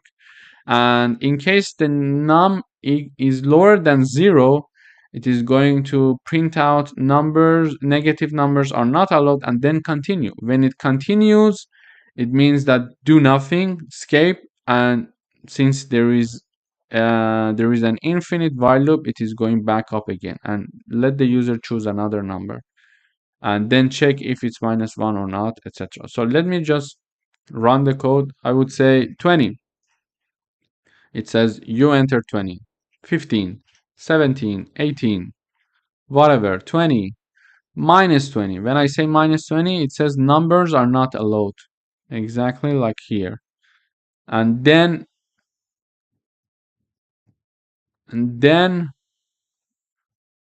I am allowed to write another number like 21. Okay, this is going to continue until the end of the word unless I enter -1. When I enter -1, program terminated.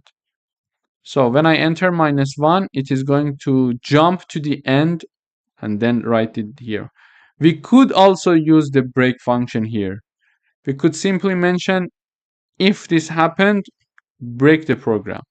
Usually when we are having different situations, we are going to use different keywords. In this case, we wanted to practice goto, but as we mentioned earlier, there are different ways to execute one program. It depends on your taste, what you would like to do with your code, how efficient and readable your code you think you might be by using one keyword or another. So it depends on you, but this was a review of the continue keyword and also the usage of the goto keyword. So please go ahead and practice.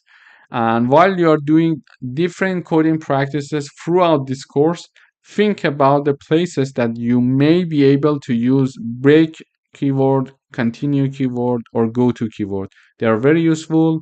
Try to practice them. So basically, when you practice, you will get used to using them where necessary. Thank you for watching. Hello everyone, welcome to this lecture. In today's lecture, we're going to introduce arrays. So arrays are basically fundamental data structures in C++ and any programming languages. And they are important because they allow us to store multiple elements of the same time in a single block of memory. So let me give you an example. So we would like to write a program to store 5 numbers in an array and then print them. In order to do that, previously we know from the integer data type we could simply just declare and initialize one number, two numbers, three numbers, four numbers, but they were initialized and declared separately. Here, using arrays, we can do them, we can do it and like declare all of these numbers in a single block of memory. How we are going to do it? Okay, so this is how we declare and initialize an array. So this is the name of the array, which is numbers. This is the size of the array, meaning that this array is having 5 elements, and then this is the data type of the array, which is integer. And when we want to declare and initialize an array, we're going to say that, for example, the data type, in this case int, numbers, the name, and within the bracket we put the number of element of the array, and then equals, and then we write down the element itself. So previously we used to write it something like int a equals 10, for example, int b equals 20, for example, etc. And when we wanted to print them, we were printing them separately. We were just typing it like the value of A is, for example, A and L. So this way we were printing A, and the same way we were printing B, for example. Here we write down B, here we write down B. So this was the old method that we use to print elements and declare and initialize them. However, using an array, we can just declare and initialize all of them in a single block of memory, just like this line. Okay, so we would like to write a program to store 5 numbers in an array. That we did, and print them. In order to print an array, because there are multiple elements in the array, we need to use the for loops. So in order to use the for loops, we are going to iterate over each element of the array and print them one by one. Let me explain you in the code. So we say the numbers in the array are, and then we go to the next line. Then we have our for loops here. So int I equals 0, it starts from 0 and it goes to 5 because we have 5 numbers, 5 elements in this array. And then we increment the value of I one by one. Then we see out numbers, which is the name of the array. Within the bracket we mentioned the I because it's going to print the first time. Let me just type it down here. In the first iteration, I equals 0 and it enters the loop. Then we have the numbers 0, so it will be printing the first element of the array number. When it is printed, it goes back up and I is incremented by 1 value. Then I now equals 1. Then it comes back and enter the loops and it will print the numbers 1. And the second element, because in here we are starting from 0, now 1 equals the second element of the array. It is going to print the second element of the array, and then it goes back up again and I is incremented by 1 value. Now I equals 2. When I equals 2, we are having the numbers and the third element of the number. So the first element of the array number equals 10. So in the first iteration, we are printing 10. In the second iteration, we are printing 20. In the third iteration, we are printing 30. And it continues until we have numbers 3, it equals 40. And finally, numbers 4 equals 50. So please note that we started from 0.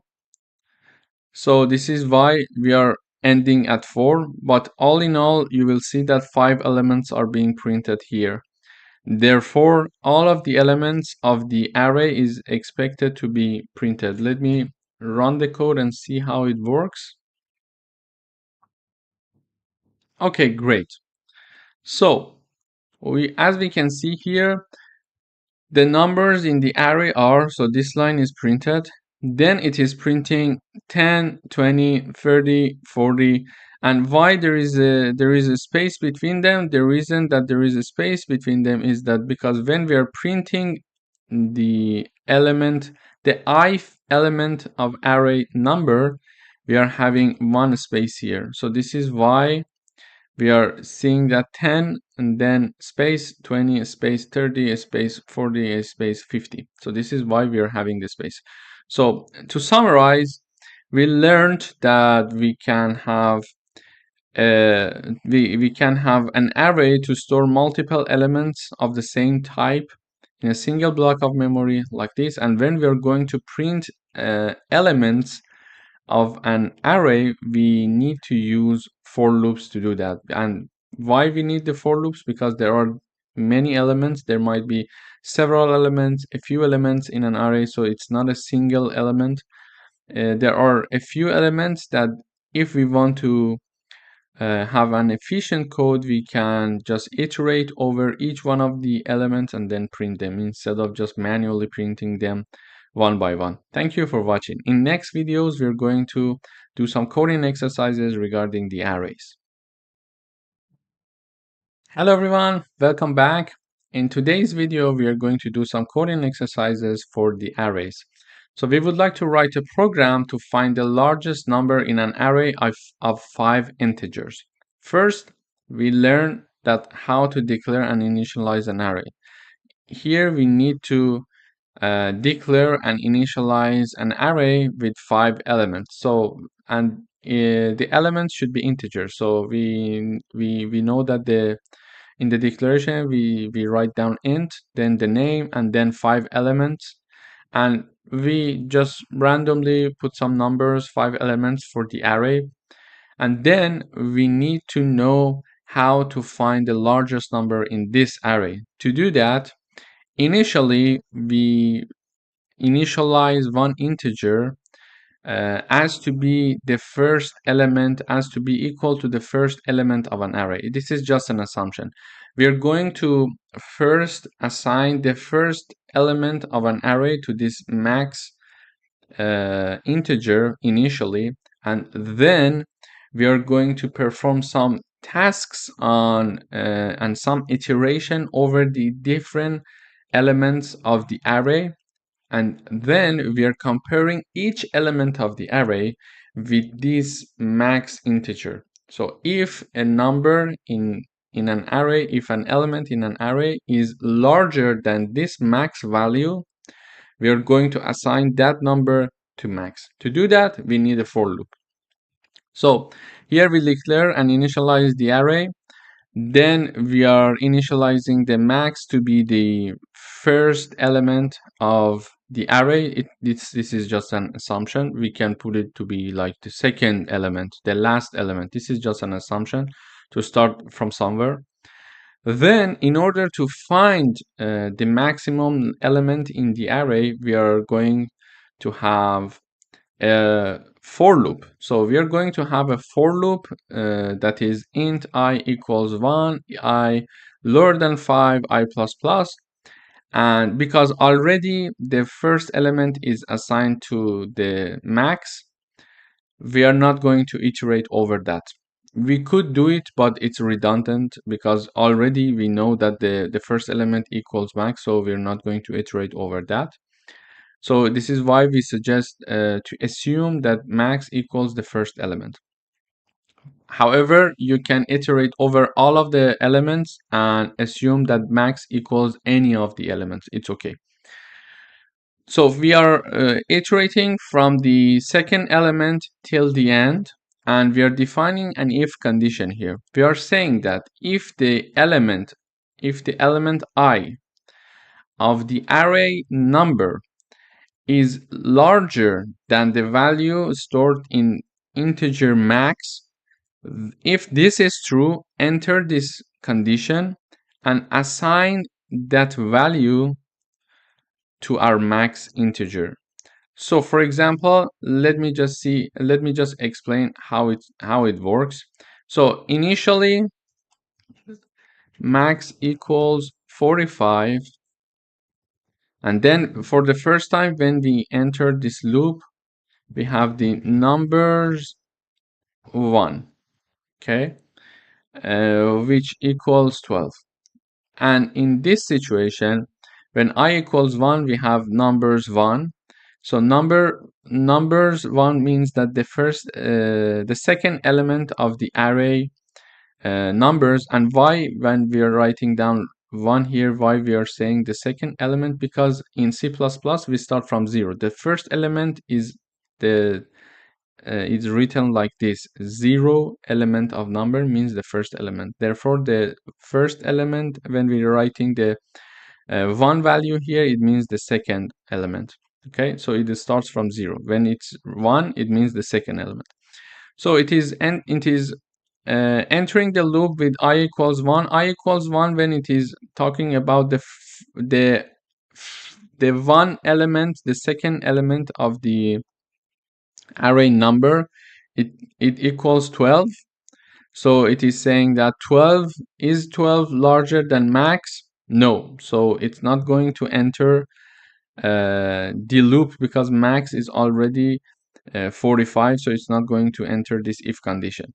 Then I value is incremented by 1 and I equals 2. When I equals 2, let me just write it down in the next line. So max still equals 45. We are discussing the third element of the array number, which is 78. So I equals 2 meaning that it is the third element of the array number equals 78. So it says that 78 is larger than 45. Yes, it enters the condition and then assigns number 78 or the third element of array numbers to the max. So now max is updated. After implementing this part, max equals 78. Okay. Then this condition is finished. We go up and we increase the value of I to be 3. So now max equals 78 numbers. So this is going to give us the fourth element of the array, which is 34. So it is basically in this condition saying that is the fourth element of array number, which equals 34, larger than the integer max, which is 78? No, it's not. Then it's not going to enter this if condition. And then max remains the same. Max remains the same, and numbers, we increment the value of I by 1, which is its max value now, because for I must be lower than 5, not lower than or equal than 5. So now I is 4. It's going to discuss the fifth element of array number, which is 56. So it is basically asking, is 56 larger than 78? No, it's not. Therefore, it's not going to enter the if-else condition again.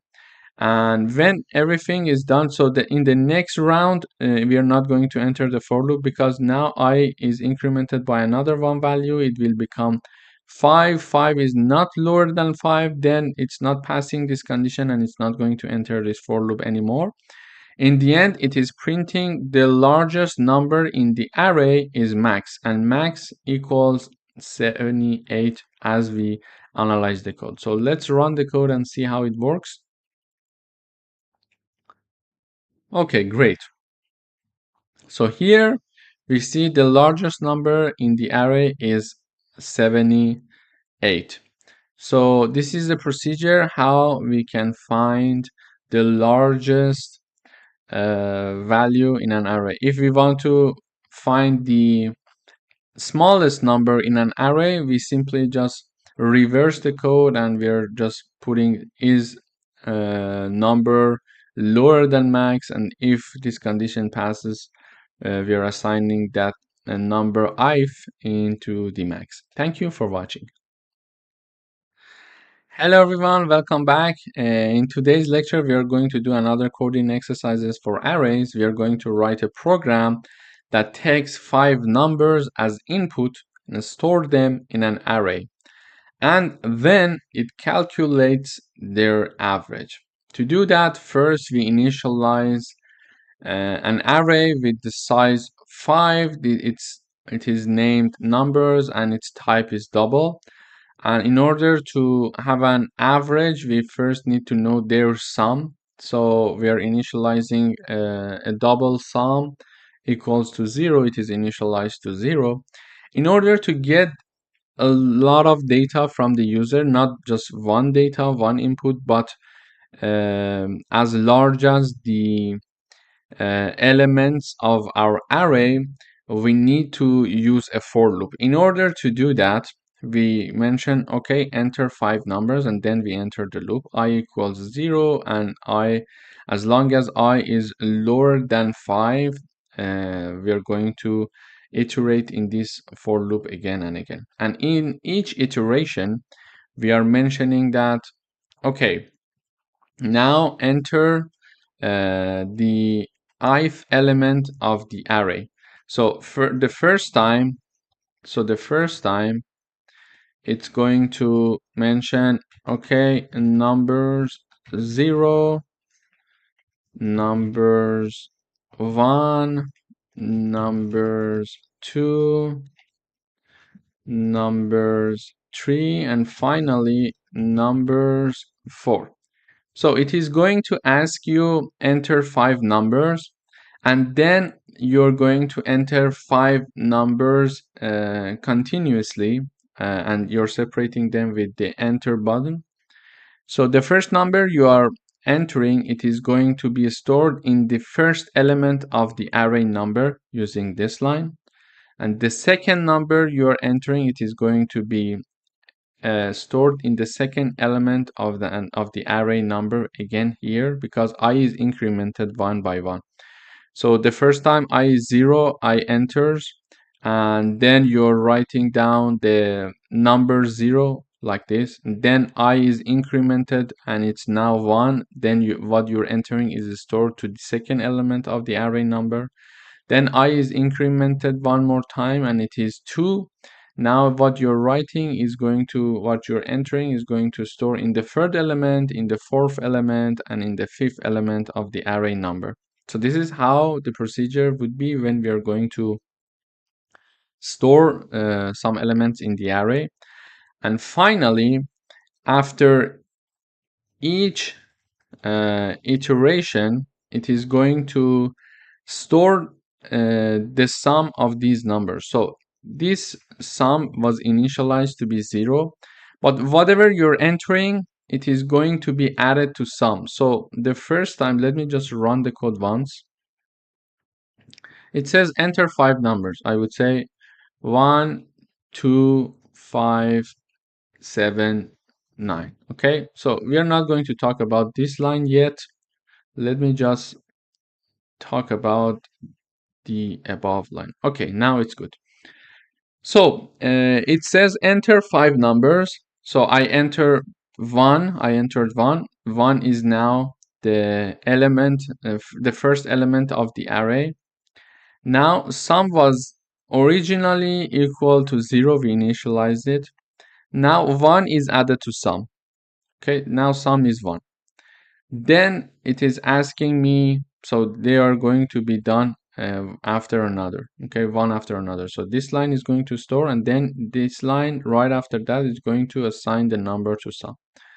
So then I'm entering the second element, which is 2, and it's going to be stored using this line. Like we are saying that, okay, now I equals 1. I equals 1 means that it's going to store the second element, and for the second element I'm entering 2. So for the second element I'm entering 2, and sum was already 1, and now 2 is added to that one, so the sum equals 3 now. And then I increased by another value for the next round that it enters the loop. Now I equals 2, and it is what I'm entering here, like number 5, is going to be assigned to the third element of array numbers. Okay, and 5 is going to be added to the already value of the sum, which is 3, because the first time was 1, the second time was 3. So sum initially it is 0, then it is 1, then it is 3, and then let me give you the details. I will write down the next steps, but when I equals 0, we're going to write down the first element of the number, and we mentioned that we have the first element equals 1. So 1 is stored as the first element of the array numbers, and 1, so initially sum equals 0, and 1 is added to sum. So now sum equals 1. Okay. Then I is incremented. Now I equals 1. When I equals 1, we are going to enter the second element, which is 2. So we enter 2, the second element of the array is stored, and then 2 is added to this 1, because sum equals sum plus numbers I here. So having this equation is equal to have sum plus equal numbers I. Okay, so they are the same equation, this equation and this equation. Okay, so sum was already 1. Sum was already 1, and we added the number 2 here. So sum in the next round, sum equals 3.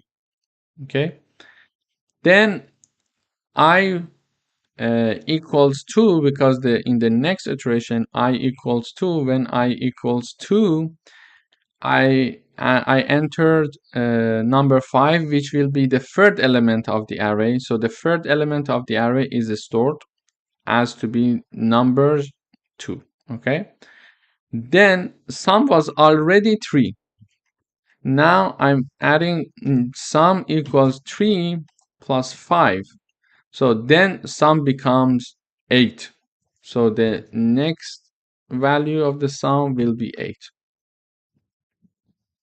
And then we are increasing the value of the I another time and another time until the end. So we are entering all elements, and each element is being accumulated in the sum one by one when they are added.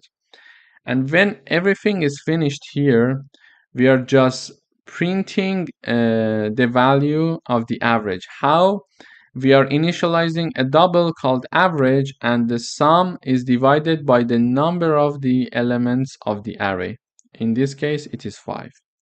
And then we are printing out the output. So based on our input here, like 1, 2, 5, 7, 9, let me just print also the value of sum here. Cout the value of sum equals, then we are printing sum here and del. So 1, 2, 5, 7, 9. Okay, let me just 1, 2, 5, 7, oops, 9.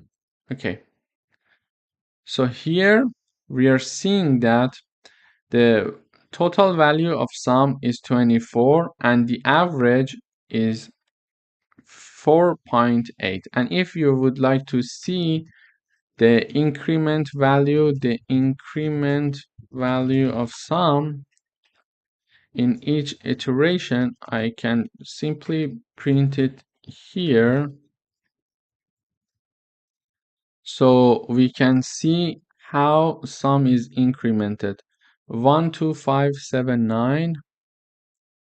1, 2, 5, 7, 9. Okay, so now we are printing the incremental value. So initially sum was 0, then I added 1, so sum became 1, exactly as we wrote here. Sum became 1. Then we added 2 as the second element, so the sum became 3. Then we added 5, so the sum became 8, exactly like we calculated here. So basically we are saying sum was 0 first, we added 1 value, it became 1. We added another 2 value, it became 3. We added another 5 value, it became 8. Another 7 value, it became 15. And another 9 value, it became 24. And then this number is divided by 5, the total number of elements in the array, and the average is calculated this way. So this exercise was very easy and straightforward.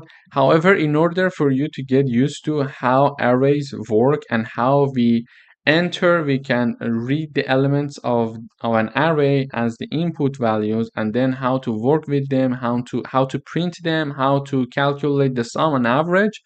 It would be nice for you to do some coding exercises and start implementing these coding exercises that I have solved so far, so you can first master the basics of an array before we move to further exercises. Thank you for watching.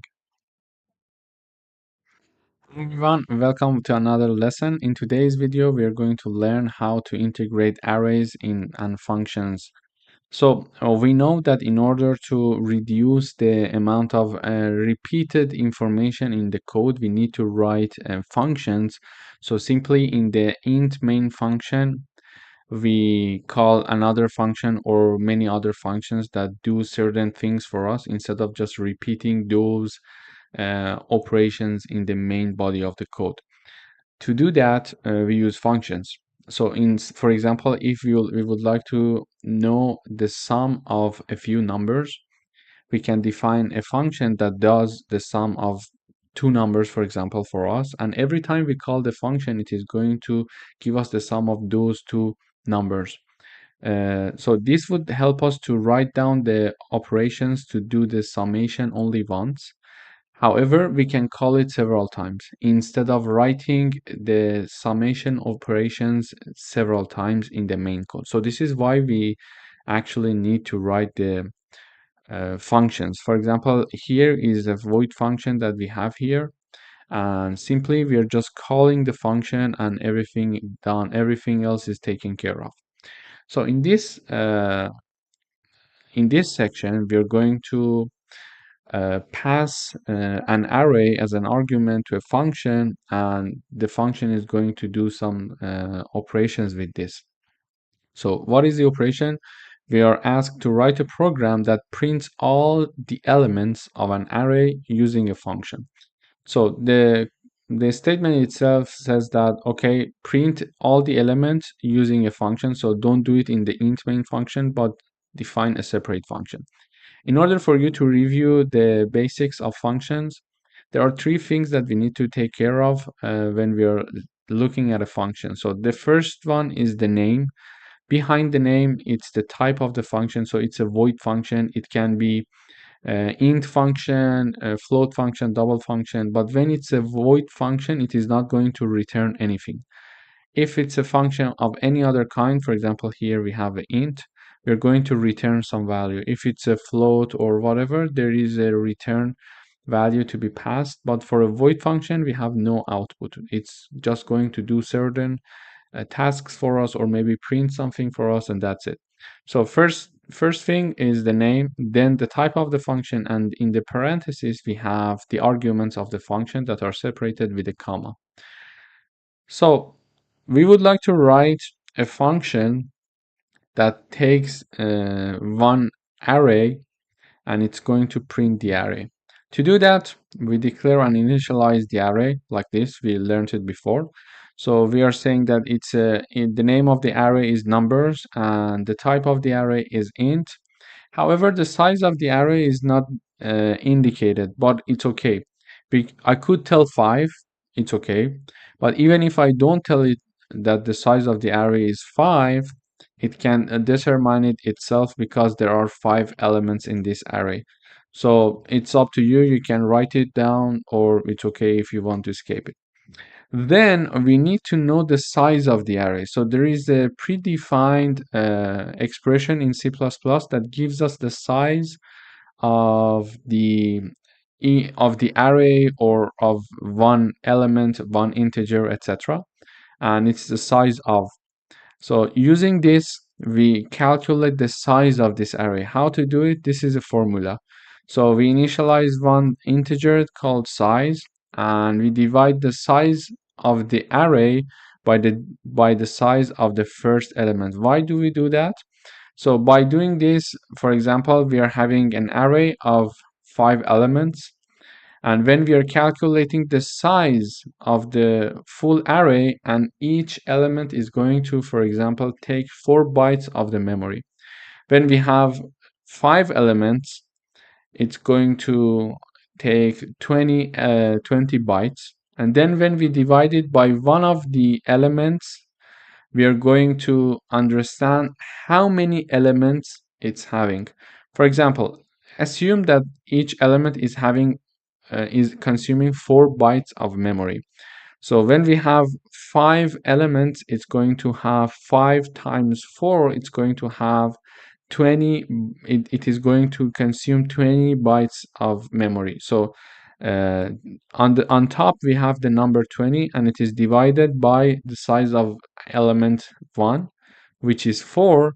Then 20 divided by 4, the result would be 5, which is the number of elements in the array. So this is how we're calculating the number of elements in one array. The total size, the total bytes that are using the memory divided by the first one, or any of them, like the second one, the third one, because they are going to take the same amount of memory, each of the elements. So this way we are calculating the number of elements, okay? And we assign it to size. Then we are calling a function, and we are passing 2 arguments. Why 2 arguments? Because this function is defined and initialized with 2 arguments.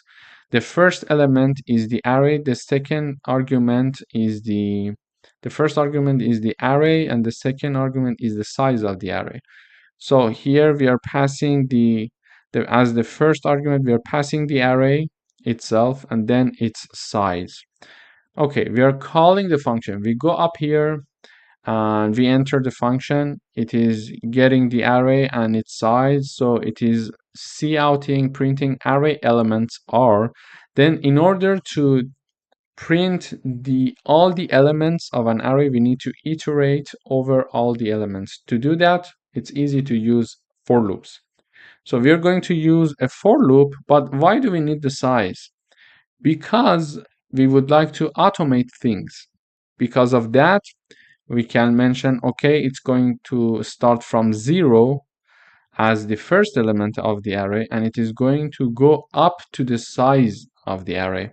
Okay, so this is why we need the size. And then we are going to increase the value of I one by one.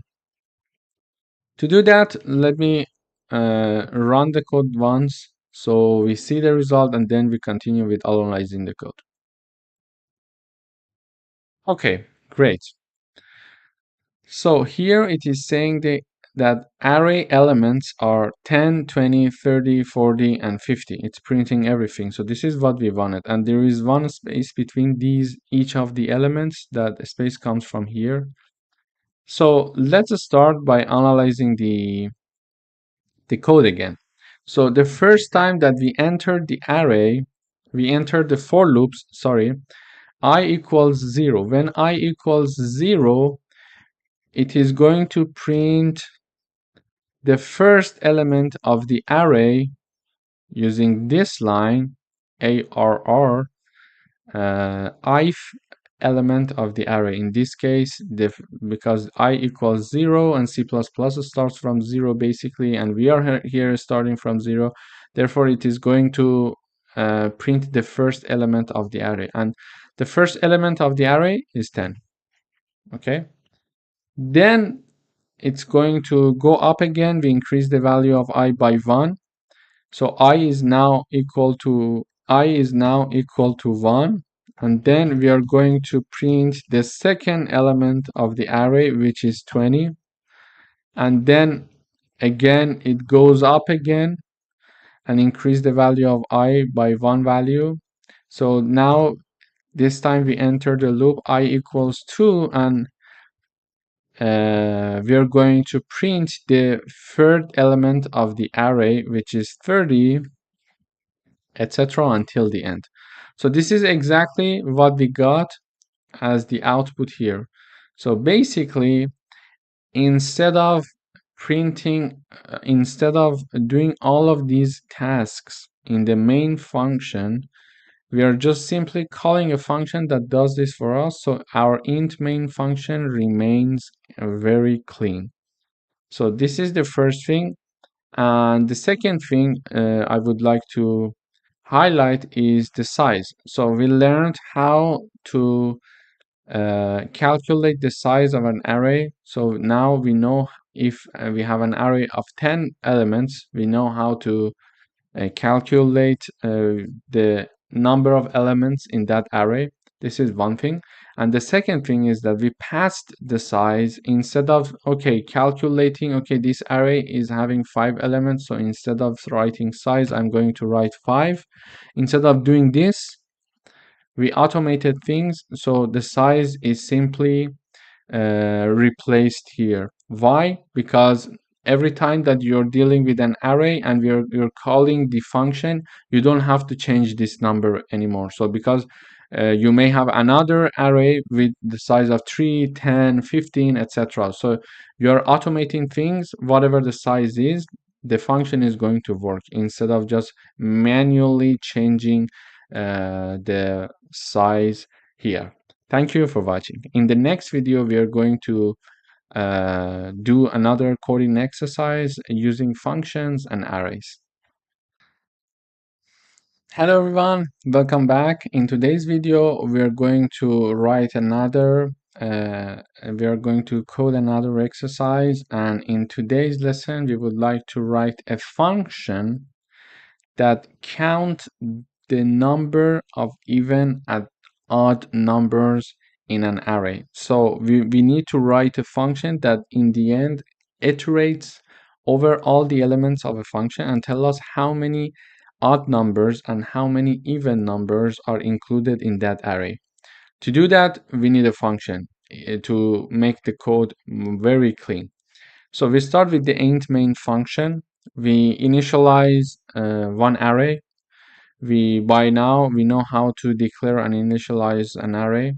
Then we calculate the size. In order to calculate the size of an array, we calculate the size of the array divided by the size of the first element. So this way we know how many elements are included in this array. And then in order to count the number of even and odd numbers, we just declare two new integers like even count and odd count. So then we call our function and we are passing 4 arguments. The first one is the array, the second one is the size of the array, and the third and the fourth one are the integers that we declared here, that they are going to do the counting for us to count the number of even numbers and odd numbers in this array. So let's go up here. When we call the function, we are coming up here. The name of the function is here. It's a void type. In the parentheses, we see the arguments. We see 4 arguments here separated by comma. So the first one is the array of type int. The second one is the size of the array by type int. The third one and fourth one also they are type int. However, they are passed by reference. So let me review the concept of passed by value and passed by reference one time here. So you see these two values are passed by value because there is no and sign behind them, before them. It's a passed by value. So basically in passed by value, we are making a copy of the original numbers or arrays, and we send the copy of them to the function and let the function to work with the copy. So any modification that is made to the array or the size integer is going to be locally implemented here, and it's not going to have any impact in the array and the size in the main function, because this function is working with a copy of the original value because it's a call by value. Okay. However, when we are doing the call by reference and the sign is having this and before the name of the integers, we are calling by reference, and calling by reference means that we are giving the address where these two values are stored in the memory, and it is going and directly working with the original values. Therefore, it is making modifications to these values. So any changes that are done here is going to impact on these two. So this is the basic concept of call by reference and call by value, and why we are passing these two why we are passing these two arguments using call by reference, because this function is actually going to count the number of even and odd numbers for us. Therefore, it's important to know the output value in this main function as well. This is why we need a call by reference. But for the first two values, we don't need any output from this function for these two arguments. Therefore, we are just calling by value. Okay, now that we know the difference between call by reference and call by value, we are initializing these two past numbers to 0 because they were only declared and they were not initialized. We are initializing them here. In order to iterate over all the elements of an array, we need to use for loops. So we start from 0 and we go up to the size. This we know from before, and we are increasing the value of I one by one. So we are going through all the elements one by one. And then in order to see if a number is odd or even, we need to define if-else conditions. To do that, we say if the ith element of array is divided by 2 and its remainder, using modulo sign here, and its remainder equals 0, it means the number is even. Therefore, increase the value of even count by 1 because we found one even number. And if this condition is not going to pass, go to the else, because if the number is not even, it is for sure an odd number, and increase the odd. Okay, let me make some further analyze of the code here, so it would be easier to follow. So we are starting to we start to go through all the elements of the array here, and the first one is 10. So I equals 0, we enter the loop. Here I equals 0, we enter the loop, and it is investigating to see if the first element, the ith element of the array, which is the first one in this case, because I equals 0, if this number is divided by 2, its remainder equals 0 or not. The first element of the array is 10. So 10 divided by 2, the remainder will be 0. Yes? So the remainder equals 0. Therefore, it's an even number. So we say even count equals 1 now. Then, when this condition is passed, we are going up again, and now I equals 1.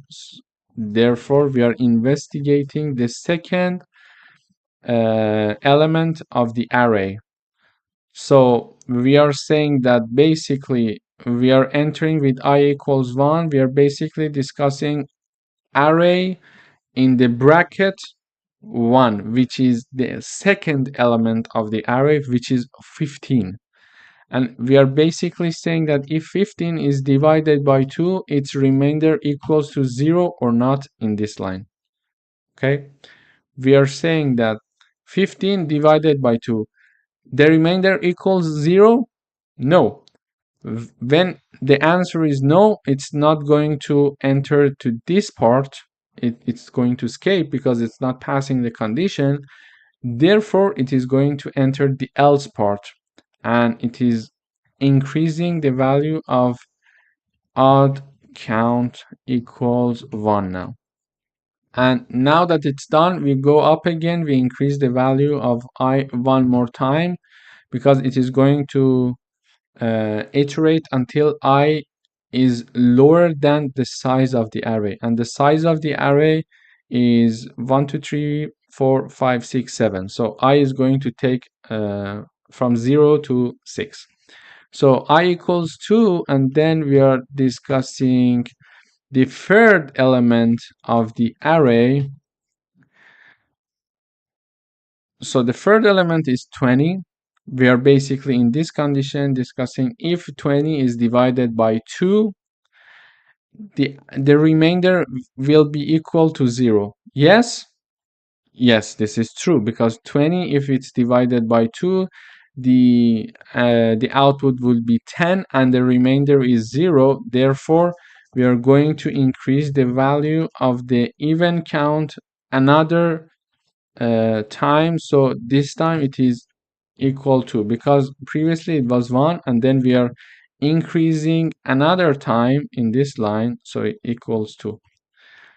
Okay, now I equals 3.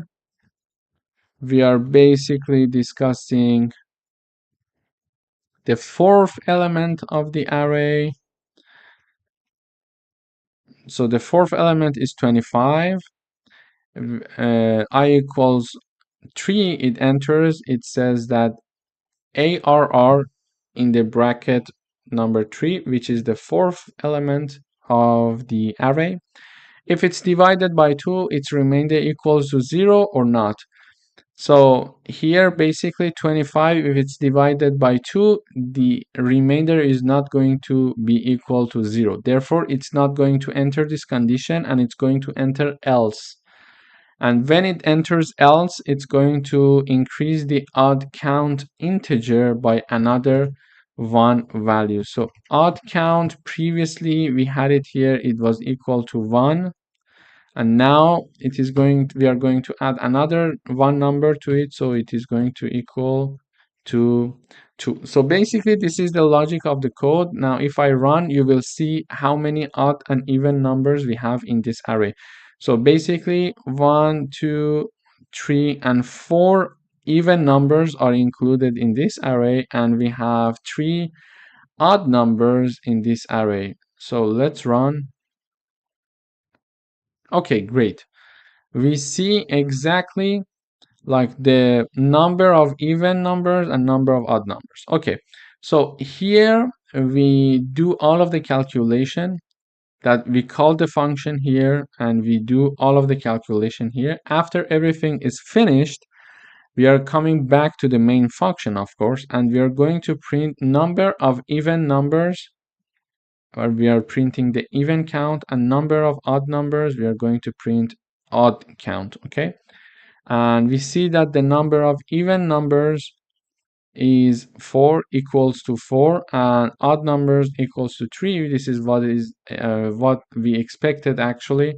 And the important thing, just to summarize and highlight, is to do this by calling by reference, because these two numbers are going to change here. We are actually calculating their value one by one here. We are incrementing their value, and then we are printing the final value that we got here in the main function. So if it's a call by value, it's not going to have the output the correct number, because it's not going to change. When the function is finished, it's finished, and everything else is deleted.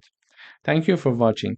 Please make sure that you do these coding exercises yourself, because it's very important. They may seem and they may look easy and understandable, but you will never make errors until you do it yourself. So please do go ahead and do it yourself. Please make errors, because it's important to know where the errors come from, and then you can improve from there. And you can always come back to these videos and review the logic and analyzing the code, so you will find exactly how you need to improve your coding. Thank you for watching. Hello everyone, welcome back to another coding exercise session. In today's video, we are going to do coding exercises with respect to the arrays and functions. So we would like to write a program that checks whether a given number exists in an array using a function. So basically what we understand from this statement is that we need to write a function that checks if a given number exists as one element of the array or not.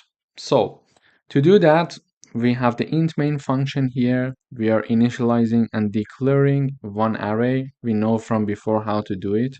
Then we are calculating its size to see how many elements this array is carrying. In this case, it's going to be 5. And then we are initializing the target, we are declaring the target integer, which is the given number that is going to either be decided that its number is it included in this array or not. So this target is going to be read from the user. Like I'm going to enter like one number as for example 7, and we need a function to see if this number 7 is included in this array or not. Is it one of the elements of this array or not? So this function is basically going to do that. So we initialize the target integer, and we are sending a message to the user saying that enter a number to search, and then we are storing it using a syntax. And basically we are checking here if search element, the search element is the function that we define to do the checking for us, and we are passing three values, three arguments. First the array, second the size, and third the target number. So we are simply here, we are saying that if something is true here, just print that we found that number, that target number in the array. Otherwise, print that it's not in the array. From this if condition, we understand that this function is having is of a Boolean type. Why? Because we are saying that if this statement is returning true, go ahead and print the target number and mention that it is found in the array. Otherwise, say that this target number is not included in the array. So let's go and see how we are doing this calculation using search element function. When we call the function here, we go up with three arguments: array, its size, and the input target number by the user. We go up here and we see that the type of the function, as we discussed, it's a Boolean. So it's going to return something for us. It's going to return either true or false. Basically, we can guess. So if the target integer is one of the elements of the array, it's going to return true. If the element is found in the array, it is going to return true, and otherwise it's going to return false. So when it is going to return true, it's going to print that the target number is found in the array, and when it's going to return false, it's going to mention the target number is not in the array. So basically this function, this is the name, this is the type, which is Boolean, and these are the arguments of the function that are separated using commas. So the first one is the array, the second one is the size of the array, and the third one is the target number. And all of them are passed by value because we are not going to make any modification to them. We're just going to work with their values. This is why we're not calling them by reference. So in order to see if one one integer is actually equal to one of the elements of the array, we need to iterate over all the elements of the array to see if one of them matches this target number. To do that, we use a for loop to iterate over all the elements of the array. So we start from 0 and we go up to the size of the array, which is 5 in this case. And one by one, when we are passing through, we are saying that, okay, is this element equal, is this target number equals to element ith of that array. So let me just analyze the code further. It's more clear for you to understand. So let me just mention that, for example, I choose the target number to be like 18. Okay, so I would say target equals 18. So when target equals 18, initially I equals 0 and it's going to enter the for loop. So when I equals 0, it is going to investigate whether the first element of the array equals target or not. And this means that we are checking to see if 5 equals 18. How? So I chose 18 to be the integer target, I equals 0, and when I equals 0, when we are investigating this condition, we are basically investigating this. So the first element of the array, is it equal to the target number? And basically it means that the first element of the array is 5 and the target equals 18. Therefore, we are mentioning if 5 equals 18. So if this is the case, it is going to return true. So it is existing, it exists, and it's going to return true here.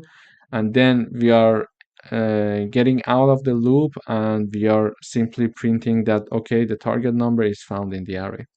But in this case, this is not the case for us, okay? So as this is not the case, target is still 18 because we are not going to change it. It's a one-time chosen value. Then it is going to investigate I equals 1, which happens to be something like this. So when I equals 1, we are simply saying that, okay, the second element of the array equals to target or not. In this condition, we are investigating this. And since the second element of the array is 10, we are basically investigating if 10 equals 18 or not. This is not true, okay? So when it is not true, again, it is going up and increasing the value of I by another and of I by another one value. So now I equals 2, which means that we are going to investigate the third element of the array. So when we are investigating the third element of the array, we are basically mentioning, is 15 equal 18? No, it's not true again. So it's going to go to another round of the loop. This time again, target is 18, I equals 3, I equals 3, and it means that we are investigating uh, the fourth element of the array, meaning that we are saying, does 20 equal 18? No. And then for the last time, we are going to increase the value of I another time. So I equals 4 now. And then we are discussing the fifth element of the array. And we are basically saying, is 25 and 18, are these two numbers are equal? No, we didn't find any answer to return true because neither of these equations are correct. So it's not going to enter this if condition. When it's not going to enter this if condition, it's not going to return true. And then when it is exiting this condition and this for loop is finished because we reached its upper limit, which is 4. Why? Because when I is 4, it is lower than the size of the array, which is 5. So 4 lower than 5. When we are increasing the value of I another time, I becomes 5, then 5 is not lower than 5. Therefore, it's not going to do another for loop. So we exit here and we are simply saying that, okay, return false because we didn't find it. So basically, let me run the code and enter the target 18. We are expecting to see 18 is not in the array. So let me run. So enter to search. I'm saying 18. Okay, it is saying 18 is not in the array. Okay. So, and how it is deciding whether it's in the array or not, using these analyzes, we are understanding it. But what if we are mentioning number like 10 as the target value? If we mention the number 10 as the target value, so let me just revise these numbers. Okay. So if the target value is 10, I starts from 0. It is comparing the first element of the array, which is 5, with the target number, which is 10 now. And we are saying, okay, does these two numbers are equal or not? These two numbers are equal or not? So it's no. The answer is no. Therefore, we are going up again in the for loop statement, and we are increasing the value of I by another one value. So I equals 1 now because it starts from 0. Okay, I equals 1. So we are basically, when we are investigating this condition, we are basically saying that we would like to see if the second element of the array equals to the target value, which is 10. Basically, we are saying, does 10 equal 10? Yes, the answer is yes. When this makes sense, when this condition makes sense, it actually enters this condition to return true. When it returns true, the work of the function is done, it's finished. And here it is simply mentioning that, okay, target value is found in the array. So because when it returns true, this if statement becomes true, and then it enters this part.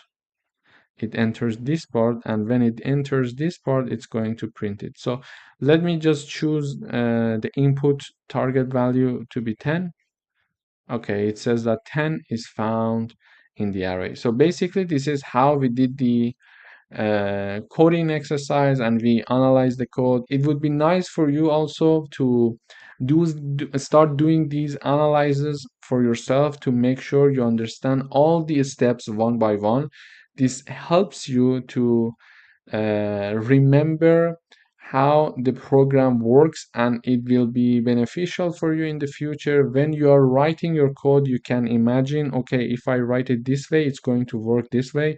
So this is what we want, or this is not what we want. So I'm going to change or modify the path, etc.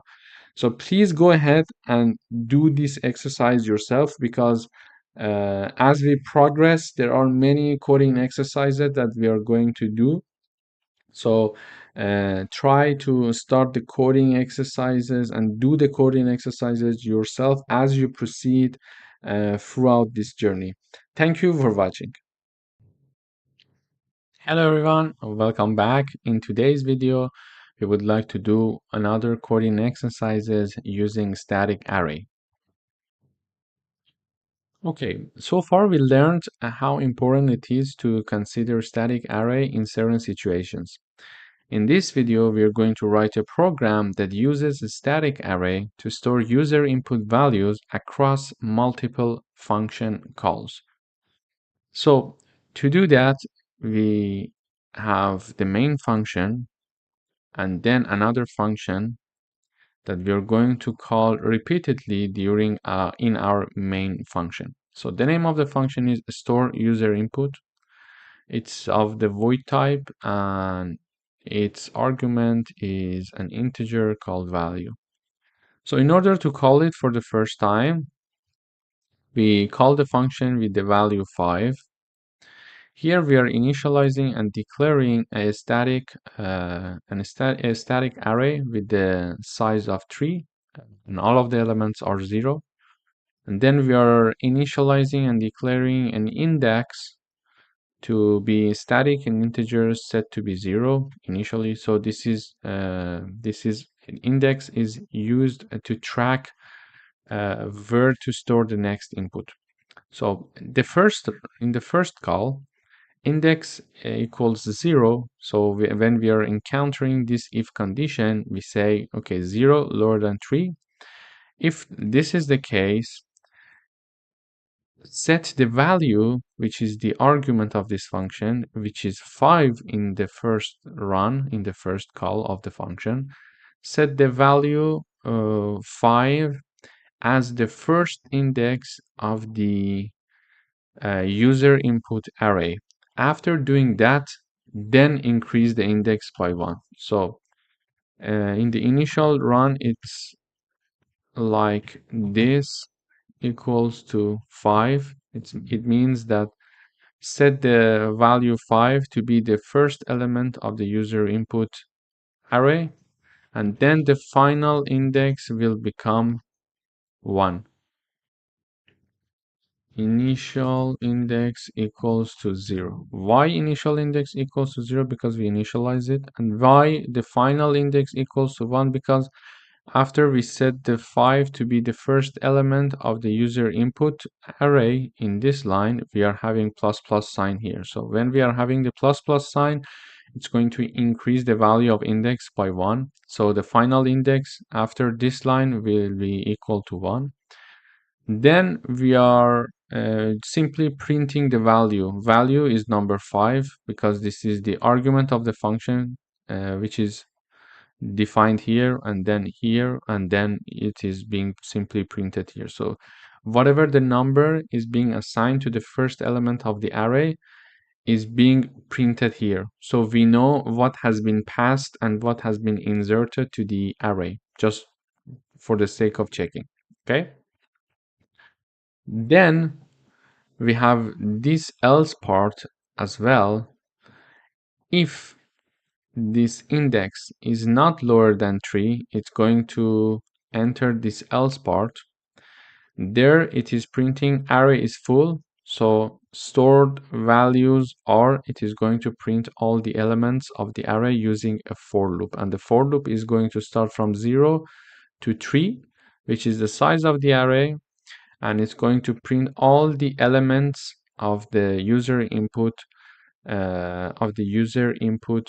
array. So when I equals 0, it's going to print the first element. When I equals 1, it's going to print the second element. When I equals, for example, to 2, it's going to print the last or the third value. So one time the first call of the function is now finished. The program is executed, so the program goes to the next line and it's going to call the function again with the argument of 10. So now value equals 10, but because we are using a static array and index, now the program remembers that we already called the function one time, and it remembers that we did some modification to the first element of this array and also to this index number. So now that it enters this function, it goes to this if condition here, but it is not considering index to be 0, but it is considering index to be 1 because it remembers that we did some modification in the previous call for this function. So this is why actually the static variables are useful. So initial index in this case equals 1, and basically it is saying user inputs 1 equals 10 and final index equals 2. So it basically says that, okay, the index now is 1 is lower than 3, that is true, so it is going to enter this part. When entering this part, it's going to assign the argument, which was 10 in our case, to be the second element of the user input array. Why second element? Because the index now is 1 and C++ starts from 0. So 0, when index is 0, we are talking about the first element. When index is 1, we are talking about the second element, okay? So it is going to assign 10 as to be the second element of the user input array. When this has been done, we are going to increase the value of index by 1, so the final index will be 2 again, okay? And we are going to call the function for the third time. Now the initial index equals 2 because it is an static int index. It is declared to be a static int, so the program remembers the modification. And also because the array is a static, it remembers we modified its elements, so it's not going to start from 0 again. And now user inputs 2 equals 15 and final index will be 3. How come? Okay, let's see. So the initial index value is 2. 2 is lower than 3. It's going to enter.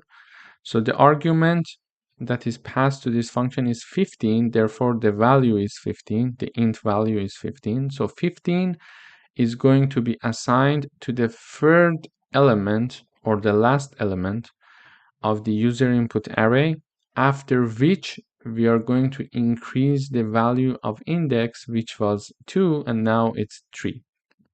Okay, and in the meantime we were always printing the values that were passed to this function. So now index equals 2, and when we finish the execution of this line, final index is 3. So when we call the function one more time with the argument 20, it is going to say 3, which is the final value of index. Is it lower than 3?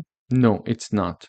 When it's not going to execute this part of the code, and it goes directly to the else part, which is this part. So when it comes here, it is going to say array is full.